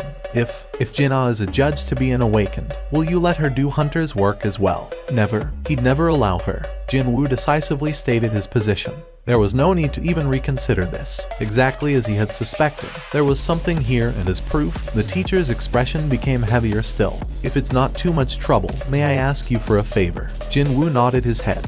One of my students is thinking of quitting school to become a hunter full-time after she went through the awakening process. She's not even coming to school anymore, as a matter of fact. Such things were fairly common. If she continues to miss school this way, then the management won't have any choice but to act, you see. Even if she wishes to become a hunter, wouldn't it be better if she at least graduated from a high school first? Jin-woo nodded his head in agreement. Can you help me persuade that child so she gets to graduate safe and sound? The teacher did her best to smile. Jin-woo was curious about one thing here. That student, what was her awakened rank? From what I hear, it's the lowest rank. In other words, a rank E.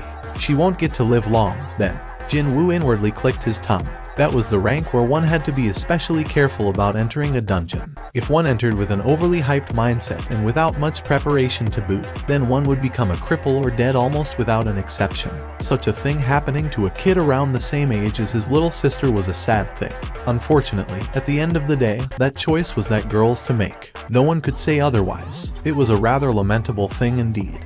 But he didn't feel like taking time out of his busy schedule to interfere in someone else's life choices. When the girl's name came out from the teacher's mouth, Jin-woo realized that he couldn't easily get up from his spot now. Yup, the Republic of Korea was indeed a tiny place.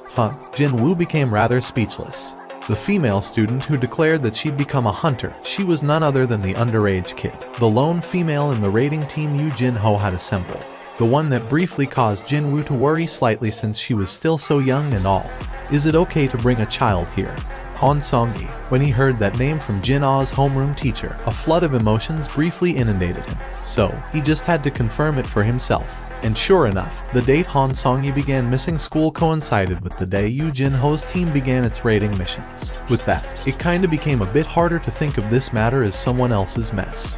What's going on? Han Song-gi's eyes opened wider as she stared up at Jin-woo, and then her expression became rather unimpressed. Wait, could it be that the hunter my teacher wanted to introduce me to was you? I don't know what my teacher told you, but I'm not interested in going back to school anymore, and I'm definitely not gonna give up being a hunter. Han Song-gi curtly stated her position.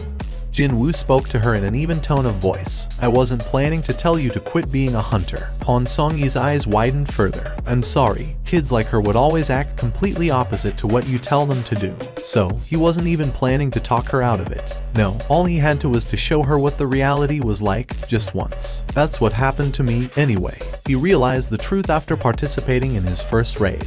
And that was, reality was far crueler and heartless than his imagination had been. Jin-woo took a step closer. Han Song-gi flinched noticeably and was about to retreat a step back, but upon realizing that such an action would make her look weak, she forcibly stopped her body from moving. Jin-woo now stood before Han Song-gi, although he didn't mean to, and no one would understand the meaning behind it. An ominous smile still found its way to Jin-woo's lips. I'm here to mold you into a better hunter. There was no need to persuade her to accompany him to a dungeon. She said, okay, I'm coming. As soon as he told her that she now had an indelible opportunity to witness how the White Tiger Guild conducted its new recruit training exercise, she didn't even suspect that Jin-woo had any ulterior motives. As they walked to the van, Han Song-gi asked him how he knew her teacher, and he simply showed her the photo of him and Jin-ah stored on the phone. You were Jin-ah's appa. Jin-woo drove Han Song-gi to the location where the White Tiger Guild was holding its evening training. The area they were in was designated as a location where gates frequently appeared. Almost no human beings dared to live around here anymore, so it was quite convenient to park the van. From what he heard, almost 80% of houses here were deserted. The story went that, once the remaining populace moved out, the whole district would be shut down. So this young woman is her. Hello there. Han Song-gi lowered her head in greeting. While they were saying hellos in this fashion, a big muscular guy sauntered over and spoke in an irked tone of voice. Let's stop with useless chatter and get started already. We didn't come here for a picnic, and it's almost 9 p.m. The muscular guy didn't even wait for the response and walked back towards the gate. Something didn't feel quite right with that guy, so Jin-woo asked Hyan Kai-cheol, who was that? Oh, he's one of our new recruit. He's ranked A, actually. He must be feeling a bit unhappy after I asked him for his understanding earlier. He even asked me if I thought that going to a dungeon was a fun pastime or some such. He's a rank A. Hyan Kai-cheol nodded his head, thinking that such a reaction was reasonable, coming from a proud rank A hunter like that guy. Jin-woo asked again, what are the ranks of today's raid team members? 1 rank A, 7 rank BS, and 4 rank CS, for the total of 12 members. A rank A and several BS, just for a rank C dungeon. Well, their ranks might be high, sure, but they are still newbies, you see. We're trying to help them earn first-hand experience inside an easier dungeon. Hyan Kai-cheol spoke with some pride in his voice. He then added quickly that after today, these guys would immediately be inserted into high-ranked dungeons. Jin-woo's expression subtly changed.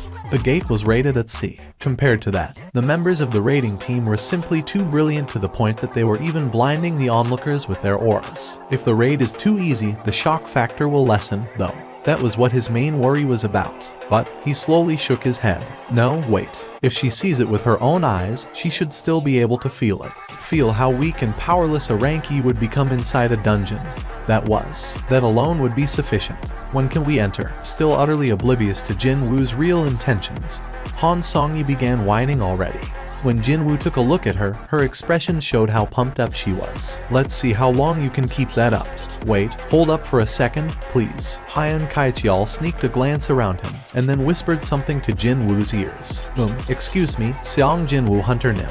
If you decide to step in, today's raid will become too easy, so please, refrain from doing anything in there. Please, since Jin Woo's purpose today was to simply observe, obviously he wouldn't enter the fray. I won't step in. And so, Jin Woo and Han Songyi approached the gate. Unlike that rank a hunter, there were some people who welcomed the duo rather happily. Hello, nice to meet you. Since they weren't here to make money, the higher the head count, the better it would be for everyone. As it was customary, they introduced each other. But when it was the turn of the rank a hunter, I don't care. He simply walked inside the gate. Before Han Songyi entered, she turned her head to look at Jin Woo. What about you? Jin Woo crossed his arms and replied to her. After I see you enter first. Han Songyi's face was stiff with nervousness, but she still resolutely nodded her head and jumped into the gate. Jin Woo took a quick breath and stood before the gate. The surface of the gate continued to ripple softly non-stop. But shouldn't the surface return to being a solid black barrier once a person goes through it? Right now, it was continuously rippling about like the surface of water. Something was off here. Could this be? Jin Woo quickly spun his head around and met Hyan Kaichial's gaze. At this point, even Hyan Kaichial had sensed something was very wrong. Jin Woo loudly shouted at him, "Call your main raid team. Hurry." As soon as he finished shouting, Jin Woo was automatically sucked into the gate. The gate's surface, it's changing to a red color, as if a drop of blood had fallen in it. The surface of the once black gate was now slowly changing to the crimson red color. Chief, it's the red gate. The gate our people just walked into changed to a red gate. What? What are you talking about? How can a rank C change to a FC King red gate? Hyan Kaichial raised his head and stared at the gate, now dyed completely in the color of blood. The ripples on the surface had stopped now, too. Hyan Kai-Cole nervously swallowed his dried saliva. I don't know how, but it's definitely a red gate, Chief.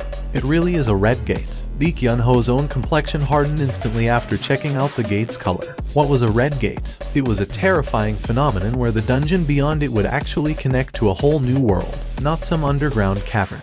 And in order to escape from it, either you had to kill the boss of the area, or wait for the dungeon break to occur. In other words, once you stepped inside, it'd be the end. Once the gate changed its color to red, all external influences would be completely cut off. Escaping from it and trying to enter it, both of these activities were now impossible. I thought this was supposed to be a rank C gate. Sir, it was a rank C. Did you call the association to confirm it? Yes, sir. However, the association is insisting that it's still a rank C gate. Those goddamn sons of BTChes. Baek Yun-ho angrily cussed out. A red gate would only occur when the dungeon itself was ranked very high, to begin with. There was a whole new world on the other side of the gate, yet the leaking magical energy only equaled that of a rank C dungeon. That crap wouldn't fly anywhere. Even from a casual glance, he could tell this thing should have been ranked B at the bare minimum. If unlucky, rank O or worse, something even higher than that. However, the only reason why the association still had the audacity to insist they were not wrong. Sir, should we use our own equipment to measure the magic energy? When Hyan Kaichial asked him, Baek Yun-ho shook his head. No magic energy leaks out from a red gate, so it's impossible to measure it now. There was no concrete way to find out what the problematic gate's actual rank was at this point in time. And besides, the rank of this DMN gate wasn't important anymore. How many of our people went in there? Total of 12, sir. How many are high-ranked hunters? As the leader, rank a Kim Chial Hunter Nim, and there are also 7 rank B hunters as well. 1 rank A and 7 rank BS. The new recruits, will they be alright? Baek Yun-ho slowly shook his head. If lucky, the rank A and 2-3 rank BS might make out alive. Only if those trapped inside enjoy Lady Luck's blessing. That was how lacking these numbers were. With the current composition of the raid team, They should only be enough to barely conquer the weakest of rank B dungeons. Anything tougher than that, and you'd be asking for way too much. Without some kind of a miracle, the odds of their new recruits returning alive was as good as none. Lee Kyun-ho's complexion darkened even further. Hyen Kaicheol studied the mood of his boss and cautiously opened his mouth. Sir, actually, there was someone else who also entered the gate along with our recruits. Lee Kyun-ho shifted his gaze to his subordinate, his expression changing slightly. Could it be that a high-ranking hunter was in the vicinity and entered along with the team after getting curious about the training process? What else could qualify as a miracle? He's the hunter I've been trying to scout for the last few days, sir. Are you saying that the hunter you've been keeping an eye on is in there, too? Is that it? Yes, sir. Chifon's instincts were almost always never wrong. What if a spark of hope was lit in Lee Kyun-ho's heart? What is his rank? Is it I? Or maybe a B? If this hunter was ranked S, then Lee Kyun-ho would have known the identity of this mystery hunter. There were less than 10 rank S hunters in the whole of South Korea, after all. However, On Song-min was shaking his head. Oh my god. Lee Kyun-ho's hardened face finally brightened up considerably. Are you saying that a rank S hunter also went in there? On Song-min calmly replied. No, sir. He's a rank E. Almost right away. Lee Kyun-ho's expression crumpled to a man who accidentally chewed on bugs. Jin-woo couldn't help but get flustered here. Could this be the gate that supposedly takes you to another world? It'd be his first time experiencing one, but he had read all about it online, from the testimonies of those who managed to survive it. When he opened his eyes, he was standing in the middle of a wintry forest, completely covered in white snow. What is this place? This doesn't look like the interior of a dungeon, does it? Hey, look, the gates disappeared, too. Other hunters were looking around in confusion, unable to hide their panic as well.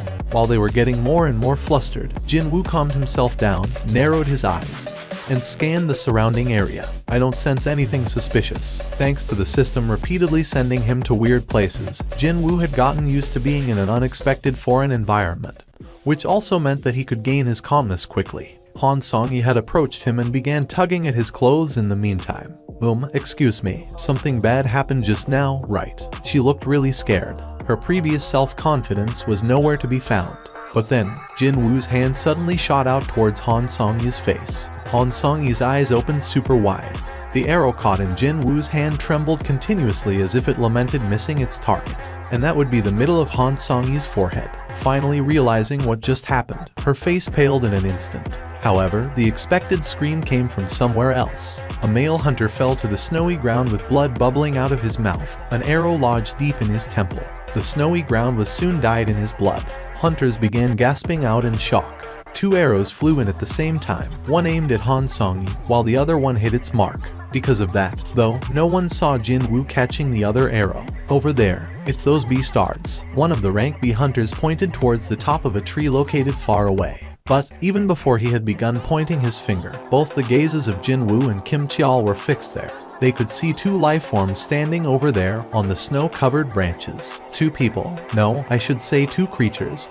Long white hair, icy white skin, and silver eyes, and the race-specific trait of pointy ears. These monsters were famed for their particularly beautiful countenances, as well as for their rarity, as they could only be encountered in high-ranked dungeons. Ice elves, also known as white phantoms. Those who had never encountered one referred to them as ice elves, but the hunters who did encounter them and fought with them all took to calling them white phantoms instead, while also adding that a pretty name like elf shouldn't be mixed together with these abominable creatures. Jin-woo could immediately guess why the hunters before him all gnashed their teeth at the mere mention of the white phantoms. They are laughing at us, The 2 archers had lowered their bows and disgusting smiles were clearly visible on their faces. It was as if they were staring at a table full of delicacies and couldn't decide which one to start eating.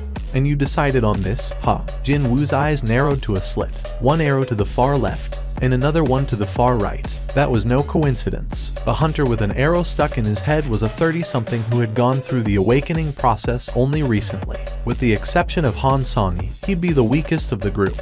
As for the other arrow, it was aimed at Han Song-yi. Indeed, the arrows were meant for the 2 weakest members of the team. If it weren't for the system, I'd be the one with an arrow stuck in my head instead. He raised the caught arrow so the creatures could see, and broke it in half. Crack. Perhaps taking that as a challenge, the white phantom who shot that arrow pointed at Jin-woo and drew a line under his chin. Seeing that, Jin-woo simply smirked. However, his eyes were definitely not laughing. I'll kill you with my own hands. receiving the trivial provocation of the monster. Jin Woo simply glared coldly as his reply. Soon, the pair of white phantoms disappeared below the tree. Looks like this is their way of welcoming us. Finally, Kim Cheol opened his mouth. The lone rank of the group opened his mouth, prompting everyone to focus their gazes on him as if they had made an agreement prior to coming here. Actually, he was the leader of this raid team, so that might have been it, though. I'm sure some of you have realized it by now. This is inside the red gate. Kim Cheol spoke as if it was the most obvious thing in the whole world. Of course, no one complained about that, which means no one will be able to enter here after us, until either we all die, or there is a dungeon break. The group all gasped out softly. The fact that they could no longer hope for a rescue came across as a big mental shock. Meanwhile, Kim Cheol continued on. If we remain here, we'll all die from this freezing cold, or from those beastards ambushing us. However, I'm going to clear this place and get out of here by myself if necessary.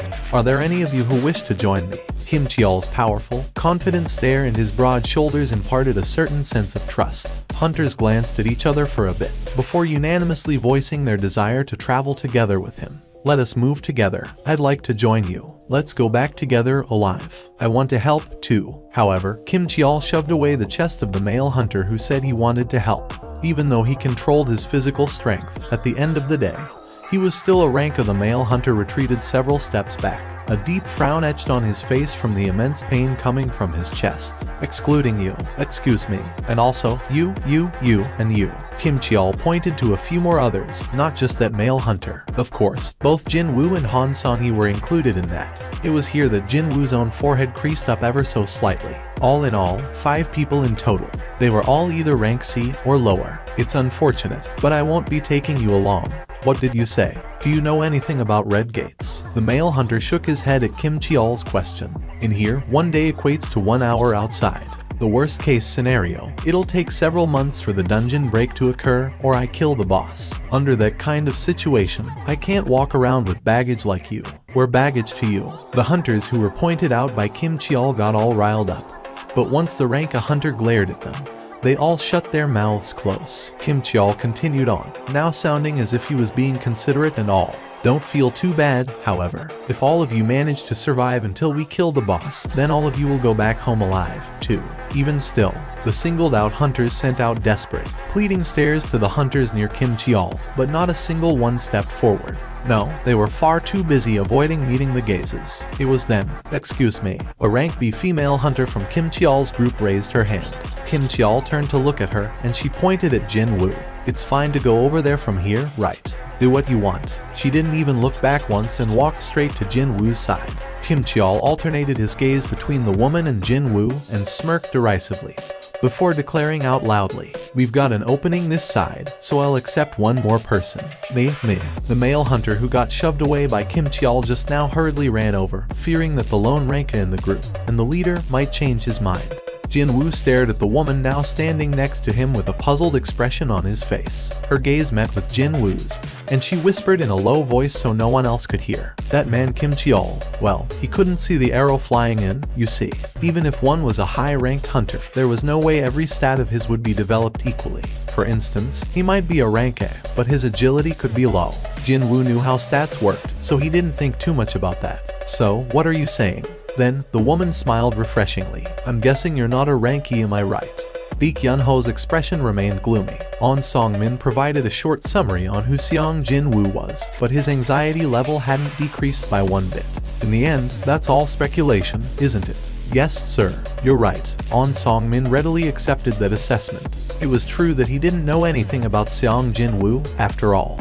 But, if the boss checked Hunter Seong Jin Woo out with his own eyes, he'd have changed his mind right away. There was something different about Seong Jin Woo, and the fact that he couldn't adequately describe that with words frustrated On Song-min to no end.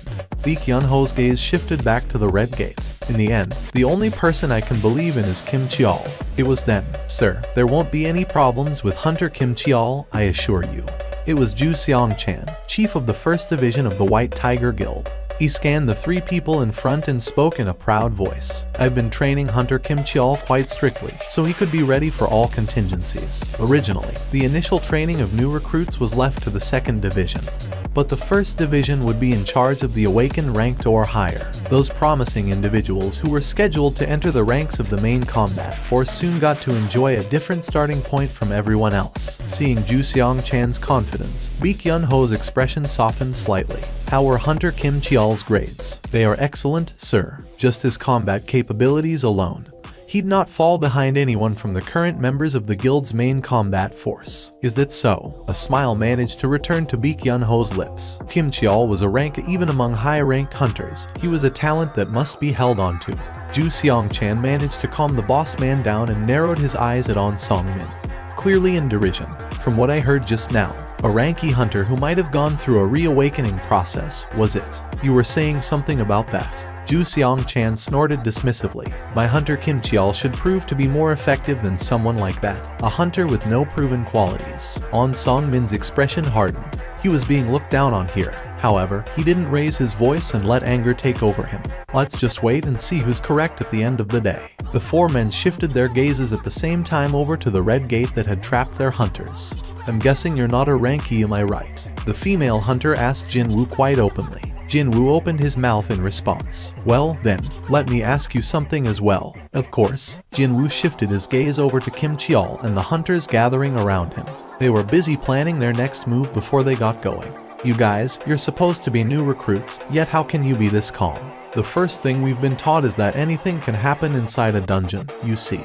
Anything could happen inside a dungeon, she said. Jin Woo knew this fact better than anyone here, actually. Every one of us has been trained properly, especially that Kim Cheol over there. He even received a special training regime, too. He's scheduled to join up with the White Tiger's main combat force. They didn't fear dungeons, because they had received prior training. Knowing something and experiencing it are two different things. More so, when your fragile belief of you knowing everything about dungeons develops just a tiny little crack. It'd all come crashing down like a dam with a hole getting swept away by the deluge of water. Building up one's confidence took a long time, but breaking it down only took a single moment. He could see the fate in store for Kim Cheol's team already. My question, you haven't answered it yet. The question about whether he was a ranky or not. She seemed to be a rather tenacious customer, this woman.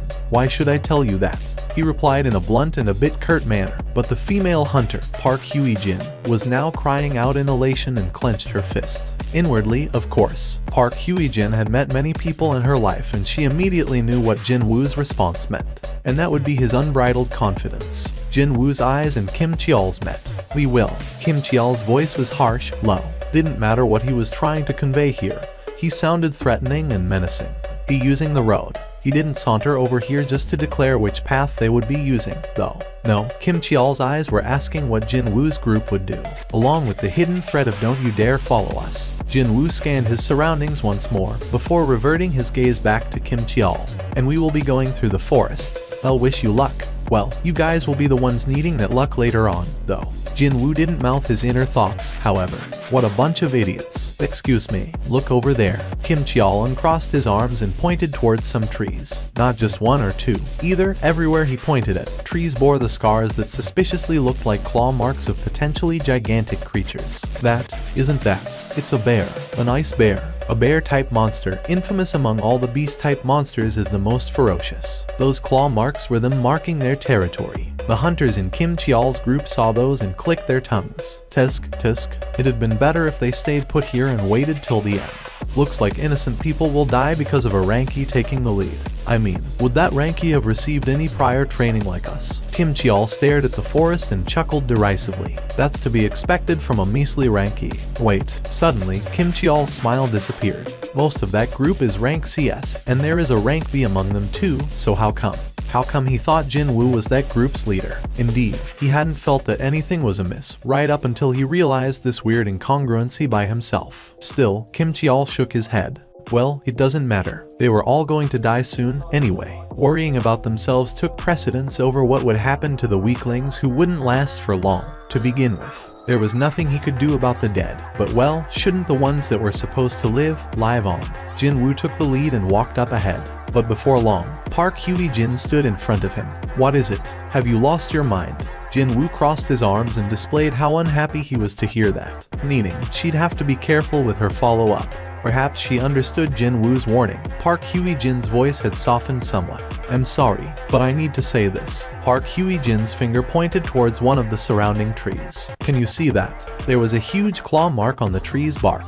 Over there, too. And there. Almost every single tree had their barks greatly damaged, and it was hard to find one that was still intact. This entire place is full of the bear's territorial markings, you know. This entire forest is the bear-type monster's habitat. Park Hye-jin thought that Jin-woo would show one of the three responses: get angry, get stunned, or accept what she told him. Unfortunately for her, her expectation was wide off the mark. She was the one advising him against the irrational and hasty decision here. Yet it was Jin-woo looking at her as if she was the idiot.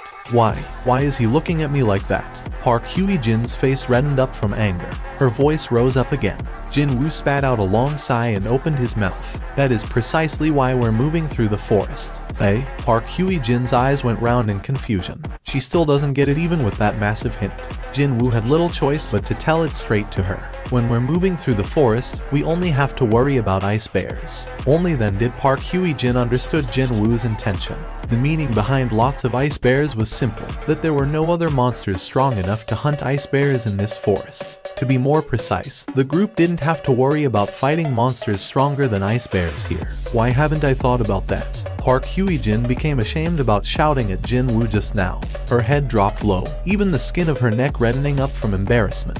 Jin-woo didn't know how strong these ice bears were, but he was sure of them being weaker than those two white phantom archers. They were wearing clothing that looked to be made out of bear felt. That was why he had chosen the forest route. He was thinking of traversing the forest and increasing his level, and at the same time, keep an eye out on Kim Cheol's group and the movements of the white phantoms while waiting for his chance to act. That was the safest way available. Park Hye-jin's face was far too red to be normal. She couldn't raise her head and managed to squeeze out a voice that was smaller than a buzzing mosquito. It's because. Too cold. Jin-woo spat out a long groan and summoned his store. He quickly browsed through the items for sale and spotted thick fur coats and shoes designed for winter. Fur coat and the shoes cost 10 gold each. Unlike items with added effects, regular items didn't cost a lot to buy. No, compared to the amount of gold in his possession, they were oh so cheap. Still, I'd never have guessed that I have to buy Japtum with my gold.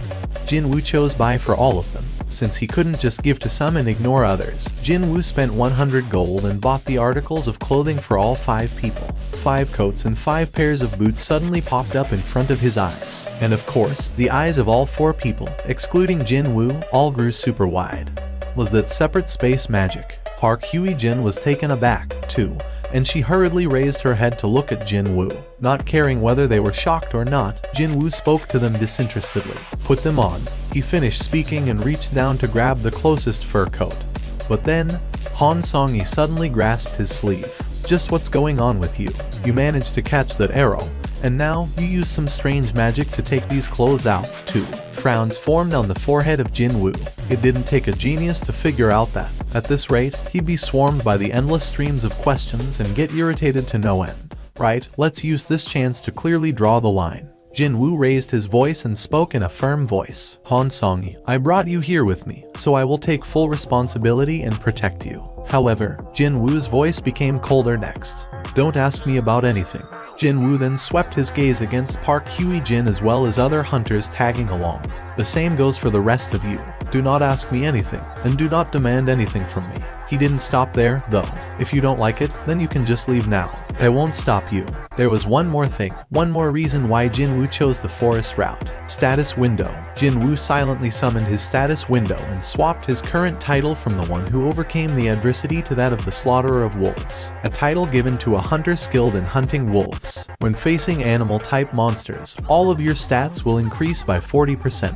A chance to abuse this plainly cheating buff had fallen on his laps. So why should he go anywhere else now? It was then. The hunters all began screaming out loudly. It's the bear. It's the ice bear. An ice bear that had picked up on the scents of humans was slowly trudging towards the group. These humans were its enemies that had invaded its territory. Obviously, it did not look too kindly towards the intruders. The creature did resemble a polar bear, but it was almost twice the size. And the magic crystal, the symbol of all monsters, could be seen in the middle of its chest area as if it was some kind of a proud emblem. Roar. It roared out furiously, the ground seemingly quaking under its might. All the hunters, excluding Jin Woo, all froze stiff on the spot after hearing the ice bear's roar. Park Hye-jin's expression crumpled unsightly. Oh, so we only need to be mindful of ice bears, was it? How could anyone say that sort of nonsense after seeing that monster? She almost fell for Seong Jin Woo's pretty convincing argument. But, upon seeing an ice bear, she was certain of one thing. We definitely shouldn't have chosen the forest route. Sensing the approaching danger to the group, Park Hye-jin stepped out in front of the group and shouted out, "I'll draw its attention towards me, so everyone must." The scruff of Park Hye-jin's neck was yanked back by a considerable force, and she had to backstep several times to make sure that she didn't end up on her butt. After somehow regaining her balance, she raised her head only to find Jin Woo standing before her. "Hey, what was that all about? I'm telling you this right now. I'll be killing all the monsters from now on." Obviously, he couldn't let anyone steal his experience points, now could he? For Jin Woo, these bears were perfect health tonics to buff him up for his inevitable showdown with the true enemies of this place, the White Phantoms. Park Hye-jin couldn't hide her astonishment. No matter how strong you think you are, that thing is a monster of a high-rank dungeon. Completely ignoring Park Hye-jin's furious voice coming from behind him, Jin Woo walked right towards the ice bear. Well, it's not going to be okay to use daggers for this one. The blood splatter would make a mess of things, wouldn't it? Jin Woo had already summoned his 2 daggers almost out of reflex, but stored them back in his inventory. Instead, he clenched his fists tightly. "Well, I promised to just observe, but this is an emergency, so I'm sure they'll understand." Right. Jin Woo's glare collided mid-air with the ice bear's roar. Jin Woo was already above the ice bear's head. It was here that he kind of understood the reason for this monster's infamy. Even then, he also sensed that all his level-ups until now weren't in vain. Before the ice bear could lift its head up, Jin Woo punched with all his might right in the middle of the monster's forehead. Kaboom! The head of the ice bear slammed down on the snowy ground with an explosive force. Its skull was completely obliterated. With its limp tongue hanging outside the slack maw, the ice bear stopped moving completely. Hell yeah! He was thinking that his level up was just around the corner, and now, he was glad to have stopped Park Hye-jin from taking any action. You, just what are you? Jin Woo heard that trembling voice and looked behind him, only to spot 4 speechless faces staring back at him. Jin Woo sheepishly scratched the side of his head. "I warned them earlier because I didn't want to run into this sort of situation." It seemed that a person would become rather forgetful whenever he or she witnessed something utterly beyond their capacity to understand. Left with little choice, Jin Woo had to state his position once more. "I told you, I'll not tolerate anyone asking me questions. If you're unhappy with my methods, then..." Jin Woo pointed his finger in the direction of Kim Cheol's team. With a complicated expression, Baek Yun-ho recalled his experiences. Once you cross the gate, the place you end up could be a desert with temperatures soaring past 60 degrees Celsius. Or it could be a dense jungle full of poisonous insects and snakes. Or it could be the middle of a snow-covered field where it's so cold that you'd immediately develop frostbites. Even when you're in such a perilous situation, you still have to fight monsters as well. Let's say that you've somehow adapted to your new environments. From then on, you will have to procure food. Indeed, one would have to secure enough food to last a few weeks at a minimum, or at worst, for several months. In Baek Yun-ho's mind, the hunters ranked C and below were already as good as dead by now. Evening. Large chunks of meat were nicely sizzling on top of a campfire. "You know, this bear meat, it's a bit chewy but not as bad as I thought. Would you like some more?" "Thank you kindly." Do Myung Hwan expertly sliced the meat of the ice bear and placed them on a plate pushed forward by Yun Kai-jun. These 2 men were the rank C hunters following Jin Woo. Both Park Hye-jin and Han Song-gi were also slowly chewing on the bear meat, although their portions weren't as large as the men's. "Please pass me the pepper." "What about salt?" "The seasoning's just about fine, so it's okay." They all look to, more or less, have adapted to the living conditions of the dungeon. "Don't you think the attacks of the ice bears have lessened lately?" Park Hye-jin replied to that question. "Well, that's because the team leader has annihilated their numbers, that's why. That man, it's like he has some sort of unresolved vendetta against these bears from his previous life or something. His eyes go all crazy when he spots an ice bear. He's so scary whenever he does that. Really, really scary." Now that I think about it, where did the team leader disappear to? Yun Kai-jun had his head almost buried in the plate as he chomped down on the meat, but still raised his head to make his reply. "He went out a little while ago, saying that he's going to take a look around here." Park Hye-jin formed a helpless expression, roaming inside a high-ranked dungeon all alone. Isn't he scared at all? Yun Kai-jun formed a sly grin. If it's him, it's not going to be a problem. Jinwoo searched through the forest and made his exit as he brushed past some thickets. It must be somewhere nearby. Found you. Just a quick head count and he found over 30 bears. In other words, this was literally a bear farm. The corners of Jinwoo's lips arched up. He deliberately came here alone to eliminate the possibility of eyewitnesses. This would be the perfect opportunity to utilize his shadow soldiers. Indeed, he had been waiting for a moment like this. Come out. When he inwardly called out, the soldiers wearing black armor soundlessly materialized and surrounded him. You all understand that this is your first sortie, right? What he meant by that was, just as one's impression was decided upon through the first encounter, these guys would have to impress him with their first battle, too. The shadow soldiers stood at attention in eerie silence, with nary a hint of disorder. Nice. Jinwoo smirked deeply, seeing them like that. Meanwhile, more and more ice bears began emerging from the caves after detecting Jinwoo's scent. Looks like the other side is done preparing, too. Jinwoo pointed at the ice bears. Go. As soon as his order was issued, the shadow soldiers rushed forward as if they were sliding on ice. The shadow soldiers rapidly closed in on their targets. Unfortunately, the angry swipes of the ice bear's front paws were faster than their movements. A single hit, and one shadow soldier was obliterated. If it wasn't a shadow underneath the armors but an actual human being, that attack would surely have ripped him apart into several pieces. Jinwoo frowned deeply. As I thought, did I ask for too much? Whether it was their physical strength or their body sizes, these ice bears were difficult enemies for the shadow soldiers to fight against. However, something quite surprising happened next. Jinwoo's eyes opened wider. The soldier with its chest torn open by the ice bear's attack suddenly transformed into a clump of black smoke just before it fell to the ground. The black smoke coagulated in a spot a couple of steps away, and it reverted back to its original appearance. And so, as the infantrymen bought time out in front, the magic soldiers standing at the back had completed their spells. Boom.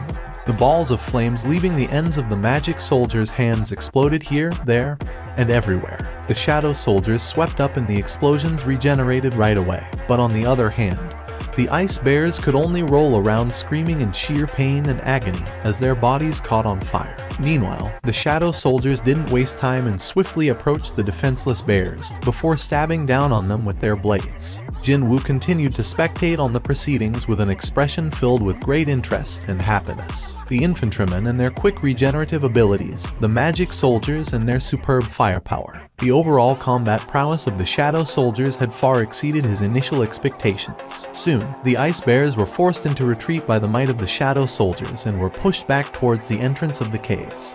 Accompanied by the eardrum-shaking roar, a huge shadow slowly emerged from one of the caves. Isn't that? Even Jinwoo's eyes grew extra round and super large. The bear that came out was at least a head taller and double the body size compared to others around it. Just a single swipe from this huge bear, and multiple soldiers were blown away. The regeneration rate of the soldiers could not keep up with the huge ice bear's relentless attacks. Jinwoo could only leak out a groan after seeing that. So, it's the leader of the pack, is it? He kind of suspected that, since there was a pack, there should be a leader leading it, too. Once his MP had been drained, the obliterated shadow soldiers didn't regenerate and simply entered back into Jinwoo's shadow. In other words, in order to regenerate the lost soldiers, he needed lots more mana. With the appearance of the ice bear leader, the flow of the battle had reversed completely. However, Jinwoo still had plenty of leeway. Since their boss has shown up, this side should also step up. Jinwoo summoned the boss of the shadow soldiers, Ygritte. One more shadow escaped from Jinwoo's shadow, and from that shadow, a knight wearing a helm with decorative mane rose up soundlessly. Jinwoo pointed forward with his chin. Ygritte bowed to Jinwoo before rushing towards the ice bear leader. Ygritte unsheathed his longsword and deftly evaded the bear's enraged attacks, all the while shaving away at the giant monster's body with his blade. Tendons, claws, front paw, legs, torso, bits and chunks of meat from various areas of the monster sheared off and fell to the ground piece by piece. Jinwoo could only gasp out in admiration at Ygritte's crafty and elaborate movements. The last place Ygritte hit was the bear's head. Slice. The giant ice bear's head separated from its body and flew away. Before it landed on the ground, though, Ygritte easily snatched it. He trod proudly towards Jinwoo and knelt before him. And then, he placed the dead bear's head before Jinwoo's feet. It was as if the knight was presenting the spoils of victory to his sovereign. Jinwoo swallowed dry saliva and gazed at the kneeling Ygritte and his bowed head. If Ygritte decided to use his sword from the beginning, would I have been able to defeat him? The ice bears, without their leader present, lost all semblance of order and became utterly confused. before they were cleanly swept away by the remaining shadow soldiers. That brought about the end to the battles. The result was truly satisfying. The levels of the soldiers had risen up nicely. Also, as these shadow soldiers were seen as a part of his skill, even Jin Woo's level had risen up by 3. Most of all, there was another point he found much to his liking. Rise up. And that point would be the fact that he could recruit new friends now, from the shadows of several ice bears that Jin Woo had selected, which obviously included the boss bear. Black shapes began to slowly rise up. These creatures came with the name tag that said Shadow Beast Soldier. At a casual glance, they kind of resembled bears, but it was still difficult to tell whether these monsters were actually corporeal or not. They might not look that great, but they are definitely the shadows of the ice bears. That explosive strength, that destructive power. Without a doubt, they would prove to be useful. His comrades screamed in despair. Kim Cheol's bloodshot eyes shot open wide. No, this can't be. How can this Kim Cheol fail? He was supposed to become the elite of the White Tiger Guild. They even trained him with the special program so he'd enter the guild's main combat force right away. However, to fail like this, he could not acknowledge it. While enduring against the biting cold and starvation, they fought off against a group of snowmen. Then, they encountered snow giants. They lost 2 of their numbers, but in the end, emerged victorious against the giants. He thought that the conquest of this dungeon was going according to plan. However, as soon as the desperate struggle against the snow giants ended, the white phantoms sneak attacked from the rear as if they were waiting for this chance. These wicked, treacherous beastards had been in hiding, waiting for the raid team to exhaust all their stamina first. What happened next was a one-sided massacre. In the blink of an eye, the hunters were annihilated. See Captain, a fallen hunter reached out towards Kim Cheol with his bloodied hand. Kim Cheol could only retreat in faltering steps. Suddenly, a white phantom appeared on top of this fallen hunter. It pulled out a dagger and swiped it under the hunter's neck. The white phantom smiled as it sliced the neck off and raised its head to look at Kim Cheol. Kim Cheol could only scream in terror. And then, not even taking one look behind him, he ran straight into the forest. There were ice bears in the forest, compared to snowmen, snow giants, and the white phantoms that appeared before him. Those unseen ice bears came across as laughable existences right now. Kim Cheol summoned every ounce of his energy and then ran even harder. The white phantoms glared at the departing back of fleeing Kim Cheol and raised their bow. Just as they took aim and got ready to fire, a white phantom with white hair extending all the way down to its waist raised its arm and stopped the attack. The white phantoms lowered their bows. When the long-haired elf signaled the others to follow Kim Cheol, the white phantoms began disappearing from where they stood one by one. Kim Cheol ran out of the thick bushes. He couldn't catch his breaths at all. Still, when he recalled the derisive smirks on the white phantoms' faces as they massacred the hunters, he felt like peeing himself from fear. Once he walked past the trees and escaped out into an open area, he was greeted by an unbelievable spectacle. But how can this be? He found over 20 dead ice bears surrounding a cave entrance, and he thought it was odd to not see a single ice bear when every single tree was marked by them. What is going on here? Kim Cheol investigated the conditions of the carcasses. They all showed sword-inflicted wounds. Some of them even had signs of being burnt alive. Almost immediately, Kim Cheol thought about Seong Jin Woo and the hunters following him. Did they do this to these ice bears? No, it couldn't be. Kim Cheol shook his head. The wounds on ice bears were inflicted with long swords. As far as he knew, none of the hunters that went into the forest used a sword. Besides, the 2 Ranky hunters didn't even wield any weapons. If you were to look at the situation objectively, then there was no chance that those people were still alive. In that case, there could be only one explanation. There are white phantoms nearby. His heart fell to the pit of his stomach. Kim Cheol walked as silently as possible and cautiously approached the source of the smell. And eventually, he hid inside the bush and discovered the hunters who had left along with Jin Woo. Kim Cheol's eyes grew wider from the revelation. What the hell? The smell of meat was coming from the campfire they had raised. How can they still be alive? Kim Cheol began glaring. He couldn't find one Ranky hunter among their midst. He must have been killed first after taking the lead like a fool. Something didn't add up. Wait, hold up. Their attire, clothes, and blankets designed to keep warm, tents, and several pieces of equipment could be seen. They were obviously well prepared. Just how can this be? Kim Cheol was getting flustered even more, but then his gaze had stopped by at a certain place. It was a piece of bread sitting next to sizzling meat. Meaning, these people even had food ready. His confusion immediately morphed into a rage. These beastards. Grit. Kim Cheol began gritting his teeth. They had enough supplies to ensure their continued survival, yet they wanted to hog them all for themselves. If my hands hadn't frozen up, no, if only I wasn't starving, I'd have easily dealt with those ice elves. Realizing that these beastards had snatched away the crucial supplies that should have been shared among the rest of the team, he couldn't hold back his fury anymore. Kim Cheol angrily ran out of the bush. "You sons of BTChes." Park Hye-jin quickly shot up from her spot, clearly surprised. "Kim Cheol, how did you get here?" She found it rather difficult to lie here and say it was good to see him again, because Kim Cheol's glare was full of murderous intent. Indeed, he didn't even bother to mask his hostility. "My raid team failed to conquer this dungeon because of the lack of supplies, yet how can all of you find yourselves with this much food and this type of equipment?" That is, Park Hye-jin couldn't continue on. If she mentioned Jin Woo here, then Kim Cheol's rage would be directed towards the youth. To her, Jin Woo was her savior. Also, that man always looked at Jin Woo in a suspicious manner. Park Hye-jin shut her mouth immediately. That prompted Kim Cheol's eyes to open even wider in anger. "Even I don't think all of you are complicit in this crime.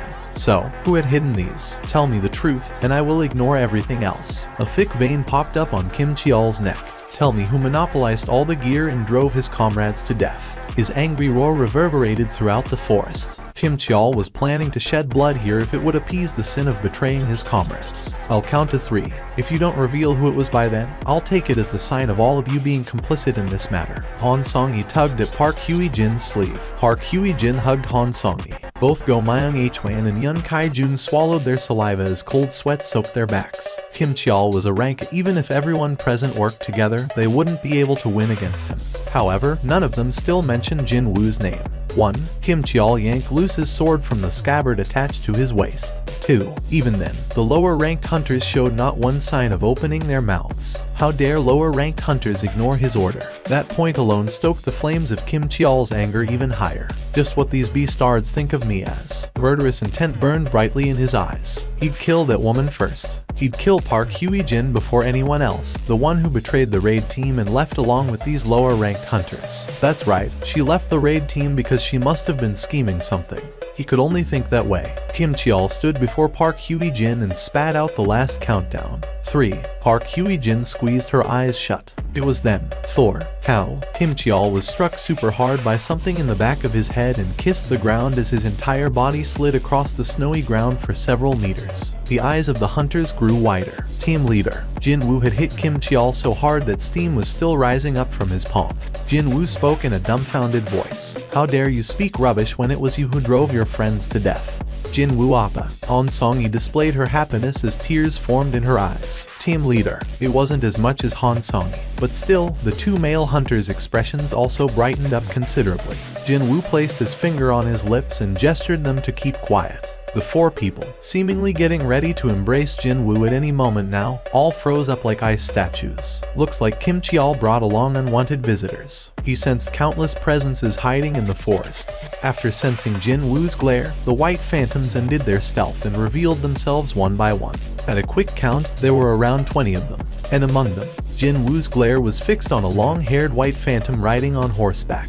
That has to be the boss. An overwhelmingly mighty aura was coming from that creature, incomparably heavier than any ice bears and the white phantoms near it. If that guy wasn't the boss of this dungeon, then just who else could be? For the first time in a long while, Jin Woo's skin broke out in goosebumps. Just as Jin Woo was shivering ever so softly from its powerful aura, the boss also recognized Jin Woo's strength in one go. So, there really was one. A truly worthy being among all the human trash. What did you just say? When Jin Woo spat out a response purely out of reflex, the boss displayed an expression of pure surprise. Can you understand our language? Jin Woo was also taken aback. How is it possible to converse with this guy? Not only could he understand what a monster was saying, but he could also actually converse with it, too. A language he couldn't even remember learning before fluently rolled out of his mouth as if it was his mother tongue. Is this because of the system? Like an automatic translation feature? Jin Woo shifted his gaze back to the boss. The boss returned the gaze with great interest. To be able to converse. Very good. There is someone I wanted to introduce to you. The boss pointed at one of the white phantoms standing behind it. I'm sure you're familiar with him already. Jin Woo's glare sharpened instantly. Indeed, he recognized that particular white phantom. That guy was none other than the beastard that fired an arrow at Han Sung-yi before breaking out in a mocking grin. How could he forget that arrogant beastard's face? That exact same smile was still etched on the monster's face. This friend informed me of a truly strong being among the humans. And this friend wishes to challenge you to a duel, so how ab?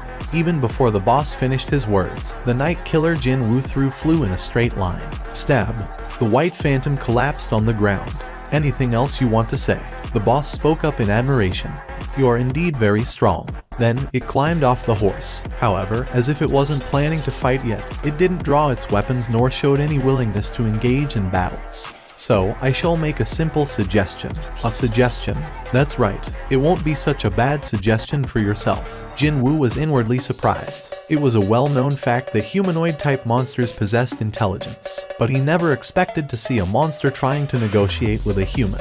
I'll hear it. The boss smiled as if it had expected that answer and opened its mouth. Before that, I want to ask you something. Why are you among these humans when you're not one of them? Jin Woo's expression crumpled deeply. What nonsense are you talking about? It seems that you have no idea. The boss guffawed out loudly, before pointing to its temple. Every one of us can hear a certain voice repeating itself in our heads. It tells us to kill humans. However, I can't hear that voice when I'm looking at you. That's what this guy meant. In that case, Jin Woo could think of a reason for that. When the boss says humans, it's probably talking about hunters. The thing was, he had changed to this strange something called player through the system. During his ordeal in the underground temple, technically speaking, he was slightly different from other hunters, meaning other awakened human beings. That's why that guy thinks I'm not a human. That made perfect sense. The boss nodded its head. There is no need for us to fight each other, and our side does not wish to see needless casualties as well. The boss finally got to the main topic. Hand over the humans behind you. Then, we will guarantee your life. How does my suggestion sound to you? Before he answered, Jin Woo asked back. I want to ask you something, too. Fine, go ahead. Just who are you? Where did you come from? And why do you wish to kill humans? It happened then. The smiling face of the boss suddenly froze stiff. But that odd state lasted only for a brief moment. The boss regained its original expression and continued on. There is no need for us to fight each other, and our side does not wish to see needless casualties as well. What the hell was that? Jin Woo frowned deeply. The boss repeated itself like an NPC from a game that was asked a question that was not in the script, or one that it was not permitted to answer. To begin with, hand over the humans behind you. Then, we will guarantee your life. How does my suggestion sound to you? Its expression showed how relaxed it was. In other words, it had not recognized how odd its own actions were. The white phantom standing behind didn't display any reaction towards the boss's strange behavior, either. Jin Woo continued to wordlessly observe then, prompting the boss to begin urging him. Will you accept my suggestion or not? Jin Woo wanted to find out more about the monster's origins and their true intentions, but as it turned out, it was all a waste of time. In that case, the only thing remaining was to choose. But then again, he had made up his mind already a long time ago. I refuse. The corners of Jin Woo's lips arched up. You see, you possess a far too tempting shadow for me to let go. Are you planning to fight my soldiers all by yourself? Do you truly believe that you can overcome the disadvantages in numbers all alone? Jin Woo smirked derisively. Soldiers, was it? You think you're the only one? I've got them too. He summoned his shadows. According to his wishes, the soldiers hiding in Jin Woo's shadow all revealed themselves in the blink of an eye right behind him. The cry came from the hunters this time as well. Yun Kai-jun cried out in fright as the shadow of the ice bear, the shadow beast soldier, suddenly materialized right next to him, and he fell hard on his ass. When Jin Woo took a glance at the pale faces of the surviving raid team, he felt that it was a bit regretful. But this was an emergency situation. There was no time to explain things to them here. Well, I wouldn't explain things to them even if this wasn't an emergency, though. After summoning 29 shadow soldiers, Jin Woo stood before them and glared at the boss. So, who's disadvantaged now? Finally, the boss displayed its hostility. You seem to know some petty tricks, don't you? Fine. If it's your wish, I shall grant your death. The boss unsheathed 2 daggers from his sides. Petty tricks, is it? The boss had a point there. Jin Woo might hold an advantage in numbers, but his army was slightly lacking if he wanted to hunt the boss down. Jin Woo knew this very well. The boss's self-confidence could have come from this fact. Indeed, he now needed more comrades. Powerful comrades. If it's a powerful comrade, then there was one candidate here. Jin Woo sneaked a glance to his side. The still unconscious Kim Cheol was lying there, unmoving. Attack. When the boss issued the order, the white phantoms pulled on their bowstrings. Bears. Jin Woo placed the beast soldiers at the front. The beast soldiers, with arrows sticking out of their bodies, all roared out in anger. Before the white phantoms could knock the next volley of arrows, the infantrymen rushed forward. The magic soldiers also began chanting their spells. Meanwhile, Jin Woo's eyes gleamed dangerously. "You're mine." Jin Woo deliberately pushed Kim Cheol's longsword towards its owner with his heel, before pouncing forward himself as well. His sight was fixed solely on the boss of the White Phantoms. The boss too was waiting for Jin Woo's arrival. Soon, sparks endlessly flew as the 4 daggers wielded by 2 creatures clashed in midair. At the same time, the Shadow Soldiers and White Phantoms also slammed into each other as well. Do Myung Hwan looked at Park Hui Jin next to him. "So, shouldn't we lend assistance here?" Park Hui Jin shook her head. "This isn't a fight where we can butt in, you know. This was a battle where huge black monsters were swinging their giant claws. The destroyed black soldiers were regenerating to their original state in the blink of an eye, and the gleaming blades and the arrows fired from the upper rank monsters, White Phantoms, were chaotically flying around in the snowy field. So, what can a rank B or C do in this place? Indeed, the only thing they were permitted to do here was to pray." Jin Woo gasped out, as expected of a boss from the high-ranking dungeon. The fight looked to be even from the side, but Jin Woo was getting cut and sliced constantly all over his body. Would he be able to last 3 minutes at this rate? His MP was also rapidly depleting away as his soldiers constantly regenerated. Finally, the magic soldiers managed to finish their chants. A ball of flames larger than a volleyball flew in the midst of the White Phantoms. Kaboom! That was the power of the leveled up magic soldiers in full display. Awakened by the resounding eardrum-shaking explosion, Kim Cheol regained his consciousness and opened his eyes. Kim Cheol raised his head to look. Clang, clang. His blurry vision picked up on the sight of White Phantoms fighting against the unknown black soldiers. What the hell is going on here? He couldn't figure out what happened while he blacked out, but at least he knew very well why he was lying on the ground like this. The hand that slapped him in the back of his head, and the voice that came from behind him. That voice definitely belonged to Seong Jin Woo. Now that he had regained his bearing, the sense of shame and rage bubbled over like crazy, and the ends of his fingertips trembled. How fortunate that he could feel the hilt of his sword. If he was surrounded by the White Phantoms, then he'd not get out of here alive. In that case, he must. "I'll kill that beast-starred Seong Jin Woo with my own hands." His maddened eyes finally spotted the back of Seong Jin Woo.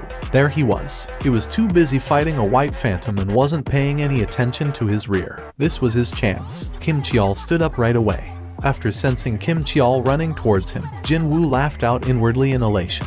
"Right, if it's you." Kim Cheol ran with all his might and after taking aim at Jin Woo's neck, swung the sword hard. Die. In front, the boss. From behind, Kim Cheol. Even though he was stuck in a seemingly dangerous situation, Jin Woo still managed to shout out, "Ygritte," as if he'd been waiting for that call. Ygritte jumped out from his shadow immediately and easily deflected Kim Cheol's sword. Clang. No. Kim Cheol's bloodshot eyes opened wider. However, even before he could say anything, Ygritte's sword pierced deeply into his chest. Stab. The blade ran straight through his chest and emerged from his back. I knew Kim Cheol would act this way. This fool was someone who didn't think about anything in depth, and only acted according to his emotions. They had been together only for a short while, but that was enough for Jin Woo to figure this guy out. Kim Cheol glared at Jin Woo, and with that, Kim Cheol breathed his last. As Ygritte stepped up to delay the boss, Jin Woo issued an order to the shadow of the dead Kim Cheol. "Rise up." When that happened, accompanied by a heavy, somber cry, a huge hand emerged from the shadow. The Black Knight that emerged from Kim Cheol's shadow was far bigger and sturdier than the original version, and it even carried a huge war hammer in one hand as well. The other hand held a shield as tall as a grown man, and the overall impression this guy gave off was truly oppressive and threatening. Kim Cheol was a muscular man, but this shadow is just too over the top. Even though it was an urgent situation, Jin Woo couldn't help but leak out a gasp of admiration. "All right, the name." Jin Woo sneaked a glance to his side. Perhaps finding the battle quite tough, Ygritte was having a hard time right now, being pushed around by the boss. Currently, he was barely buying enough time by relying on his cheat-like regenerative ability. Slice. Ygritte's arm was sliced off, then. "I don't have much time to waste here." A name was it. Should he go with whatever? Maybe Kim Cheol. Jin Woo immediately shook his head. To call an undead with a name it used while it was still alive. That just didn't sit well with him, right? His name was Kim Cheol. Cheol, so iron it is. The name had been decided. As soon as Jin Woo thought of that name, it was bestowed on the newly birthed Shadow Knight. Jin Woo pointed to the boss. Iron. Iron leaned back and roared out loudly. What was that? Several messages popped up in his view. An aggro skill. Kim Cheol was actually a rank tanker, so, quite obviously, he possessed a high-level aggro skill, and the Shadow Knight extracted from his shadow, Iron, had retained that skill in full and was able to use it no problem. The head of the boss swiveled towards Iron. Although it could have chosen to finish Ygritte off right in front of its eyes, the boss simply pounced on Iron as if it had been hypnotized by a ghost or some such. The boss was still preoccupied with Iron, and seizing this chance, Jin Woo and Ygritte's combined assault began on the boss. Park Hye-jin became utterly speechless as the unbelievable spectacle unfolded right before her eyes. What she was seeing right now proved to be too unrealistic, too outlandish. From her side, Han Song-yi asked her with a timid voice, "Do all fights of hunters look like that?" She must have been frightened silly, because Han Song-yi's voice was trembling noticeably. Park Hye-jin replied to her, sounding helpless as well. "If that were the case, then I'd never have earned my license, you know." Go Myung-hwan asked next, looking utterly dazed out of his mind. "Could it be that we are dreaming right now?" Park Hye-jin looked back at the battlefield where the monsters and the black somethings were having a chaotic throwdown, and spat out a long sigh. The poison fang of Kasaka stabbed into the boss's shoulder. With the increased levels of the enemies he'd been facing lately, the additional effects of the poison fang of Kasaka failed to activate properly more often than not. Still, inflicting injuries was a good thing in a fight. Nice. The boss's agile movements were being hampered gradually due to the increasing number of wounds being inflicted on its body. The smile had disappeared from the boss's face a long time ago. The boss had been dodging the combined attacks of Jin Woo, Ygritte and Iron rather freely until then. But now, it was quite obviously running out of breath. Just a little bit more. Iron suddenly bear-hugged the boss. Now, when Jin Woo gave the signal, Ygritte rapidly retreated. Jin Woo too quickly stepped back. The boss's eyes widened in confusion. "What are you trying?" Before he could finish, the magic soldiers completed the explosion spells and they rained down on Iron's position. For the first time ever, the boss spat out a sharp cry of pain. The beastard twisted its body around, and Iron's arms fell off. Grit, the boss's enraged, murderous eyes were now firmly fixed on Jin Woo. Seeing this, Jin Woo could only feel admiration towards the boss once more. Even with such a heavy wound, it can still exhibit that much strength, as expected of a high-level dungeons boss. Unfortunately for it, the scale had tilted away from it some time ago.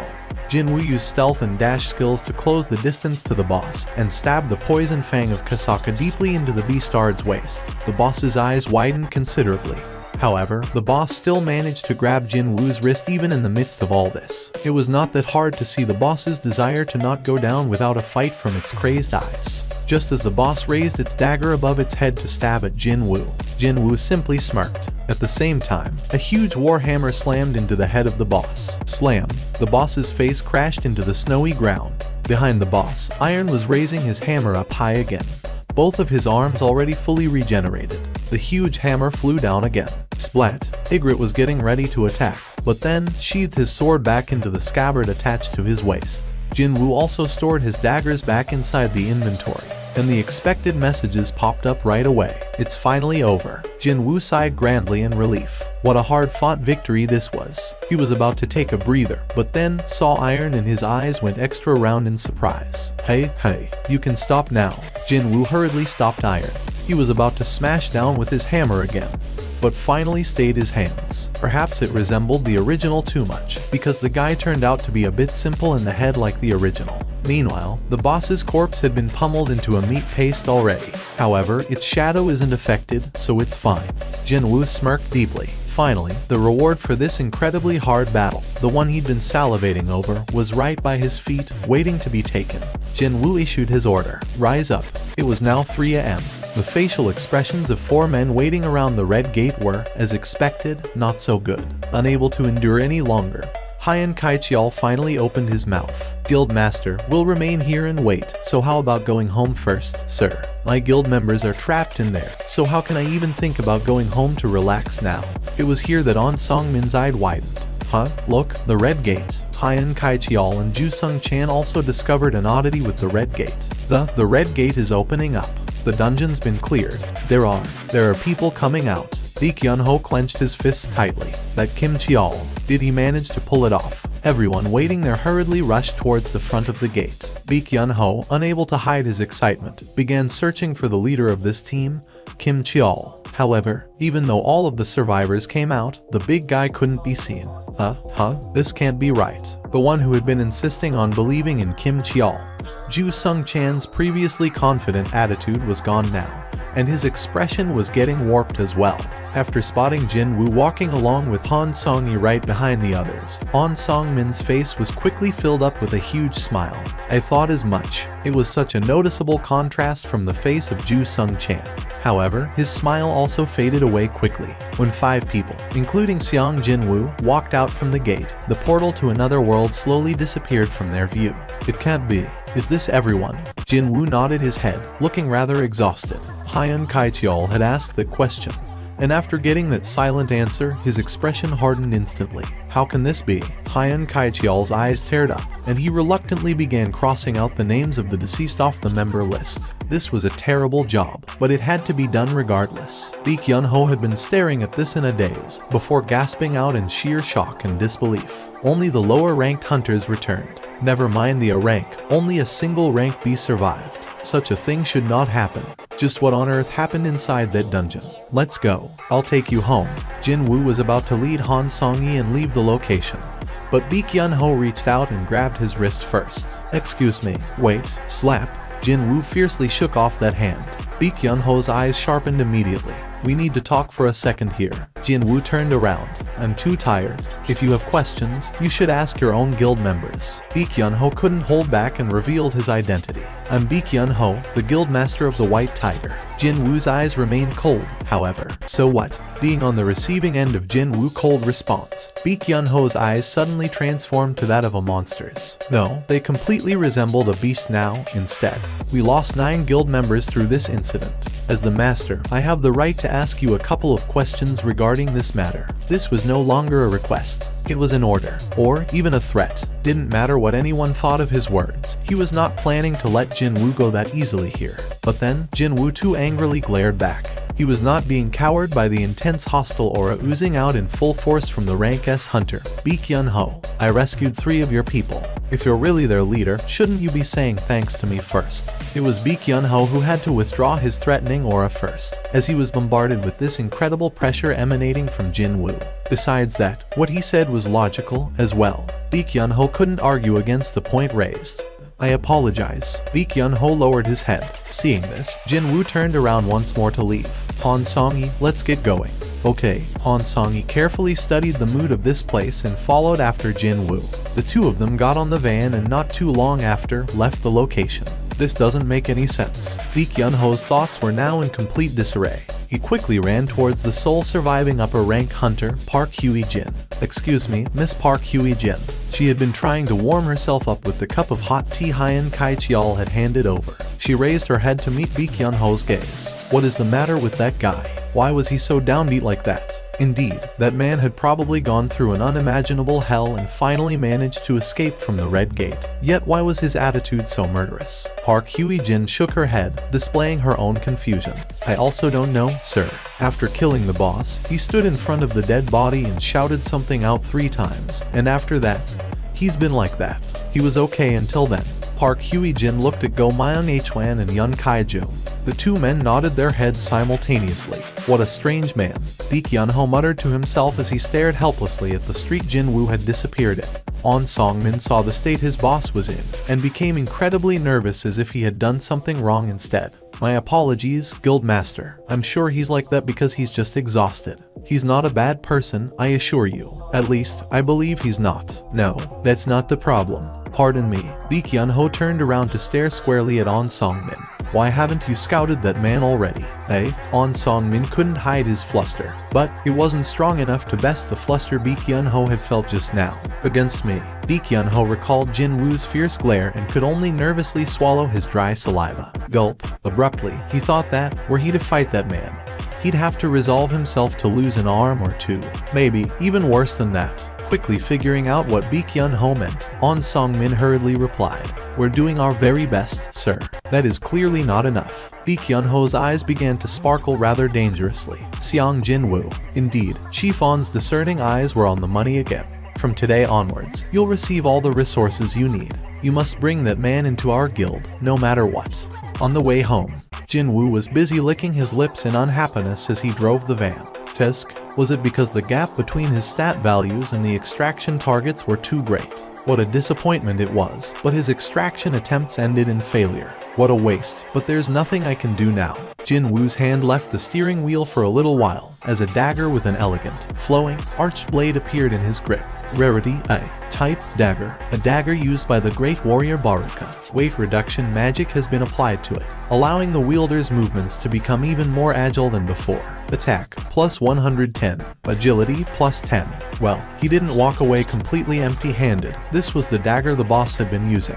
There were two, but one of them was broken, so he threw that away and took the remaining dagger. The Baruka's dagger, A. Not only did it feature high attacking power, but it also raised his agility, too. On that front alone, there was no need to compare it to Night Killer, a dagger rank B he paid handsomely for. Never mind the rank C Poison Fang of Kasaka. Its rarity alone was at a 2. This was probably one of the best weapons to replace the Poison Fang of Kasaka that had been losing its effectiveness lately. I like the way it feels in my hand, too.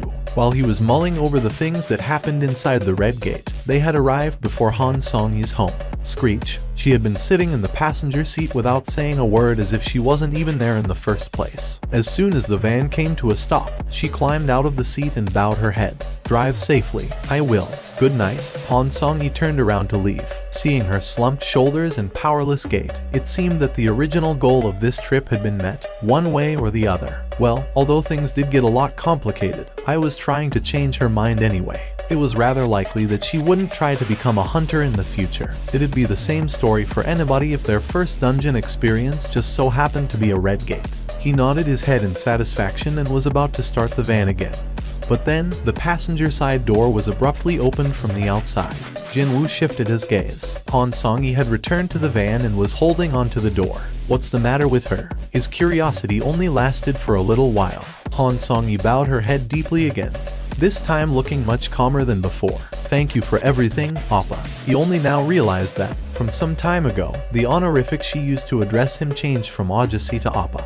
Sure thing. Don't mention it. Excuse me. Tomorrow. No, see you later. Later. Before he could ask her for clarification, Han Song-yi hurriedly ran away. After her back disappeared from his view did he realize what she was talking about.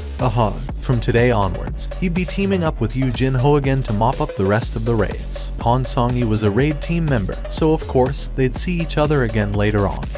So she meant that, What a relief that was, though. His plan would have been affected pretty badly if Han Song-yi refused to come out of her house because of the trauma from this incident. This worked out for the best, and now, he would use his shadow soldiers to clear out the rank C dungeons even faster than before. He felt utterly confident of clearing up the remaining raids in the shortest time possible. Also, he couldn't wait to see how Yu Jin-ho would react after witnessing his shadow soldiers in action, too. The next morning, Jin-woo yawned grandly as he stepped out of the apartment's foyer. He only closed his eyes for a bit, but hell, it was time to meet up with Yu Jin-ho already. "Hi Nim, good morning." He heard the familiar energetic voice greeting him. "You don't even have a car, so how did you get here?" The raid team's favorite ride. Mr. Van had been commandeered by Jin-woo last night, and was currently parked neatly in the apartment's parking lot nearby. "I caught a taxi, Hyung-nim." A taxi, and here he was, thinking of going to fetch the kid instead. "Oh no, it's fine, Hyung-nim. I'm the one asking for your help, so it's only right that I'm the one driving you around, at least." Yu Jin-ho grinned happily and replied, "Hyung-nim, let's get going." "Hold on." Jin-woo pulled out his phone and dialed someone. "There's someone we should take along, as well." "Excuse me, who?" "Hey, Song-yi. It's me. Meet us at the parking lot. We'll go to the gate together." Song-yi. Could it be that Song-yi? As soon as Jin-woo ended the call, Yu Jin-ho asked him, "Hyung-nim, the person you want to take with us, is she that high schooler in our team?"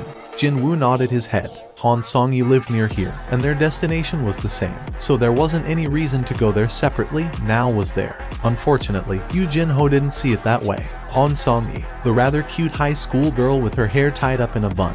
He already knows her number, and can talk to her in such a friendly manner, too.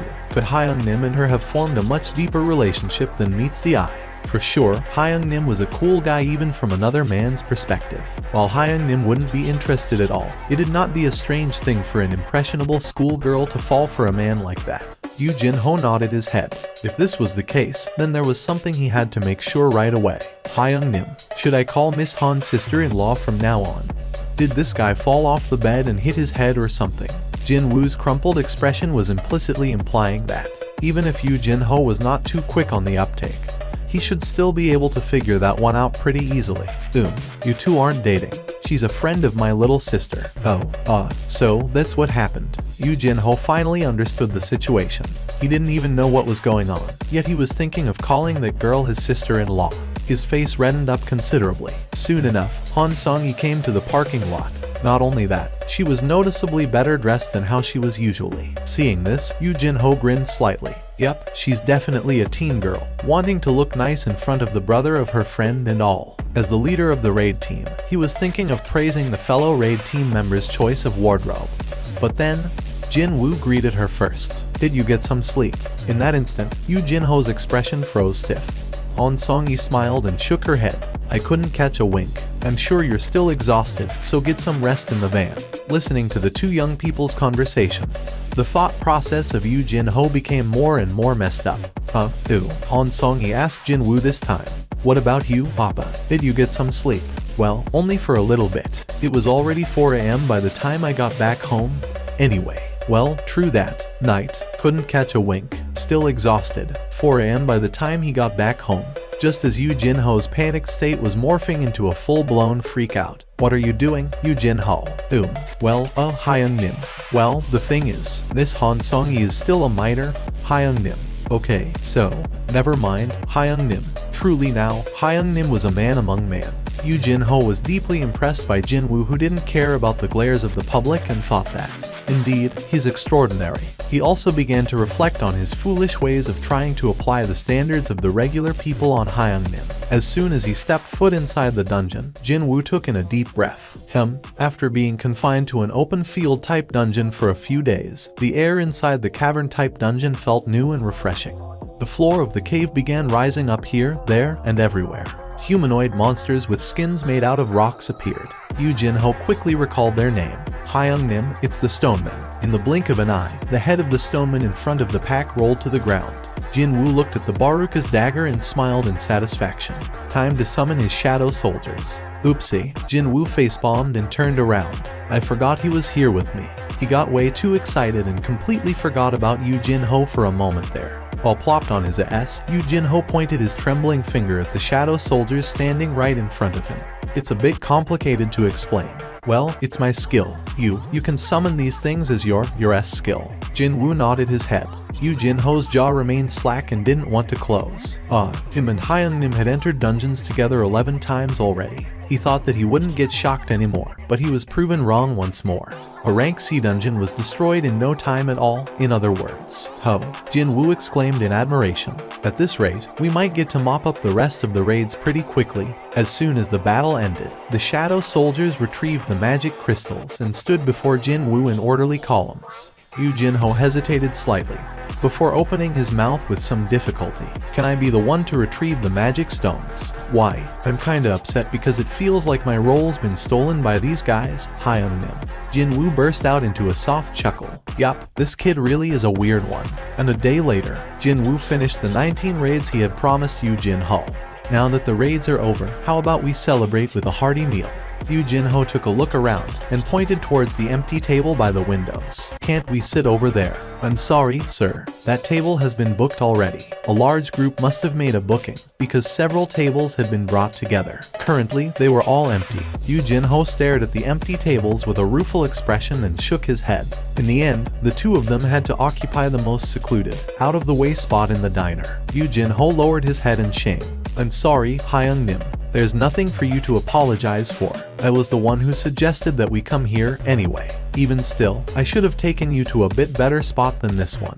Jin-woo smirked and lightly patted Yoo Jin-ho on the shoulder. Don't sweat over such things and enjoy the food, okay? Actually, Jin-woo was inwardly worried about a scion of a keyball finding the taste of such cheap meat to his liking or not. Also, even though I didn't say anything, but well, they filled their glasses with soju, clinked them a little and one-shotted them. Unlike Yu Jin-ho, who was immensely enjoying the bitter taste of soju, Jin-woo could only frown deeply in unhappiness. Hyung-nim, is something wrong? No, it's nothing. Jin-woo could only stare at the empty glass with a bitter expression on his face. He had forgotten one crucial fact about his body, what with him being so busy lately and all. What are you planning to do from now on? When Jin-woo asked in a serious voice, Yu Jin-ho sat upright like a job seeker waiting for his job interview to start. As soon as I complete a simple written test at the Hunters Association, they should issue my guild master license right away.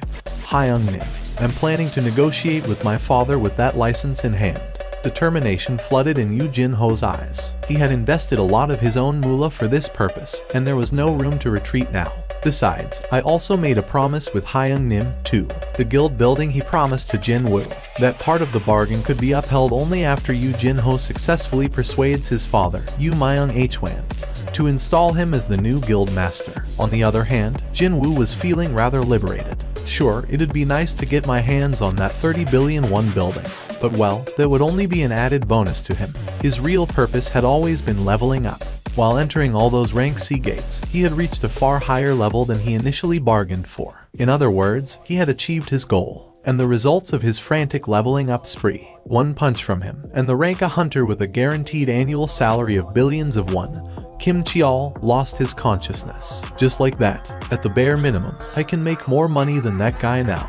If one possessed excellent abilities, wealth was sure to follow. There was no need to feel nervous at all, and his relaxed mindset could clearly be seen on his demeanor. Jin-woo began reminiscing about the last few days and smiled to himself. It was at this moment that Yu Jin-ho asked him a question. What are your own plans now, Hyung-nim? Oh, me. Did I ask something that I shouldn't? Yu Jin-ho thought like this and flinched slightly, but he breathed a sigh of relief after spotting Jin-woo's relaxed expression. I'll be out of reach for a while, actually. There's this place I have to go to, you see. That one sentence caused Yu Jin-ho's face to harden visibly. After forming an expression of an abandoned puppy, Yu Jin-ho emptied the soju glass in one go. Tap. He then placed the empty glass on the table, filling it up back to the brim. After knocking back another glass, he began to open his mouth with some difficulty. Hyung-nim, please tell me straight if I've been bothering you. If that's been the case, I shall make sure never to bother you again in the future. This idiot. The moment Jin-woo said that he'd be out of reach, this idiot must have misunderstood his words again. Jin-woo scratched the side of his head and asked a question instead of a proper reply. Hey, Jin-ho. Yes, Hyung-nim.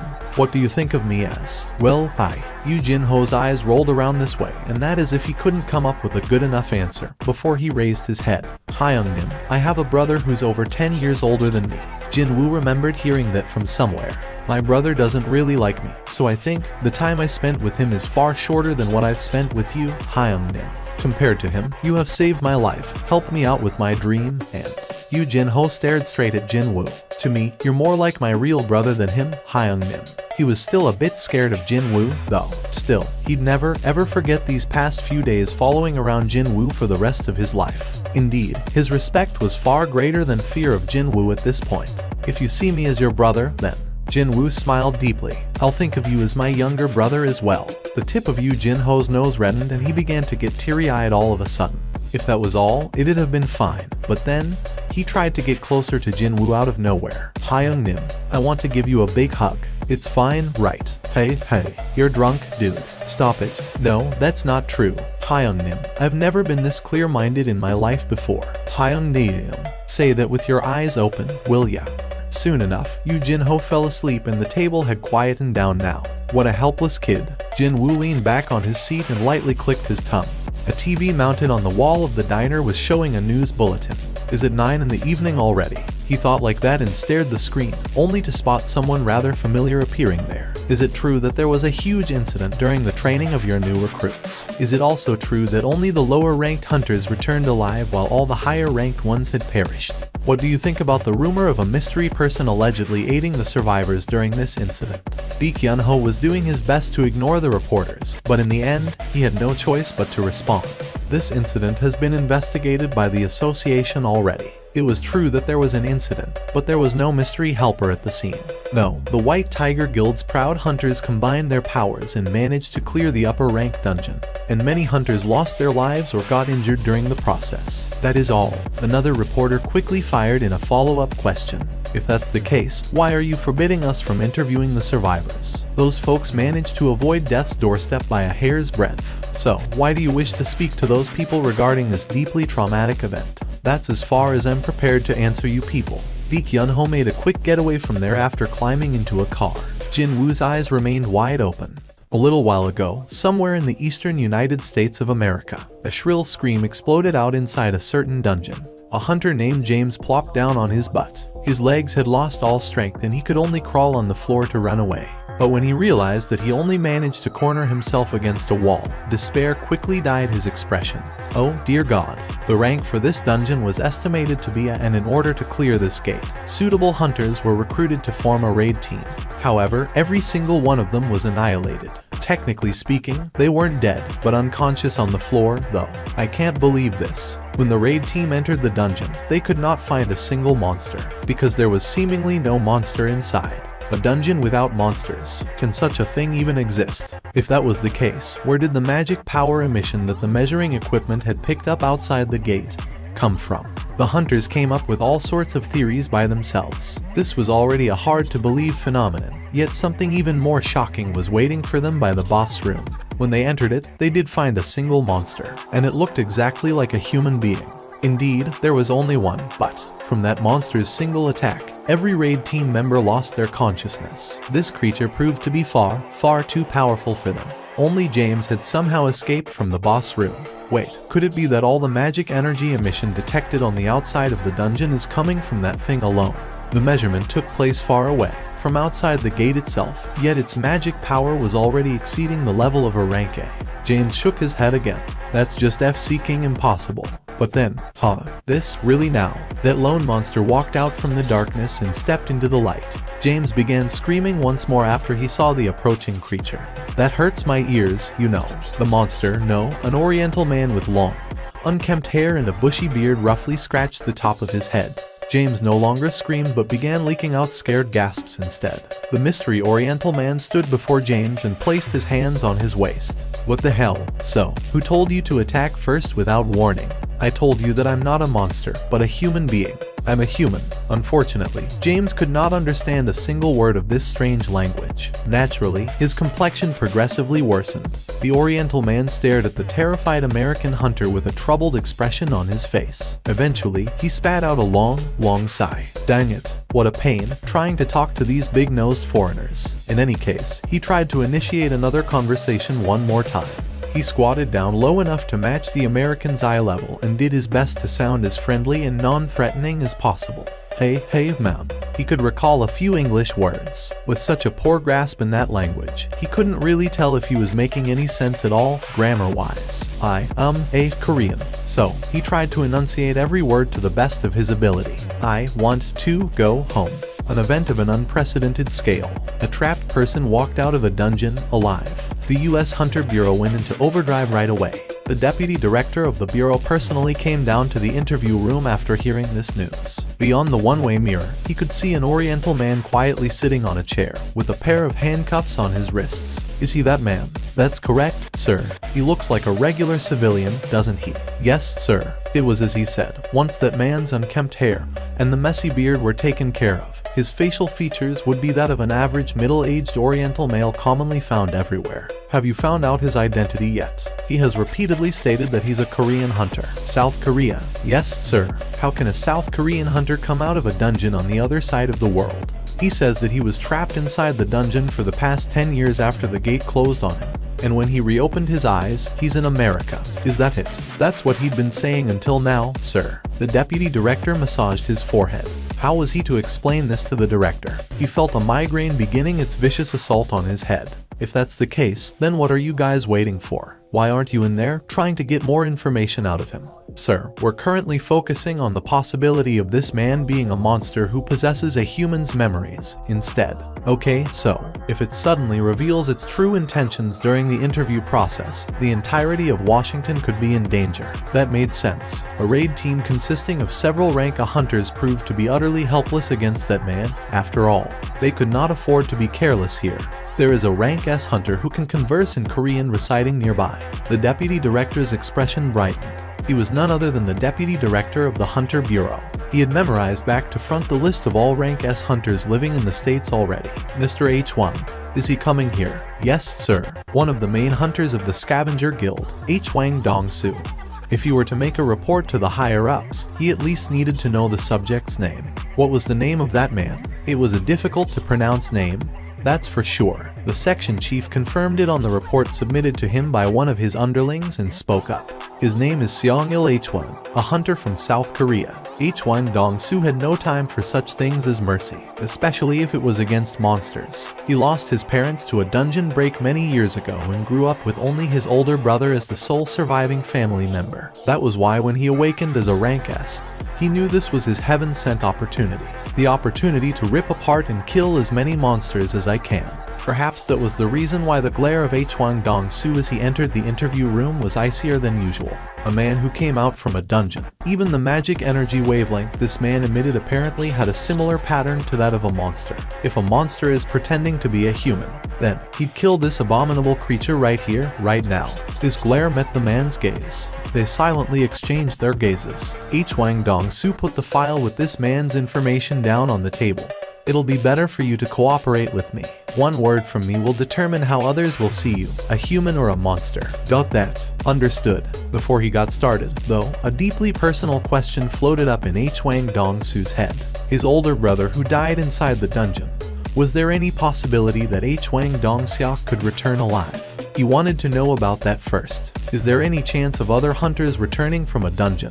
Just as you have. The man shook his head. H. Wang Dong-soo's brows quivered just then.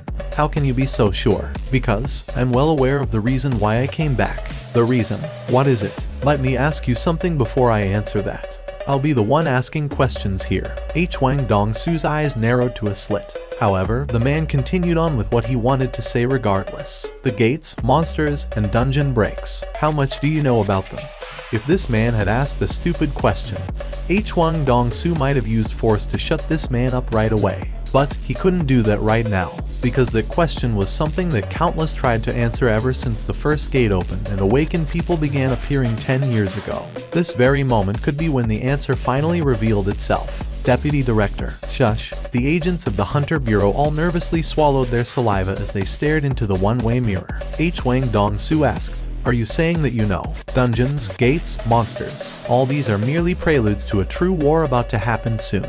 And recently, a being that will become the greatest calamity ever seen has opened its eyes. So, the reason why you returned here is, in order to stop that calamity. And what is, or who is, this greatest calamity ever seen? That, I can't tell you. H. Wang Dong-soo smirked derisively. A man who came here to stop a calamity can't talk about what it is. I don't know what that thing could be. But surely, rather than trying to stop it all by yourself, wouldn't it be better to work together with others? The man shook his head. The number of people means nothing when facing this being.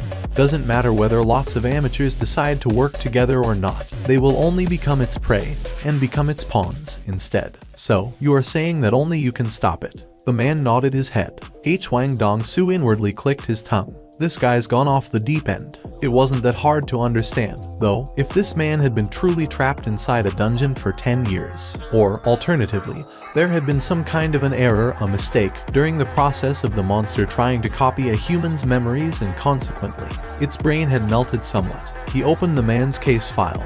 Your name is Seong-il H-won. The photo supplied certainly matched the man's face. Rather than 10 years, though, it's like only a couple of weeks, maybe months, have passed by instead. However, H. Wang Dong-soo decided not to mind it. He heard that high-ranked hunters could even skirt past the aging process. Your records as a hunter look pretty good. You could have earned quite a lot of money these days. Seong-il H-won didn't respond to that. Back then, there was no proper system of hunters in place. Hell, there wasn't a ranking system for hunters, even. H. Wang Dong-soo began reading the file. Your spouse, Park Jae-hai. 2 children. the son's name is. As he read down the names of the children with no emotion on his face, Wang Dongsu's eyes opened up slightly wider for a moment. Xiang Jinwu. But it only lasted for a truly brief second. Wang Dongsu did his best to remain calm and continued on. Xiang Jinwu. And the name of your daughter is Xiang Jinhua. Okay, next. It happened, then. Wait. Before Wang Dongsu could flip to the next page, Xiang Ilhuan stopped him. Wang Dongsu raised his head, and he found Xiang Ilhuan's glare had become as cold as his own. Why did you emit a murderous intent when mentioning the name of my son? I told you that I'll be the one asking questions. I'll have to hear your answer first. What if I'm not interested in answering you? I'll use force if necessary. Xiang Ilhuan's eyes began gleaming coldly. He didn't even show any hints of backing down, which prompted Wang Dongsu to smirk deeply. I got it. So, you were a monster, then? How dare a measly little monster threaten a hunter? Deputy Director, this guy is a monster. Evacuate immediately, because he might start attacking very soon. What? Hold on. Deep. People panicking beyond the one-way mirror quickly ran out of the room. And soon, a loud wail of a siren resounded within the building. Meanwhile, a silver light began emanating from Wang Dongsu's hands. I'm planning to visit South Korea soon. After getting ready, Wang Dongsu threw an insidious smile at Xiang Ilhuan. So, what last words from his father should I deliver to your son? Jinwu headed to the Decent Tower. It sure is really big. Trying to look up at the top of this 100-floor tall skyscraper from nearby made his neck hurt. He made his way to an area with not much foot traffic and pulled out the key to the demon's castle from his inventory. It was a long, slender, golden key. At a casual glance, it even resembled a fancy decorative item. No one's around me, right? After scanning his surroundings, Jinwu nodded his head. Let's enter from here. The giant tower enveloped in flames. The demon's castle, replacing the Decent Tower, filled up his entire view. The thing was, though, humans were supposedly capable of quickly adapting to their situations. Well, it's not as bad as the first time. For sure, he didn't feel as nervous as the first time he saw the demon's castle. No, maybe it's because I have leveled up sufficiently enough. Jinwu stored the key to the demon's castle in his inventory, and summoned an ash-colored key instead. Rarity A. Type key. The key to unlock the gates of the demon's castle can be acquired only after killing the gatekeeper. It was the key he got after killing the gatekeeper, the Cerberus. Back then, he didn't even dare to use it after getting almost bitten to death by the Cerberus, but now, he could use it. Slam. Huh. Jinwu was flustered next. He had had his perception expanded to the max, yet he couldn't sense a single presence of monsters from beyond the castle gates. There are no monsters. Jinwu had been worried about precisely the opposite situation happening to him. He had even thought about going through a special training by deliberately entering the penalty zone to fight against those desert centipedes or whatever, in case monsters crazily rushed out as soon as the castle gate opened up. But what the hell? What the hell was the meaning of this? All his efforts so far seemed to be in vain.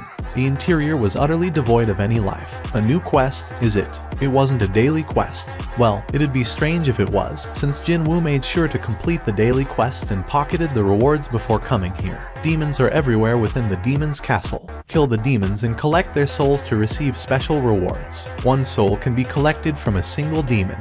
But on higher floors, there are demons with multiple souls. Quest generation condition. Entry into the demon's castle. Quest clear condition. Collect 10,000 souls. Rewards. 1. Any one item available in the store. 2. Plus 20 bonus stat points. 3. An unknown reward. 20 bonus stat points. That was the very first thing that attracted Jinwu's attention. The stat points. I can raise my intelligence by 20 points. A smile instinctively formed on his face. He'd been feeling his lack of MP for quite some time now. I need lots of mana if the shadow soldiers need to regenerate. Gulp. He was salivating already. Not only that, can I really choose anything? Jinwu recalled those ultra-expensive items he saw in the store's menu. I definitely saw. There were some S-rarity items that cost billions, hell, even tens of billions there. Well, those billions weren't the real-world currency but gold that only existed within the system, though. Still, just how amazing was this? The Night Killer he'd been using so nicely until now cost only 3 million gold. A 3 million B rarity item already possesses this high quality and attack power, so just what will those costing billions be like? His curiosity had been stoked for sure. Never mind the mystery third reward. Just from looking at those two rewards alone, He knew right away that he couldn't let this quest slip through his fingers. Inside of the castle was a ruined city. Quite unexpectedly, it was a field-type dungeon. What is this place? Is this Seoul? If everyone in Seoul died and 100 years had passed by, would the city look like this? I never expected it to be a field-type dungeon, though. Not only that, a dungeon created to look like the metropolis of Seoul. This was the kind of scale that utterly disallowed any comparison to other instant dungeons that were based around a special location such as subway stations or department stores. Jin Woo's eyes narrowed to a slit. So, where should I go now? Where should be his destination? Monsters with smallish physical sizes began creeping out from the gaps of ruined buildings, one by one. Jin Woo immediately recognized what they were from the dark red name floating above their heads. They look like. These creatures reminded him of gargoyles, but without wings. Seeing them, the corners of Jin Woo's lips arched up. The Baruka's dagger pierced deeply into the forehead of one of the demons. The moment the demon's attention had shifted to the one with the dagger stuck to its forehead, Jin Woo rapidly approached another one to separate its head from its body. This one also gave him 100 EXP, and I need 60,000 experience points. If he hunted down 600 low-ranked demons, then he'd get to raise his level. The remaining demons were taken care of in the blink of an eye. He had collected 8 souls, and the experience points earned were 800. Hey, this is not too bad. And they said that the journey of 1,000 miles started with the first step. Jin Woo's eyes began sparkling brightly as he began searching for his next prey. Inside the office of the White Tiger Guild's guild master, Baek Yun-ho was browsing through several documents he had been neglecting in the past few days because of his busy schedule. Beep. He picked the phone up after hearing that beep. Master, Min Byung-gu Hunter Nim wishes to speak to you. What should I do, sir? Let him through. Yes, sir. A short while later, a familiar voice came from the phone's speaker. Baek Hyun, why did you switch your mobile off? Baek Yun-ho spat out a long sigh. Because of the DMN reporters. I was thinking of being out of the public's eye until this whole thing dies down. Oh, that. The Red Gate incident. Yeah, I saw the news here in Japan, too. Hyun, I had no idea that you were that photogenic, you know. Stop riling me up, man. I'm not in the mood to kid around. If I find out just who leaked it to the media, I'm gonna. Hyun, don't sweat over it too much. The whole thing's gonna get buried soon. Anyway, you see, there is going to be bigger news soon. Big news, is it? From Japan. Yes, this is going to be a bigger issue than you can imagine. You'll most likely hear about it soon in Korea, too. What happened? About a week ago, the Japanese Hunters Association secretly contacted several of Korea's large guilds. They said that they needed advice from the Korean hunters. And so, 2 days after that, a few of Korea's elite hunters traveled to Japan. The hunter Min Byung-gu was one of them. Baek Yun-ho had been curious about that matter for a while now. Stop building up the suspense and tell me what happened already. This was the first time the Japs have asked for advice from us. What made them do that? What did those prideful beastards want? Baek Hyun, I'm sure you still remember the ants of Jeju Island. Yes, 4 years ago, a rank S gate opened up on the island of Jeju. Ants came out of there. There had been 3 separate subjugation operations since then, and all of them ended in failure. In the end, the Korean government gave up on the island, and it was now a barren land ruled by monsters. How could I forget? I nearly died back then. Well, looks like there's been some kind of a mutation. A mutation, is it? But what does it matter to us? Aren't they just going to fight among themselves while being confined to that island? Well, the thing is, the voice coming from the phone sounded rather troubled. The Japs found a corpse of a winged ant on the coast of Japan, actually. For the next 2 hours, he madly hunted down every low-ranked demon he could find. Afterwards, Jin Woo confirmed the number of souls he managed to collect. He had now completed about 3% of the quest. If he could continue hunting at this speed, then according to his calculations, he could level up in another 2 hours. His current level was 61. In the past, he needed experience points from 9 rank C dungeons in order to level up from 60 to 61. And the time spent was around 2 days, too. But here, he could already think about leveling up only after 4 hours. This is crazy. A bright smile formed on Jin Woo's face as he collected the loot. Their horns come out almost all the time, don't they? Rarity, none. Type, miscellaneous. 2 horns attached to the head of a low-ranked demon. Demon's horns are used as base ingredients for high-grade magic spells and therefore can be sold at a high price. What's this? Rarity. Type, a permit allowing you to enter the 2nd floor of the demon's castle. Can only be used on the 1st floor transfer magic circle. It was a document scroll, tightly rolled up. an entry permit. When he unfurled it and took a look, he found all sorts of undecipherable drawings and letters adorning its surface. In the end, the only thing that helped him understand its purpose was the item explanation. Jin Woo's wandering gaze stopped at the pillar of light piercing the sky. Well, that has to be it. Getting there was his initial goal. But his attention got robbed by the hunting of the low-ranked demons, and before he knew it, he had moved further away from his destination than before. Should I head there now? He thought that this might be a good time to think about heading there. Also, he had hunted down all of the low-ranked demons nearby, too. Jin Woo grinned brightly. Summon. The shadow soldiers stored inside his shadows via the shadow storage skill didn't require any chanting or whatever to summon them, unlike when he was trying to extract shadows. In front of Jin Woo, the giant beast soldier extracted from the leader of the ice bear pack appeared silently. Growl. And it was a giant monster-ish bear standing on its hind legs. It was as large as a house, but to Jin Woo, it was not much different from a mild-mannered lovable puppy. Get down. Growl. When the shadow beast soldier laid down on the ground, Jin Woo lightly jumped on top of its back. Giddy up. As soon as Jin Woo lightly tapped the side of the beast with his leg, the shadow creature rushed towards the pillar of light with a frightening turn of speed. Thud, thud, thud, thud. The massive creature also possessed incredible agility as well, and before long, the distance between him and the destination rapidly closed up. Of course, they still encountered obstructions every now and then. Roar. One thunderous swipe from the beast soldier, and the situation normalized right away.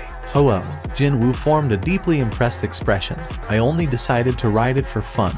But isn't this actually pretty cool? Thinking that he should utilize this means of transportation often from now on, he even named his new ride right there. And then, from now on, your name shall be Tank. How many floors are there? Of course, there was no reply.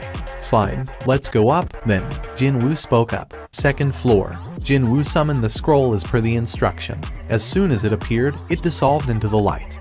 So that's how it works. As it turned out, this whole thing was just an elevator. The moment he realized what this pillar of light actually was, Jin Woo was immediately transferred to the second floor, along with the blinding explosion of light. Second floor, third, fourth, and eventually the 27th floor. That was the result of grinding for 2 days straight. He told Jin-ah, his little sister, that he'd be on a week-long trip. I have 5 more days. Considering his gradually increasing clearing speed, he began to think that it might be doable to get to what he assumed to be the last floor, the 100th floor, within the next 5 days. Maybe even sooner than that. Jin Woo took a look at his surroundings. It was still a ruined city. I can't tell which city this floor is based on anymore. Every floor was modeled off on a different city.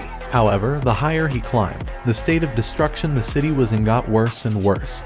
And on this 27th floor, he found it hard to tell whether this place used to be a city or not. Over 2,100, is it? Meaning, he had hunted down over 1,000 demons in a day. He had killed quite a lot during the last 2 days, that's for sure. It was still a long way off from the goal of 10,000 souls, but he was betting on the demons of the upper floors that allegedly possessed multiple souls. Right, getting to higher floors should remain as my priority. Yoo Jin-ho entered a luxurious traditional Korean restaurant with a determined face. He chose this place after taking into account his father's taste. Has the chairman arrived yet? Yes, he's waiting for you.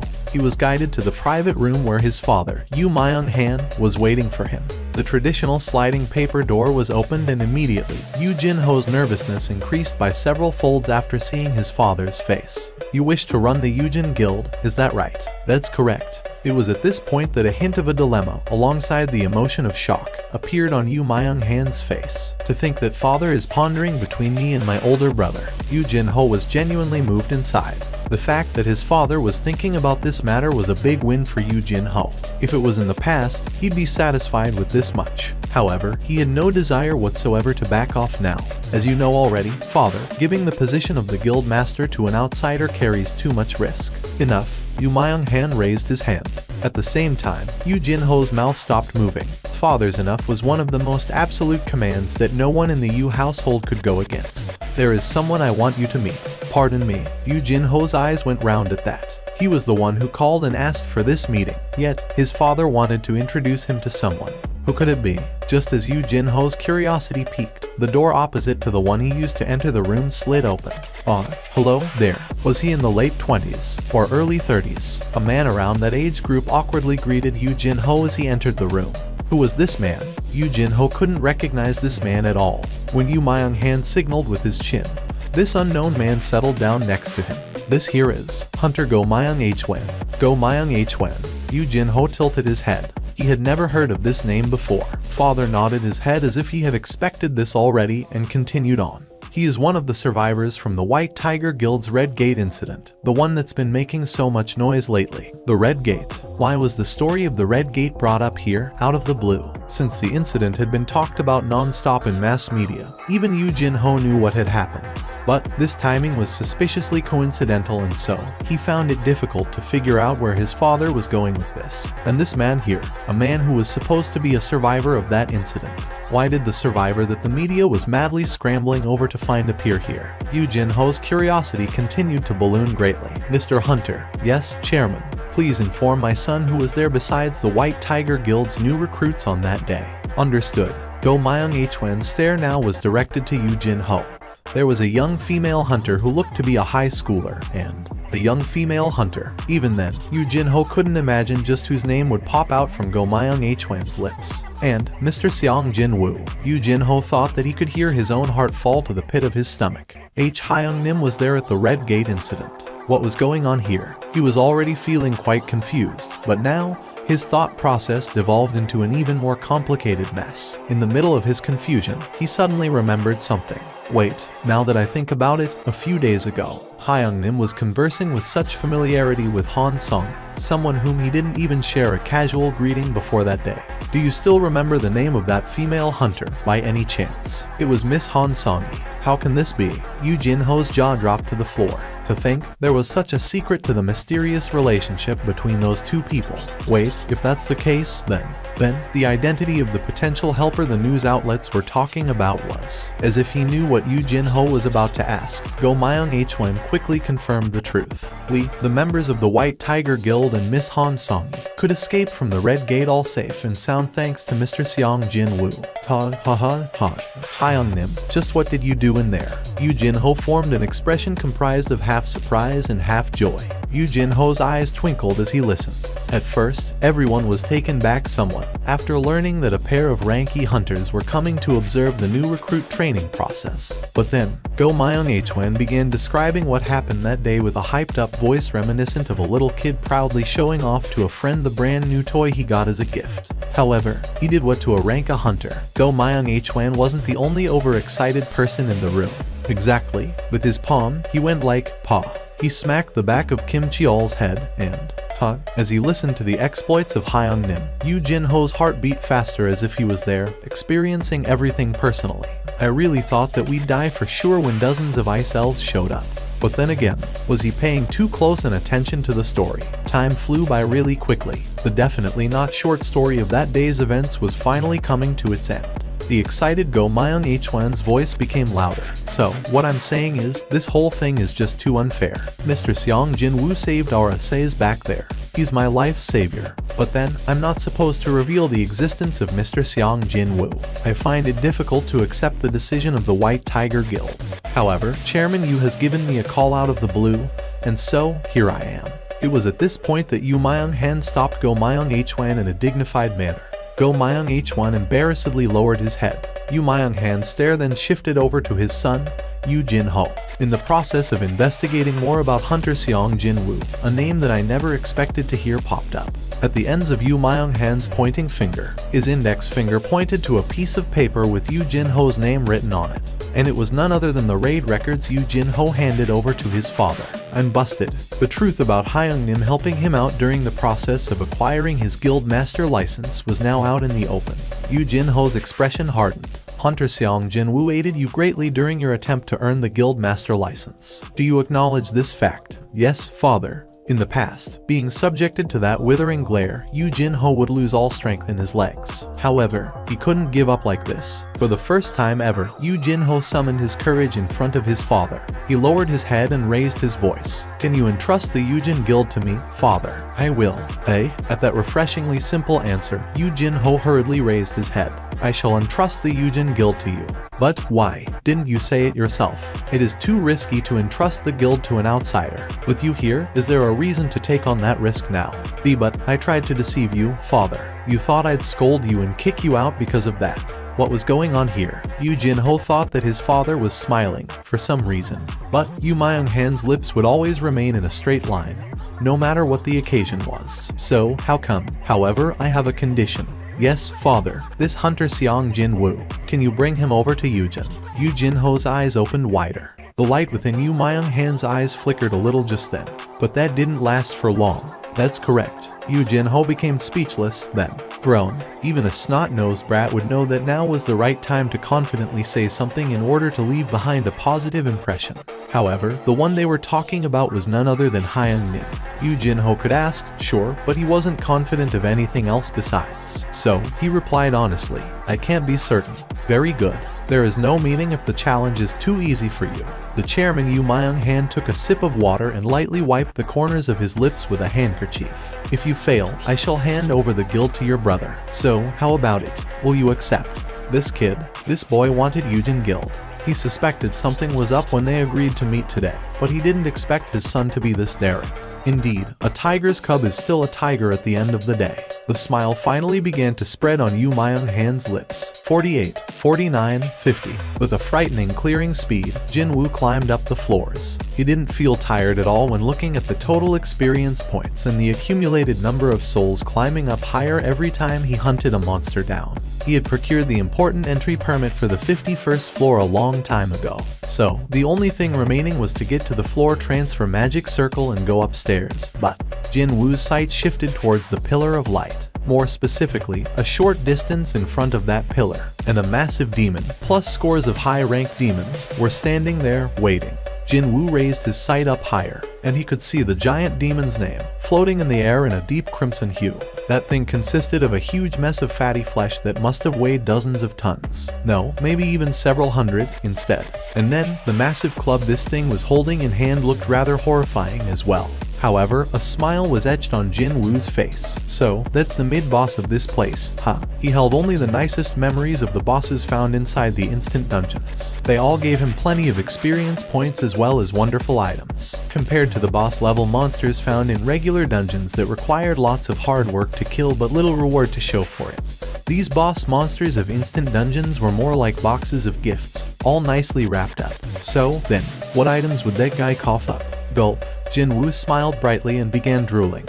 Shadow soldiers were summoned behind Jin-woo, not just the regular foot soldiers, but also the magic soldiers, the beast soldiers, as well as the two knights too, and in front of them stood Jin-woo. The two knights strode forward and stood on either side of him. Jin-woo took a glance at Ygritte to his right, and Iron to his left, and a grin formed on his lips. Feels so reassuring. Even though this was his own skill, the fact that he had comrades watching his back helped greatly to calm his mind.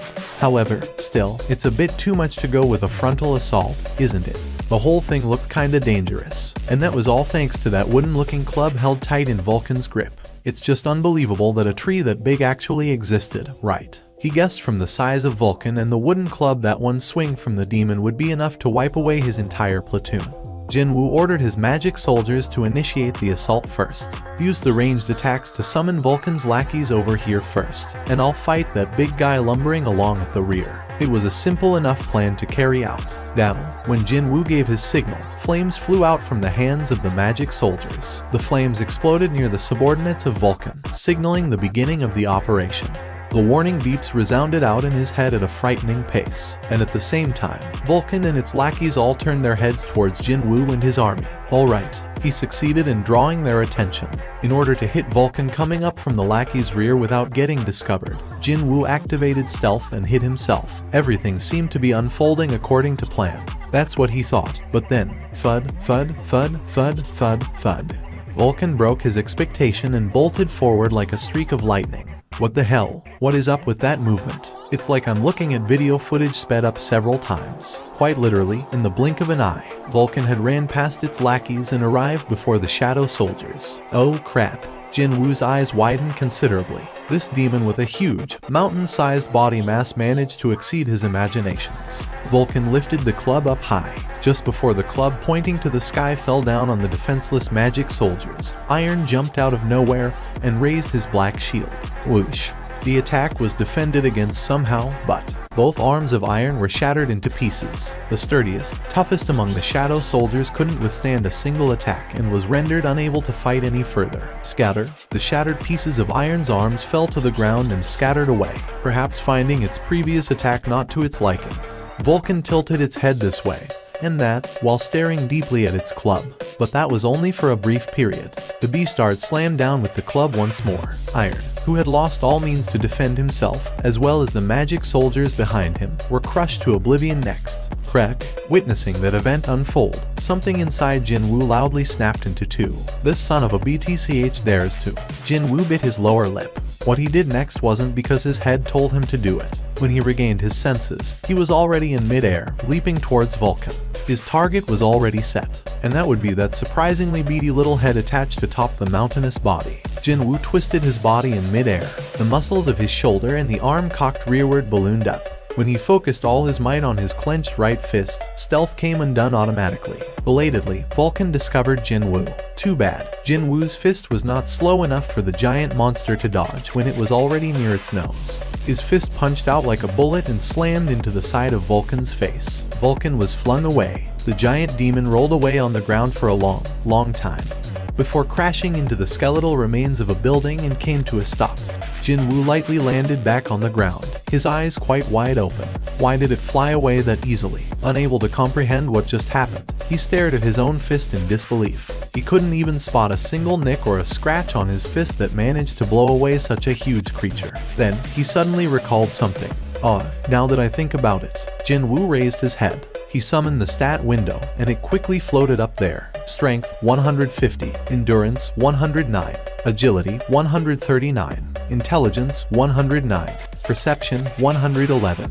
He may have learned several assassin-related skills, and his class was set as a magic type, so he had been forgetting about a crucial part until now. He had been using up all the spare bonus stat points on intelligence, yet strength was still ahead by 1.5 times. Well, I really did invest in strength blindly, didn't I? Jinwoo raised his head. The fallen Vulcan used the club to prop itself and stood up from the rubble. Did the warning chime go off because the monster is getting up? Was his system that friendly to begin with? As Jinwoo tilted his head, the culprit for that beep popped up in front of his eyes. Isn't that skill from? Even before Jinwoo managed to recall the memories of Cerberus, Vulcan, with its two reddened eyes, rushed towards him like an unstoppable tidal wave. The ground rumbled, accompanied with the loud rumbling footsteps. Iron, Jinwoo called out. Iron quickly threw his shield to Jinwoo. After catching the shield, Jinwoo shifted his glance away to find Vulcan standing right before him. If I back off here, my soldiers will get wiped away. Without his soldiers, it had become far too difficult to hunt down Vulcan and its subordinates. So, Jinwoo chose the method that could ensure the safety of his soldiers. He raised the shield, and his arm muscles tensed up. Shortly thereafter, Vulcan slammed down with its club. Slam. Fearsome attacks that rocked the earth landed several times in a row without rest, but Jinwoo patiently endured them all. His high physical defense and endurance stat allowed him to block these attacks. When its attacks did not work, Vulcan became even more frenzied and pounded away with that massive club. However, Jinwoo was steadfast and his knees buckled not even once. Still, standing around like this blocking all the time wouldn't let him hunt the boss down. Deep frowns formed on Jinwoo's forehead. The thing was, unlike how it was with Cerberus, Vulcan's rage skill didn't have a time limit, the trade-off being the skill not as overpowered as the Gatekeeper's version, meaning he couldn't remain passively defending forever like this. Jinwoo gritted his teeth. Constantly getting pounded on isn't my thing either. Clang. Just as the club bounced off of the shield for the last time, Jinwoo had been getting ready to counterattack and took the opening to leap towards Vulcan's head. However, he wasn't the only one waiting for an opening. Matching the timing of Jinwoo's jump, Vulcan quickly leaned its upper torso back. What? And then, the club flew in towards him from the side while drawing an arc in the air. He got me. If there were places where his hands or feet could touch, the story might have been different, but there was no way he'd be able to dodge the attack in the middle of air. Jinwoo activated the skill ruler's reach and pushed at Vulcan. Of course, the power behind the skill ruler's reach was far too low to move the massive body of Vulcan. However, the rebound meant that it was Jinwoo who was pushed back, instead. The tip of the club missed him by a hair's breadth. I did it. Jinwoo was flung away some distance and rolled on the ground a few times, but compared to what might have happened when hit by that club, his landing this time should be seen as far, far gentler. Phew, Jinwoo managed to find his balance and sighed in relief. On the other hand, Vulcan's expression had crumpled quite unsightly. It attacked, feeling proud and all, but in the end, it was all for nothing. That fact caused its fury to reach the peak. Jinwoo scratched the side of his head while staring at Vulcan's reddened face. Now what should I do about this? If he jumped to its front, the DMN thing would evade him with not much difficulty. But then, attacking other body parts instead of its head didn't look like he'd be able to critically wound it. What with all those layers of flesh getting in the way? Is there a way to make it impossible to dodge? It was at this point that yet another, and an arguably excellent, idea popped up in his head. The corners of Jinwoo's lips arched up. Suddenly, he turned around and ran. Vulcan mistook this action as him trying to escape, and hurriedly chased after him.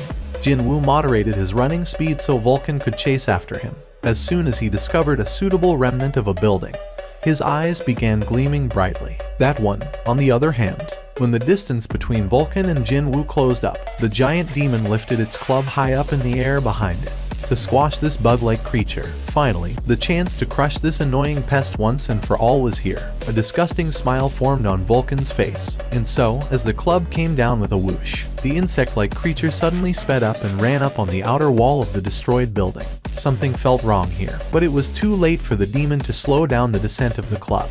In an instant, the insect had run up high enough to be at the demon's eye line, before he powerfully kicked the wall. Crack. As the spiderweb-like cracks spread on the wall, something shot towards this demon with never-before-seen speed. It was none other than that insect. Vulcan's eyes grew wider. A smile spread on Jinwoo's face as he looked into those large eyes. The Baruka's dagger gripped tightly in his right hand sliced past the bulging artery of Vulcan's neck. Slice. From the blood vessel as thick as a grown man, blood spurted out like an overflowing fountain.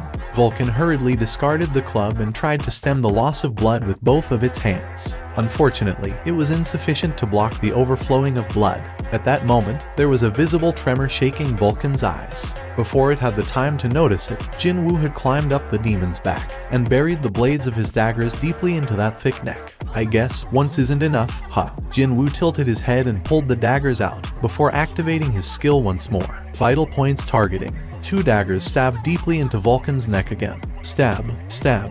Only then did the messages he was waiting for pop up. Leaving the mop-up of the remnants to his trusty soldiers, Jinwoo turned around in order to collect the loot. Was this feeling similar to unwrapping a gift? Seeing the dead body of Vulcan, a smile automatically formed on his lips. I wonder what'll come out this time. He could spy several lights sparkling on the body. He had been feeling rather optimistic about fighting Vulcan, even before the battle started. And as he expected, items were quite literally pouring out from the dead demon. Having checked the list only once, Jinwoo's face was brightening up considerably already. I can pretty much tell that Vulcan's horns should be Japtum. From its name to the total number he found, it wasn't that hard to guess that Vulcan's horns were Japtum only good for additional gold. Just like the demon's horns he got after killing various demons, which meant the remaining 3 were the real items. And there was this one item that attracted his attention more than the others. What is this material item thing? What could he possibly make with something like that? Or was the system trying to imply that it might be something related to a quest? Jinwoo's curiosity roused from its slumber after reading about a type of item he hadn't heard of before. If he wanted to read the explanations on the items, he had to acquire them first. So, he chose yes on all the item acquisition messages. Take them all. The lights glittering from different parts of Vulcan all morphed into items and appeared near his feet as soon as he said that. A pair of earrings, a red marble-like object, and timber as big as a grown woman. He could immediately tell which one was the fragment of the world tree among them.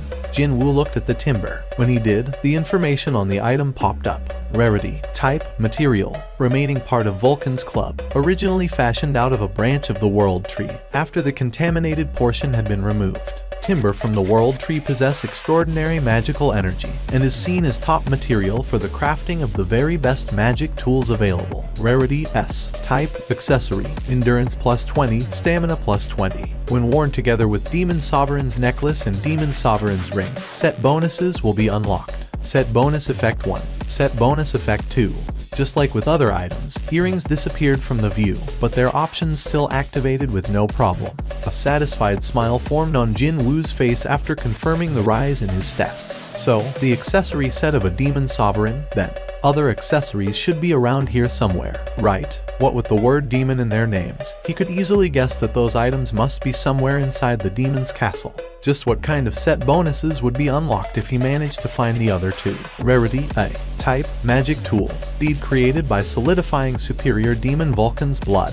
Will strengthen all magical effects and cause greater damage. Effect appetite for destruction. X2 magic damage. It was a spherical red object the size of a billiard ball. Jinwoo tightly grasped the bead of avarice, but there was no change to his stats. He then summoned and checked the class-related skill windows, since those were the only things that could be called magic in his repertoire.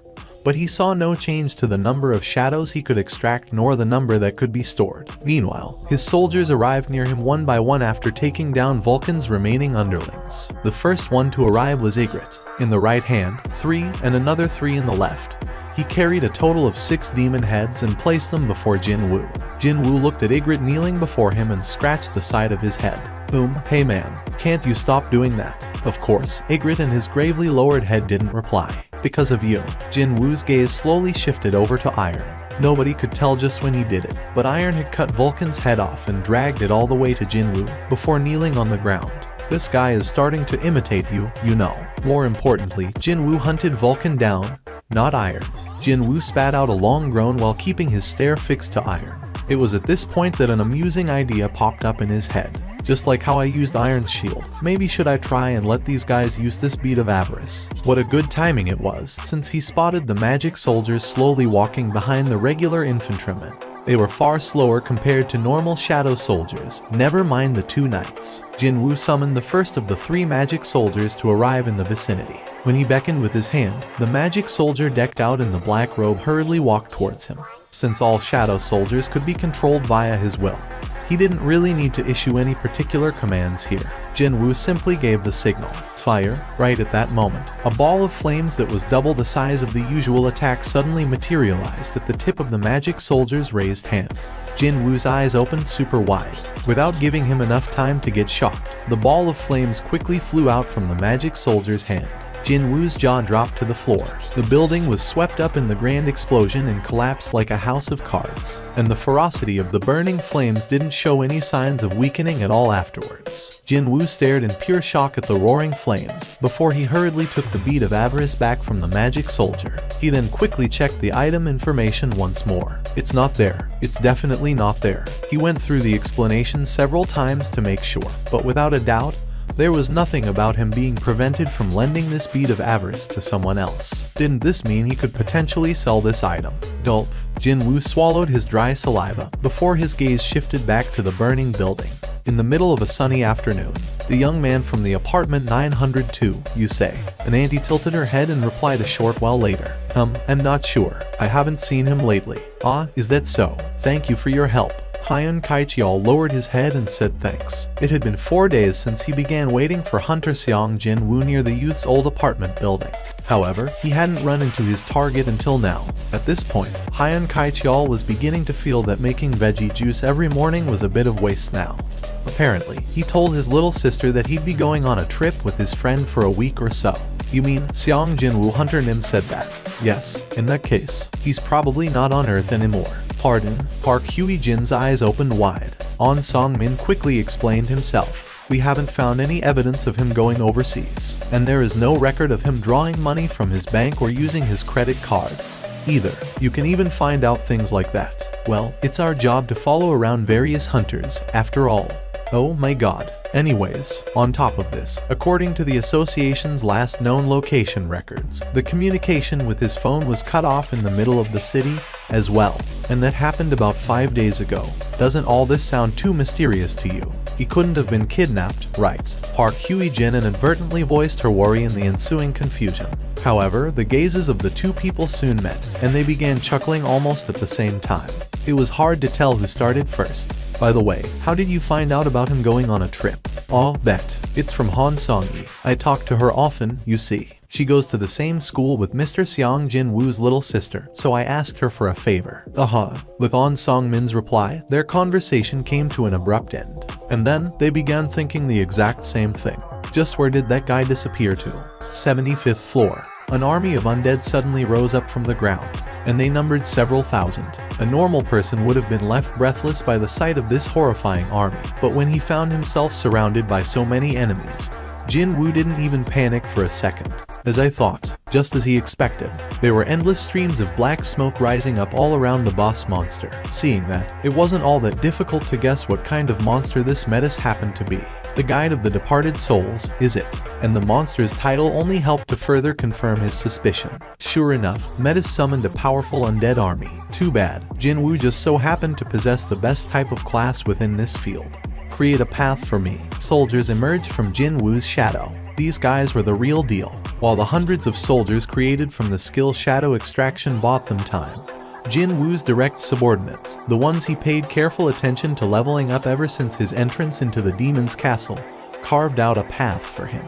His destination was obvious. Ygritte and Iron took the lead and with frightening speed and destroyed the opposing undead creatures. The distance to the boss, Metis had closed up in an instant.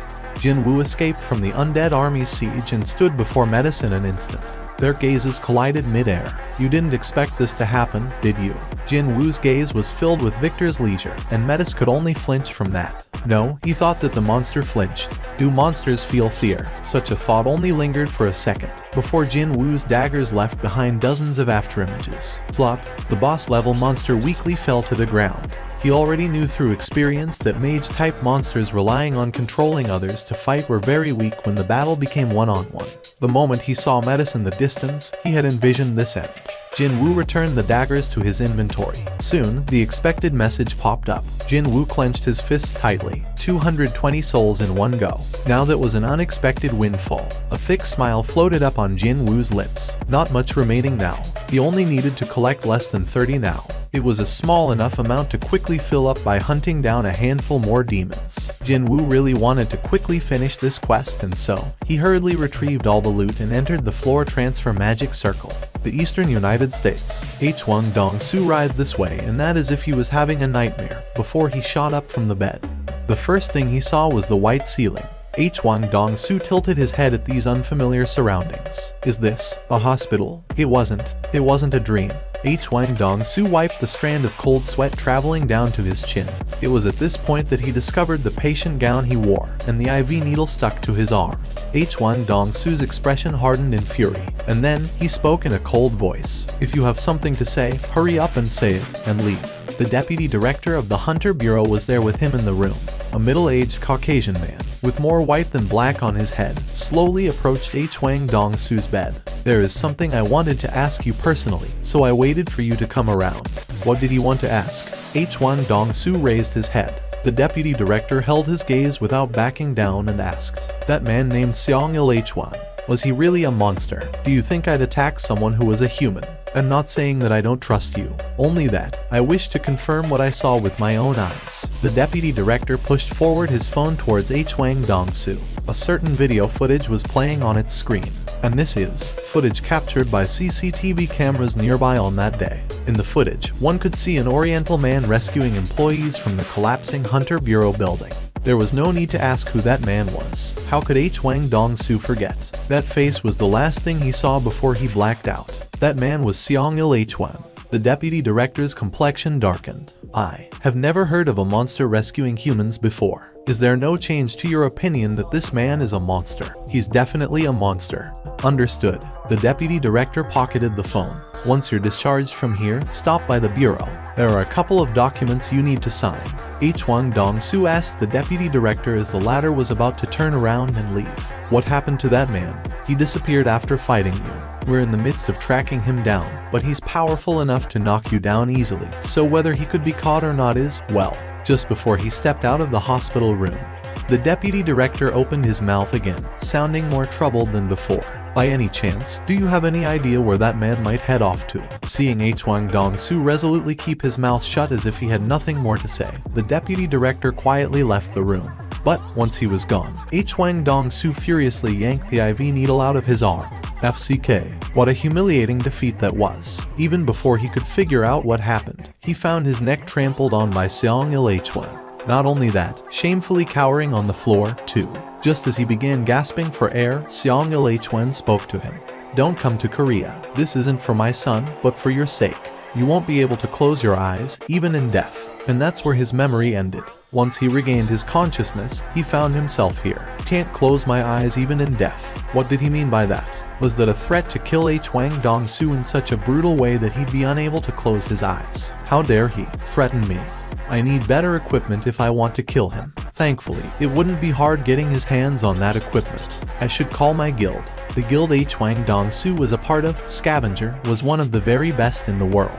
Hell, there was even a joke doing the rounds that, if one were to tally up the value of all the artifacts in possession of the Scavenger Guild, it'd easily exceed the annual budget of a small nation. If I get my hands on some artifacts, there shouldn't be a problem. Madness burned bright within Huang Dong-su's eyes. To South Korea, that was Huang Dong-su's next destination. I did it. Jin-woo couldn't hide his elation. His luck was good, and he acquired 4 souls from the very last demon he killed. With that, he was able to meet the quest's clear goal. Obviously, once he made his reply, the list of rewards popped up in his view. 1. Any one item available in the system. 2. Plus 20 bonus stat points. 3. An unknown reward. Other rewards did catch his eye. But right now, the first one on the list demanded the most of his attention. It wouldn't be much of an exaggeration to say that he completed this quest solely for the first reward, too. Except the first reward, an item he wanted, was it. Of course, there was one. From the moment he saw the details of this quest, Jin-woo was thinking of a certain item. What kind of a result would be facing him now if he chose differently back then? He was curious about this ever since that fateful day. However, he didn't know whether that thing was treated as an item or not. Still, it didn't hurt to try, at least. The system asked him again, as if to urge him on. After a short deliberation, Jin-woo made his reply. The cursed random box. Back when he found himself standing on a crossroad, Jin-woo chose the blessed random box instead of the cursed random box. And the result of that decision was the key to the demon's castle. Thanks to that, he gained entry to this instant dungeon and earned a lot. His level had risen up greatly. He acquired lots of items, and as for gold, well, it was overflowing to such an extent that he was beginning to think he should start spending some very soon. Even if I was given a chance to do over, I'd have chosen the same.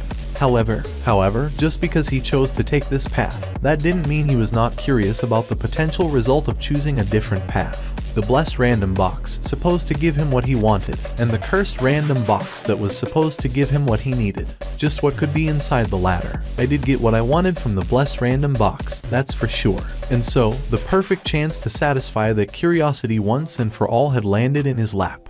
A small box slowly materialized in front of his feet. Yes, his heart beating much quicker now, Jin-woo hurriedly picked the box up. However, he was suddenly overcome with this feeling that the weight of this box was rather familiar to him. Could it be? He quickly ripped the lid open and confirmed what was inside, only for his eyes to grow very large.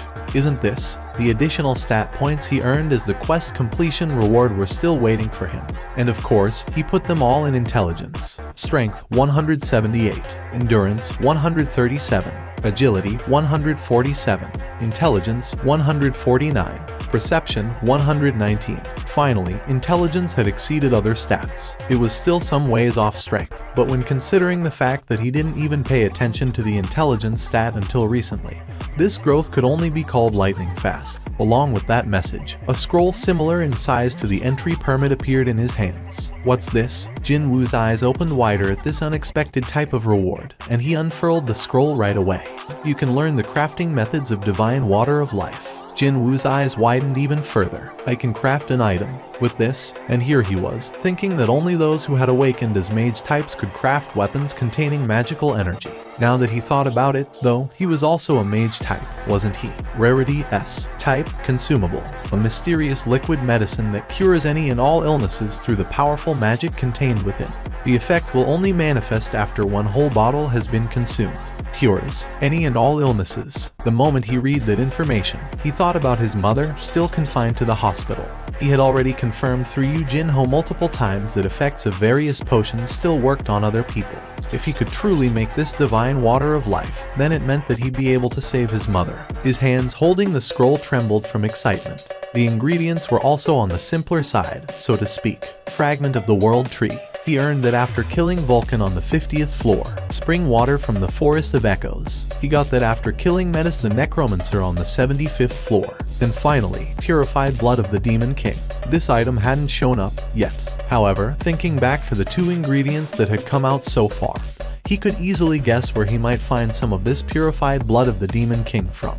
The upper floors. I'm sure it's with the final boss of the demon's castle, probably on the top floor. In other words, simply by clearing the demon's castle dungeon, the ingredients to craft the divine water of life would fall into his lap one by one. It happened then.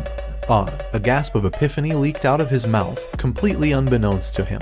That's how surprised Jinwoo was. Could it be that the item he wanted as per description on the blessed random box said? Could that be this divine water of life? Mom, thinking about the possibility that he'd get to see his mother again all healthy, his eyes began welling up with emotions. Jinwoo summoned his inventory and retrieved an item stored right next to the spring water. It was a necklace, seemingly carved out from skulls of various small creatures. Rarity S. Type, accessory, agility plus 20, intelligence plus 20. When worn together with Demon Sovereign's earrings and Demon Sovereign's ring, set bonus effects will be unlocked. Set effect 1. Set effect 2. The spring water from the Forest of Echoes wasn't the only loot he got from killing the guide of the departed souls, Menace. Indeed, this rather vile-looking necklace also came out, too. Why are the designs of all the necklaces I found so crappy? Jinwoo frowned deeply while recalling the appearance of the dog collar he was currently wearing. He slowly brought the Demon Sovereign's necklace closer to his neck.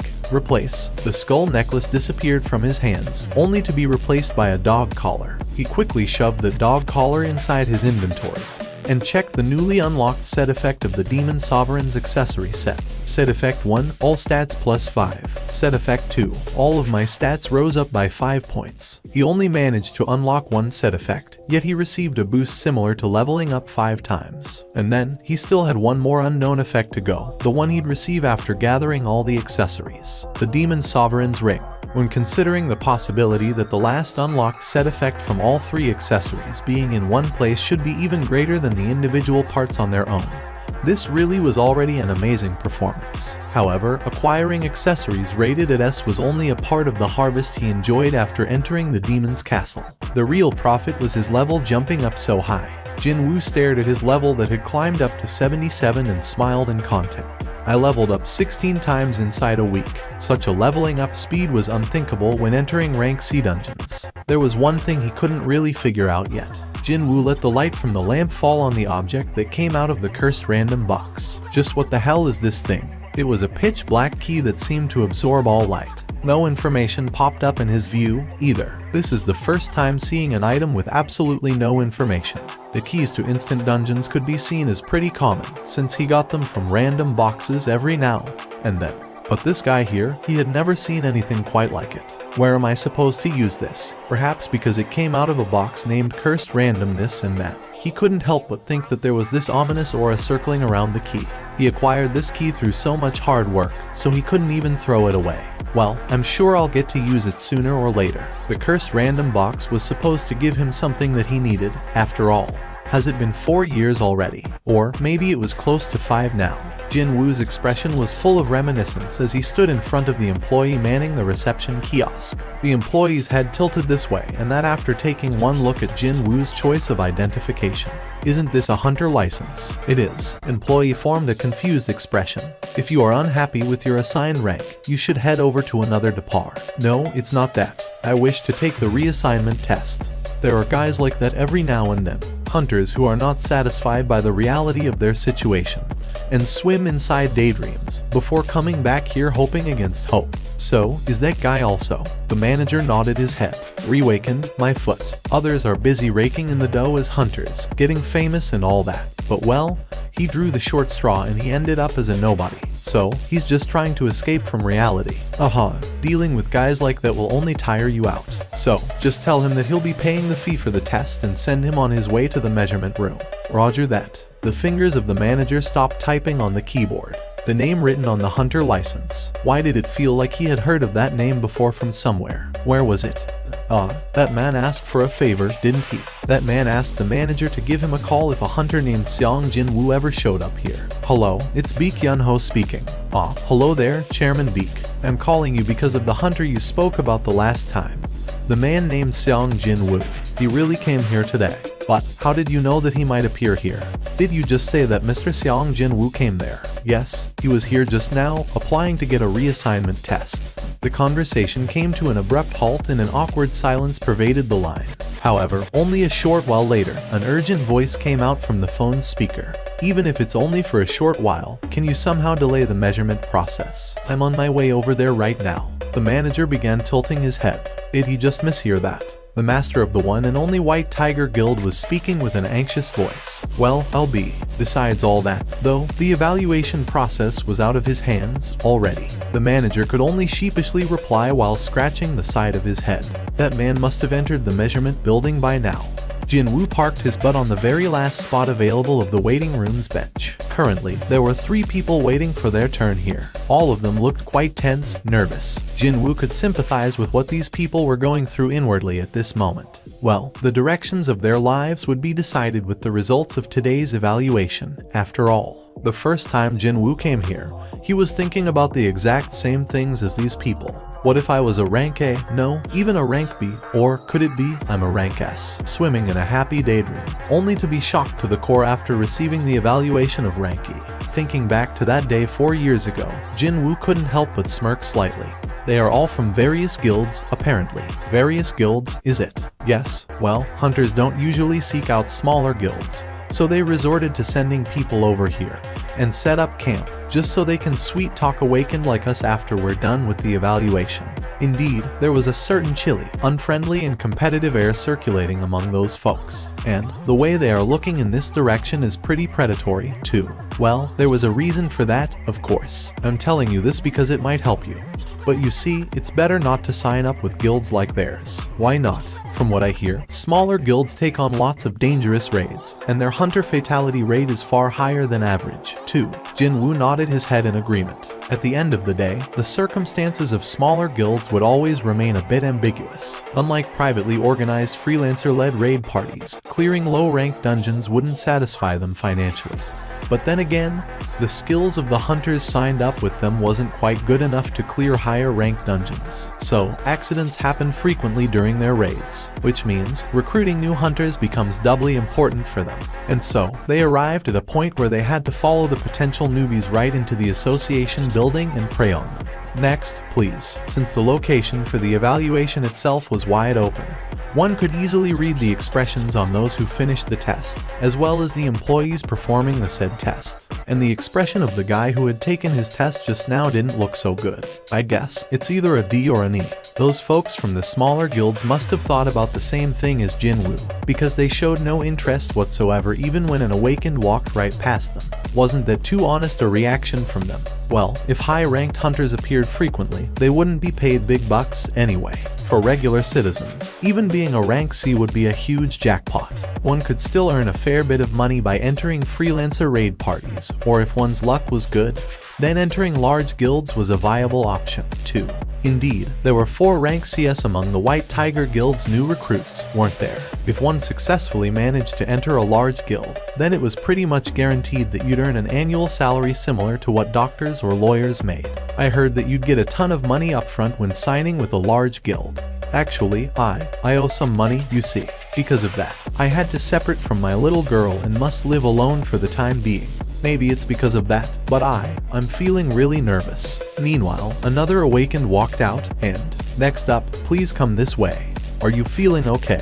No, it's not that, but, do you mind going ahead first? I'm too tense right now, you see. Was there a reason to refuse when someone wished to give up his spot in the queue? Jinwu quickly accepted the proposal. Anyone would be feeling nervous if these few minutes determined the rest of their lives. What is your name? It's Xiang Jinwu. Mr. Xiang Jinwu, right? Please place your hand on the black-colored panel over there and wait for a little while. Following the instruction, Jinwu walked over to the measuring device and placed his hand on the black panel. This guy's already been evaluated as an awakened rank T. The employee took a look at the documentation and glanced at Jinwu with a mystified expression. Just why were almost all the hunters coming here to retake tests all rank E? The employee's expression changed to that of apathy as he activated the measuring device. The magic energy measuring device buzzed noisily, and a short while later it stopped its operation. The results appeared on the display monitor. Huh? What's going on here? The employee tilted his head this way and that, before speaking to Jin Woo, as the latter was about to take his hand off the panel. Hold up, please. Yes, I'd like to run the test one more time. Okay. Jin Woo placed his hand back on the panel. Huh? But something like this never happened before. The expression of the employee gradually hardened. Why was the measuring device malfunctioning all of a sudden? The employee asked for Jin Woo's cooperation once more. I'm truly sorry, but one more time, please. Even before he was asked to take the test again, Jin Woo had already decided to wait and thus didn't bother to lift his hand away from the panel. Why is the device behaving like this? Cold sweat drops formed on the employee's forehead. Where is Chang-sik? Why are you alone here? The employee quickly looked behind him, and he found manager Jeong Kai-soo from the rank evaluation application department standing there. Manager Jeong. Relief formed on the employee's face after an unexpected reinforcement made his entrance. The senior officer went to the bathroom just now. That fool, how dare he vacate his position in the middle of office who? Jeong Kai-soo couldn't bring himself to finish that sentence. The measuring device is acting a little weird. The device is what now? Please, take a look. This error message keeps popping up. Once the employee took a step back, Jeong Kai-soo stood in his stead in front of the monitor that displayed the result of Jin Woo's measurement. And right away, Jeong Kai-soo's expression froze up. How long have you been working here? It's been around 6 months, sir. Did I press the wrong button? Nope. Just call Chang-sik and tell him to get over here right now. Excuse me, I'm saying. His toilet break or whatever isn't important anymore, so tell him to get his ass over here right away. Jeong Kai-soo raised his voice. The employee flinched and asked, what's the matter, manager? This isn't an error message, but it's saying impossible to measure. Don't you understand what that means? But that wasn't an error message. Why was every single newbie employee such a dumbass? Jeong Kai-soo's gaze left the employee and landed on the person taking the evaluation test. This message means that this device can't measure that person's magic power. Did this newbie say it had been around 6 months since he started working here? Forget about 6 months, something like this had not happened in the past 2 years, so of course, it wasn't surprising at all to see a newbie employee being completely oblivious. Jeong Kai-soo's voice trembled as he replied, right, he's a rank S. Rank S special. This rank had been in wide use so people mistook it for an actual official rank. But in reality, this rank simply existed to group those awakened who couldn't be measured by any device. Excuse me, Mr. Seong Jin Woo, with the current device. Kim Chang-sik immediately remembered that Jin Woo was already a hunter, so he changed the way he addressed the youth. No, wait, allow me to start over. It's impossible to measure your magical energy output with this device. Seong Jin Woo Hunter Nim. We need to ask for permission from the higher-ups if we want to use the precision measuring device. So would you mind if you come and visit us again in 3 days' time?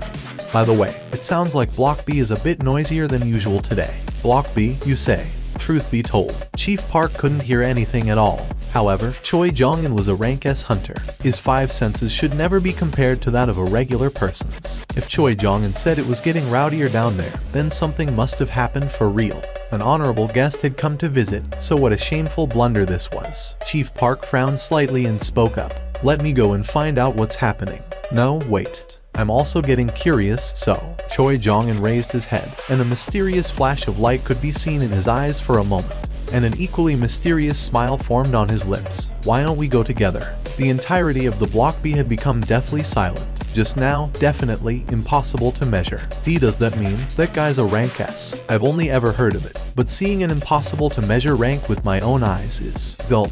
The recruitment agents dispatched by various smaller guilds were busy swallowing dry saliva as they stared at Jin Woo turning in their direction. However, none of them tried to talk to him. If he was a rank C, then they would have started a war of nerves trying to sign him up to their respective guilds. They would have formed the proverbial queue just for a chance to talk to him. What about a rank B, then? They would pounce on him like crazy while throwing around quite attractive sounding offers, such as guaranteed spot as a high-ranking officer in the guild, or shares in the guild, etc. This man, who got his magic energy measured just now, was supposedly a rank S. Not an A, but an S. It might be an easy thing to say, but the truth was, that single letter was only used to denote the very best awakened in the country, with only 9 of them existing in South Korea. With that man included, it'll be 10, isn't it? The 10th rank S hunter. This youth was not someone these headhunters from the various small guilds could even attempt to talk to. wait a minute. Couldn't this be my opportunity? A handful of quick-witted scouts suddenly had this remarkable idea. How about acting as a middleman? Just as the scouts sneakily glanced at their peers and began inching forward, someone suddenly pointed towards the entrance of the Block B. Huh? Isn't that? Was it because everyone was so tense already? No one could tell who did it first. Everyone seemingly shifted their gazes over in the direction the first man to open his mouth pointed at. The eyes of the scouts widened immediately. Yuck. A man wearing a stylish business suit was entering Block B. There wasn't a single person present who didn't know that man's name. Choi Jong-in. Why is the leader of the hunters here? Sure enough, Choi Jong-in felt the gazes of the crowd and lightly tidied up his suit before walking straight towards Jin-woo. But isn't this too fast for him to get here after receiving an alert? No, wait a minute. Did he already sign up with the hunters? Did the hunters know about him? Well, the top guild sure operates on another level. Scouts present all readily accepted the inevitable conclusion to come. Perhaps it was a relief that none of them stepped forward and tried to chat up the youth. How embarrassing would it have been when one of them started yapping on and ended up running into Choi Jong-in instead. Jin-woo was breathing a sigh of relief at the grand entrance of Choi Jong-in. What a relief. He was pondering what to do next after being stared at by so many pairs of eyes. But what a wonderful timing it was, that man walking in and dividing the attention. Jin-woo inwardly thanked Choi Jong-in for providing some unexpected help. Choi Jong-in's eyes gleamed brightly as he stared into Jin-woo's face. This man's the 10th. Choi Jong-in beat around the bush with Chief Park about checking out the situation together or some such. But the truth was, he already had sensed what was happening before coming here. I mean, they've been yapping on so loudly about impossible to measure this in device error that, so how can I not hear them? Thanks to that, though, he was given a huge opportunity here. Choi Jong-in cleared his throat and formed his trademark smile. I'm Choi Jong-in, the leader of the Hunters Guild. Of course, Jin-woo knew that already. Well, that man's face could be seen frequently enough whenever a TV was turned on. After all, I'm aware that you just had your awakened rank evaluation. Yes, by any chance, have you thought of a guild to join? I'd like to speak to you regarding that issue, so can you spare a minute to talk, please? Sorry, but don't have the time. Jin-woo quickly voiced his refusal and hurriedly left the Block B building. It happened so fast that Choi Jong-in didn't even have the chance to think about stopping the youth from leaving. Meanwhile, the association employees and the scouts from other guilds belatedly realized what had transpired and began freaking out. What the hell? Wait, did Choi Jong-in get kicked to the curb? No matter who sees it, he was ignored. Mutter. The waiting room became very noisy all of a sudden. Choi Jong-in did his best to maintain his calm and look to his side. Chief Park. Yes, Chief Park replied with an awkward look on his face. Did I make a mistake during my introduction? Well, I wonder. I'm not sure. Obviously, Chief Park heard everything as he was standing to the side. Still, this wasn't the right time to say that out loud. No. When Chief Park shut his mouth, Choi Jong-in sheepishly scratched the side of his head. Was I too careless with my approach? Still, there was no reason to feel disappointed here. Without a doubt, he was one step ahead of other guilds. I'm the only one who knows about the appearance of the new rank S. The remeasurement was scheduled for 3 days later. There was still some time left until the official announcement. Before that, though, I gotta find another opportunity to talk to him, no matter what. While Choi Jong-in began pondering his options, he spotted someone else hurriedly running towards the building. Wait, isn't he? Now that was definitely a familiar face. When that man pushed open the glass door and entered, Choi Jong-in spoke up with a surprised expression on his face. Chairman Beek, what are you? Beek Yun-ho's eyes also widened after recognizing Choi Jong-in. Master Choi Jong-in quickly deciphered Beek Yun-ho's expression.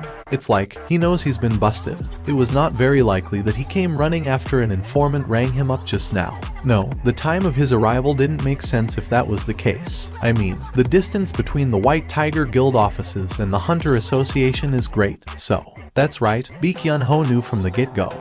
He had prior knowledge regarding what would happen here, meaning, he knows about the existence of that man already. But that couldn't be. If so, he'd never let that man go through the reassignment test in this fashion. If it were me, I'd make him sign the contract first and then let him take the test. It was here that the scattered puzzle pieces in Choi Jong-in's head began falling into their respective places. No way could it be the White Tiger Guild, the incident during their training, the Red Gate, the mystery helper, and then the newly appeared rank S awakened. The White Tiger must have received help from someone they don't want others to know about. Found him, so it was that man, huh? Choi Jong-in didn't say anything else and relaxedly walked past Baek Yun-ho. Meanwhile, Baek Yun-ho took a look around. He couldn't spot Jin-woo anywhere. Am I too late? Baek Yun-ho could only look on at the distancing back of Choi Jong-in and softly sigh. Who knew that the Master of Hunters Guild would be at the Hunters Association? Baek Yun-ho scratched the back of his head and muttered to himself. Things just got complicated. The visiting hours of the Seoul's Ilshin Hospital ended at 8 in the evening. Are you the guardian of the patient Park Kyoung-hai? That's correct. You can go and see her. Are you aware of the visiting hours cutoff time? Yes, I'm aware. Finishing his chat by the nursing station, Jin-woo quickly walked to the patient ward his mother was in. Thanks to his hurried steps, he arrived there not too long afterwards. Jin-woo opened the door and entered the ward, and quietly sat down on the chair next to the bed his mother was lying in.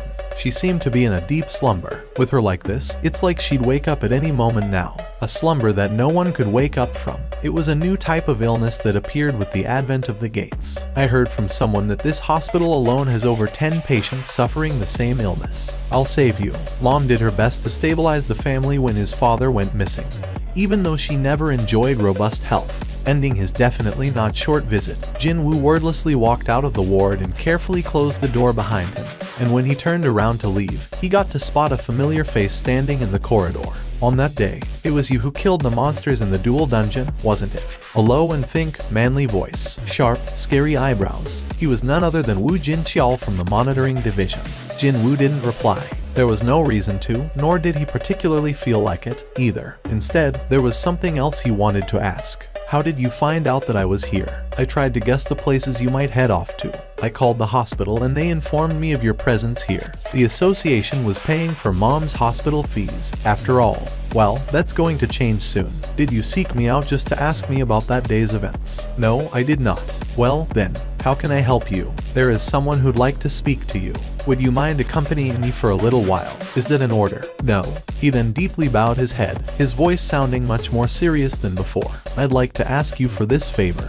Jin-woo didn't expect Woo Jin-cheol, with his fearsome countenance and all, to assume that kind of attitude. Jin-woo pondered a little, before deciding to find out who wanted to meet him first. Who wants to talk to me? It's the president of the Hunters Association, Go Gun-Huey. Woo Jin-cheol then pointed towards the corner behind him and spoke.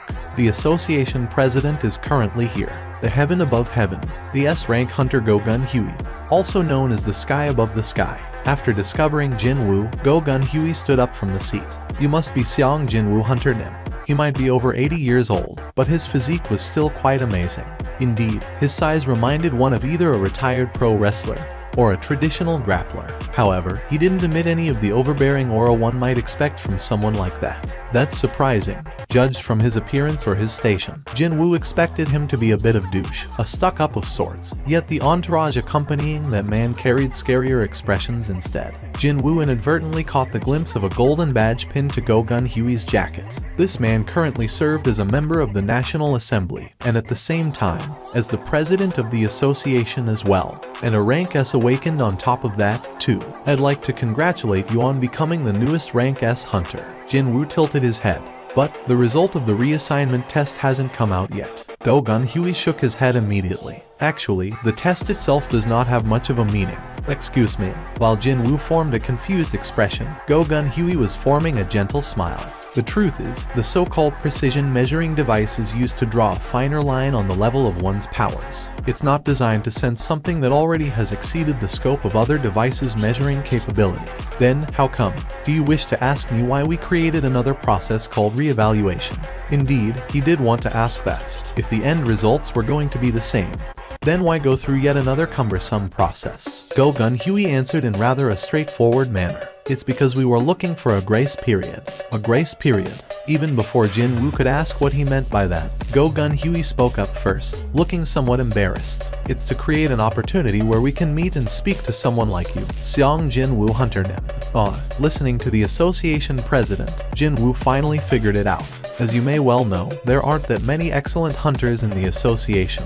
Like Division Chief Woo Jin-cheol here, compared to our size. That was because of large guilds, and that's because of the large guilds. But, of course, Jin-woo nodded his head. Signing up with a large guild guarantees you fat salaries and fame, so who would want to come and work for the association? The salaries for the association's hunters weren't small by any means, but then again, when compared to what one could potentially be earning by working for large guilds, the salary was pitifully pathetic. And so, we came up with a plan in case a truly exceptional awakened decides to visit the association. So, that would be the re-evaluation test, then. Well, sure, if the result of the evaluation was publicly made available, and was spread everywhere, would the association have the chance to make an approach like this? It certainly made sense. I won't beat around the bush and get to the point. We're not a corporation, so we can't promise you lots of money. However, Go-Gun Huey touched his chest area, before extending his fist that was gripping onto something.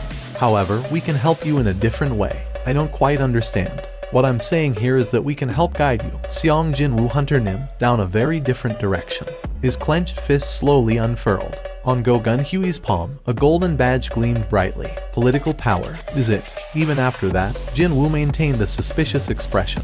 You know about the 5 guilds? Yes. How could anyone not know of them? Jinwoo silently nodded his head. Currently, you'll find that in South Korea, the heads of 5 large dragons are locked in a delicate balance. Around the capital, the Hunters, the White Tiger, and the Reapers. And in the countryside, the Shining Star and the Night Order. If you decide to enter one of the 5 guilds, doesn't matter which one, the delicate balance will shatter and everything will change. Even now, the status and authority of large guilds were soaring into high heavens. However, what if one of them managed to sign up another rank S hunter and used it as the springboard to soar even higher? Would they listen to the association anymore? The association's sole role was to remain as the center of the balance among the hunters by using power. It is simply far too inadequate to control and tie down hunters with laws and regulations and the threat of prosecution. Jinwoo too thought like that before. Monsters found in dungeons weren't the only monsters out there. Hunters were also, in a way, monsters. If one were to look only at the strength aspect, then hunters were far more dangerous monsters than regular monsters found in dungeons. That is why the association exists. Go-Gun Huey's expression became far more grave. And the association needs your help, Seong Jinwoo Hunter Nim. For the first time in a long while, Go-Gun Huey was feeling nervous and expectant at the same time, as he asked the next question in a soft but firm voice. What will you choose, Hunter Nim? That wasn't a bad suggestion. If Go-Gun Huey were to lend his support, then even the most average guy would be on the fast track to success. The National Assembly, the government, the Hunters Association, and even the mass media. Too, it'd be very hard to find a sector that Go-Gun Huey's reach did not extend to. Not only that, if the person receiving that support just so happened to a rank S hunter, I can't even imagine how far a person like that would climb up. All of a sudden, Jinwoo pictured himself sitting right next to the member of National Assembly Go-Gun Huey while kitted out in a super dope designer business suit. His heart palpitated ever so slightly. Such an opportunity wouldn't come knocking every day, right? However, there was one important thing missing from that scenario. If I sign up with the association, I won't be able to increase my level. The higher-ranked hunters working for the association never participated in raids at all. Their main role was to deal with other hunters, not to hunt down and kill monsters. Jinwoo eventually opened his mouth. And sorry, Go-Gun Huey's expression hardened immediately. I thought I saw determination fill up his face just now. Was I mistaken? He couldn't hide the disappointment in his face. In the end, the ambition of the man named Seong Jinwoo was only about this much. Go-Gun Huey wasn't lying about lending support for the other path. Actually, he was thinking of something even greater. A new rank S to appear in 2 years. Go-Gun Huey was thinking of keeping this youth close and teaching him the ropes, and if the kid showed promise, groom him to become the next successor. Because a powerful figure was needed to support the association when he was gone. Meaning, Go-Gun Huey was planning to hand over everything he had. However, for the result to be like this, how laughable I am. Go-Gun Huey took away the golden badge and asked in a dejected voice, "Is it because of money?" Jinwoo replied right away, "No, it is not. I want to fight." Jinwoo's unhesitating reply smacked the back of Go-Gun Huey's head. What did he say? It definitely felt like he got sucker punched just now.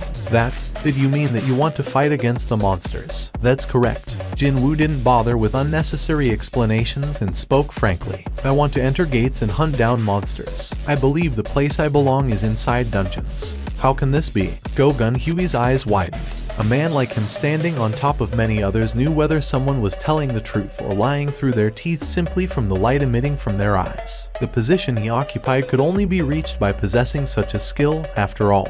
That was why Go-Gun Huey knew it. Those eyes. He's being dead serious. Go Gun-Hui's own eyes staring at Jin-Woo did a 180. How long has it been since I felt this? By the time Go Gun-Hui had awakened, his body was already too old. That was why, instead of fighting against monsters, he looked for other things he could do instead. By using the money he got from selling his company, he established the Korean Hunters Association, gathered hunters, and with his fame serving as the foundation, he marched straight into the National Assembly, and even had a hand in creating laws that governed hunters. However, there was this lingering regret in his heart that would never go away, even though he worked tirelessly all this time. If only I was younger by 20, no, 10 years, I'd been.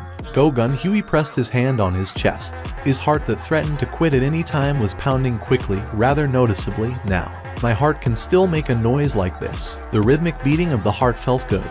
On the other hand, Jin-Woo was tilting his head. Isn't this strange? He refused the suggestion of Go Gun-Hui, fully preparing himself to be at odds with the association in the process. Yet the president seemed to be happy about something. Instead, my younger sister is watching the house alone, so I should get going now. Thank you for your time. Go Gun-Hui got up along with Jin-Woo and pulled something out from his inner pocket. And, please take this. It was a business card. If you require my assistance, don't hesitate and give me a call. Go Gun-Hui was smiling brightly. Phoo. While letting out a sigh, Go Gun-Hui plopped down on the chair. Are you alright, sir? What an enjoyable meeting this had been, a first in such a long while. Go Gun-Hui sat there smiling for a long time, before turning to his paw and handed out an order. Clear the schedule for the rest of the day. But, sir, the meeting with the ministers. Cancel them all. Go Gun-Hui chuckled to himself. I do not wish to waste this good feeling on those small-minded idiots. He wished to retain this lingering feel-good attitude for today, at least. How about having a drink with me today? At this quite unexpected suggestion, Woo Jin-Cheol could only form an awkward smile. I'm not very good with holding my liquor, sir. Will that be fine with you? I didn't take you for a person like that. Go Gun-Hui playfully clicked his tongue. Haven't you heard of the old saying about the cup size of a man's drink determining the extent of the world he can make his own?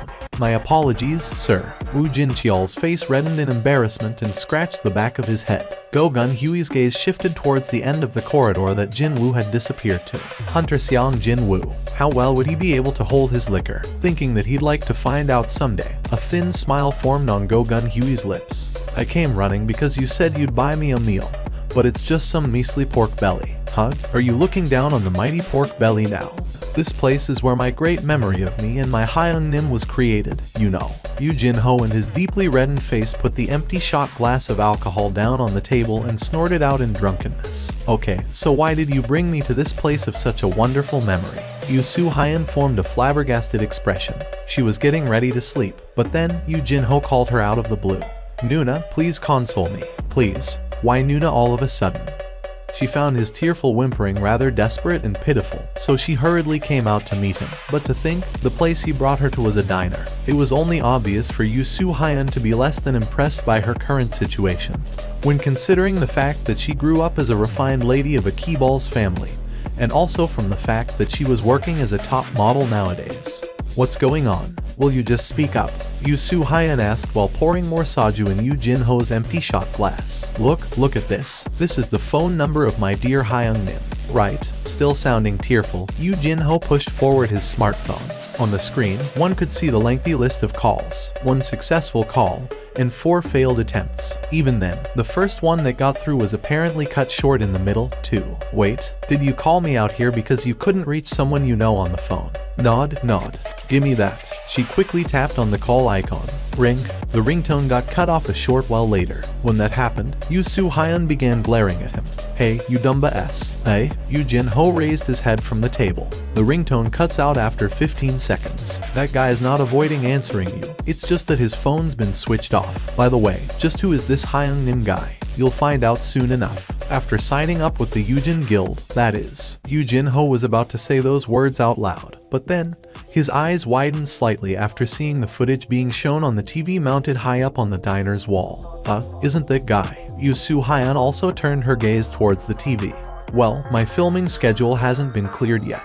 We'll only know after my evaluation result comes out. The ticker tape on the bottom of the screen said that Ri Min-seong was planning to stop by the Hunters Association soon and take his rank assignment test. Wowzers, as expected of the star of the Korean wave, Ri Min-seong. Look at the number of reporters there. Aren't those guys from the Chinese media? How can that guy lie so boldly in front of so many people? Hey, everyone who's in the know all know it already. That's all just a show. He already has been ranked A, you know. He's just playing it up for the cameras because he wants to be the talk of the town. He's putting on an act. The difference in his personality between when the cameras were around and when they were not was, as the kids like to say nowadays, the fourth dimensional wall that no one could cross. That was the type of person Yu Soo-hyun detested the most. Not too long ago, he called her up totally out of the blue and started his SH tick while saying something about being a hunter like her. She had to go through a ringer trying to end that call. What an unpleasant bastard. Even before he had awakened, he was infamous for his incredible arrogance. But now that he was about to become a rank A hunter, how bad would it get now? There were 2 more days to the reassignment test. He decided to gather more information on the artifact trade during this time period, so he switched on his computer. As he browsed through the available information on the auction goods, Jin Woo's eyes grew wider and wider. The minimum starts in the hundreds of millions. Was that all? Items that looked okay to his eyes commanded an average of several dozen billion. Then again, to hunters, good equipment was like their lifeline. There was no need to even mention the obvious fact that using better, more expensive equipment made you safer. Most hunters made quite a bit of coin. And when given the chance to buy tools that would allow them to hunt faster and safer, was there a reason for them to hold back with their money? Jin Woo could understand it. Indeed, he could, but that didn't change the fact that he was taken greatly by surprise. Seeing the pricing of various artifacts, he was getting more nervous by the minute. I don't think it'll be enough with what I have in the bank. He didn't find a defensive artifact designed to defend against flame-type damage, but it looked increasingly likely that the amount he had would not be enough to buy high-grade defensive equipment at all. And I thought that I had enough money now. That opinion was from the perspective of a normal person. As a hunter, it fell far too short. He had around 1.7 billion won saved up in the bank. If he were to purchase artifacts he wanted, he definitely had to sell the bead of avarice. Now that he was the seller, Jin Woo's expression rapidly changed. Needing a lot of money to buy an artifact means that I can sell my own artifact at a sky-high price. Click. He moved the mouse and continued to search, until the list of the magical tools currently on sale appeared on the monitor. No matter how hard he searched, he could not find a single artifact that doubled the magic damage. Man, these prices for the magic tools are no laughing matter, aren't they? When he thought about it, though, the boost of 20% was not small at all. Only the upper tier, no, the very best hunters out there, would be able to afford such an expensive artifact. The best available option was to let the artifact specialists handle the bead and sell it via auction. Sure, there was the issue of taxes and commission fee, but this was still the best and quickest method that wouldn't produce any unnecessary baggage in the long run. So, the only remaining issue would be with me providing the information on where I've found this thing. A ranky hunter showing up with a crazy artifact that shouldn't even exist in the first place. Would anyone quietly accept that? That is why I need my new license. The new hunter license with rank S nicely printed on it. He took the reassignment test solely for that license, and the result was a resounding success. If he went by what the association president Go Gun Huey had said, he'd be able to get his hands on that license in 2 days' time without an issue. Jin Woo leaned against the back of the chair. 2 days. It was a bit too short to do anything substantial, and maybe a bit too long to do nothing but lounge around at home. Should I just take a look anyway? Feeling half interested, Jin Woo moved the mouse cursor to the recruitment notice board in the hunter forums. You're a ranky. Yes, you've never done anything like this before. No, never. Well, your speciality is, I'm a close-quarter combat type. Well, at least that's a relief. The foreman wearing a hard hat swept his gaze up and down over Jin Woo. For a ranky, he's got a pretty impressive physique, doesn't he? His eyes look okay, too. Jin Woo patiently waited for the answer from the foreman. The foreman returned Jin Woo's hunter license and smiled jovially. Hahaha, there are quite a few people similar to you here, Mr. Jin Woo. Don't be too nervous and let's get along well. The sizes of high-ranked dungeons were so great that a single raid team couldn't do everything in one go. That was why the labor was divided. The raid team that cleared the dungeons, the mining team that mined minerals from the dungeon's interior, and finally, the retrieval team tasked with collecting the remains of the fallen monsters. Both the mining and the retrieval team entered the dungeon once all the monsters inside except the boss were eliminated. Jin Woo applied to the mining team. Wait, is this all the so-called equipment there is? With a somewhat unconvinced expression, Jin Woo picked up one of the pickaxes. Even though it was faint, he could sense the flow of magical energy in it. Huh? It's got magic energy inside. Modern technology that utilized electricity didn't work inside dungeons. Because of that, the old-fashioned tools like this pickaxe were used instead, with magic energy enhancing their performance. Once he held the pickaxe tightly, he felt certain.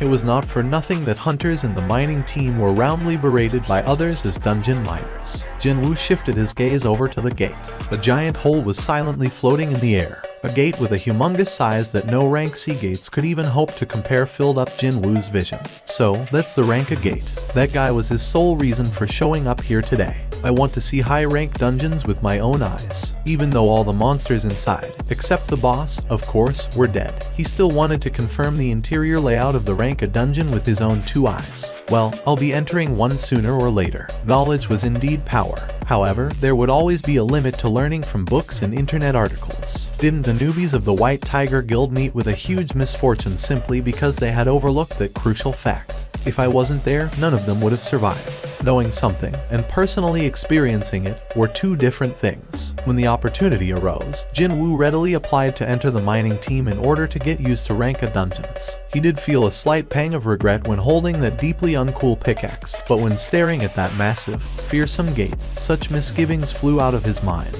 Looks like I've made the right choice. He still had some time left to kill until the reassignment test, so what a good opportunity this was. Knock, knock. Here are the requested files, sir.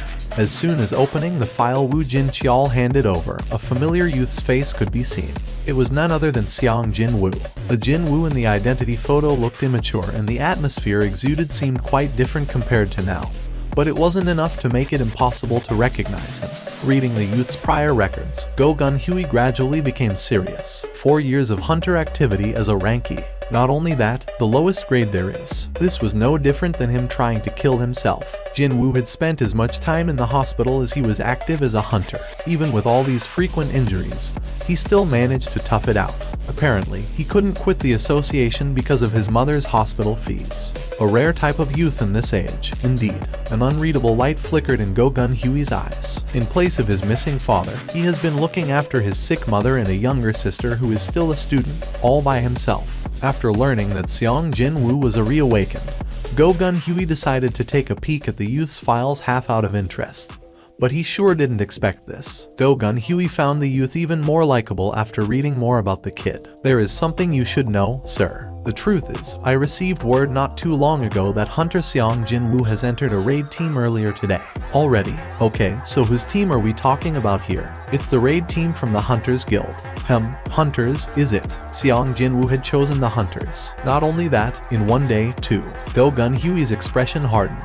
Could he have been just all talk, and he got tempted by the massive contract signing fee of the Hunters? If so, what a disappointing turn of events this was. Well, he was feeling genuinely moved for the first time in a long while after meeting a hunter worthy of that job title. However, when thinking back to the attitude the youth carried from yesterday's meeting, as well as the information Go Gun Hui had read just now, Xiang Jin Woo definitely did not look like someone who'd change his mind with a flip of his hand.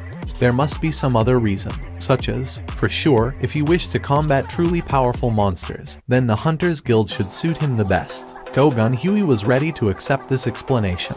Too bad, because Wu Jin Chial quickly tackled him off that thought process. It doesn't sound like that's the case, sir. Have you heard of something? It has been confirmed that Hunter Xiang Jin Woo didn't join with the main raid team, but actually with the mining team instead. Sir, Go Gun Hui shot up from his chair. What did you say? A rank S hunter applied to become a miner. His voice accurately conveyed his disbelief. In all honesty, Wu Jin Chial reacted the same back then. That was why he confirmed it several times to make sure, but the result didn't change no matter what. That's why I hesitated about telling him about this matter. Just what was Xiang Jin Woo thinking? Cold sweat trickled down Wu Jin Chial's face as he spoke.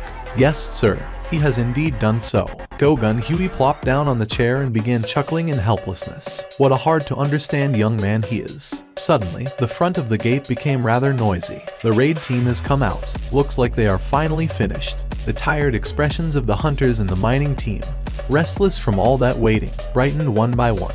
The Hunters Guild employees stood in front of the gate and welcomed the raid team members as they made their exit one by one.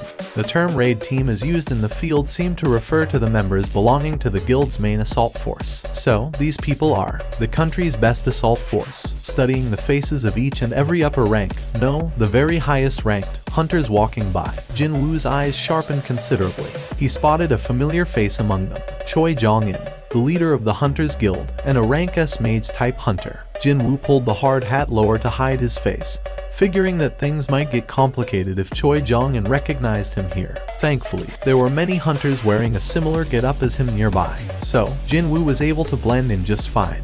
And so, as he stood amidst the miners and silently studied the members of the country's very best assault force, Jin Woo began thinking that, are they really the true elites of the Hunters Guild? He was feeling quite incredulous inwardly. Quite contrary to his initial expectations, it was hard to find a single hunter with a really powerful aura, as befitting of the nickname Ultimate Weapon.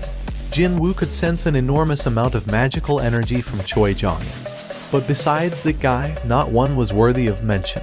But then, no one told him to do so, and there was no sound attracting him, yet Jin Woo's head instinctively swiveled back towards the gate. And then, he gasped out in surprise. How can this be? There was a woman with a short hairstyle relaxedly walking out from the gate. The very first things that caught his attention on her makeup-less face were a pair of large and clear eyes. Next up, her clean and pale skin, as well as her smoothly flowing neckline, also managed to attract his gaze. If there were 100 men, 99 of them would unhesitatingly praise her looks and call it beautiful. However, besides all that, what attracted Jin Woo's attention the most was not her looks but what was inside her. The power that was hidden inside her. From that expressionless woman, an incredible amount of magic energy was leaking out non-stop. At a bare minimum, she's on the same level as Choi Jong-in, or maybe even more than that. She possessed an aura that easily overwhelmed her surroundings. By the time his shock wore off and cold reasoning succeeded in driving his emotions out of his head, Jin Woo recalled this woman's name.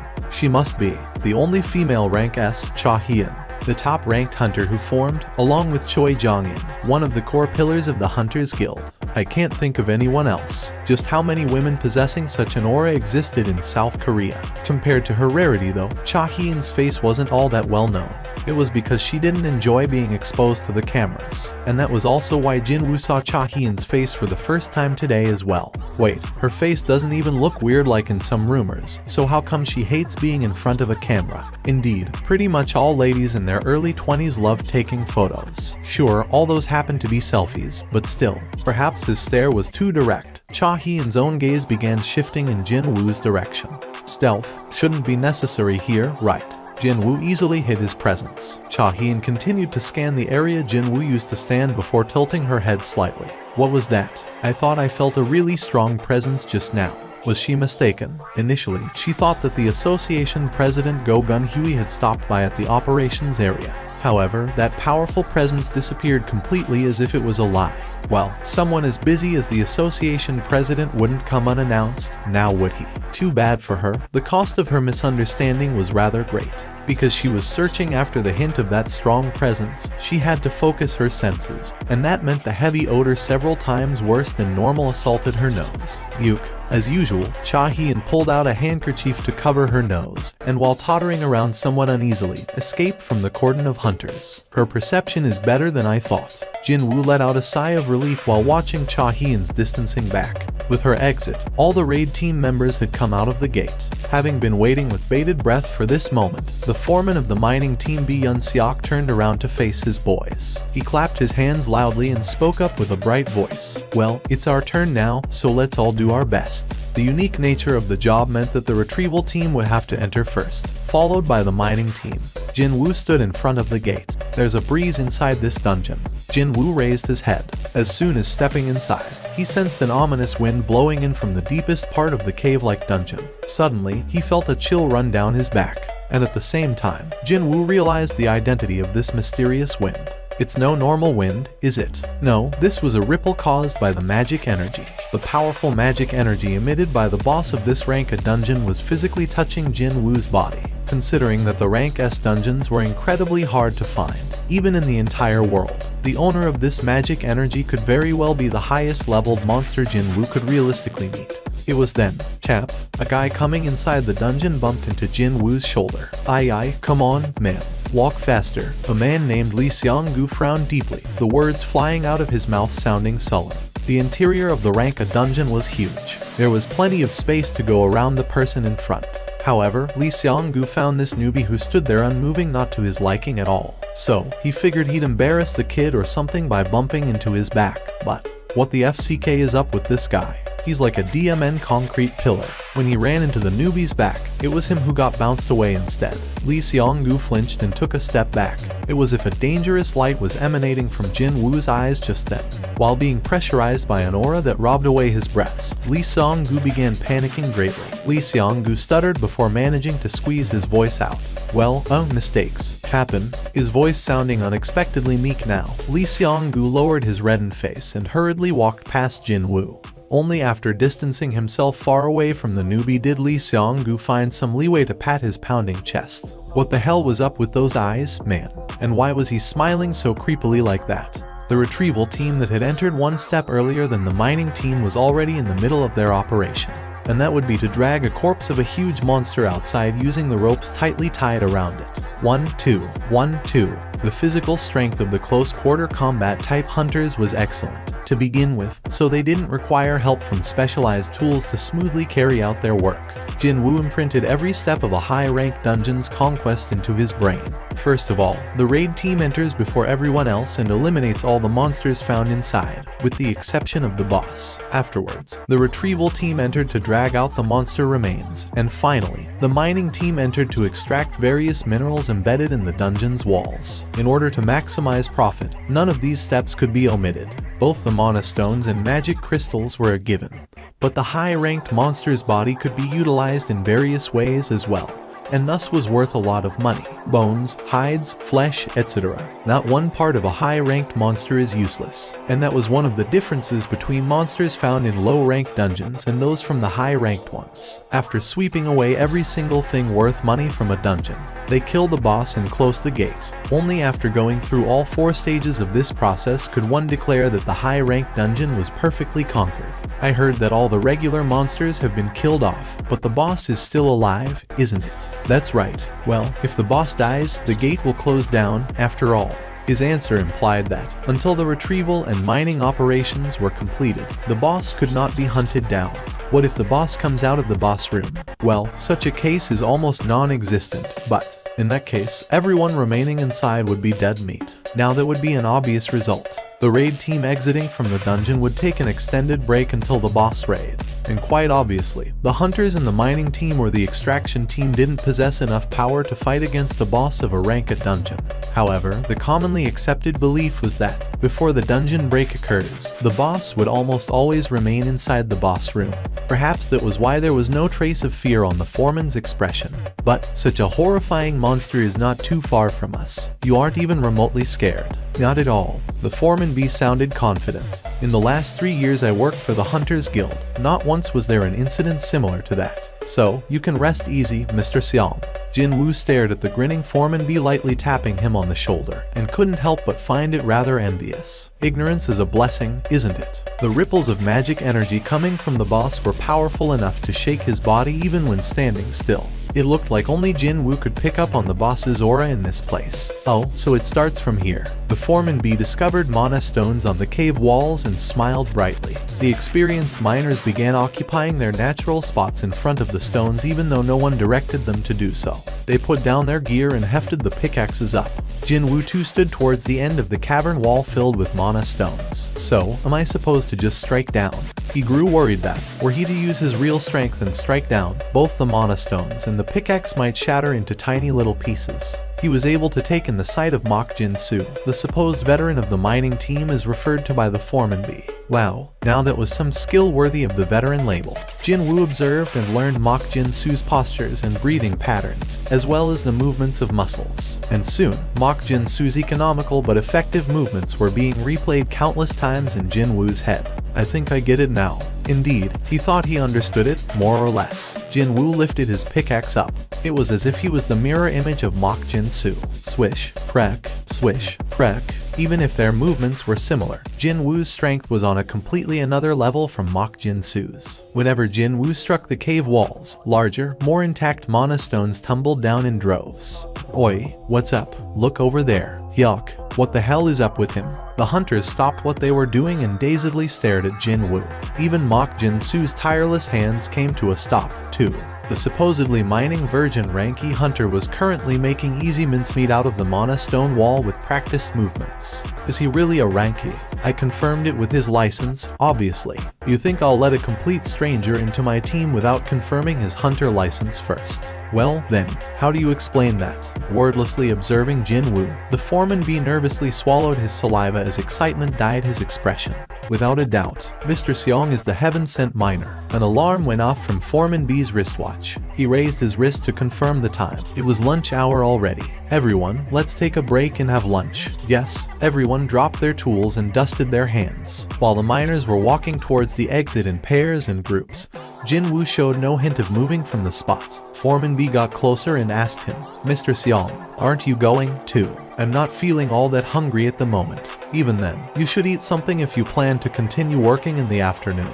No, I'm fine. I did eat my breakfast a bit later than usual, anyway. Really? Well, nothing I can do about that, then. B was planning to talk about the future together with this young man during the lunch break. But that didn't mean he should forcibly drag the kid away, no. Foreman B ruefully turned around towards the gate's exit. It was at this point that the corners of Jin Woo's lips arched up. Watching the distancing backs of the miners, he formed a deep smile. I can't miss such a wonderful opportunity, right? Finally, he was left all alone. Both the mining team and the retrieval team had left the dungeon. For about 1 hour, he was free to do whatever he wanted, meaning this was the best chance for him to seek out the boss hiding in the deepest part of the dungeon. Jin Woo put the pickaxe down and slowly shifted his gaze to the direction of the boss room. He could still sense the thick aura of the monster. I'll just go and take a quick look. He wasn't thinking of doing anything at all. No, he just wanted to see what the boss looked like. A long stroll later, he finally arrived at the entrance of a huge chamber. It was the boss room. The cavern itself was already pretty huge. But the boss room was even bigger. Was every high-ranking dungeon as huge as this one? Just as he began wondering like that, he discovered the boss and automatically accepted that this dungeon simply had to be this big. If a monster like that gets outside, his eyes spotted the lone humanoid monster standing still at the far end of the boss room. Jin Woo's eyes began gleaming brightly like a young kid who got his hands on a toy he wanted so much as a gift. A giant-type monster. He heard a few things about this type of monster before, but this would be his first time looking at one. Because a giant-type monster's corpse was so huge, it was practically impossible to retrieve it in time, so most people would hardly ever get to see one outside of dungeon breaks. Such a creature was right over there, and that was causing his heart to palpitate faster and faster. That thing's really strong. The hair on his body was standing up. But, for some reason, he didn't think for once that hunting that thing down was impossible for him. The current me can. He'd be more than enough. The moment he thought like this, he reflexively swallowed his saliva. Gulp. Just how much experience points would he earn by hunting that guy down? Even though he was telling himself he shouldn't, both the Baruka's dagger and the Night Killer were summoned into his hands already. More importantly, his expression wasn't of someone stuck in a dilemma, wondering whether he should do something or not. Should I just go ahead and do this thing? A soft but excited grin formed on his lips. However, while Jin Woo stood there deliberating with a smile on his face, a certain woman's incredibly sharp voice flew at him from his behind. What do you think you're doing? Right then, Jin Woo felt his heart crash down to the pit of his stomach. When did she? He was paying too much attention to the boss and failed to notice that someone had come closer. I'm busted. Jin Woo could only smack his lips in regret. However, with an eyewitness around, it was no longer possible to stare avariciously at the boss. The Hunters Guild had purchased the raid permit for his particular dungeon, so naturally, the boss of this place was also a part of their investment. And, if the boss was killed off, the gate would close down. The potential losses the Hunters Guild might incur would be a lot, then. I nearly messed up. He got blinded by the desire to level up and nearly put his hands on someone else's property. Jin Woo regained his bearings and spat out a sigh of relief. Meanwhile, the owner of the voice had walked closer. I asked you what you were doing.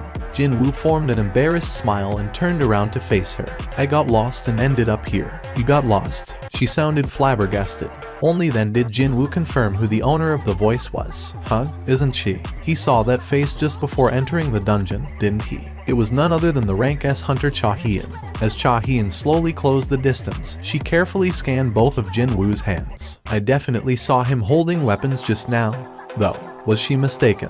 Whatever the case might have been, they had disappeared without a trace. Cha Hyun's gaze scanned the entirety of Jinwoo, up and down.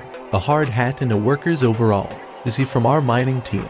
She honestly believed him about getting lost here. She didn't know how he got this far, but well, the boss room was a very dangerous place to hang around.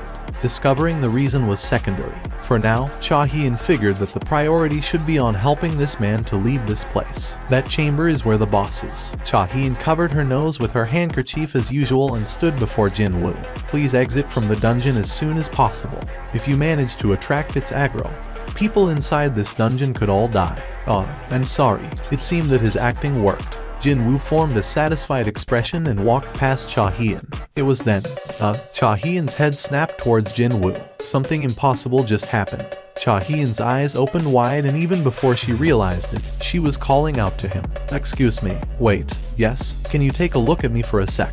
What's gotten into her? And they said that thieves knew what they did wrong. Jinwoo was not looking forward to Cha Hyun coming in close to him. Too bad. She was already standing right in front of his nose. What's the matter? He asked with a troubled look on his face, but she didn't answer and simply proceeded to lightly breathe in the air near him.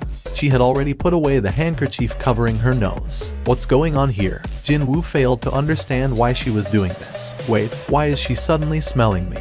However, the state of confusion Cha Hyun was going through at the moment was several times greater than his. There is no stink coming from him. This would be her first time meeting another hunter that didn't stink.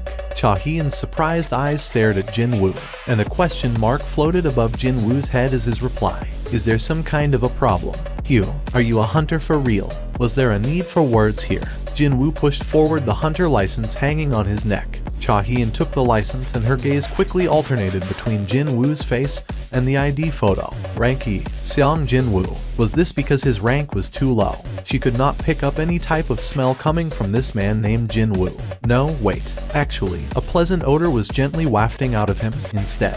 Jinwoo sneakily extracted his license out of Cha Hyun's hand. Can I go now? Well, Cha Hyun did call out to Jinwoo, but then realized that she had nothing else to say nor had a reason to keep him here. It's nothing. Please be careful on your way out. This dungeon is rather large, you see. Of course. Jinwoo lightly nodded his head and turned towards the location of the mining operation. His back soon disappeared around the corner of the cavern. However, Cha Hyun's lingering gaze didn't shift away from the path Jinwoo had walked down on. He smelled really nice. Hunters of the mining team were returning to the mining operations area one by one after finishing their lunch. Foreman B was walking with a toothpick stuck in between his teeth. Once he saw Jinwoo appearing from the deeper parts of the dungeon, though, he flinched greatly in shock. Mr. Seong, why are you coming from there? I got lost while searching for the bathroom, actually. How did you find your way back to here? I ran into Cha Hyun Hunter Nim on my way back, so. Cha Hunter Nim was it. She's probably gone to stand guard by the boss room just in case the boss decides to take a stroll. That lady also worries a lot, maybe as much as you, Mr. Seong. Foreman B guffawed vigorously. It seemed that Jinwoo being worried about the boss not too long ago had left a deep impression in his mind.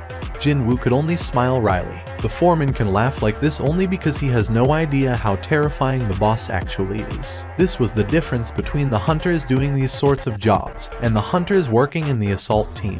Cha Hyun understood very well how dangerous and scary an existence the monsters could be, so she was just being meticulous in those areas that no one else was paying much attention to. I didn't know there was such a side to her, what with that expressionless face of hers and all. If the boss decided to come out of the boss room, the assault team wouldn't be the ones in danger. No, it would be the workers doing their job, as the raid team would be taking a break outside the dungeon, and she was sacrificing the allure of sweet rest to stand guard in front of the boss room, just for the sake of total strangers. She's an amazing woman. That was Jinwoo's honest impression of Cha Hyun. It was at this point that he suddenly recalled her odd habit. Why was she covering her nose with a handkerchief? Thinking back, she never let go of the handkerchief, not even once, except for their meeting a few moments ago. Hunter Cha can supposedly smell a kind of body odor coming from other hunters, and I hear she finds them pretty horrible.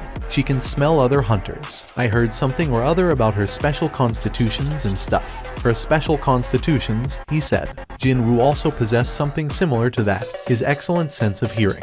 Even from his early years, his hearing could be considered better than average, but once he awakened, it developed even further.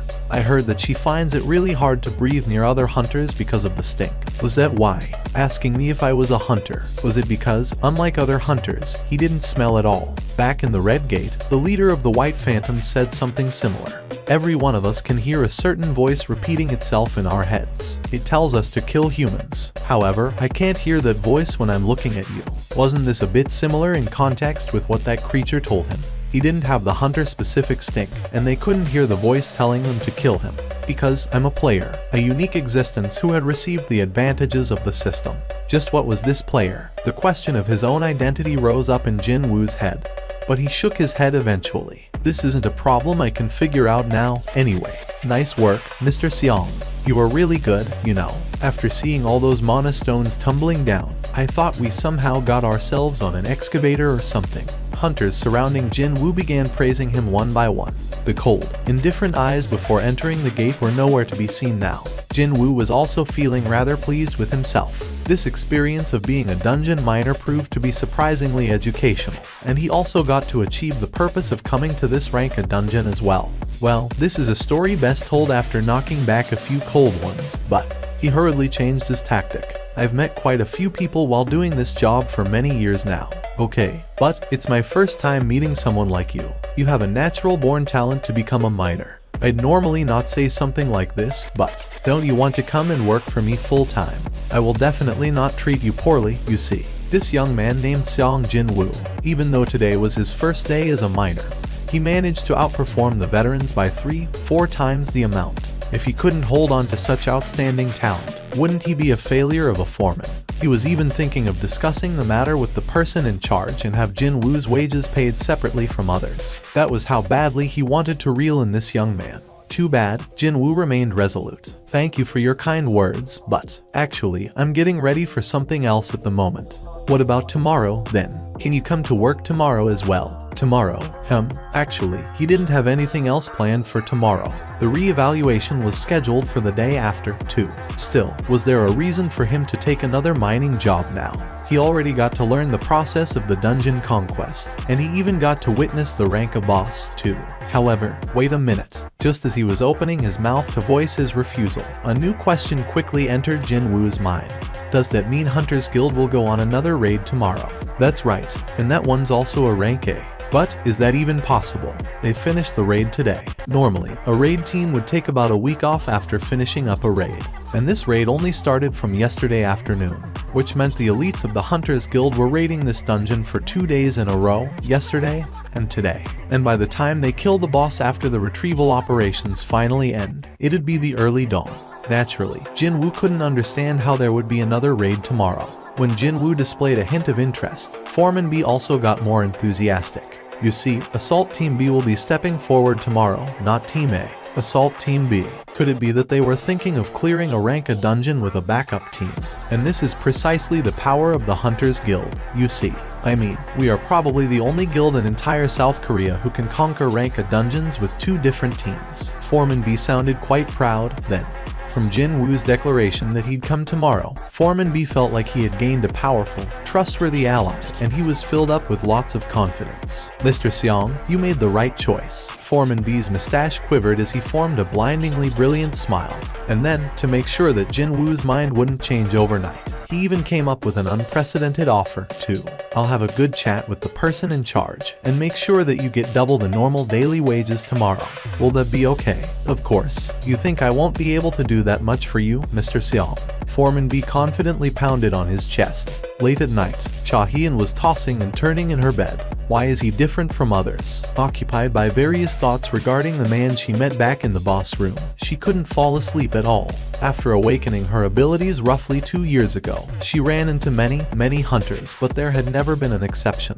Whenever she approached hunters, or to be more specific, the awakened, a deeply unpleasant stink assaulted her nose. At first, she thought she was sick, so she went to see various doctors. However, she made no progress in that regard. One of the doctors she went to see cautiously told her of his hypothesis. Could it be possible that you, Cha Hunter Nim, can sense others' magic energy through your olfactory senses? That guess certainly held some merit. The stink would get worse the higher the rank of a hunter was. And sure enough, the lower the rank, the more tolerable the stink was, too. Of course, regular people didn't emit any stink whatsoever. However, this is the first time meeting someone with a pleasant smell. Recalling the events of earlier, her heart began beating a bit faster. She became quite curious who that man could be. She then ended up calling the phone number of Jo Myung Kai, the manager of the recruitment department. She didn't even mean to do that, though. What's going on? Cha Hunter Nim, did something happen at this late hour? It was already well past 1 a.m. by the time she called him. He wouldn't have answered the phone if it wasn't from South Korea's sole female rank S hunter, who also happened to be the vice chairman of the Hunters Guild. She couldn't help but think that she made a mistake after hearing the still sleepy voice of Jo Myung Kai. But that lasted only for a short while. Cha Hyun opened her mouth with some difficulty. Can you find some information on a hunter named Seong Jin Woo? I beg your pardon. Wait, are you talking about the ranky hunter currently working for the association? Cha Hyun was taken in by a huge surprise. Jo Myung Kai was none other than the man in charge of recruiting in South Korea's best guild. So, why did a man like that remember the name of a ranky hunter? Do you know who he is? The thing is, actually, Chairman Choi has requested me yesterday to do the same thing as you have, you see. He asked me to uncover more information on that person. Chairman did that. Yes, miss. Do you know what's going on? Well, even I don't. So, what did you find out? A voice that was thick with a helpless sigh came out of the phone's speaker. I did my best to uncover more, but the association has placed a lockdown on his information. It's my first time encountering a situation like this, them blocking the flow of all information on a regular hunter. He's not even a top-ranked hunter either. But why are you looking for him, Cha Hunter Nim? Is there something I should assist you with? No, it's fine. And sorry for calling you so late. Good night. Those were the contents of the phone call she made 3 hours ago. She worked up her courage to find out more about a guy, only for more questions to bubble up in her mind. A mystery hunter whose identity was being sought after by the leader of the Hunters Guild, while the association was doing their best to hide it. There's definitely something going on here. No, wait. There simply had to be something. She earnestly prayed for it. He could very well be the person to unravel the mysterious and special constitution that continued to torment her ever since she turned 21, 2 years ago, when she had awakened her powers. That man, can I meet him again? Could it be that she'd never get to see him again? She was beset with worry all of a sudden. Thankfully, Cha Hyun recalled Seong Jin Woo's hard hat. She remembered that the hard hat and the overall he was wearing both spotted the emblem of the Hunters Guild. I remember now. He was in the mining team, wasn't he? Unlike her, who was the part of the raid teammate, the mining team would be working later today as well. If Seong Jin Woo hadn't left the mining team, then there was a chance that she could meet him again, even before the morning sun rose up. Jin Woo left for the meeting area first thing in the morning. It was different from yesterday, when he had some leeway, as he only joined the crew during the middle of the raid. Maybe I shouldn't have worried. He was worried about whether he was too early or not, but...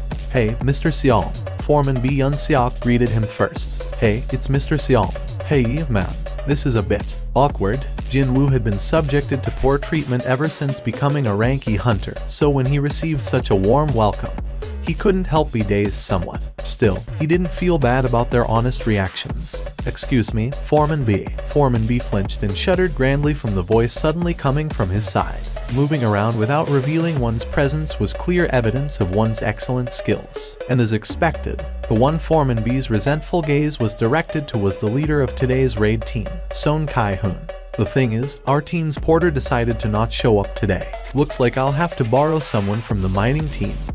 Foreman B's eyes went round in surprise. But why from my team? When you got the retrieval team with lots of strong people who can carry luggage better than us. As if he was waiting for that reply, the foreman of the retrieval team flew off his handle. My boys had to work overtime for 3 more hours just to finish our operation. They even missed dinner, too. But now, you want to use them as a porter, too. The reason why the retrieval team had to put in overtime while missing supper, because the mining team had finished their operation far too early. Well, it's true that we finished our operation, which should have normally ended around 7 in the evening. By around 5 o'clock, all thanks to Mr. Seong. When the foreman of the retrieval team glared daggers with veins popping up in his neck, Foreman B forgot what he wanted to say. Perhaps he thought that this would be enough of an explanation. Son Kai-hoon then addressed the miners. Is there anyone among you who wished to accompany the raid team?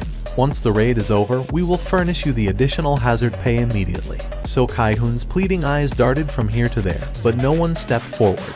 Either they looked down on the ground, or stared at the heavens, deliberately avoiding meeting his gaze. That would be obvious, really. I ain't gonna risk my neck for a couple more bucks. Won't do it, even if you beat me up. The highest ranked hunter among the mining team was only a rank C, most of them were rank DS. Heck, they even had a rank E among them, too. However, the place Son Kai-hoon wanted to take them to was a rank A dungeon, seen as perhaps the most dangerous of the lot. Realistically speaking, the miners would still hesitate greatly even if the dungeon in question was rated B, yet it was an A. Even a gentle graze would kill these hunters in there. No, just stepping on the wrong spot would result in one's death. That dungeon was not a place where low-ranked hunters could survive. Sure, porters only had to lug around the raid team's gear, but still, compared to the job of mining, it was still far too dangerous. Is there? No one. Son Kai-hoon's expression became more and more crestfallen. Who knew how much more time and effort he needed to waste in order to find another porter? Probably the whole morning, or even till the afternoon. Or, if he was really unlucky, then the entire day might go down the drain. This is going to be big trouble. It was at this point when his eyes met with a certain young hunter's. Unlike other hunters, this guy was staring right back at him. It was, of course, Jin-woo. While Son Kai-hoon was staring at him, Jin-woo too was slowly scanning that man's appearance. Isn't he a bit sharp for a tanker? Common sense dictated that the leaders of raid teams were tankers most of the time. Compared to other tankers, though, Son Kai-hoon was a bit on the lankier side. He was also quite tall, so, rather than a hunter, he looked more like a basketball player more than anything else. When Jin-woo took a step forward, he became the center of the attention. I'll do it. A rank E hunter wanted to enter an uncleared rank A dungeon. Pure pandemonium broke out. Upper rank monsters are waiting with bated breath inside, yet you wanna go in. Mr. Seong, what do you think you're doing? You still have a whole life ahead of you, so why are you risking it all for a measly few extra bucks? The members of the mining team surrounded Jin-woo in no time. That friend only started this job yesterday, so he probably raised his hand not knowing anything. What's his rank? His rank is too low, so how about going with someone else? It'll be far too dangerous to take that friend along with you. The rank of a porter isn't all that important, is it? Indeed, a porter only needed to carry luggage around well. If the luggage carrier located at the very back of the raid team found himself in danger, then one should look at that raid as a complete failure. In a case like that, not even a rank A could guarantee his survival, so would it really matter if the porter's rank was a C or an E? They'd die regardless anyway. I'm taking him. Isn't it heavy? Son Kai-hoon asked a question, and Jin-woo simply shook his head. No, it's fine. The large bag being carried on Jin-woo's back was filled to the brim with extra sets of clothing, weapons, and defensive equipment, etc. For the raid team, its volume was quite considerable, but honestly speaking, he didn't find it heavy at all. All thanks to his strength stat, of course. Doesn't look like he's straining himself. After studying Jin-woo's expression for a bit, Son Kai-hoon turned towards the gate. A giant gate, as big as the one from yesterday, silently floated in the air. Wait, maybe this one's a little bit bigger. Even then, the detected amount of magic energy was supposedly less than yesterday's gate. The raid difficulty was judged by the emitted magic energy and not the size of the gate. That was probably the main reason why the B team was tasked with clearing this particular dungeon. The leaking magic energy is incomparably smaller than yesterday. Jin-woo could tell by standing in front of the gate. The result of the association's measurement didn't seem to be wrong. But then, what was this? Just like back when he was standing before the red gate, a certain creeping sense of ill omen was dawning on him. I hope it's nothing. Meanwhile, Son Kai-hoon gave out his order. Let's go inside. The raid team waiting in front of the gate began moving once more with that order. Hunters entered the dungeon one by one. Jin-woo stopped staring at the gate and followed them in. The interior of the dungeon was rather plain. Jin-woo had been tense after picking up on that odd feeling. But he let off a sigh of relief after seeing the passage that was noticeably smaller than yesterday's dungeon. Phew, thankfully, he wasn't forcibly transported to another world. The thing was, though, the members of this team were plenty good enough to clear a red gate, were they to step into one. 11 rank As and 6 rank BS. If it weren't the Hunters Guild but somebody else, these guys wouldn't have been assigned to a B team at all. Jin-woo smirked softly. I'm not here as a part of the raid team anyway. Let's not sweat over stuff like this. Yesterday and today. If you were being honest, he only came here to have fun. You don't have to be that nervous, you know. A female hunter, a healer, engaged him in conversation from his side. Was her age around the late 20s or so? Because his expression was stiff, it seemed that she just wanted to help alleviate some of his tension.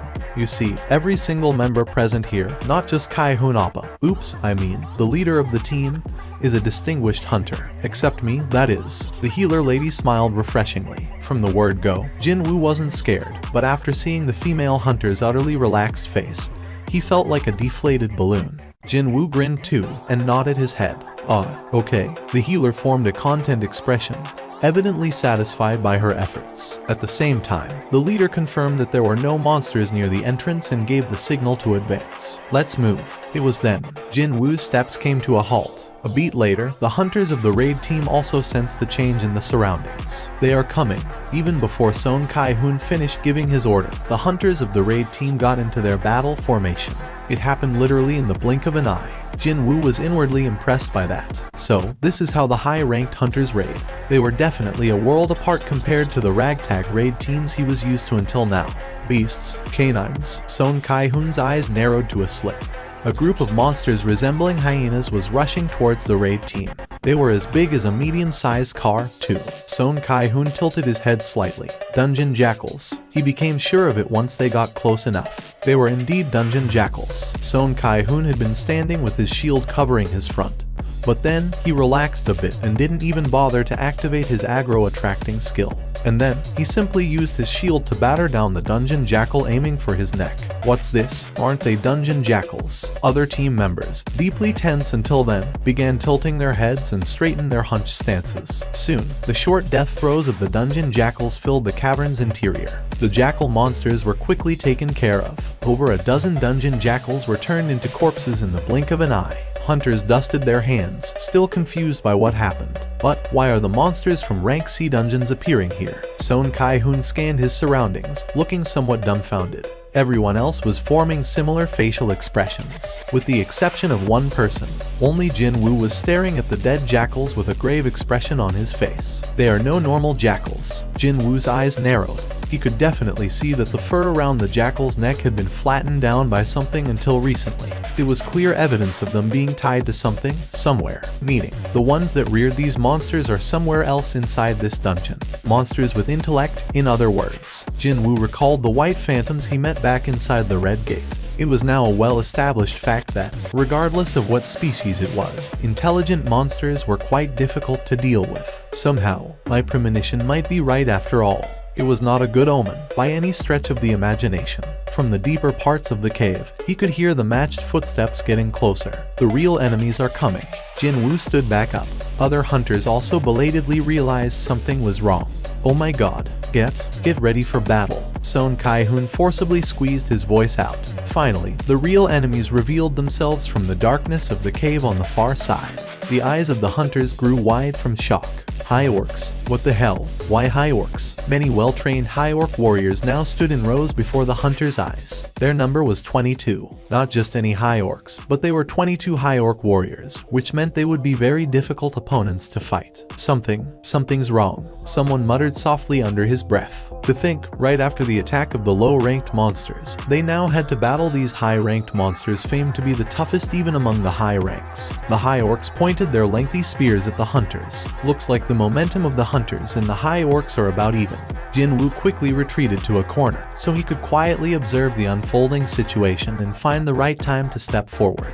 Towards the attacking high orcs, Son Kai-hoon activated his aggro skill.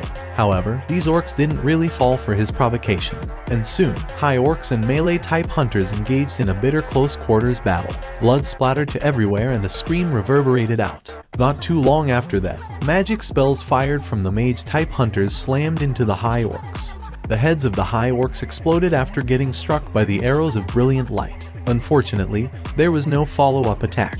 The effects of magic spells were good, but there was the distinct disadvantage of the lengthy casting time. In a close quarters battle, high orcs definitely held the upper hand.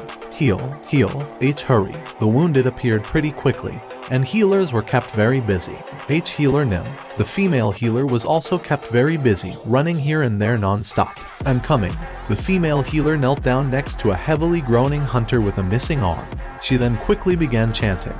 And then, along with blinding light, the lost arm slowly grew back. That was the light of regeneration only the healers ranked or above could perform.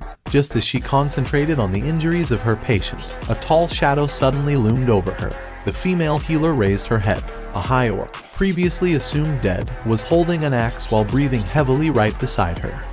The female healer's face was drained of all color. Then, unfortunately, there was no one who could save her nearby. When the orc raised its axe up high, the female healer chose to hug her patient and shield him instead. However, she couldn't feel any pain, no matter how long she waited. Each passing second felt like a minute or more. The female healer sheepishly raised her head up, and she got to witness a rather amazing sight. The orc was actually floating in the air, its entire body trembling quite noticeably. But what was happening here? The female healer's eyes opened even wider. But then, snap, the head of the high orc was literally ripped off of its body, and then, even the part of its spine got dragged out, as well. Now that was a display of terrifying power. Plop. While staring at the headless body of the high orc now on the ground, the female hunter formed a totally confused expression. Because the separated head of the high orc was still floating in the air, that was why. Blood got splashed on my clothes. Jinwoo frowned deeply and threw the head of the high orc. Currently, he was in stealth. Both the high orcs and the hunters couldn't sense his presence at all. Jinwoo had been sitting back quietly, waiting for a right chance to step forward, because he feared being accused of interfering in other people's raid. But then, he belatedly recalled that he had the stealth skill. Wouldn't he be able to do whatever he wanted without running into problems with that skill? The corners of Jinwoo's lips arched up. Dismantling these high orcs would be too easy at this rate. But if he did that, there was no meaning in hiding himself with stealth. Hunters around him, including Son Kai-hoon, were the elites of the Hunters Guild, often referred to as the best in South Korea. If these high orcs were ripped apart by some unseen force, then they would pretty soon figure out that stealth skill was involved here, as they weren't the same as the scatterbrained female healer. Well, it's not like there'll be trouble from getting discovered, but he was only a day away from the result of his reassignment test being made public, so he didn't want to raise any unnecessary fuss today if he could help it. That was why he was waiting for the raid to fail completely, but the losses to the hunters would be far too severe by then. For example, that female healer almost got killed just now. That was why. A certain light flickered in Jinwoo's eyes. So, choose only those that won't get me noticed. He decided to go with this type of method. First of all, that one. Jinwoo moved. He crouched, and the reverse grip dagger drew a line on the Achilles heel of a high orc. The high orc warrior roared out in pain as the back of its ankle was sliced open without a warning. That was only the beginning. As if he was dancing, his smooth, unbroken movements led him to stab the Baruka's dagger into the side of his first victim. He then pulled the dagger out and proceeded to cut open the back of the knee of another high orc. That was enough. Just like how the opening of the sluice gate caused a flood, Son Kai-hoon seized upon the opening created by the high orc's fluster to start his counteroffensive. Son Kai-hoon raised his head. The long sword held out in his hands was piercing through the heart of the high orc. Thud. Son Kai-hoon clenched his fist. Yes, I can do this. Just as Son Kai-hoon was crying out inwardly in elation while still cutting down the surrounding high orcs one by one, Jinwoo was making himself busy by going here and there. Whenever Jinwoo brushed past, wounds large and small appeared on the bodies of the high orcs. For some reason, it's easier to fight now. What's going on? Could we be winning against this many high orcs without a casualty? Even though members of the raid team were growing rather suspicious, hope and excitement were filling up their hearts at the same time. They were resolved to lose one or two of their own before they had entered the battle, but exceeding their own expectations. They were fighting quite well until now. Pow! A mace swung by one of the hunters cracked open the head of a high orc warrior. It was then Jinwoo got to hear a rather welcoming message. Oh, indeed, there was a reward for him going around and spending his energy. His level had actually gone up. It seemed that him not actually killing the enemy outright or wounding them critically still netted him some experience points. And I did kill 2 of them with my own hands, too. He then aided in killing more than 13. Unless he was earning no experience points whatsoever, his level rising up did make sense. Even more excited than before, Jinwoo's movement became a lot faster than before. Thanks to Jinwoo's timely and sneaky maneuvers, this battle was rapidly coming to a close. Fu. Jinwoo took a step back and stored his 2 daggers in his inventory.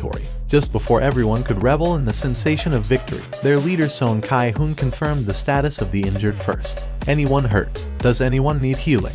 The truth was, there wouldn't be that many injured in a raid team with a high-ranking healer as one of the members. As long as that person was still breathing, any exterior wounds could be treated right away. So, Son Kai-hoon wasn't asking about the conditions of the potential injured. No, he was actually asking if anyone had died in a roundabout way. When his gaze met the female healers, she shook her head. There were a few injured, but no deceased. And better yet, she had finished healing all of the injured just now. In that case, with that, ecstasy filled the faces of the members of the raid team. We won. We did it. Hunters hugged each other and celebrated. Jin-woo crossed his arms and with a gentle smile on his face, watched the jubilant hunters. Excuse me, Kai-hoon Oppa. Yeah, when you were fighting against the high orcs, the female healer cautiously described what she saw in minute detail. And that would be, the high orc suddenly floated up in the air, and proceeded to rip its own head off before killing another orc with its severed head. She carried a dead serious face, too. Son Kai-hoon was left utterly speechless. I'm telling you the truth. As the female healer and her reddened face protested the injustice of it all, Jin-woo could barely suppress his giggles. They basked in the aftermaths of victory for only a little bit longer. The hunters soon gathered around their leader Son Kai-hoon one by one. Captain, will we continue on?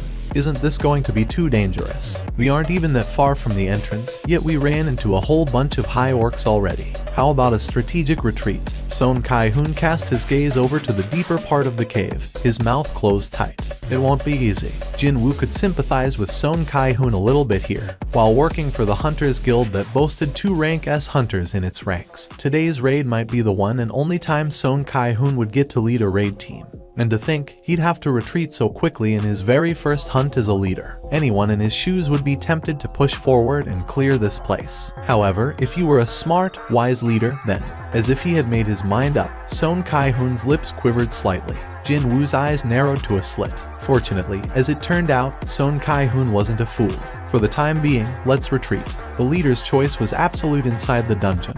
The unspoken rule said that as long as one was a part of the raid team, one had to absolutely follow the commands of the leader. One used to say that. Before in war, insubordinate soldiers were executed right away, didn't they? In a certain way, dungeons were a far more dangerous place than any war zone out there. And so, the question of the team's survival or annihilation depended on who the leader was. Thankfully, Son Kai-hoon didn't disappoint his team members. After hearing his order to retreat, everyone lightly patted their chests. I was really worried that Son Hyung would insist on going till the end, you know. Son Kai-hoon grinned and slapped the person who said that on the shoulder. I'm not a blind idiot like that. I know that. But look here, Hyung. Look at my shaking hands. Jin-woo picked up the luggage and placed it on his back. Along with Son Kai-hoon's orders, the raid team began moving again, although their direction had reversed. Jin-woo smiled wryly, and here I am, hoping to go in a little bit deeper. Regardless of what happened, he was nothing more than a guest. And as a guest, he had no right to run his mouth on this and that about the decision of the house owner, now did he? It was indeed a bit regretful. But it'd have to end here today. Everyone stopped. There was confusion evident in his voice. The fatigued hunters walking cautiously forward came to a stop, and so did Jin-woo as well. He had been keeping an eye towards the rear in case the monsters decided to chase after them. What the hell is the meaning of this? What is going on? Why is the path blocked? Wasn't it fine when we entered earlier? Jin-woo walked past the noisy hunters and got to the front before reaching out with his hand. And his eyes widened as well. It's been blocked off. The path had been blocked off by an invisible barrier. He immediately recalled the instant dungeons, or specifically, the wall that demarcated the border between the instant dungeon and reality. But he soon shook his head. No, this is different from that. He could detect a certain sense of artificiality from this invisible wall, seeing that there was a trace of magic energy mixed in. This barrier must have been the result of a magic spell cast by a monster with high intelligence. But why? Why block the path going out and not going in? It was then, as if it was waiting for this moment, horrendously powerful magic energy waves crashed into the group like a tsunami from the far end of the cavern. How could this be? This was from the boss of this dungeon. What the hell? Why am I getting goosebumps all of a sudden? Watching the complexions of the hunters get paler by the second, Jin-woo came up with a theory. If, let's say that there is a boss that can hide its presence, then the wall that wasn't there when they entered and the boss that bared its fangs only after the barrier had been erected. No way did it lay a trap and wait for hunters to enter the dungeon. From beyond the darkness of the dungeon's interior, the countless sounds of footsteps, far greater than before, reverberated loudly. The countless marching high orcs came to a halt just a little bit of distance away from the hunters. High orcs growled as if they'd pounce at any given moment. No words could adequately describe the bloodthirsty aura emitted from over 50 high orc warriors. The result of a battle was pretty obvious even without actually fighting them. This is crazy. How can this nonsensical crap be? Hunters spat out long groans. They continued to retreat ever so slightly after feeling the enormous pressure, but too bad, their path was still blocked off. So, what would they do now? God damn it. If only either Chairman Choi Jong-un or Hunter Cha Hee-in were here. Son Kai-hoon's expression crumpled unsightly. Rank S hunters all possessed incredible powers that could overturn any unfavorable situation. If either one of those two were here, these high orcs would have been nothing at all. Just why, in a situation like this, why weren't they here? Son Kai-hoon had fought alongside them all the time, so he could acutely sense his powerlessness right about now. Fighting here will definitely result in our death. However, with their path of retreat blocked off, he no longer had any choice in the matter. The creature's voice sure sounded loud. The glare of the high orc was fixed to the leader of the raid team, Son Kai-hoon. What the hell is that thing trying to talk to us? What is it saying? It was then the facial muscles of the high orc began trembling. When that strange tremor subsided, a completely different voice from before came out from the monster's mouth. Humans. It was as if something else had borrowed the monster's mouth to speak. Oh, humans. When looking at closer, that normal-looking orc's eyes were now unfocused and blurry like those of a dead fish that died a long time ago. Hunters began freaking out as if the back of their heads were smacked out of nowhere. An orc just spoke a language of humans. How can an orc speak Korean? Is this magic? Could it be? Hunters couldn't keep their mouths shut at this utterly unexpected situation. The leader high orc continued to speak. I am Haru Galgan. I want to meet humans. Follow this one. A monster wished to speak to humans. There never had been any reports of such a case before. Facing this unprecedented event, not only Son Kai-hoon but everyone in the raid team fell into a state of pure confusion.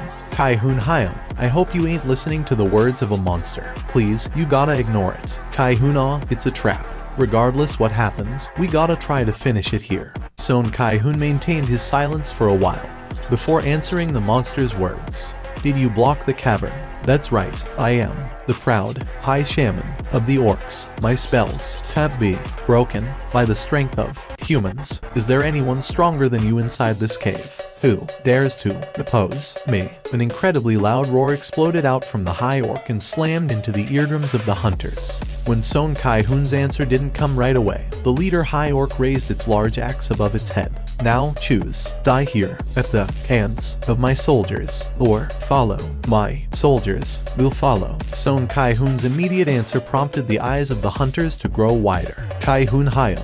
Mr. Kai-hoon. Son Kai-hoon interrupted his comrades trying to dissuade him and waited for the reaction of the high orc.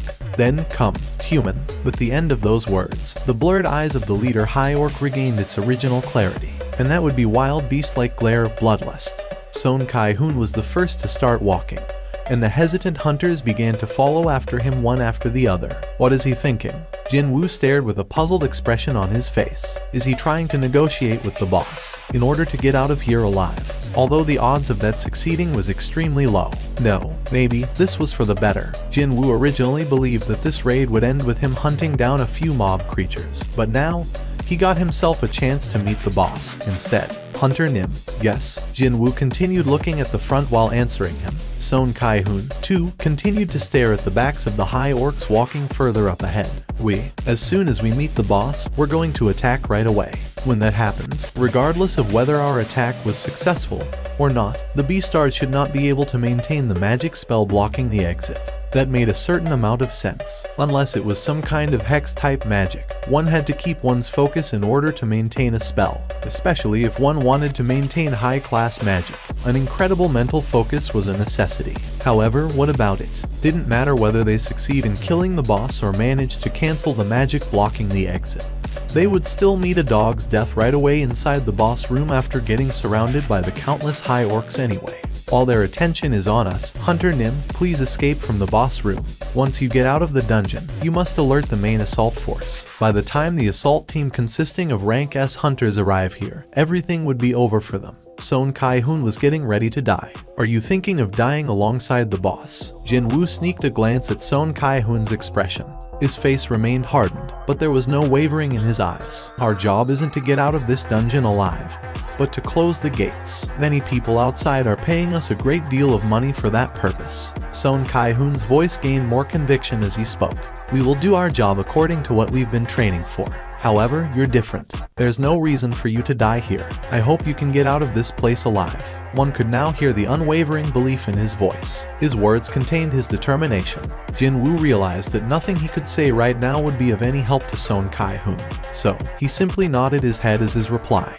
Cha Hyun finally arrived at the location of the second rank gate. She had her baseball cap pushed down low, and as a result, only a few passers-by recognized her. The first thing she did was to seek out the mining team. A few hunters walked past her and sneaked a couple of glances, but they were all working for the guild anyway and none of them paid her any great attention after that. Eventually, she could see Foreman B in the distance, as well as the mining team around him. Thump, thump. Her heart began beating faster. Standing a little bit of distance away from them, she scanned the faces of each miner present. Where is he? She couldn't see Jin Woo among them. How should she say this? It felt like all of her energy was abandoning her at once. Did he give up on being a miner? Why don't I wait for another minute? He could have left the spot for only a moment and is coming back soon. 3 minutes more. No, maybe 5. And so, she waited for another 15 minutes, but Jin Woo didn't show up in the end. Recognizing Cha Hyun, Foreman B quickly ran over to her. Cha Hunter Nim, I thought you were taking a break today. Hello there. Cha Hyun shared a simple greeting with Foreman B and after making sure that no one was eavesdropping on her, she cautiously asked him a question. By any chance, is there a hunter named Seong Jin Woo working for you? Mr. Seong. Hearing an unexpected name being mentioned out of the blue, Foreman B formed a surprised expression. If you're looking for Mr. Seong, he subbed for a porter's job. A porter? Cha Hyun gasped out in shock. Are you saying he actually went inside the gate? Foreman B nodded his head vigorously as if to show that he, too, couldn't believe it. Yes, miss, that's what happened. A ranky hunter volunteered as a porter and entered a ranka dungeon. And he didn't even have dozens of lives or anything, too. What was he thinking? But, when Cha Hyun thought about it, didn't she find that man loitering around the boss room yesterday with weapons in his hands? Indeed, she did not see wrong back then. One more thing to be suspicious of, then. Even though she ended up letting go of yesterday's event as a coincidence, when she really thought about it in detail, it was a rather strange thing for a hunter with 4 years of experience getting lost inside a dungeon like that. I need to find out. Cha Hyun lightly bit into her thumb while pondering her choices, before swiftly making her decision. I'll have to enter the gate myself. Foreman B's eyes went extra round. Was there some kind of an accident? Should we ask the guild for additional personnel? No, no need. It's a personal matter. I just wanted to talk to him about something private, so you don't have to worry. Oh, I see. Cha Hyun spun towards the gate. However, her side felt rather empty then. My weapon. She felt around her waist, only to belatedly remember that she had left her sword back home. Since she never imagined that she'd be entering a dungeon on her off day like this, well, Cha Hyun's forehead beautifully creased up. As a leader, Mr. Kai-hoon is someone totally trustworthy, and the rest of the team are made up of capable hunters. But it was still unimaginable to enter a dungeon without a weapon in hand. Mr. Foreman, can I borrow a weapon from you? Pardon me. Foreman B hesitated somewhat, before calling out to a hunter passing by. Hey, over here, Mr. Seok. Please bring me one of our equipments. Yes, boss. The equipment Mr. Seok rapidly brought over was a pickaxe, as used by the mining team. Cha Hyun's expression stiffened. Excuse me, don't you have anything else? Such as, for instance, swords or spears. But, if you ask us for such things, well, Cha Hyun sighed out under her breath. I understand. She then carefully rejected the pickaxe Foreman B tried to hand over and quickly walked towards the gate. He anxiously asked her as he watched her distancing back. Cha Hunter Nim, will it be fine for you to be empty-handed in there? Cha Hyun came to an abrupt halt and stood there for a moment, before hurriedly walking back to take the pickaxe from Foreman B. He guffawed out in a genial manner. I think that's for the best, miss. I mean, it'll be dangerous to be weaponless inside a dungeon, regardless of what. Well, then, as she turned around to hurriedly leave, Foreman B unluckily didn't get to see her ears dyed in deep shades of crimson. Soon, their eyes caught the sight of the boss room. The anxiety felt by the hunters came over the air and could be felt on his skin. They were greeted by a huge open space. Jinwoo scanned the boss room. It was smaller than yesterday's boss room with the giant in it. However, quite unlike yesterday, he didn't get the impression that the boss room was huge at all, and that would be all thanks to countless high orcs completely filling up the chamber. As a matter of fact, there were over twice as many orcs here as those that escorted the raid team. At least 100. No, maybe it's a bit more than that. While there were no monsters inside the rest of the dungeon, they had been gathered inside the boss room instead. Seeing the masses of high orcs waiting inside, Son Kai-hoon's complexion paled in an instant. If this many high orcs managed to escape from the gate, then this was a large enough horde to utterly destroy a small city, even before the top hunters had the chance to do something about them. Cold sweat trickled down his backside. At the very least, we gotta eliminate the boss. Just like how he resolutely swallowed the dry saliva, he did his best to keep his determination burning in his heart.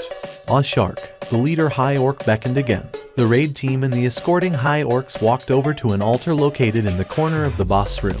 Over there, one of the hunters pointed towards the top of the altar, and that's where the high orc shaman stood, dressed in all manner of accessories adorning its entire body, including a mask, bone necklace, and earrings. So, that's the boss. Son Kai-hoon's expression hardened. He immediately realized that the terrifying magic energy filling up the interior of this dungeon was being emitted from that creature. And then, surrounding that beastard was, from the 4 guards possessing an air of alertness standing around the boss, he also sensed a rather ominous aura as well. This isn't good. Could the raid team get past those guards and kill the shaman in one fell swoop? The hunters were all thinking roughly the same thing. The hunters stopped in front of the shaman. A certain intangible tension flowed in between the high orcs surrounding the human hunters as they kept a certain distance away. However, the shaman didn't seem to care about the mood of the place. It simply opened its rather malformed jaw, visible below the mask, and cackled out. "Oh humans, welcome." The hunters of the raid team exchanged glances. As soon as Son Hyun gives us the signal, we attack together. However, suddenly, the air around them began freezing up. Hunters of this raid team were some of the very best out there. They all shifted their gazes at the same time at this sudden outpouring of chilling aura. The source was the shaman. The creature finally took the mask off. When it did, the magic energy it had been hiding until then exploded forth, unchecked and unhindered. Rumble. The freakish magic power spread out in circular waves with the boss as the center. As if they were normal, powerless civilians that ran into a lion or a tiger. The hunters froze up on the spot like a bunch of statues. Oh my god. How can a magic power of such magnitude be? We gotta fight against something like this. Despair, lamentation, resentment, even regret. The shaman formed an ominous grin when facing these varying forms of hopelessness. "Are you scared of me, humans?" Son Kai-hoon bit down on his lower lip, hard, and took a difficult step forward before asking a question. "Why did you summon us here? Your warriors would have been enough to kill us back there." The shaman grinned again. Simply looking at the grin chilled the backs of the hunters. "It's for entertainment." What? Son Kai-hoon was left utterly speechless. Were they brought here just for that purpose? The shaman continued on. "While we wait out the remaining time, I will kill you one by one and entertain the soldiers." High orc warriors all roared out in frenzy and excitement. Hunters were ruthlessly forced down by the enormous pressure emitted from the orcs and couldn't even breathe properly. One of them even began crying, no less. However, the shaman briefly stopped talking, then the boss's gaze shifted and stopped at the rear of the humans group, where Jinwoo was. "I see that a strange being is mixed among you, humans." It was then Son Kai-hoon's eyes gleamed dangerously. With the shaman looking elsewhere, "This is my chance." Veins bulged in his neck. Now, Son Kai-hoon roared out at the top of his lungs, unsheathed his sword, and rushed out. However, it was eerily quiet behind him. How come? He glanced behind him while running, and discovered his comrades rooted to their spots, not daring to move an inch. They had lost their fighting spirit a long time ago from the display of the boss's overwhelming might. Son Kai-hoon's heart fell to the pit of his stomach. Still, someone had to do this. He couldn't stop now. His gaze shifted back to the front. Perhaps his attack wasn't expected. The shaman was still smiling, and its guards weren't showing any urgent reactions either. This could be his one and only chance. Didn't matter if it was pure luck. He'd accept fluke, too, as long as his sword could reach. Son Kai-hoon fiercely rushed forward and cocked his sword behind him. But even before he could swing the sword with all his might, he collided with something invisible and was flung away. Boom. At first, it was shield magic. flung away from the rebound. Son Kai-hoon landed on the ground and rolled backwards, but that lasted only for a short while. Looks like we have our first volunteer. Along with the shaman's mocking words, Son Kai-hoon's body was lifted up into the air. And now, it was the anti-gravity magic. The lips of the shaman were moving up and down non-stop. When Son Kai-hoon was lifted up as high as a 2-story building, the shaman began chanting a different spell. Next to come was gravity acceleration. Kaboom! Son Kai-hoon was slammed into the ground. He didn't even have the time to writhe in pain as he was lifted up in the air again. Not only the shaman, but the rest of the high orcs were cackling in derision as well, their fangs fully bared now. Boom. Hyok. The shaman continued to toy with Son Kai-hoon by lifting him up and slamming him down. When he landed on the ground for the 4th time, Son Kai-hoon vomited out a mouthful of blood. Seeing that scene, the complexions of the hunters got paler and paler. However, none of them dared to step forward to stop this. They simply stood there trembling while witnessing Son Kai-hoon being broken into pieces. Just as Son Kai-hoon was thrown down to the ground once more, he vanished from the view. The shaman's eyes opened wider. Where did the human disappear to, when all of his bones should be broken by now? The shaman searched for the whereabouts of Son Kai-hoon. There, in a corner not too far, it discovered Son Kai-hoon, unmoving on the ground, and at the same time, found a certain man crouching nearby. Of course, it was Jin Woo. Jin Woo carefully laid Son Kai-hoon down and glared at the shaman. "Hey, Mr. Leader, I want to ask you something. Will it be okay if I kill all of the monsters in here?" The shaman frowned and gestured with its chin, and one of the guards swung about its scimitar and ran to where Jin Woo was. As Jin Woo glared at the monster rushing towards him, a light of fury lit up in his eyes. He reached out with his hands, ruler's reach. When he did, it was as if a giant, invisible hand grabbed the orc guard, and the monster was cleanly picked up from the ground. The monster kicked and struggled in the air. What? The eyes of the shaman opened wider. Jin Woo pointed down towards the ground. Slam! The guard crashed down to the ground. The impact force was so great that deep cracks spread out on the ground. However, Jin Woo didn't stop there. Just like how the shaman manipulated Son Kai-hoon's body, he lifted the guard up in the air again. Slam! Like a basketball bouncing between the ground and one's hand, the orc guard continuously slammed into the ceiling and the ground non-stop, a helpless cry coming out from its mouth. Eventually, its head pierced into the ceiling. With that, debris from the ceiling fell down. Son Kai-hoon trembled and questioned Jin Woo. "You, just what is your? I'll ask you again. This here was a hunting ground the Hunters Guild paid for, and there was only one person present that could speak for the guild at the moment." Jin Woo asked for the last time. "Monsters in this place. Can I have them all?" What was this? Son Kai-hoon realized now that the identity of the porter or whatever didn't matter anymore. No, he was just PS set off. He was angry at himself for being toyed around with by the monsters like that. Tears rolled down Son Kai-hoon's face. "Please, I beg of you, do something." With that, it was done. When Jin Woo stood back up, high orcs approached him. The boss began smirking in derision. "For a measly human, you know some interesting skills, don't you?" The boss gestured, and the high orcs quickly surrounded Jin Woo. "However, just how far do you think your tricks will get you?" Jin Woo's glare became so much colder. He never really cared for any of the monsters he killed so far, but this would be his first time wanting to slice one up this badly. "I'll take care of you last." If the boss knew the meaning of enjoyment, surely it'd know what fear tasted like. Jin Woo slowly murmured out, "My shadows." 2 daggers appeared in Jin Woo's hands. "Come out and play." The black sedan stopped by the side of the road. The man climbing out of the driver's seat, kitted out in a pair of sunglasses and a black business suit, was none other than Woo Jin-cheol, the section chief of the monitoring division, the Hunters Association.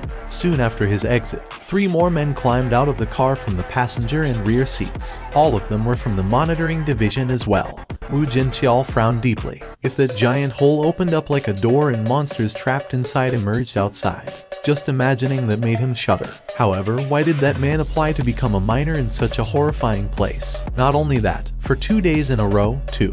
Even if Association President Gogun Huey hadn't asked him, Woo Jin-cheol would have personally come here to find out. Anyway, what brings the hunters from the monitoring division to this place? The members of the mining team had been relaxing until then overheard those words, and tension briefly flashed by in their eyes. The oppressive pressure hunters felt from the words monitoring division was rather huge. The people whose job was to arrest the awakened that the normal laws couldn't do anything about.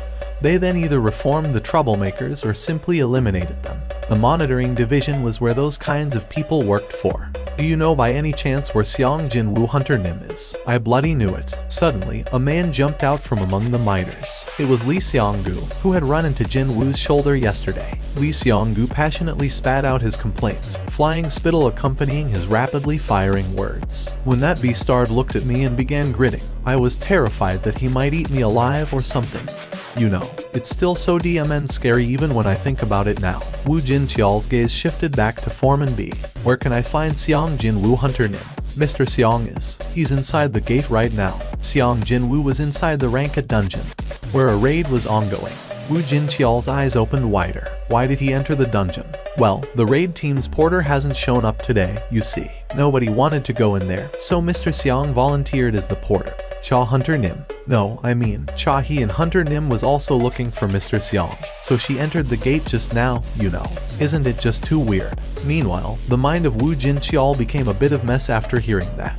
The vice chairman of the Hunters Guild Cha Hian was looking for Xiang Jinwu. Not only that, she even went after him into the dungeon, too. Just what was happening here? He only stopped by to say hello to Xiang Jinwu, but now, it felt like something big was afoot here. Excuse me, Mr. Hunter. Li Xianggu had this expectant face for some reason as he hurriedly asked Wu Jinqiao. That beastard, Xiang Jinwu, did he do something bad? Maybe, he's killed someone. I mean, he looked like someone fully capable of that. Wu Jinqiao frowned slightly again. He sort of could understand why Xiang Jinwu glared scarily at this moron. A fool who'd get blown away into the weeds if Xiang Jinwu snorts in front of him. Still, there were too many eyes watching.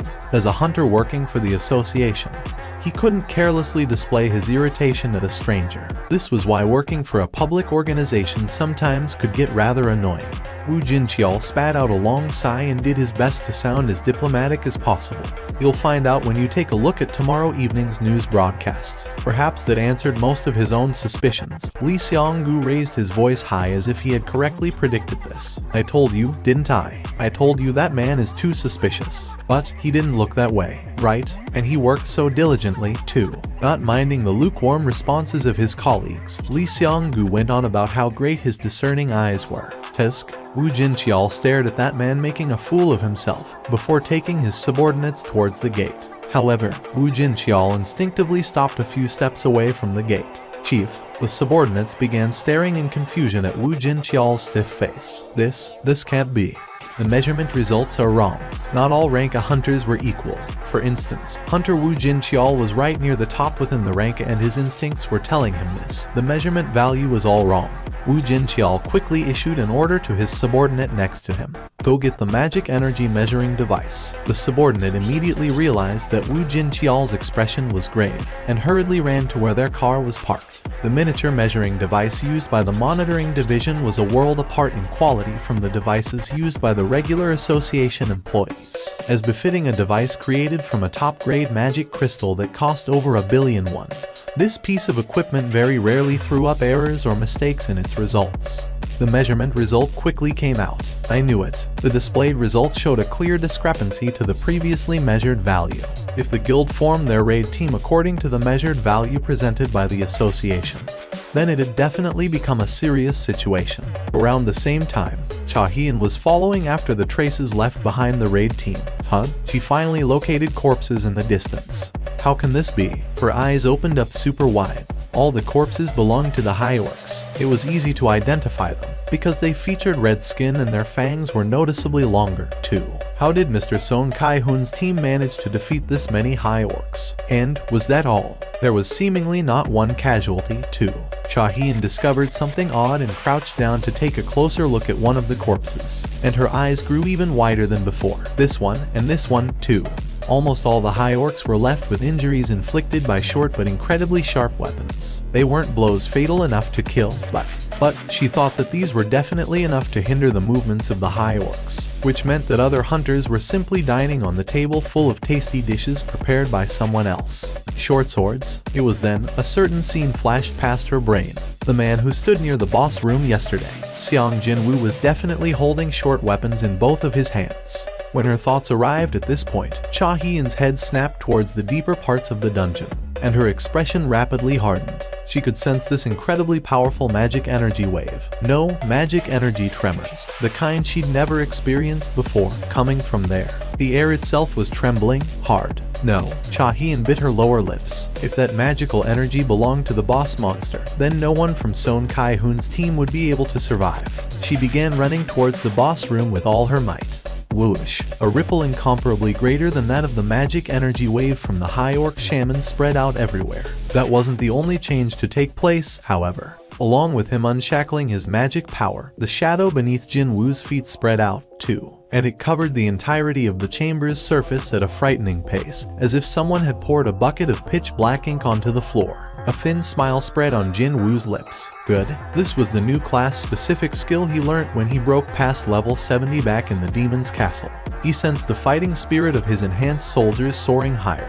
Quite obviously, a satisfied grin formed on his face. 50 summoned shadow soldiers stood around Jin Woo in a circle as if to protect him. Did you feel that? Yeah, can that even make any sense? The mage-type hunters were sensitive towards the magic energy to begin with, and they couldn't control their furiously quickening heartbeat no matter what, because an insane amount of magic energy was gushing out from the man who subbed in for their luggage carrier, someone whom they thought of as a simple rankie, no less. No, hang on. Is this even magic energy? To think, this magical energy is even more ominous than what the high orc shaman is emitting. The sheer pressure from the magic energy thickly filling up the boss room made it difficult to even breathe properly. The fact that this incredible power didn't belong to an enemy relieved them to no end. What are you doing? Kill the human right now. With their backs pushed forward by the voice carrying a thick amount of the shaman's magical energy, the high orc warriors all roared out and raised their weapons. High orcs screamed out, limbs, bits of body parts sliced off by Jin Woo's 2 daggers, and the ensuing trails of blood scattered in all directions. He was so fast that even the elite hunters could only catch the glimpses of his afterimage. That's like seeing our vice chairman. Cha-hien's nickname was the Dancer. Normally, she remained a calm, composed figure, but when she jumped into a battle, she swiftly cut down monsters as if she was performing a fast-tempo dance routine. Hence, that nickname was given to her. The woman in question forbade the use of that nickname because of how embarrassing it sounded, so it wasn't widely known. But some people still resorted to calling her that every now and then. And now, their supposed porter was displaying a movement that equaled Cha-hien, no, even exceeding her speed. If Cha-hien danced, then Mr. Porter was a typhoon. He had become the center of the storm to obliterate the surrounding monsters. Iron took to the front, just as he had done previously. Iron yelled out at the top of his lungs before he could enter the fray properly. When his skill failed to work, Iron got angry and began roaring out like a beast. And then, he began destroying the hapless high orcs with his massive hammer. He was so destructive that one even felt a smidgen of pity for the high orcs. On the other hand, Ygritte was elegantly and efficiently cutting down the necks of his enemies in complete contrast to Iron's brutality. High orcs running into Ygritte didn't even have a chance to scream before their breaths were cut short. Slice. When Ygritte's sword drew an arc in the air, another high orc lost its head.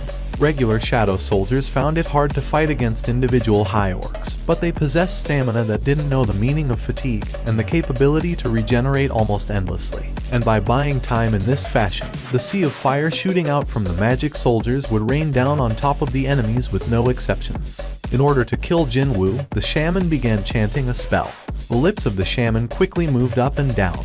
The song of slowness, the song of blindness, the song of crippling fever, the song of intolerable pain, and the song of demonic slumber. 5 different types of hexes were completed in an instant and flew towards their intended victim.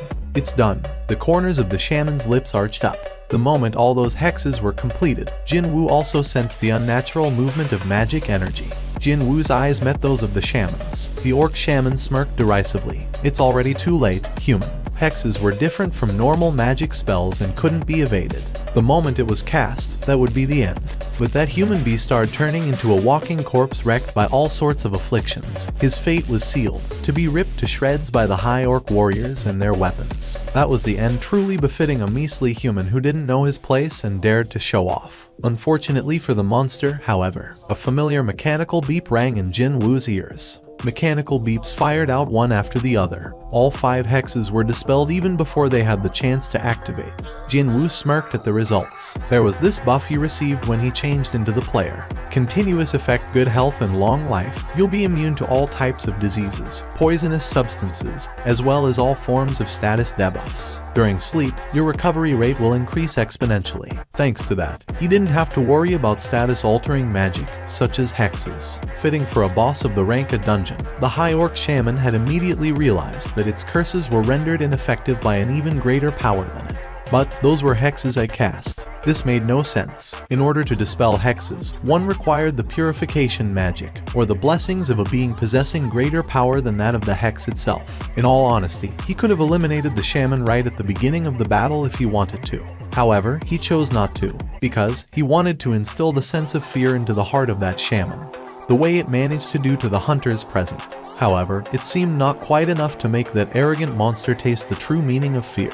The Beastard's eyes were still alive. In that case, let me show you an interesting spectacle, then. From now on, he'd show the true sphere of influence of a necromancer, accompanying the system's message alerting him to the activation of his skill. Horrifying screams that resembled death throes resounded out from somewhere unknown.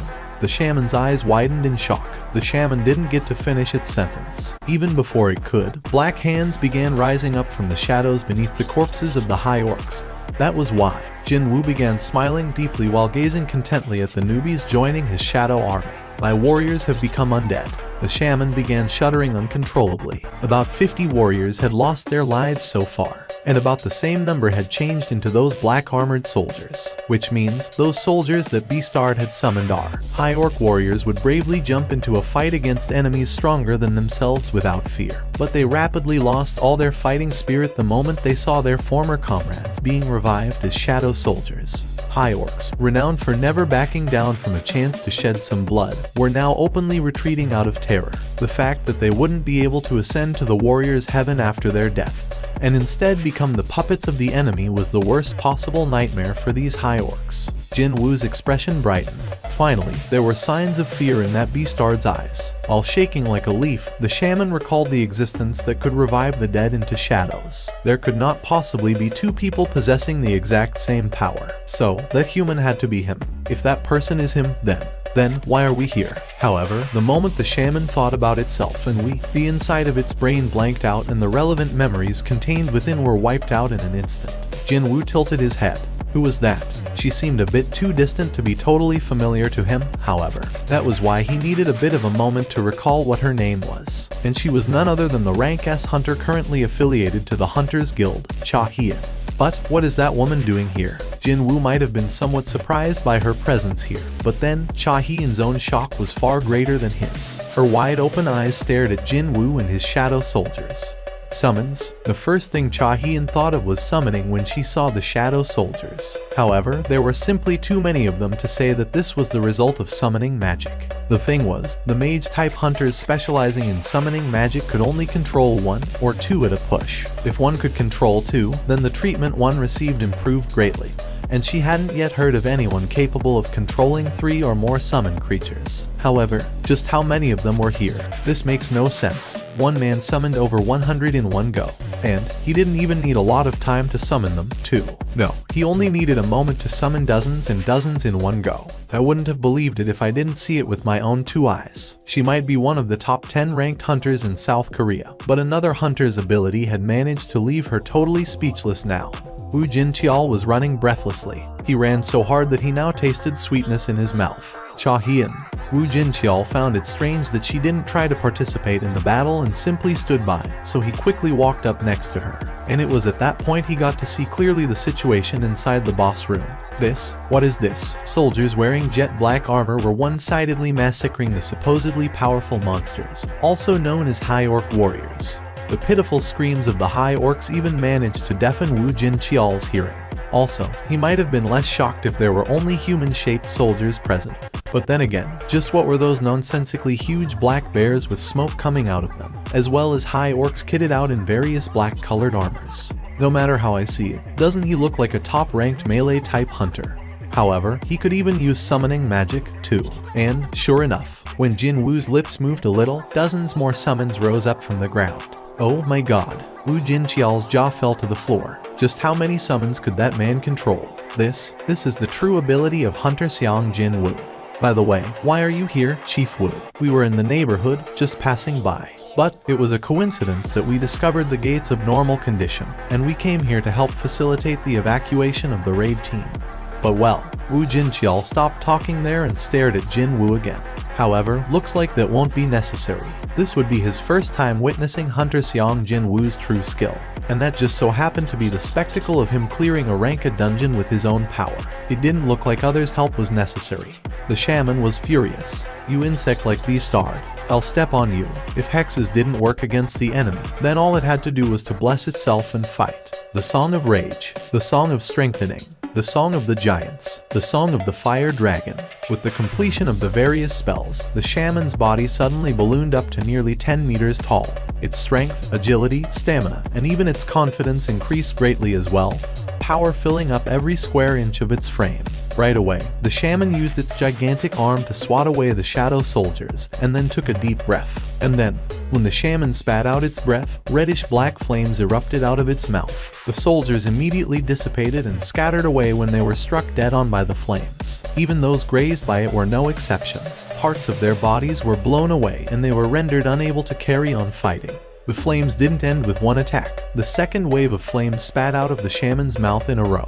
The shaman was able to greatly reduce the number of the shadow soldiers with its continuous attacks. Having received a boost to its confidence, it roared out at the top of its lungs. Do you still find this great Karugalgan funny now? The reply came from above its head. Yup. The shaman flinched and raised its head, all the while hurriedly trying to chant a defensive spell. But Jin Wu was one step quicker. Cow. The shaman's head smashed down into the ground.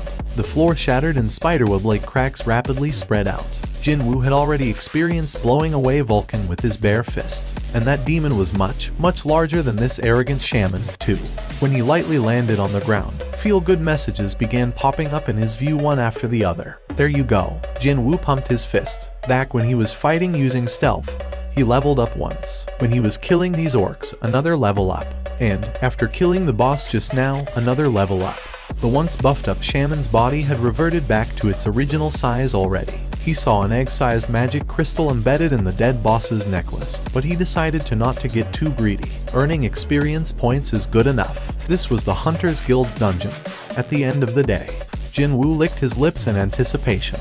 He couldn't help but remember the corpse of Baruka, the one that slipped through his fingers back in the Red Gate. But my situation is a lot different compared to then. Compared to now, his stats weren't that high back then. Also, killing that beastard took a lot out of him. Only after receiving the aid of 2 Knight-grade soldiers, Ygritte and Iron, did he manage to beat that boss down. However, he was able to kill this shaman comparatively easily today. A week spent inside the demon's castle. This was the definite proof that the events of those short 7 days weren't in vain.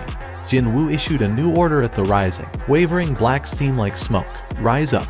At the same time, an ominous wind brushed past his 2 cheeks. He instinctively realized it right away. It worked. A radiant smile bloomed on Jin Wu's face.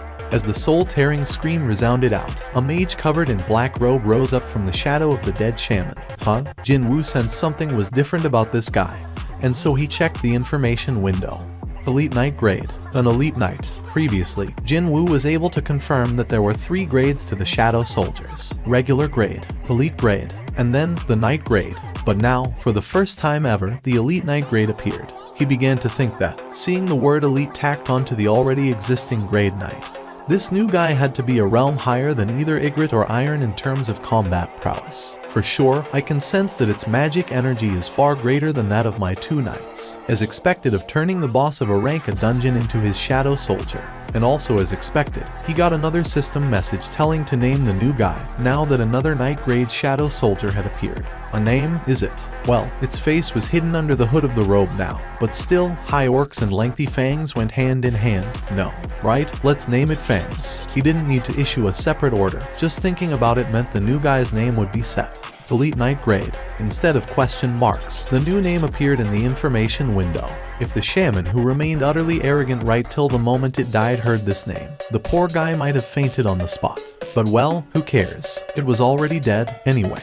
With a satisfied grin on his face, Jin Wu recalled his shadow soldiers. He could now store almost 130 of them. Although it was a bit regrettable, he had to return the rest back to the void. This much is more than enough, though. He stepped off from the altar with a big smile on his face, but then several people rushed over to him. They were hunters from the raid team, Cha Hien, and finally, a group of men wearing matching black business suits. Jin Woo recognized one of the faces among the black suits. Since when did Chief Wu Jinqiao show up? Seeing the expression on Wu Jinqiao, he probably had witnessed the shadow soldiers in action in full. Mr. Xiang Jin Woo Hunter Nim, Mr. Porter. Everyone called out to him at the same time. Then they took glances at each other. Well, it was all fine and dandy that he got to fight to his heart's content since he no longer had any reason to hide his powers. But how am I supposed to get out of this now? Jin Woo looked at all these people surrounding him and scratched the back of his head. Wu Jinqiao was the first to react, while everyone else was busy eyeing others around them. He quickly walked right up to Jin Woo's side, pulled out his identification card and displayed it proudly for all to see. We're from the association's monitoring division. Didn't matter whether you were a high-ranked hunter or a low-ranked one. You'd inevitably tense up after hearing the name of the monitoring division. And this tactic was the right one. The identity of Xiang Jin Woo Hunter Nim is being strictly guarded by the association. It is highly classified information that cannot be revealed publicly. Jin Woo could only stand back in dumbfounded admiration at Wu Jinqiao's skillful bullshitting. If you have any questions, please send them to the association. We shall escort Xiang Jin Woo Hunter now. Not so subtle implication of we won't hear any of your objections was apparent in his voice. All thanks to Wu Jinqiao's hardened attitude. Hard enough to shatter a rock even. The members of the Hunters Guild had no choice but to rein in their questions and stay silent. Shall we go? While being escorted by the agents of the monitoring division, Jin Woo walked past the hunters. As they were about to exit from the boss room for good. Hold on. An urgent call came from behind the group. Unintentionally looking back, Jin Woo spotted Son Kai-hoon approaching them while being supported by his big-framed colleague. All of his external wounds had been healed perfectly, but his complexion remained pale as he had lost a lot of blood. It'd be better for him to not move yet, though. Despite Jin Woo's worries, Son Kai-hoon managed to stand before him. He then bowed deeply. Thank you, and he began speaking up his mind without holding anything back. Thanks to you, we are all still alive. On behalf of the raid team, I'd like to thank you. If one believed the words of the monitoring division's hunters, then this young man seemed to be burdened by some kind of circumstances preventing him from revealing himself. With that kind of power, it'd not be too strange if he does have some kind of an unspeakable circumstance. Thank you very much. His emotions now getting raw, Son Kai-hoon bent his back forward 90 degrees once more. That sudden movement caused his aching body to scream out in pain. But he actually found that rather welcoming. His heart had welled up with emotions when he saw Jin Woo kill the monster in the exact same fashion as how he had been toyed around with before. Thinking back to that moment was enough for him to thank this young man a countless number of times. Jin Woo walked over to the female hunter jumping up and down by the corner. Because she's so small, I nearly failed to spot her. When he pushed forward the memo she gave to him earlier, the female healer blushed and received it with both of her hands. Thank you. Inwardly, though, she was admonishing herself. Why did I even say those embarrassing things to him back then? She now had one more reason to kick her sheets before going to bed if and when she ended up remembering today's event in the future. From the perspective of Mr. Porter, who could easily punch the dungeon boss to death, she must have looked really funny when she handed over a memo while saying it contained her final will. Putting the dazed female healer behind him, he coolly turned around to leave. Let's go. As soon as Jin Woo began walking, the agents of the monitoring division moved together in one unit as if they had been rehearsing it. There was one exception, though. Only Cha Hien had failed to say something to Jin Woo, and she tried to reach out to him, but gave up in the end. I wanted to ask him for his contact numbers. All she wanted was to ask him if he could find some time to talk to her. However, she might be misunderstood if she asked him that now, what with the current situation not being settled yet. It was then, a female hunter walked over to Cha Hien. Excuse me, Vice Chair. Yes. When Cha Hien turned around to look, the female hunter pointed to her hand. Why are you carrying a pickaxe? Cha Hien's gaze drifted towards the head of the pickaxe and her face began blushing rather quickly. She hurriedly lowered the pickaxe and cautiously asked, You think he found me weird? The female hunter, a mage, tilted her head and asked back, Who did? And that caused not just Cha Hien's face, but even her neck to blush in the deep shade of crimson. My fated hour is approaching. Indeed, Hyung Nim's choice would decide Yu Jin Ho's fate. His heart was palpitating faster, and he felt even more nervous compared to a few days ago when he was negotiating with his father for the right to become the Yujin Guild Master. Let's go back to my original purpose. My original purpose. It was no coincidence that he chose the exact same cafe as the first time he met Hyung Nim back when to propose his plan. Without Hyung Nim's help, I wouldn't even be here right now. He began looking around the interior of the cafe while thinking as such, and he was able to see this place in a new light. Quite coincidentally, the table he chose was the exact same one as the last time, too. Along with the doorbell, Jin Woo entered the cafe. Hyung Nim. Yu Jin-ho discovered Jin Woo and shot up from his seat with a welcoming smile on his face. He bowed down as his greeting. Oh, this? Jin Woo came running here right after killing the high orc, so his clothing was understandably dirty. His shirt even sported bloodstains from the dying high orcs, too. He spoke as if there was nothing to worry about. I was coming straight from a dungeon, that's why. Yu Jin-ho was taken by surprise once more. He was nothing compared to someone like Hyung Nim. After getting his guild master license, all Yu Jin-ho did was to waste time by drinking and partying. But what did Hyung Nim do in the meantime? He possessed incredible power, yet he still found time to enter dungeons to further hone his crafts. Suddenly, Yu Jin-ho felt ashamed of himself. Hyung Nim, actually, Yu Jin-ho didn't leave anything out and reported everything that happened during the negotiation with his father to Jin Woo. Even the event of Go Myung Hwan's testimony revealing the truth of who saved the hunters of the White Tiger Guild from the Red Gate incident, too. That uncle, doing something unnecessary. Still, that man did that for Jin Woo's benefit, so he couldn't get angry at that. Perhaps that was the reason for Yu Jin-ho's expression to be a bit more glowing than usual when he was talking about the Red Gate incident. In any case, Jin Woo knew what Yu Jin-ho was trying to say here. So, in order for you to become the Yujin Guild's new master, you need my help? Is that about right? Jin Woo finally raised his gaze. Hey, Jin-ho, I am. Gulp. Yu Jin-ho swallowed his drying saliva. The chairman of the Hunters Guild Choi Jong-in received a certain call. After answering that, he abandoned what he was doing, entered his private chamber, and began shouting out loudly at the phone. What was that? Seong Jin Woo was present during our raids yesterday and today. The newly appeared rank S hunter, Seong Jin Woo. Such a man decided to present himself right before Choi Jong-in's own guild. Yet why did he fail to even notice that?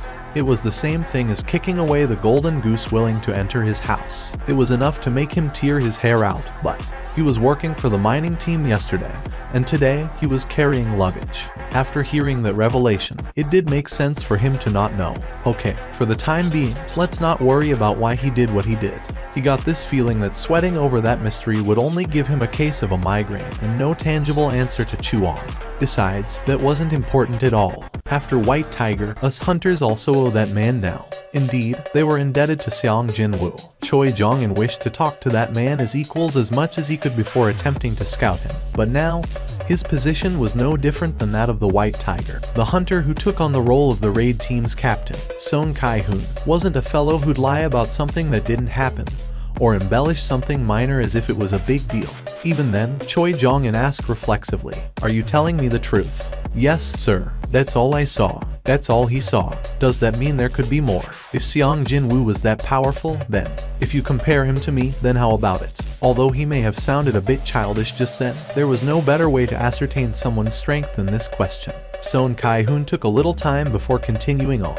"Chairman, can you solo an upper grade rank a dungeon by yourself?" "No, it's impossible."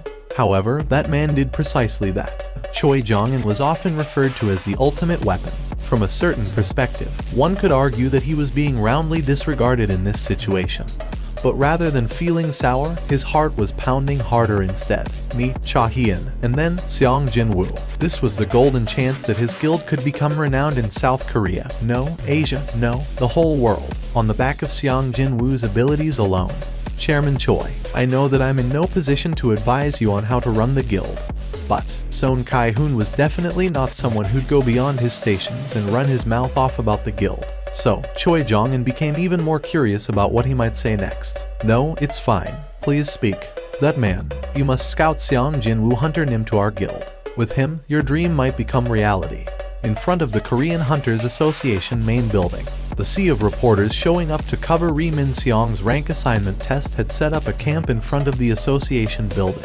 South Korea's own Ri Min Seong, often referred as Asia's top superstar, becoming a hunter. It wouldn't be an exaggeration to say that the cameras from the entire world were being focused here today. What with space being such a premium, the reporters began a war of nerves with each other. Excuse me, we already reserved this spot. Hey man, are you blind? Can't you see how many people showed up today? Who cares about your spot or mine? Your spot is where you're standing. Dang it. Meanwhile, a full-blown smile was forming on Ri Min-seong's face. Indeed, this many people showing up sounds about right.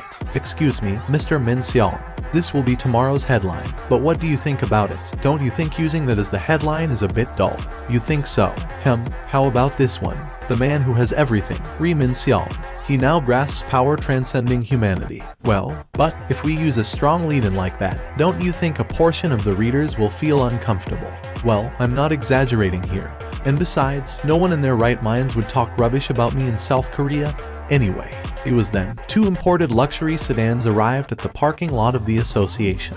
2 men climbed out of their respective cars almost at the same time. They were none other than Baek Yun-ho from the White Tiger Guild and Choi Jong-in from the Hunters Guild. Look at that. It's Baek Yun-ho. Choi Jong-in's here too. The reporters blocking the front entrance of the association building all rushed towards the side of these 2 men. Baek Yun-ho and Choi Jong-in both frowned unhappily. What is up with these reporters? Why is it so chaotic today? The noises of camera flashes going off were ringing out loudly. Countless reporters surrounded these 2 men and began their barrage of questions. Are you 2 visiting the association to scout Mr. Ri Min-seong? As the hunters representing South Korea, what do you think about Mr. Ri Min-seong potentially retiring from the entertainment industry? What do you think will be Mr. Ri Min-seong's rank? Please share your thoughts on Mr. Ri Min-seong. The famously short-tempered Baek Yun-ho waved his hands around as if he found all this annoying. I'm not here because of that man. I have nothing else to say. While Choi Jong-in emotionlessly stated the facts, anyone related to this matter would know by now that Mr. Ri Min-seong has already signed up with the Reapers Guild. I'm visiting the association today on an unrelated matter. After hearing answers that didn't meet their expectations, the reporters inwardly grumbled and turned around. What the hell? And I thought I might have a juicy news story. I got excited for no dang reason. Still, none of them dared to express their dissatisfaction in front of a pair of rank S hunters. Reporters returned to their spots and began their waiting for Ri Min-seong's emergence once more. Once the reporters left them alone, Baek Yun-ho and Choi Jong-in met each other's glare. Baek Yun-ho greeted his counterpart first. I heard the story. Hunters Guild almost got into a big tangle yesterday, too. Or so I hear. He even deliberately emphasized the word "too" as well. Well, it wasn't much of a big tangle, compared to how the White Tiger had to lose their newbie rank A. The 2 men's war of nerves was just as fierce as the one taking place among the reporters. Baek Yun-ho was incensed for a little bit there, but eventually he sighed out softly and spoke up. In any case, both the hunters and us are in that man's debt. We really were kissed by Lady Luck yesterday. If he wasn't there, my second elite team would have been wiped out. Even though both men knew that person's name, not mentioning it could be considered the final act to their war of nerves. Choi Jong-in took a step closer. That is why, out of principle, I'd like to definitely bring that man over to our guild. Baek Yun-ho didn't back down. He and Choi Jong-in got close enough for their foreheads to nearly butt against each other. We even had suffered casualties. Looking at the need to replenish our combat force, wouldn't you agree that person joining us makes more sense? Just what are you planning to do by recruiting a rank S to shore up your combat force? Are you thinking of invading North Korea or something? What about you? Since when did you worry about principles and the like to talk about your principles here? Flames erupted out from the eyes of the 2 men. Master of the Reapers Guild, Mt Jayu, was arriving at the association building just now to match the timing of the press conference. When he saw those 2 growling at one another, a mocking smirk formed on his face. Wasn't there an old saying for that? Didn't it go, counting chickens before hatching or something like that? For Mt Jayu, this sure was an exciting development, since he always lost out to their 2 guilds when trying to secure resources until now. He did his best to let the corners of his lips arch up and approach the 2 men. Oi, 2 guild chairmen over there. I hope you aren't acting like that over my Min-seong. No. And then, both Baek Yun-ho and Choi Jong-in's heads spun at the same time towards Mt Jayu. It was hard to tell who was first, really. What the hell is up with this moron? I don't give a rat's ass about this Ri Min-seong or Ri Min-gun or whatever. Mt Jayu flinched in surprise and took a step back when 2 rather terrifying glares landed squarely on him. What is up with these 2 beastards all of a sudden?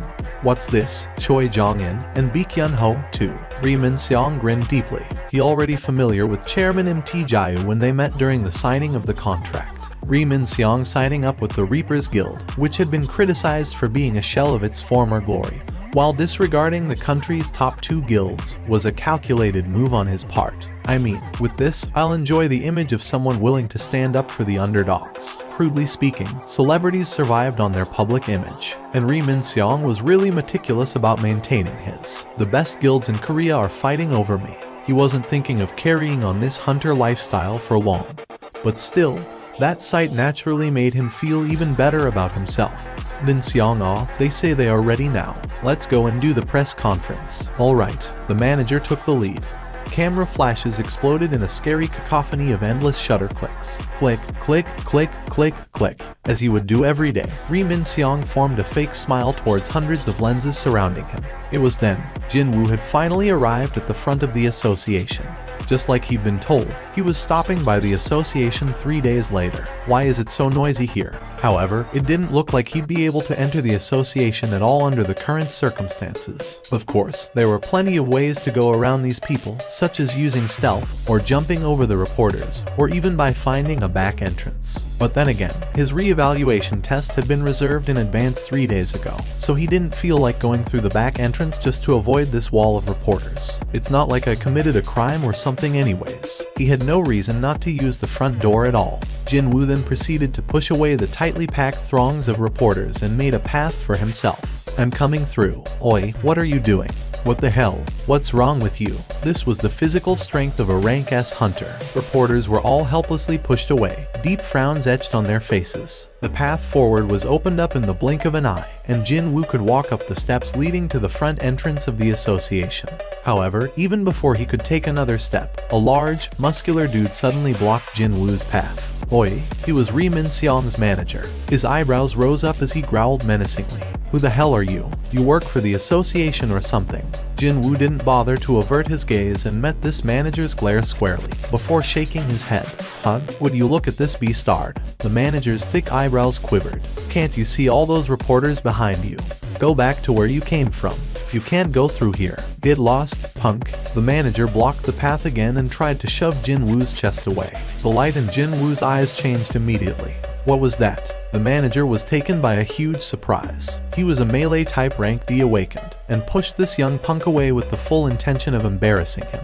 But the guy didn't even budge from the spot as if his legs were nailed to the ground. Ri Min-seong's expression stiffened right away. A mysterious man who cut through the throng of reporters, and then the association president Go Gun-Huey, who came out to personally escort that man into the building. How does President Go Gun-Huey's schedule look like for the rest of today? I hear he cancelled everything for the morning.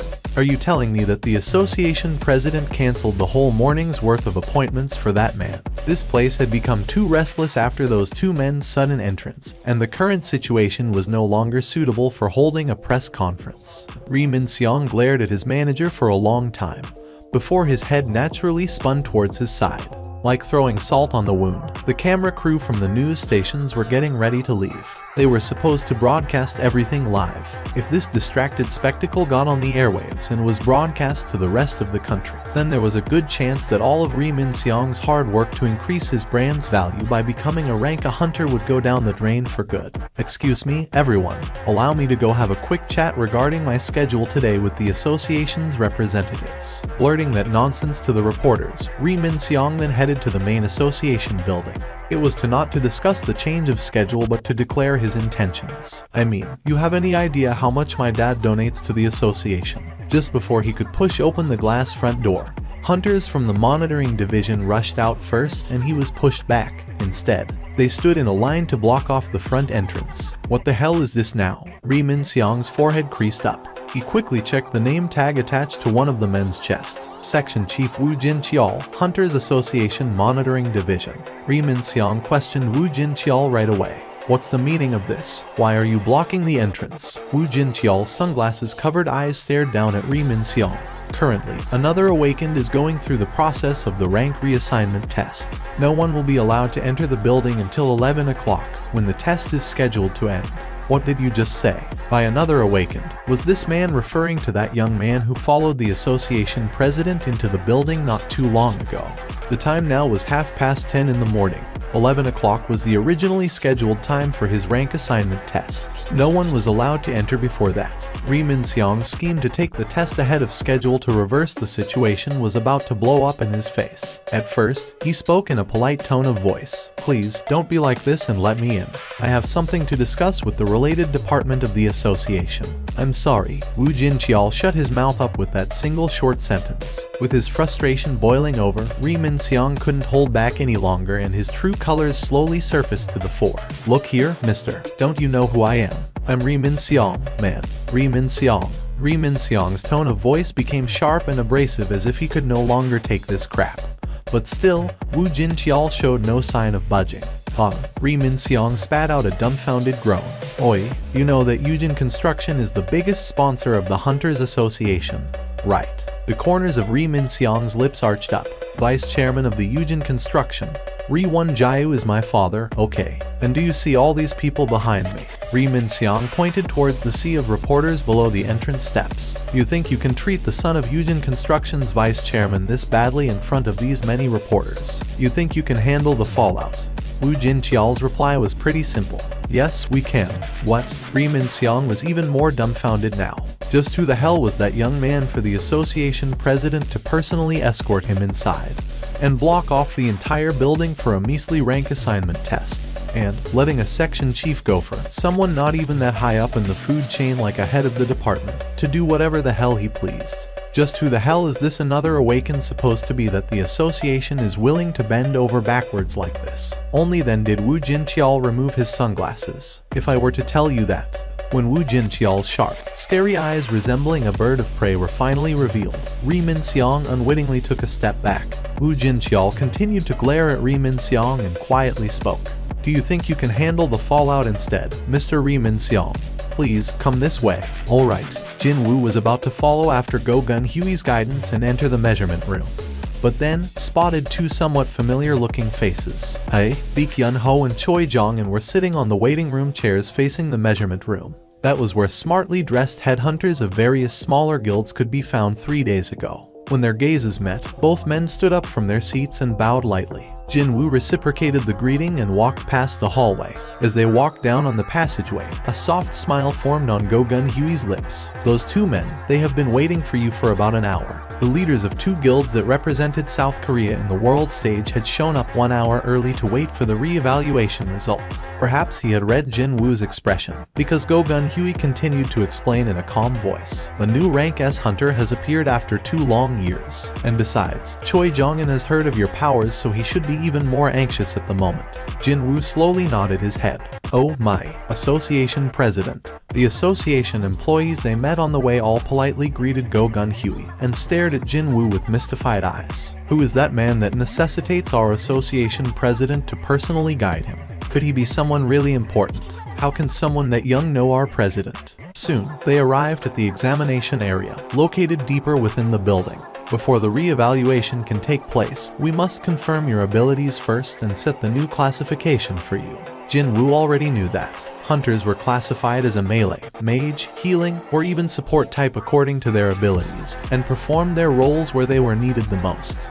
"Well, I can do this." Jin Woo called out a single shadow soldier. "Yuck." The examiner was greatly taken by surprise. Seriously speaking, how could anyone stay composed when a soldier decked out in jet black armor suddenly rose up from the ground? Jin Woo deliberately chose the lowest leveled one out of his regular soldiers, but still, the dude emitted intense pressure that most normal people found hard to endure. Is this your summon creature? You can control a summon." The examiner's voice was trembling noticeably. "In that case, how many summon creatures can you control?" Well, it will be useless to lie, so. Indeed, the number of eyewitnesses who saw his shadow soldiers yesterday was nearly 20. Jin Woo spoke up a slightly reduced number of soldiers sealed inside his shadow through his skill. "It's around 100 or so." The examiner's eyes went extra round at the number 100. 100? Yes. On the other hand, Jin Woo remained nonplussed. At the same time, as he stared at the shadow soldier, Go Gun Huey's eyes were glittering brightly. 100 of those. At a glance, that soldier possessed around the same amount of magic energy as a rank B hunter. If that young man could summon 100 of those soldiers, then one simply had to concede that his powers had already exceeded a regular large guild's combat force. Truthfully, that was an incredible ability. Jinwoo could feel Go-Gun Huey's passionate gaze burning up on his skin. He breathed a sigh of relief after confirming the reactions of the surroundings. Well, if one regular soldier can elicit this sort of reaction, then he should thank his lucky stars that he didn't choose to call out the highest leveled soldier among his flock. Ygritte, or the boss level creature he managed to poach yesterday, Fangs. Whatever the case may be, this was enough to prove the type of ability he had possessed. Jinwoo quickly shoved his new hunter license inside his wallet. When he got to the end of the corridor, the waiting duo of Baekhyun-ho and Choi Jong-in approached him. Mr. Seong Jinwoo, can we have a chat? Seong Jinwoo Hunter Nim, I'm sorry, I'm pressed for time at the moment. Jinwoo ignored them both and quickly walked towards the glass door. Baekhyun-ho raised his worried voice. If it was me, I wouldn't use that exit. Is he trying to imply that the sweet deals he prepared for this occasion will make me regret walking out of this door or something? Jinwoo wasn't interested regardless of what was being offered, so he continued to ignore Baekhyun-ho's dissuasion and pushed the glass door wide open. When that happened, the reporters that had managed to climb up the steps to push and shove against the monitoring division's agents began clicking their cameras non-stop, with flashes exploding brightly all around him. What the heck is this? Jinwoo became utterly speechless at this blinding explosion of lights. One of her friends grabbed her wrist, a shocked expression clearly visible on that girl's face. Jin-ah, what? With her friend shocked like this, even Jin-ah got shocked alongside her for no reason. It's your oppa. He's on TV right now. What? Why is my oppa? Did he get injured again? If not, could it be even worse? The friend dragged Jin-ah by her wrist inside the classroom as if she didn't want to waste time explaining anymore. Oh, oppa. The moment Jin-ah saw the TV screen, the banana milk in her hand fell to the floor. Thank you for watching. Subscribe and enable notifications so you don't miss the next chapter.